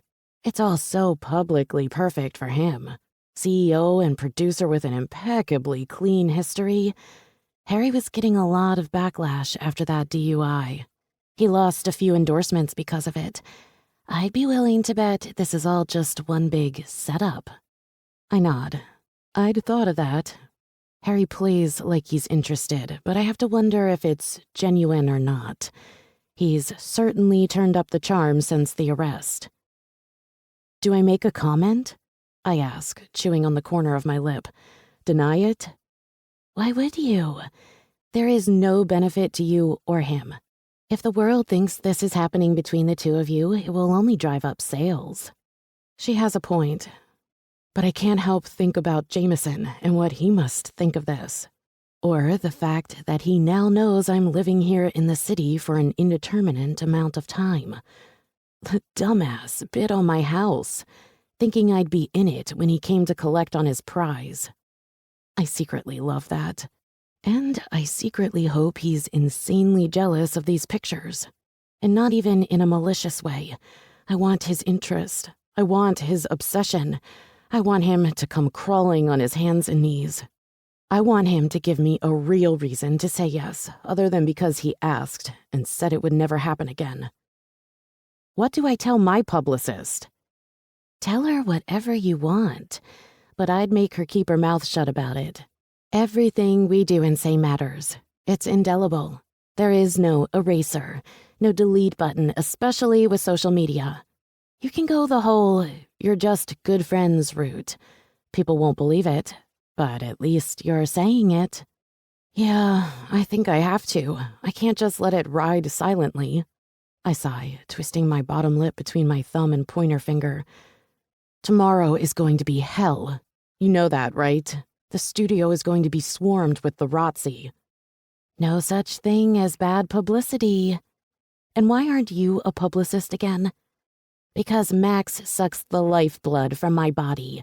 I have no time for anything other than laundry, changing diapers, nursing, and occasionally sleeping. And if I'm really lucky, sex with my husband. And because I'm totally lazy. I laugh at that. Sounds like it.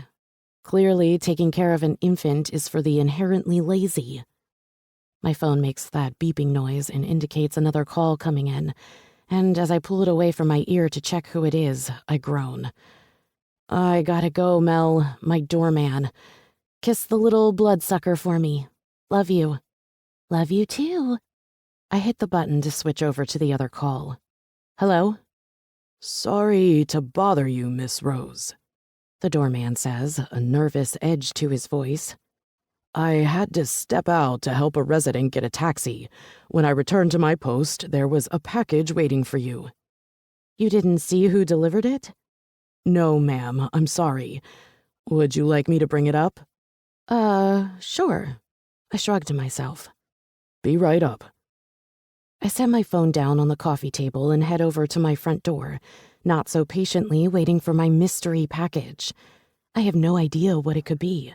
I know I'm not expecting anything, and it's Sunday, so I doubt it was delivered by UPS or the mailman or anything. A few minutes later, there's a knock at my door, and I open it up, a little too anxiously, probably, to find the doorman holding a large white box with a pink bow tied around it. Oh, I say because this is not what I was expecting. I expected one of those brown boxes covered in tape and stickers like you get from Amazon. This is most definitely not one of those. This is not a package. It's a present. Thank you, Parker. my pleasure. He says, handing me the light box. I shut the door and immediately drop down to the floor so I can open it up. I pull off the pretty ribbon with gusto, and when I lift the lid off, I gasp. It's just a bunch of random things, but it's not. On top is a chewed-up pen that's resting on one of my old sleeping t-shirts. I pull it out, setting the gnarled pen on the floor and bringing the t-shirt up to my nose. Jameson. It smells like Jameson and not me. And this pen, now that I look at it, it's not just any old pen that Jameson chewed into nothing. It's a pen from the tattoo shop we went to when I got my tattoo. Tears burn the back of my eyes, a lump forming in my throat that I force back down with a hard swallow. Under the t-shirt is other things. All things he must have saved from our time together. Concert ticket stubs, handwritten notes we used to pass back and forth to each other in class because we were caught texting too many times. Presents I had bought for him. A tube of my old flavored lip gloss. And pictures. Dozens and dozens of pictures. I dump the box upside down, running my fingers along the contents as I splay them out on the hardwood in front of me, my tears falling freely now. I pick up a random picture, and the strangled sob I was desperate to tamper down escapes with a vengeance. It's a selfie I took of us when we were snuggled up in bed one night, our smiling faces pressed together. The next one is a candid of me walking across the quad at school, my eyes fixed on the horizon beyond. I didn't even know he took this picture. More selfies of us, more candids, posed pictures, kissing pictures, hugging pictures, Christmas pictures, day trips, and a million other moments we shared. Our entire relationship. So much love and happiness together. He had them all printed out. He saved all of them. I pour through each one before I come to a picture all the way at the bottom that I don't recognize. It's a man's forearm, and on it is a new tattoo, angry and red. A rose. It's a goddamn tattoo of a rose, and above it is my name in beautiful script. He tattooed me on his body. Not just the rose, but my actual name. His words from the day I got my tattoo back when we were in college echo through my head. I doubt I'll ever get one. Your song feels different because it's timeless and was written for you by your father. Nothing in my life feels like forever, and the things that could aren't worth making permanent. He tattooed me on his arm. He made me permanent. The photo slips through my fingers, cascading down to the others still scattered on the floor. My hands come up to my face and I let go. I cry, and I can't tell if this cry is heartbreak or forgiveness or healing or some miserable combination of all three. Heartbreak is a wound that never fully heals, even with the passage of time. But maybe I don't need it to heal. Maybe that's not what this is about. Maybe it's about letting yourself love again, even in the wake of that heartbreak, because the ride is worth the fall. My phone pings a text from the coffee table where I left it. Reluctantly, I pry myself up and off the floor, wiping away at my tears, only to have them start again when I read the message from Jameson. Take a chance on me. Let go, Lee. I promise I'll catch you. I'll never let you hit the ground again. Let go and you'll find your answers. It's what my father had said to me in the car after I left Jameson at the beach. Before I can text back or even form a coherent thought in my brain, another text comes in. I'm downstairs at the back entrance. Black town car. Please come to me. I do. This time I don't hesitate. Because Jameson kept our entire relationship, and he just gave it to me in a box with a pretty bow. Because he had me permanently inked on his body. Because he still loves me, and I still love him, and at the end of the day, that's what life is all about. Loving and being loved.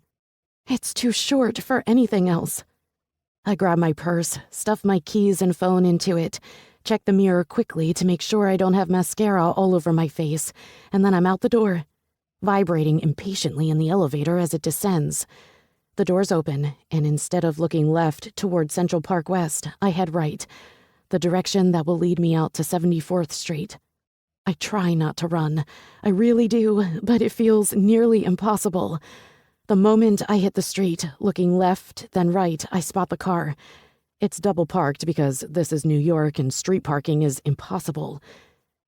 The window rolls down and there he is, smiling at me with that barely there dimple and those perfect white teeth and those blue eyes I love so much. His hair looks windswept and perfect. He gets out of the car and walks toward me, tall and gorgeous in a black sweater and jeans. My heart, oh God, my heart is beating so fast, I'm tempted to place my hand over my chest to try and slow it down. I smile, doing my best to stop my giddy laughter from bubbling at my lips. His arms wrap around my body, and before I know it, I'm tucked into his chest as he buries his face in my neck, inhaling deeply, like he hasn't seen me in decades and not hours. He pulls back, cups my face with both his hands, and stares into my eyes the way he did last night. I choose you, above everything and everyone. I'll choose you over and over again. Every minute, every second, with every piece of me, I'll choose you. And you'll never even have to think about it. It won't be a question in your mind because our love is like that. I choose you because I've made the other choice before and can speak from experience when I say it's not a mistake I would ever make again. For the rest of my life, it's only you, Lee. There is nothing else. Tears leak from my eyes, one after another. His lips capture them, taking them in and kissing them away. I love you, he whispers against me, his lips still kissing me everywhere. My eyes, my cheeks, my forehead, my nose, my lips. I'm absolutely crazy, insane, turned upside down in love with you. I know I'm the man, and therefore, by definition, I'm supposed to be strong. But you make me so goddamn weak. You leave me raw and vulnerable, barefoot and exposed. You tear down my defenses one by one. And I'm okay with that. I'll gladly walk around the world and back like that if it means you're there at the end waiting for me. His eyes catch mine and I see it.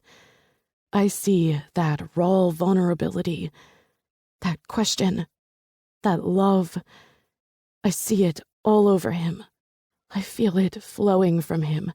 The amount of times he's turned my talkative mouth mute is staggering. No more doubts. No more second guessing. Because for the last 6 years, I've loved this man.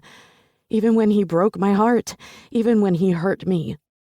Love doesn't shut off in the face of pain. And even though I've fought him, fought this, there is no other place I want to be right now than here with him, even if it's scary, even if it's downright terrifying.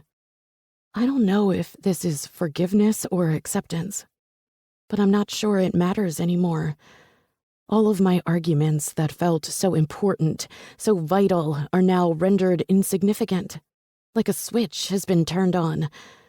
Like that present, those keepsakes washed away the last of my doubt, eliminated the last of my fears that were weighing me down. And now I feel free, light. Maybe that's stupid and maybe it's not, but I can't find the part of me that cares enough to stop. "Love me back, Lyric," he says at my silence, his voice frenzied, anxious. "Love me back forever. Please, baby. I'll do whatever I have to do to prove to you that I'm not going anywhere, that we're in this together, that you can trust me. I'll never hurt you again. I swear to God, I won't." My gaze drops to his left arm that's annoyingly covered with black cashmere. Taking his arm in my hand, I tug up the fabric until I see the tattoo that is so much more beautiful in person, especially since it is very healed. "When did you get this?" I ask, running my fingers reverently over the rose and my name. His forearm is soft and smooth and warm. 3.5 years ago. I look up at him, my fingers still touching, unable to stop their ministrations. "After I flew out to see you in California, only to find you with Ethan, I told myself you were happy, that you deserved a happiness I was clearly incapable of giving you. But I also told myself that the guy whose arms you were in wasn't your forever. That I was going to bide my time, that I'd get another chance. And until then, I wanted you with me." I lean up on the tip of my toes and kiss him. I practically maul him in the middle of the street, not even caring who's around us. My fingers thread into his hair, my body presses against his, and I kiss him. I kiss him because I cannot speak. I have no words. It's all too much. Too perfect. "I love you," I whisper into his mouth, and he swallows it down, altering the gravity of our kiss as his tongue sweeps against mine. It becomes a promise, a vow that he means everything he says, that he's never going to hurt me again, that I can trust him.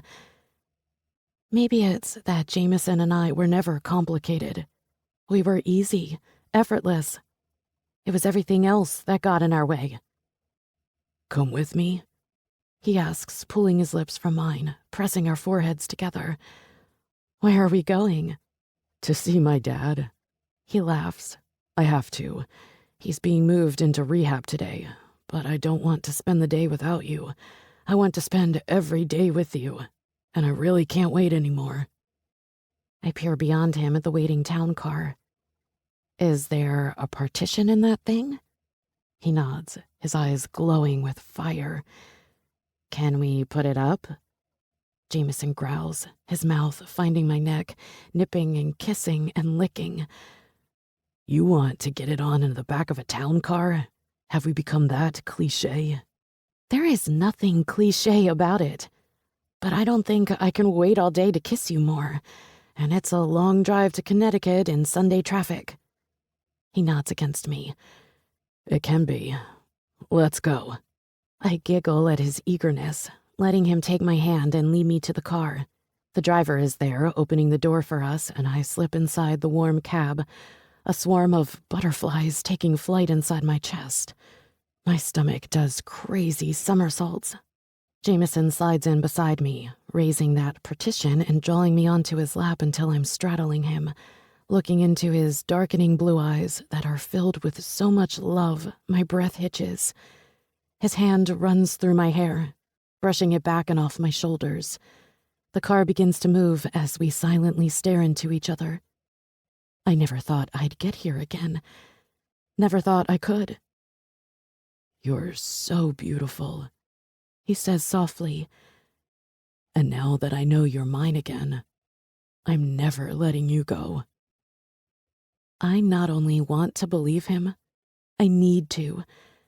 If I'm going to take this leap of faith, jump back into the pit feet first and plow on full steam ahead, then I have to. There is no other alternative. And where the quiet voice in the back of my mind is still trying to remind me about the last 4 years, the much louder voice in the forefront of my mind is telling me that my heart is safe with him, that he's going to protect it, cherish it. So I do the only thing left to do. I let go.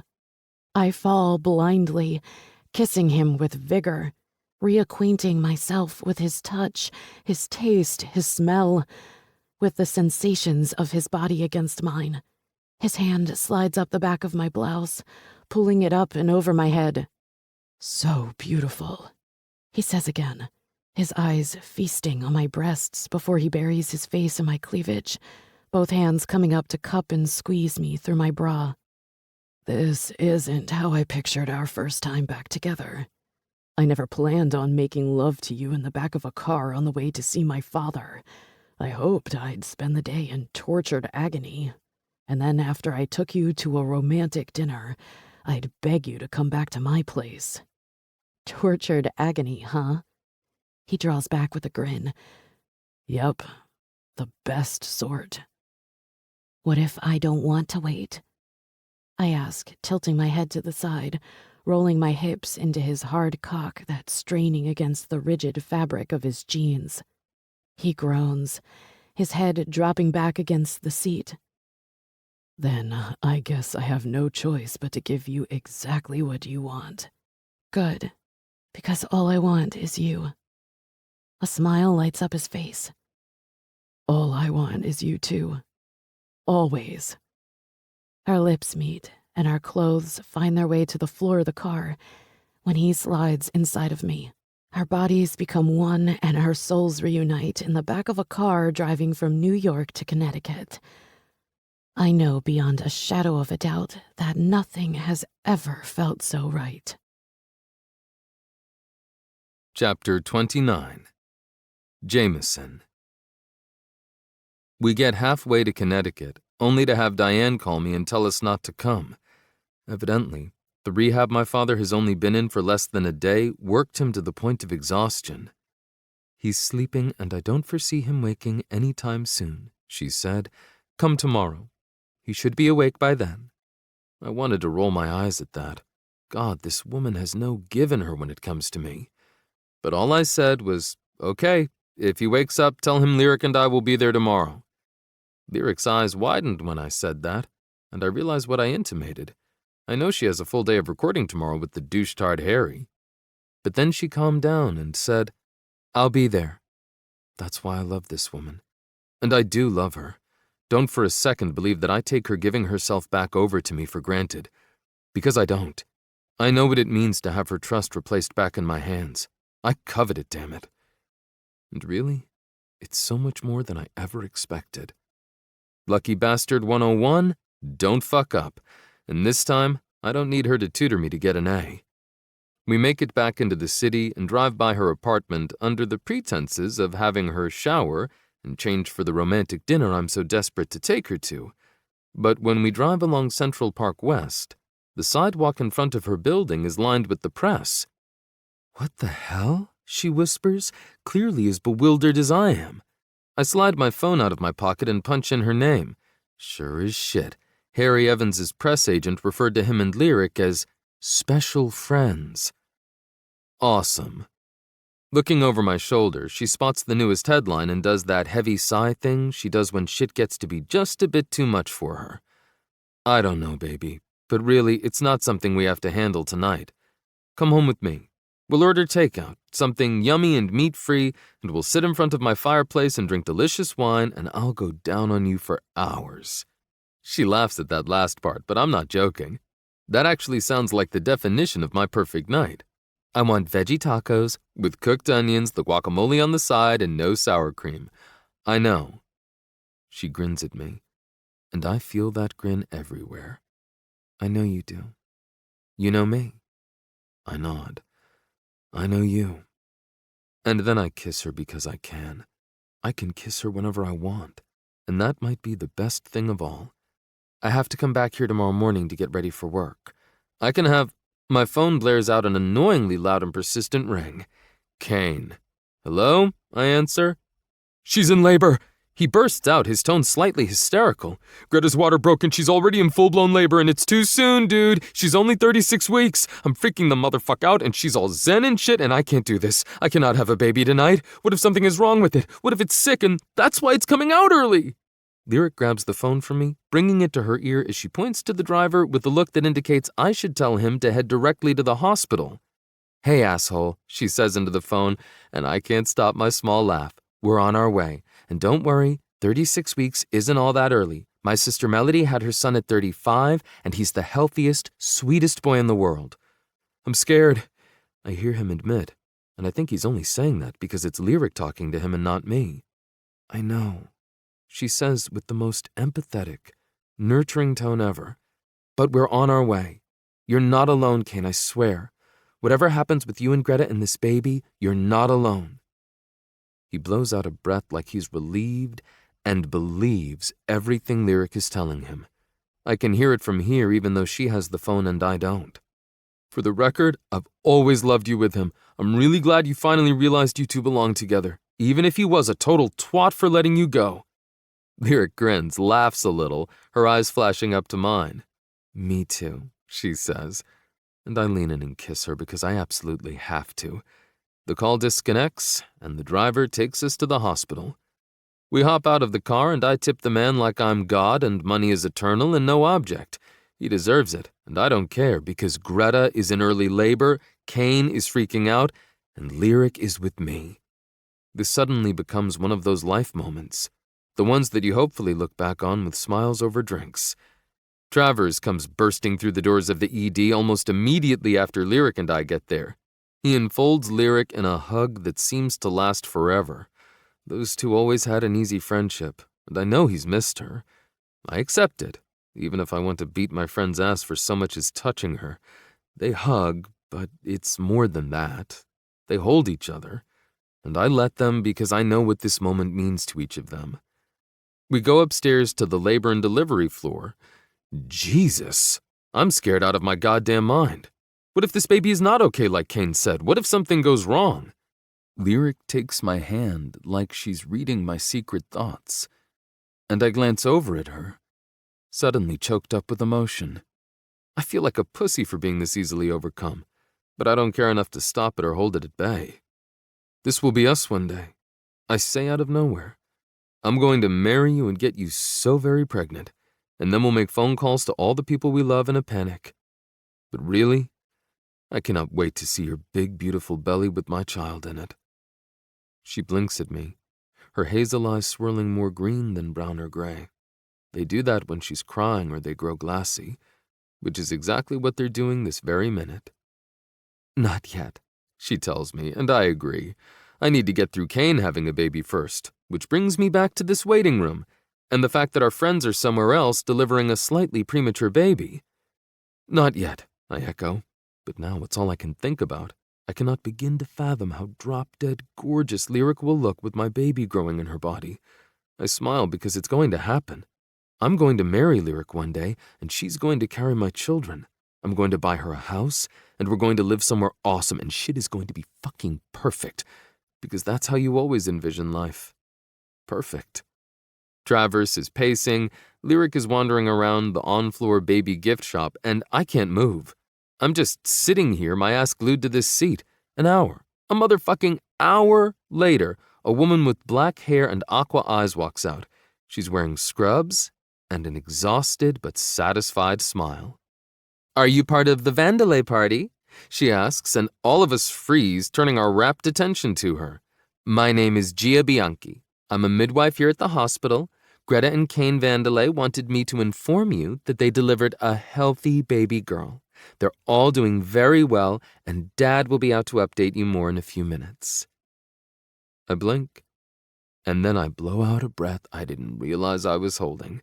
Travers and I exchange looks, and then Lyric breaks down into tears, thanking this Gia woman like they've known each other for years, complete with hugs and laughs and more tears. A baby girl. Holy God, Kane has a baby girl. He's going to be permanently strapped with a shotgun on his back once that poor thing hits 12. A girl, Travers says slightly in awe. I'm in awe as well. What the hell are we going to do with a baby girl? We are not men equipped to handle that. I'm an uncle. And now I laugh because, yeah, we're uncles.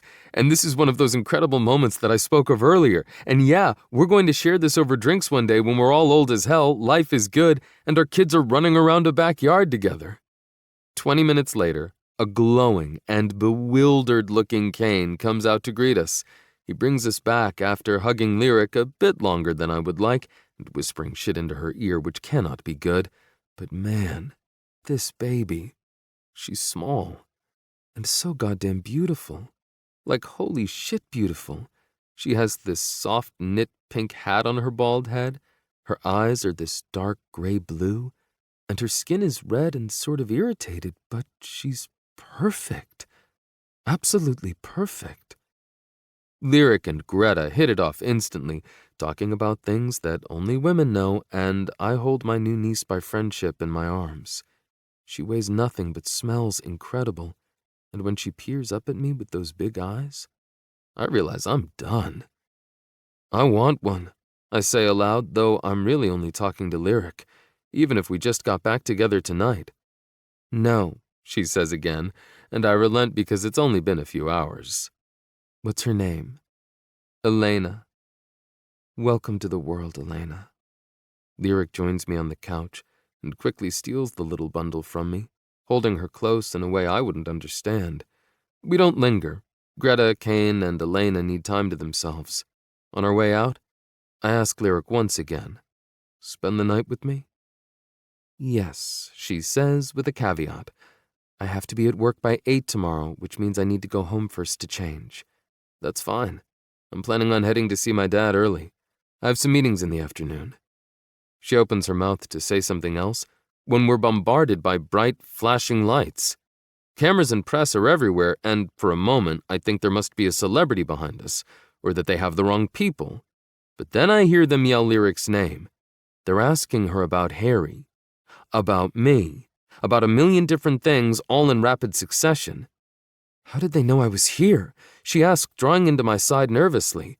I shake my head at a total loss until I spot our driver from earlier today off to the side, standing by the building. That motherfucker. He must have recognized Lyric and thought he could make some fast cash. I always forget who Lyric is, what world she grew up in. Mostly because we grew up in the same town and I never thought of her as a rock star's daughter, as a celebrity in her own right. After the bullshit picture with Harry that's been spreading like wildfire, that status has only grown. I had ordered us an Uber from inside the hospital, and as I check my phone, I see that it's here, but there is no way I can find it with all these people around us clamoring for a photo and a soundbite. Wrapping my arm around Lyric, I tuck her tighter into my side and begin to push through, anxious to get my girl out of here. The questions keep coming, the flashes of light relentless. Lyric stays quiet, and finally I find the car I ordered.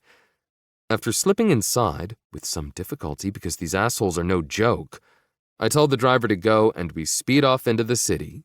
Jesus, I whisper, running a hand through my hair before twisting my head to peer out the back window.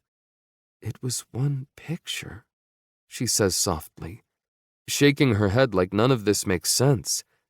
They photographed me with Ethan 1,000,000 times. I've been seen walking through the streets of LA with other male artists, and yeah, some of those pics end up in magazines or on the internet, but it's never been like this before. I don't understand. She looks to me, her eyes wide. Why are they suddenly so nuts over this Harry crap? I don't know, baby. I take her hand in mine, give it a squeeze of reassurance. But now that they got pictures of us, maybe it will die down. God, I hope so. It's going to make tomorrow at work very awkward. I'm also going to have to speak to Harry about this, but I don't want him to pull his album away. I doubt he will. He's worked with you before, and you've earned him a lot of money and awards. Lyric just shakes her head and falls silent, still out of sorts from everything that just transpired. We reach my apartment, and mercifully, it's camera-free. The moment the door shuts and locks behind us, she spins around to face me with an unreadable expression. I never thought we'd be back here, she says, waving her finger back and forth between us. I'm nervous, Jameson. I'm scared that tomorrow when I wake up, something is going to happen that will pull us back apart, that I'll have to go back to California, or your work demands will change, or... I silence her with a kiss before I cup her face in my hands. If you go back to California, I go with you. She blinks, surprised by how quickly and effortlessly I said it. My work is my work, and whatever it demands, it will always come second to you. To us. I was stupidly, so reckless and stupid. I swear I'll never be that again. I just need you to try with me, to place just the smallest amount of faith in me and allow it to grow as I prove myself to you. I search her eyes. Can you do that? Yes, she says. I love you and I want to take this leap of faith with you. Thank God, because there is no going back for me now. You're mine and I'm never letting you go. I sweep her up into my arms and carry her over to my sofa. I set her down gently, kiss her sweet, delectable mouth, and leave her to turn on the gas fireplace and order her those veggie tacos we never had. I return with a glass of wine for both of us. The way she looks, sprawled out on my couch, her blonde hair fanned out in every direction, her eyes sexy and sleepy, has my chest tightening as my heart beats wildly against the constraint it's not placed in. God, this woman. She's breathed life back into me, reawakened my half-dead soul. Her eyes have been locked on the dancing flames in my heart, but when she feels me watching her, she turns to find me. She smiles, and that tightness in my chest turns into a hummed electricity that pulses through my entire body. I've been locked on autopilot for so long. Wake up, work out, go to work, sleep. That's been my life for the last 4 years, Lee. Automatic, thoughtless, dead. But now, here, looking at you, I shake my head and smile. I don't want to sleepwalk through anything ever again. Her beautiful hazel eyes light up, her hand lifting as she crooks a finger at me. Setting the glasses of wine on the coffee table, I get on top of her, propping myself up on my elbows so I don't crush her, and can simultaneously continue to gaze at her. We never have to, because the world has picked us up and spun us around, but we finally managed to get it to turn in our favor. And I cannot wait until tomorrow, and the day after that, and the day after that, because no matter what, I get to spend them with you. How about you start by being inside me? Chapter 30. Jameson. I chuckle, staring down at my girl. My lyric. You want me inside of you? Any time now would be great. My hand sweeps across her cheek, up through her hair. I stare into her eyes. You know, all my special plans for today have been ruined. She smirks, tilting her head on the couch and mussing her hair up. How so? Well, we were supposed to go see my father. That didn't happen. I wasn't supposed to have sex with you in a car. That did happen. I was supposed to bring you back here for a romantic dinner. Then Kane and Greta had their baby. I wanted tonight to be romantic as hell, and I don't feel like I've done it any justice. How did you see this amazing romantic night going? She questions, her hands coming up, her fingers running through my hair. It feels so good when she does that. I dip down, rubbing my nose along hers, stealing a kiss. I don't know. What were we talking about? I got distracted. She smiles up into my lips and I kiss her again, unable to stop. It's been 4 years. You feel like a dream I never want to wake up from. Then let's not. It's been a long 4 years. That's my fault. I was so stupidly. How I thought you were with that guy. I'd trail off, unable to finish that thought. So much time wasted. So many moments we missed out on. It'll never be like that again, I swear it.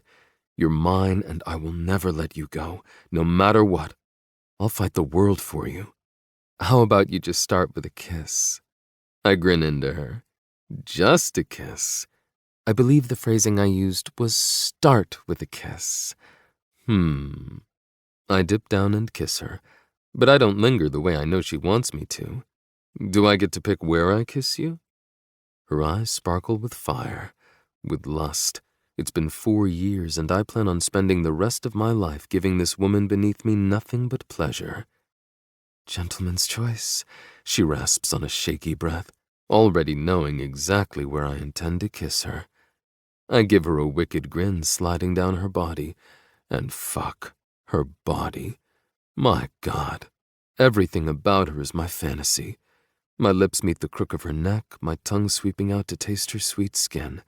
I take my time. There is nothing about this moment I want to rush. Fucking her in the car is exactly what we did. We fucked. Quick and dirty with only the partition and tinted windows to give us privacy. But now is when I'm going to make her mine. I slide up the hem of her shirt, cupping and squeezing her breasts over her bra. Lyric leans forward, helping me along by removing her shirt and bra. Normally I wouldn't let her do that, but my desire to see her bare is taking over everything. Lyric's tits bounce free and my mouth instantly swoops in, needing a taste of these pretty pink nipples I've missed so much. Her skin is flushed, her chest rising and falling in quick, shallow breaths. I suck one peaked nipple into my mouth, my hand playing with the other, then switching it up. So goddamn gorgeous, I murmur into her chest, loving how she makes that humming noise that drives me absolutely insane. My mouth comes back up to hers, stealing a fevered kiss, something messy and wet as I work on the button and zipper of her pants.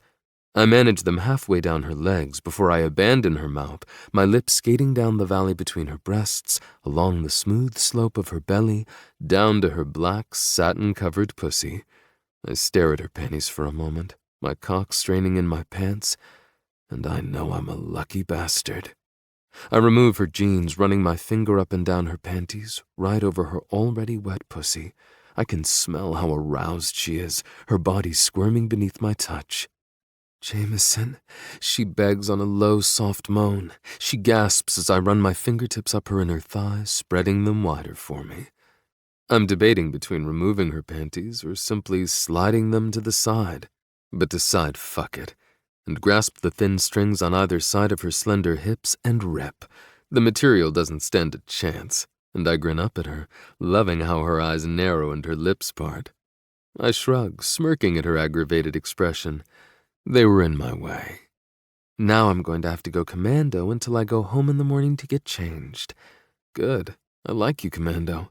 In fact, I think you should wear a dress tomorrow and no panties, because when I come to get you after work, I plan to eat your pussy again, and I'd hate to have to ruin another pair of your sexy panties. She emits a harsh laugh. I'll think about it. But until then, how about you give me that kiss you promised me? Whatever my girl wants. Bending down, I place a soft, wet kiss directly over her clit. Her hands fly down to my hair like she has no control over the action. I inhale deeply, closing my eyes and getting high on her smell. Being with Lyric again is like coming out of a coma. Everything is familiar and new all at the same time. I suck her clit into my mouth, loving how her hips thrust up, searching for more. Lyric whimpers, her grip tightening in my hair as I flick her bundle of nerves with my tongue. My finger slides into her opening, toying with it, and she cries out, "Oh, God!" Does that feel good? Her eyes spring open, her chin dropping to look at me, my eyes peering up from between her thighs. I can't tell if you're being ironic or not. I grin, blowing air over her and watching as she shudders. I just want to make sure what I'm doing feels good.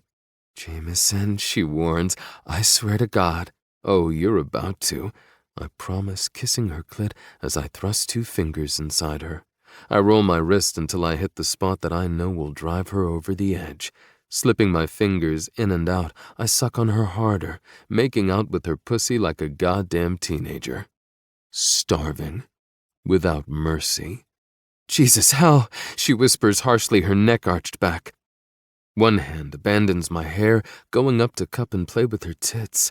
It's so sexy watching her touch herself that I grind against my couch, so desperate to get inside of her. I alternate between kisses and licks, my tongue swirling as my fingers continue to pump harder and faster. Her legs start to tremble, her sounds growing louder, more urgent as she gets closer to the edge. I increase the pressure of my mouth, and then she's coming, the orgasm tearing through her, lighting her body up. She yanks on my hair, moaning and whimpering as her body rocks into me. And when I've wrenched every last ounce of her orgasm from her, Her body sags back down into the couch, an arm tossed loosely over her chest. I plant one last kiss over her sensitive clit and climb back up her, kissing her mouth as she pants into mine.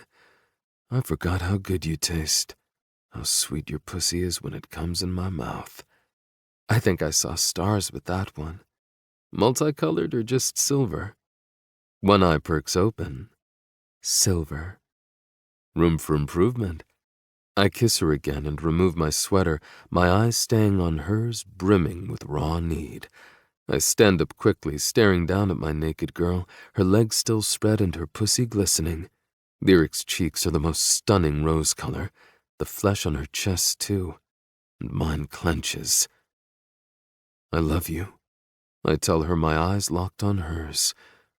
More than anything, Lyric. Her hand skims up along my now bare thighs, cupping me and dragging me back closer to her. Come here, she whispers. I bend down and kiss her, my tongue sweeping into her mouth, my hand cupping her face. I love you too, Jameson. Make love to me. With all my heart. Lowering my body back over hers, I wrap one leg around my waist and sink into her all the way to the hilt.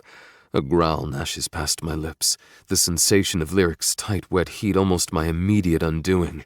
My hands find her hair, my elbows bracketing her head, digging into the plush fabric of the sofa, and I start to move. I go slow. I slide in and out of her, savoring every breath of pleasure she sets free in my body. Our eyes are one, our noses kissing. Lyric, I moan into her, my forehead dropping down to hers as I adjust my hips and hit her at a new angle. More, Jameson. I need more. My lips capture hers as I give her what she needs, tossing her other leg up and over my shoulder, my hips piston into her over and over, harder, deeper, but never losing those eyes I love so much. You feel so good. Fuck, so good. Yes, she cries, her hands gripping my shoulders. Yes, like that.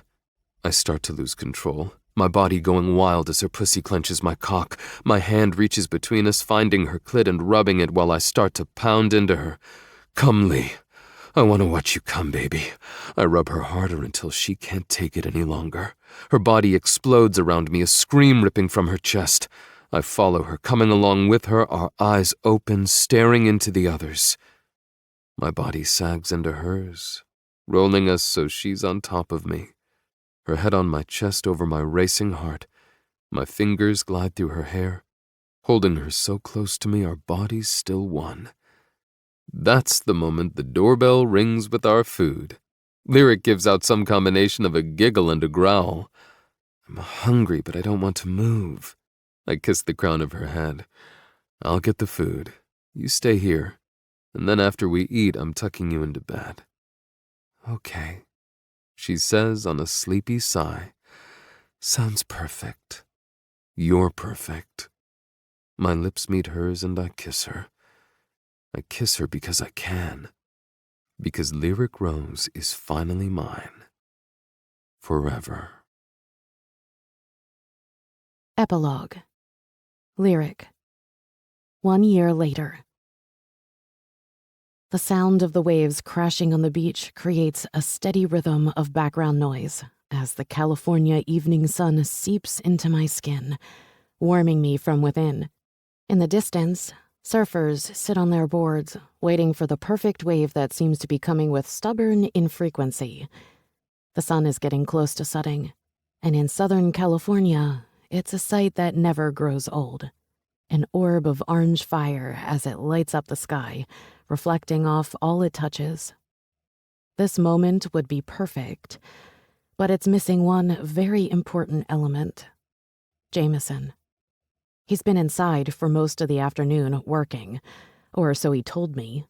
But I think I've also heard him making dinner, so I won't complain too much about that working while on vacation stuff.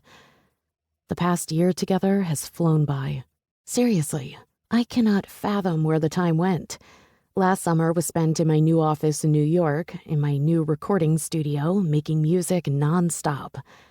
I finished Cyber's Law's album in record time, pun intended. Well, record for them. It wasn't awkward with Harry the way I anticipated.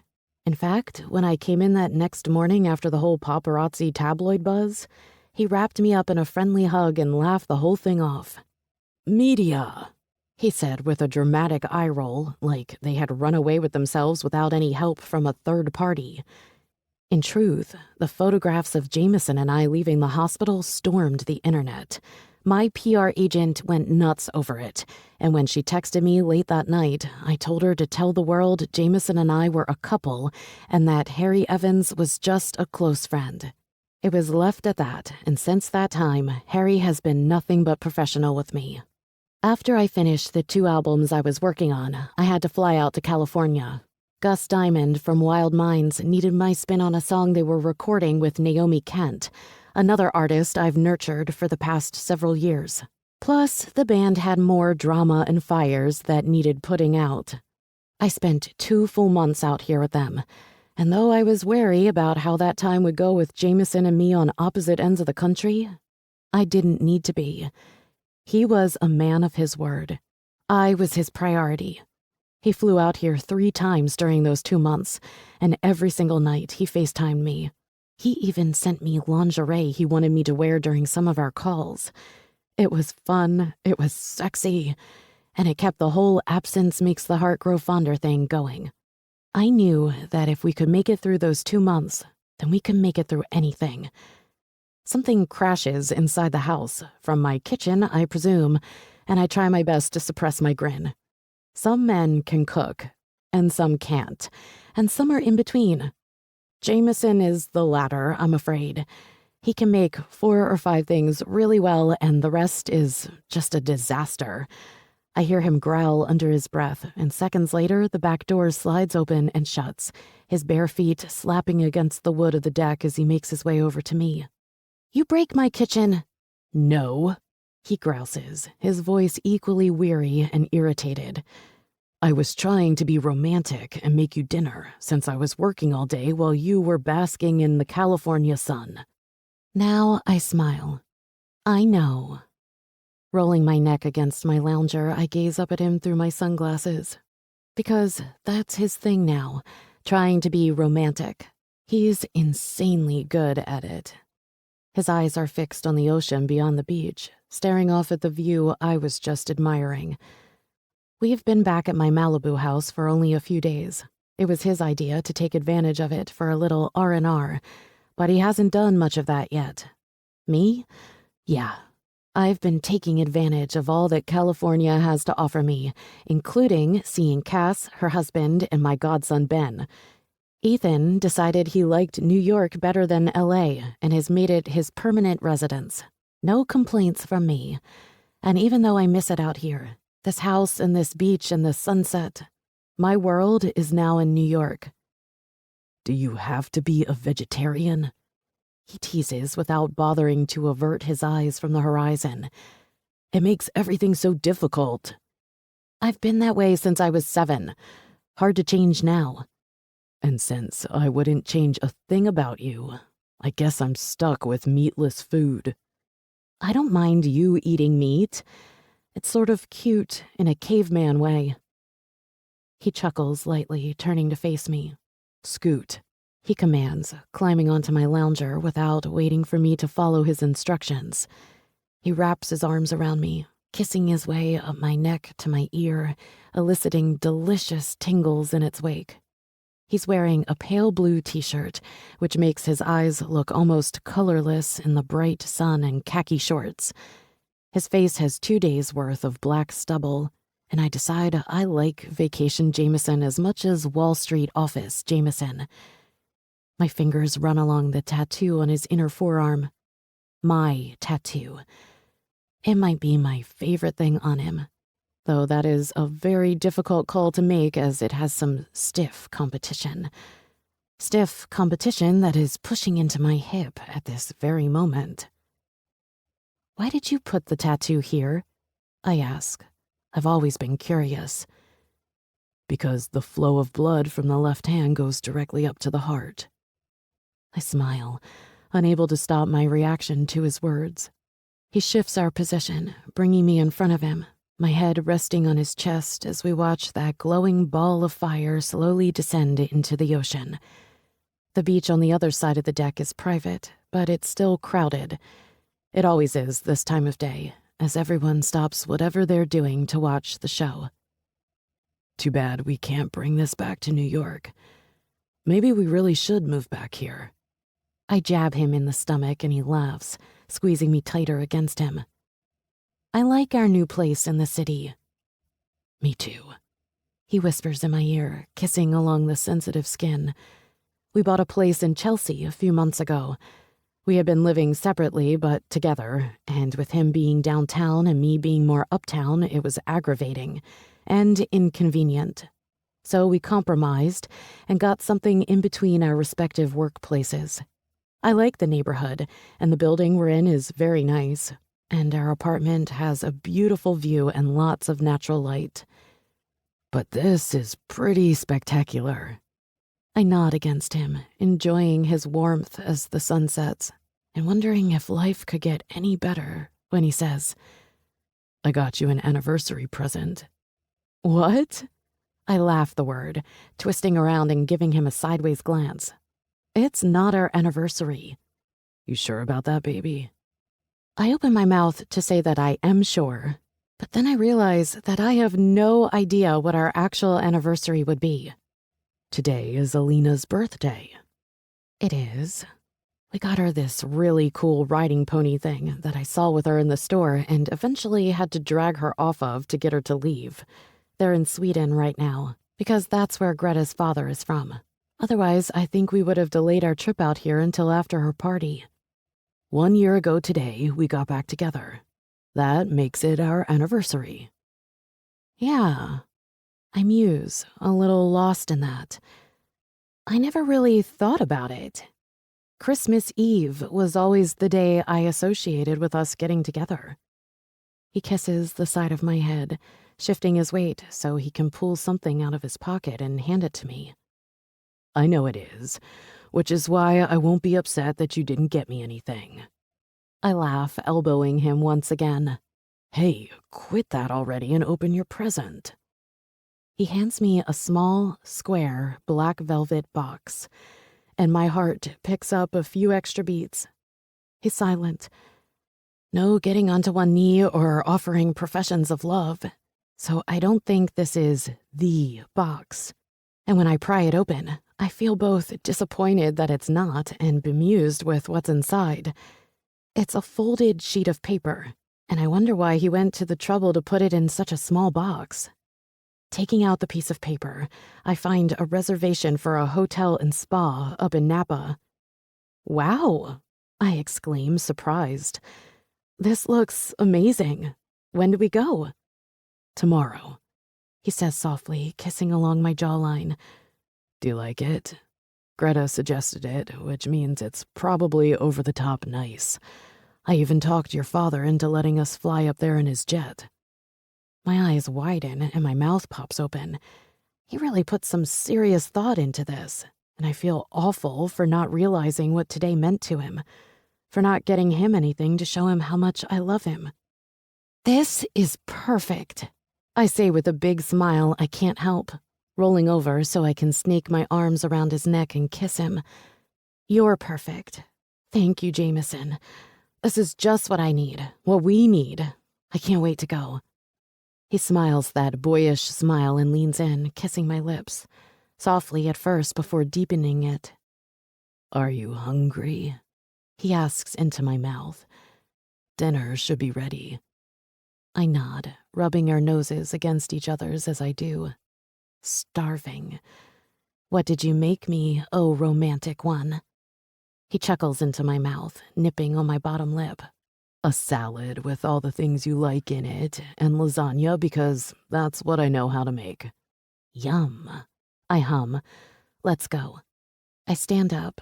He rises after, taking my hand and intertwining our fingers, the last vestiges of the sun making the pink twilight that much prettier, making this moment more special. You're making me look like an awful girlfriend, I say, only half kidding. Any further comment I had gets lodged in my throat when he opens the slider door for me, letting me enter first. Candles. Oh my God. There are candles everywhere.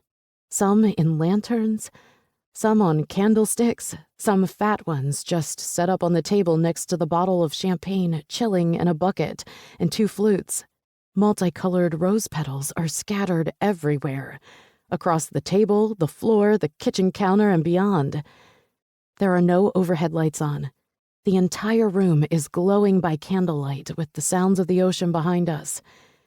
It's the most beautiful, magical thing I've ever seen. My hand comes up to cover my mouth as tears threaten the back of my eyes.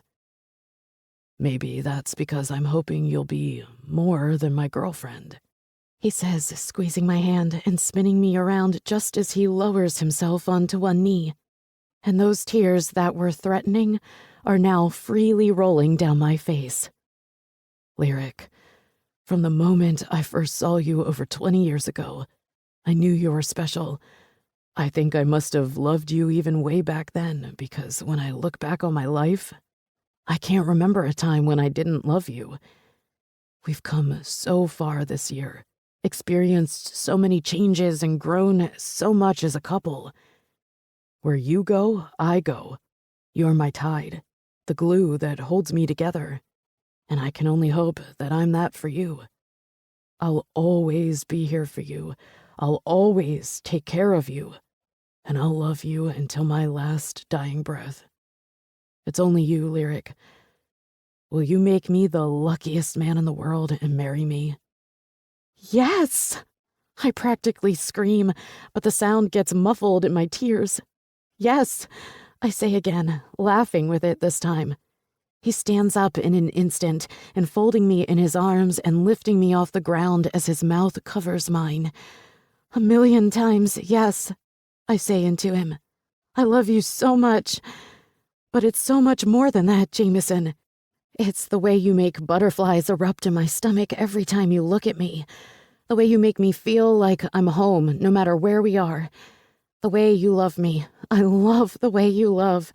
And that's exactly how I plan on loving you for the rest of our lives.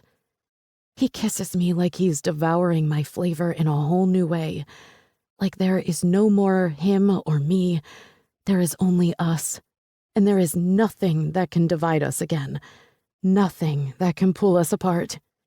Jameson kisses me so hard I lose my breath. His tongue sweeps across mine one last time before he sets me down, taking my hand and sliding a large emerald-cut diamond in a platinum setting onto my finger, both of us admiring the way it sparkles against the flicker of candlelight.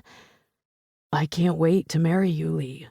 I can't wait until your last name is my last name, until I can call you my wife. I can't wait for all of it with you.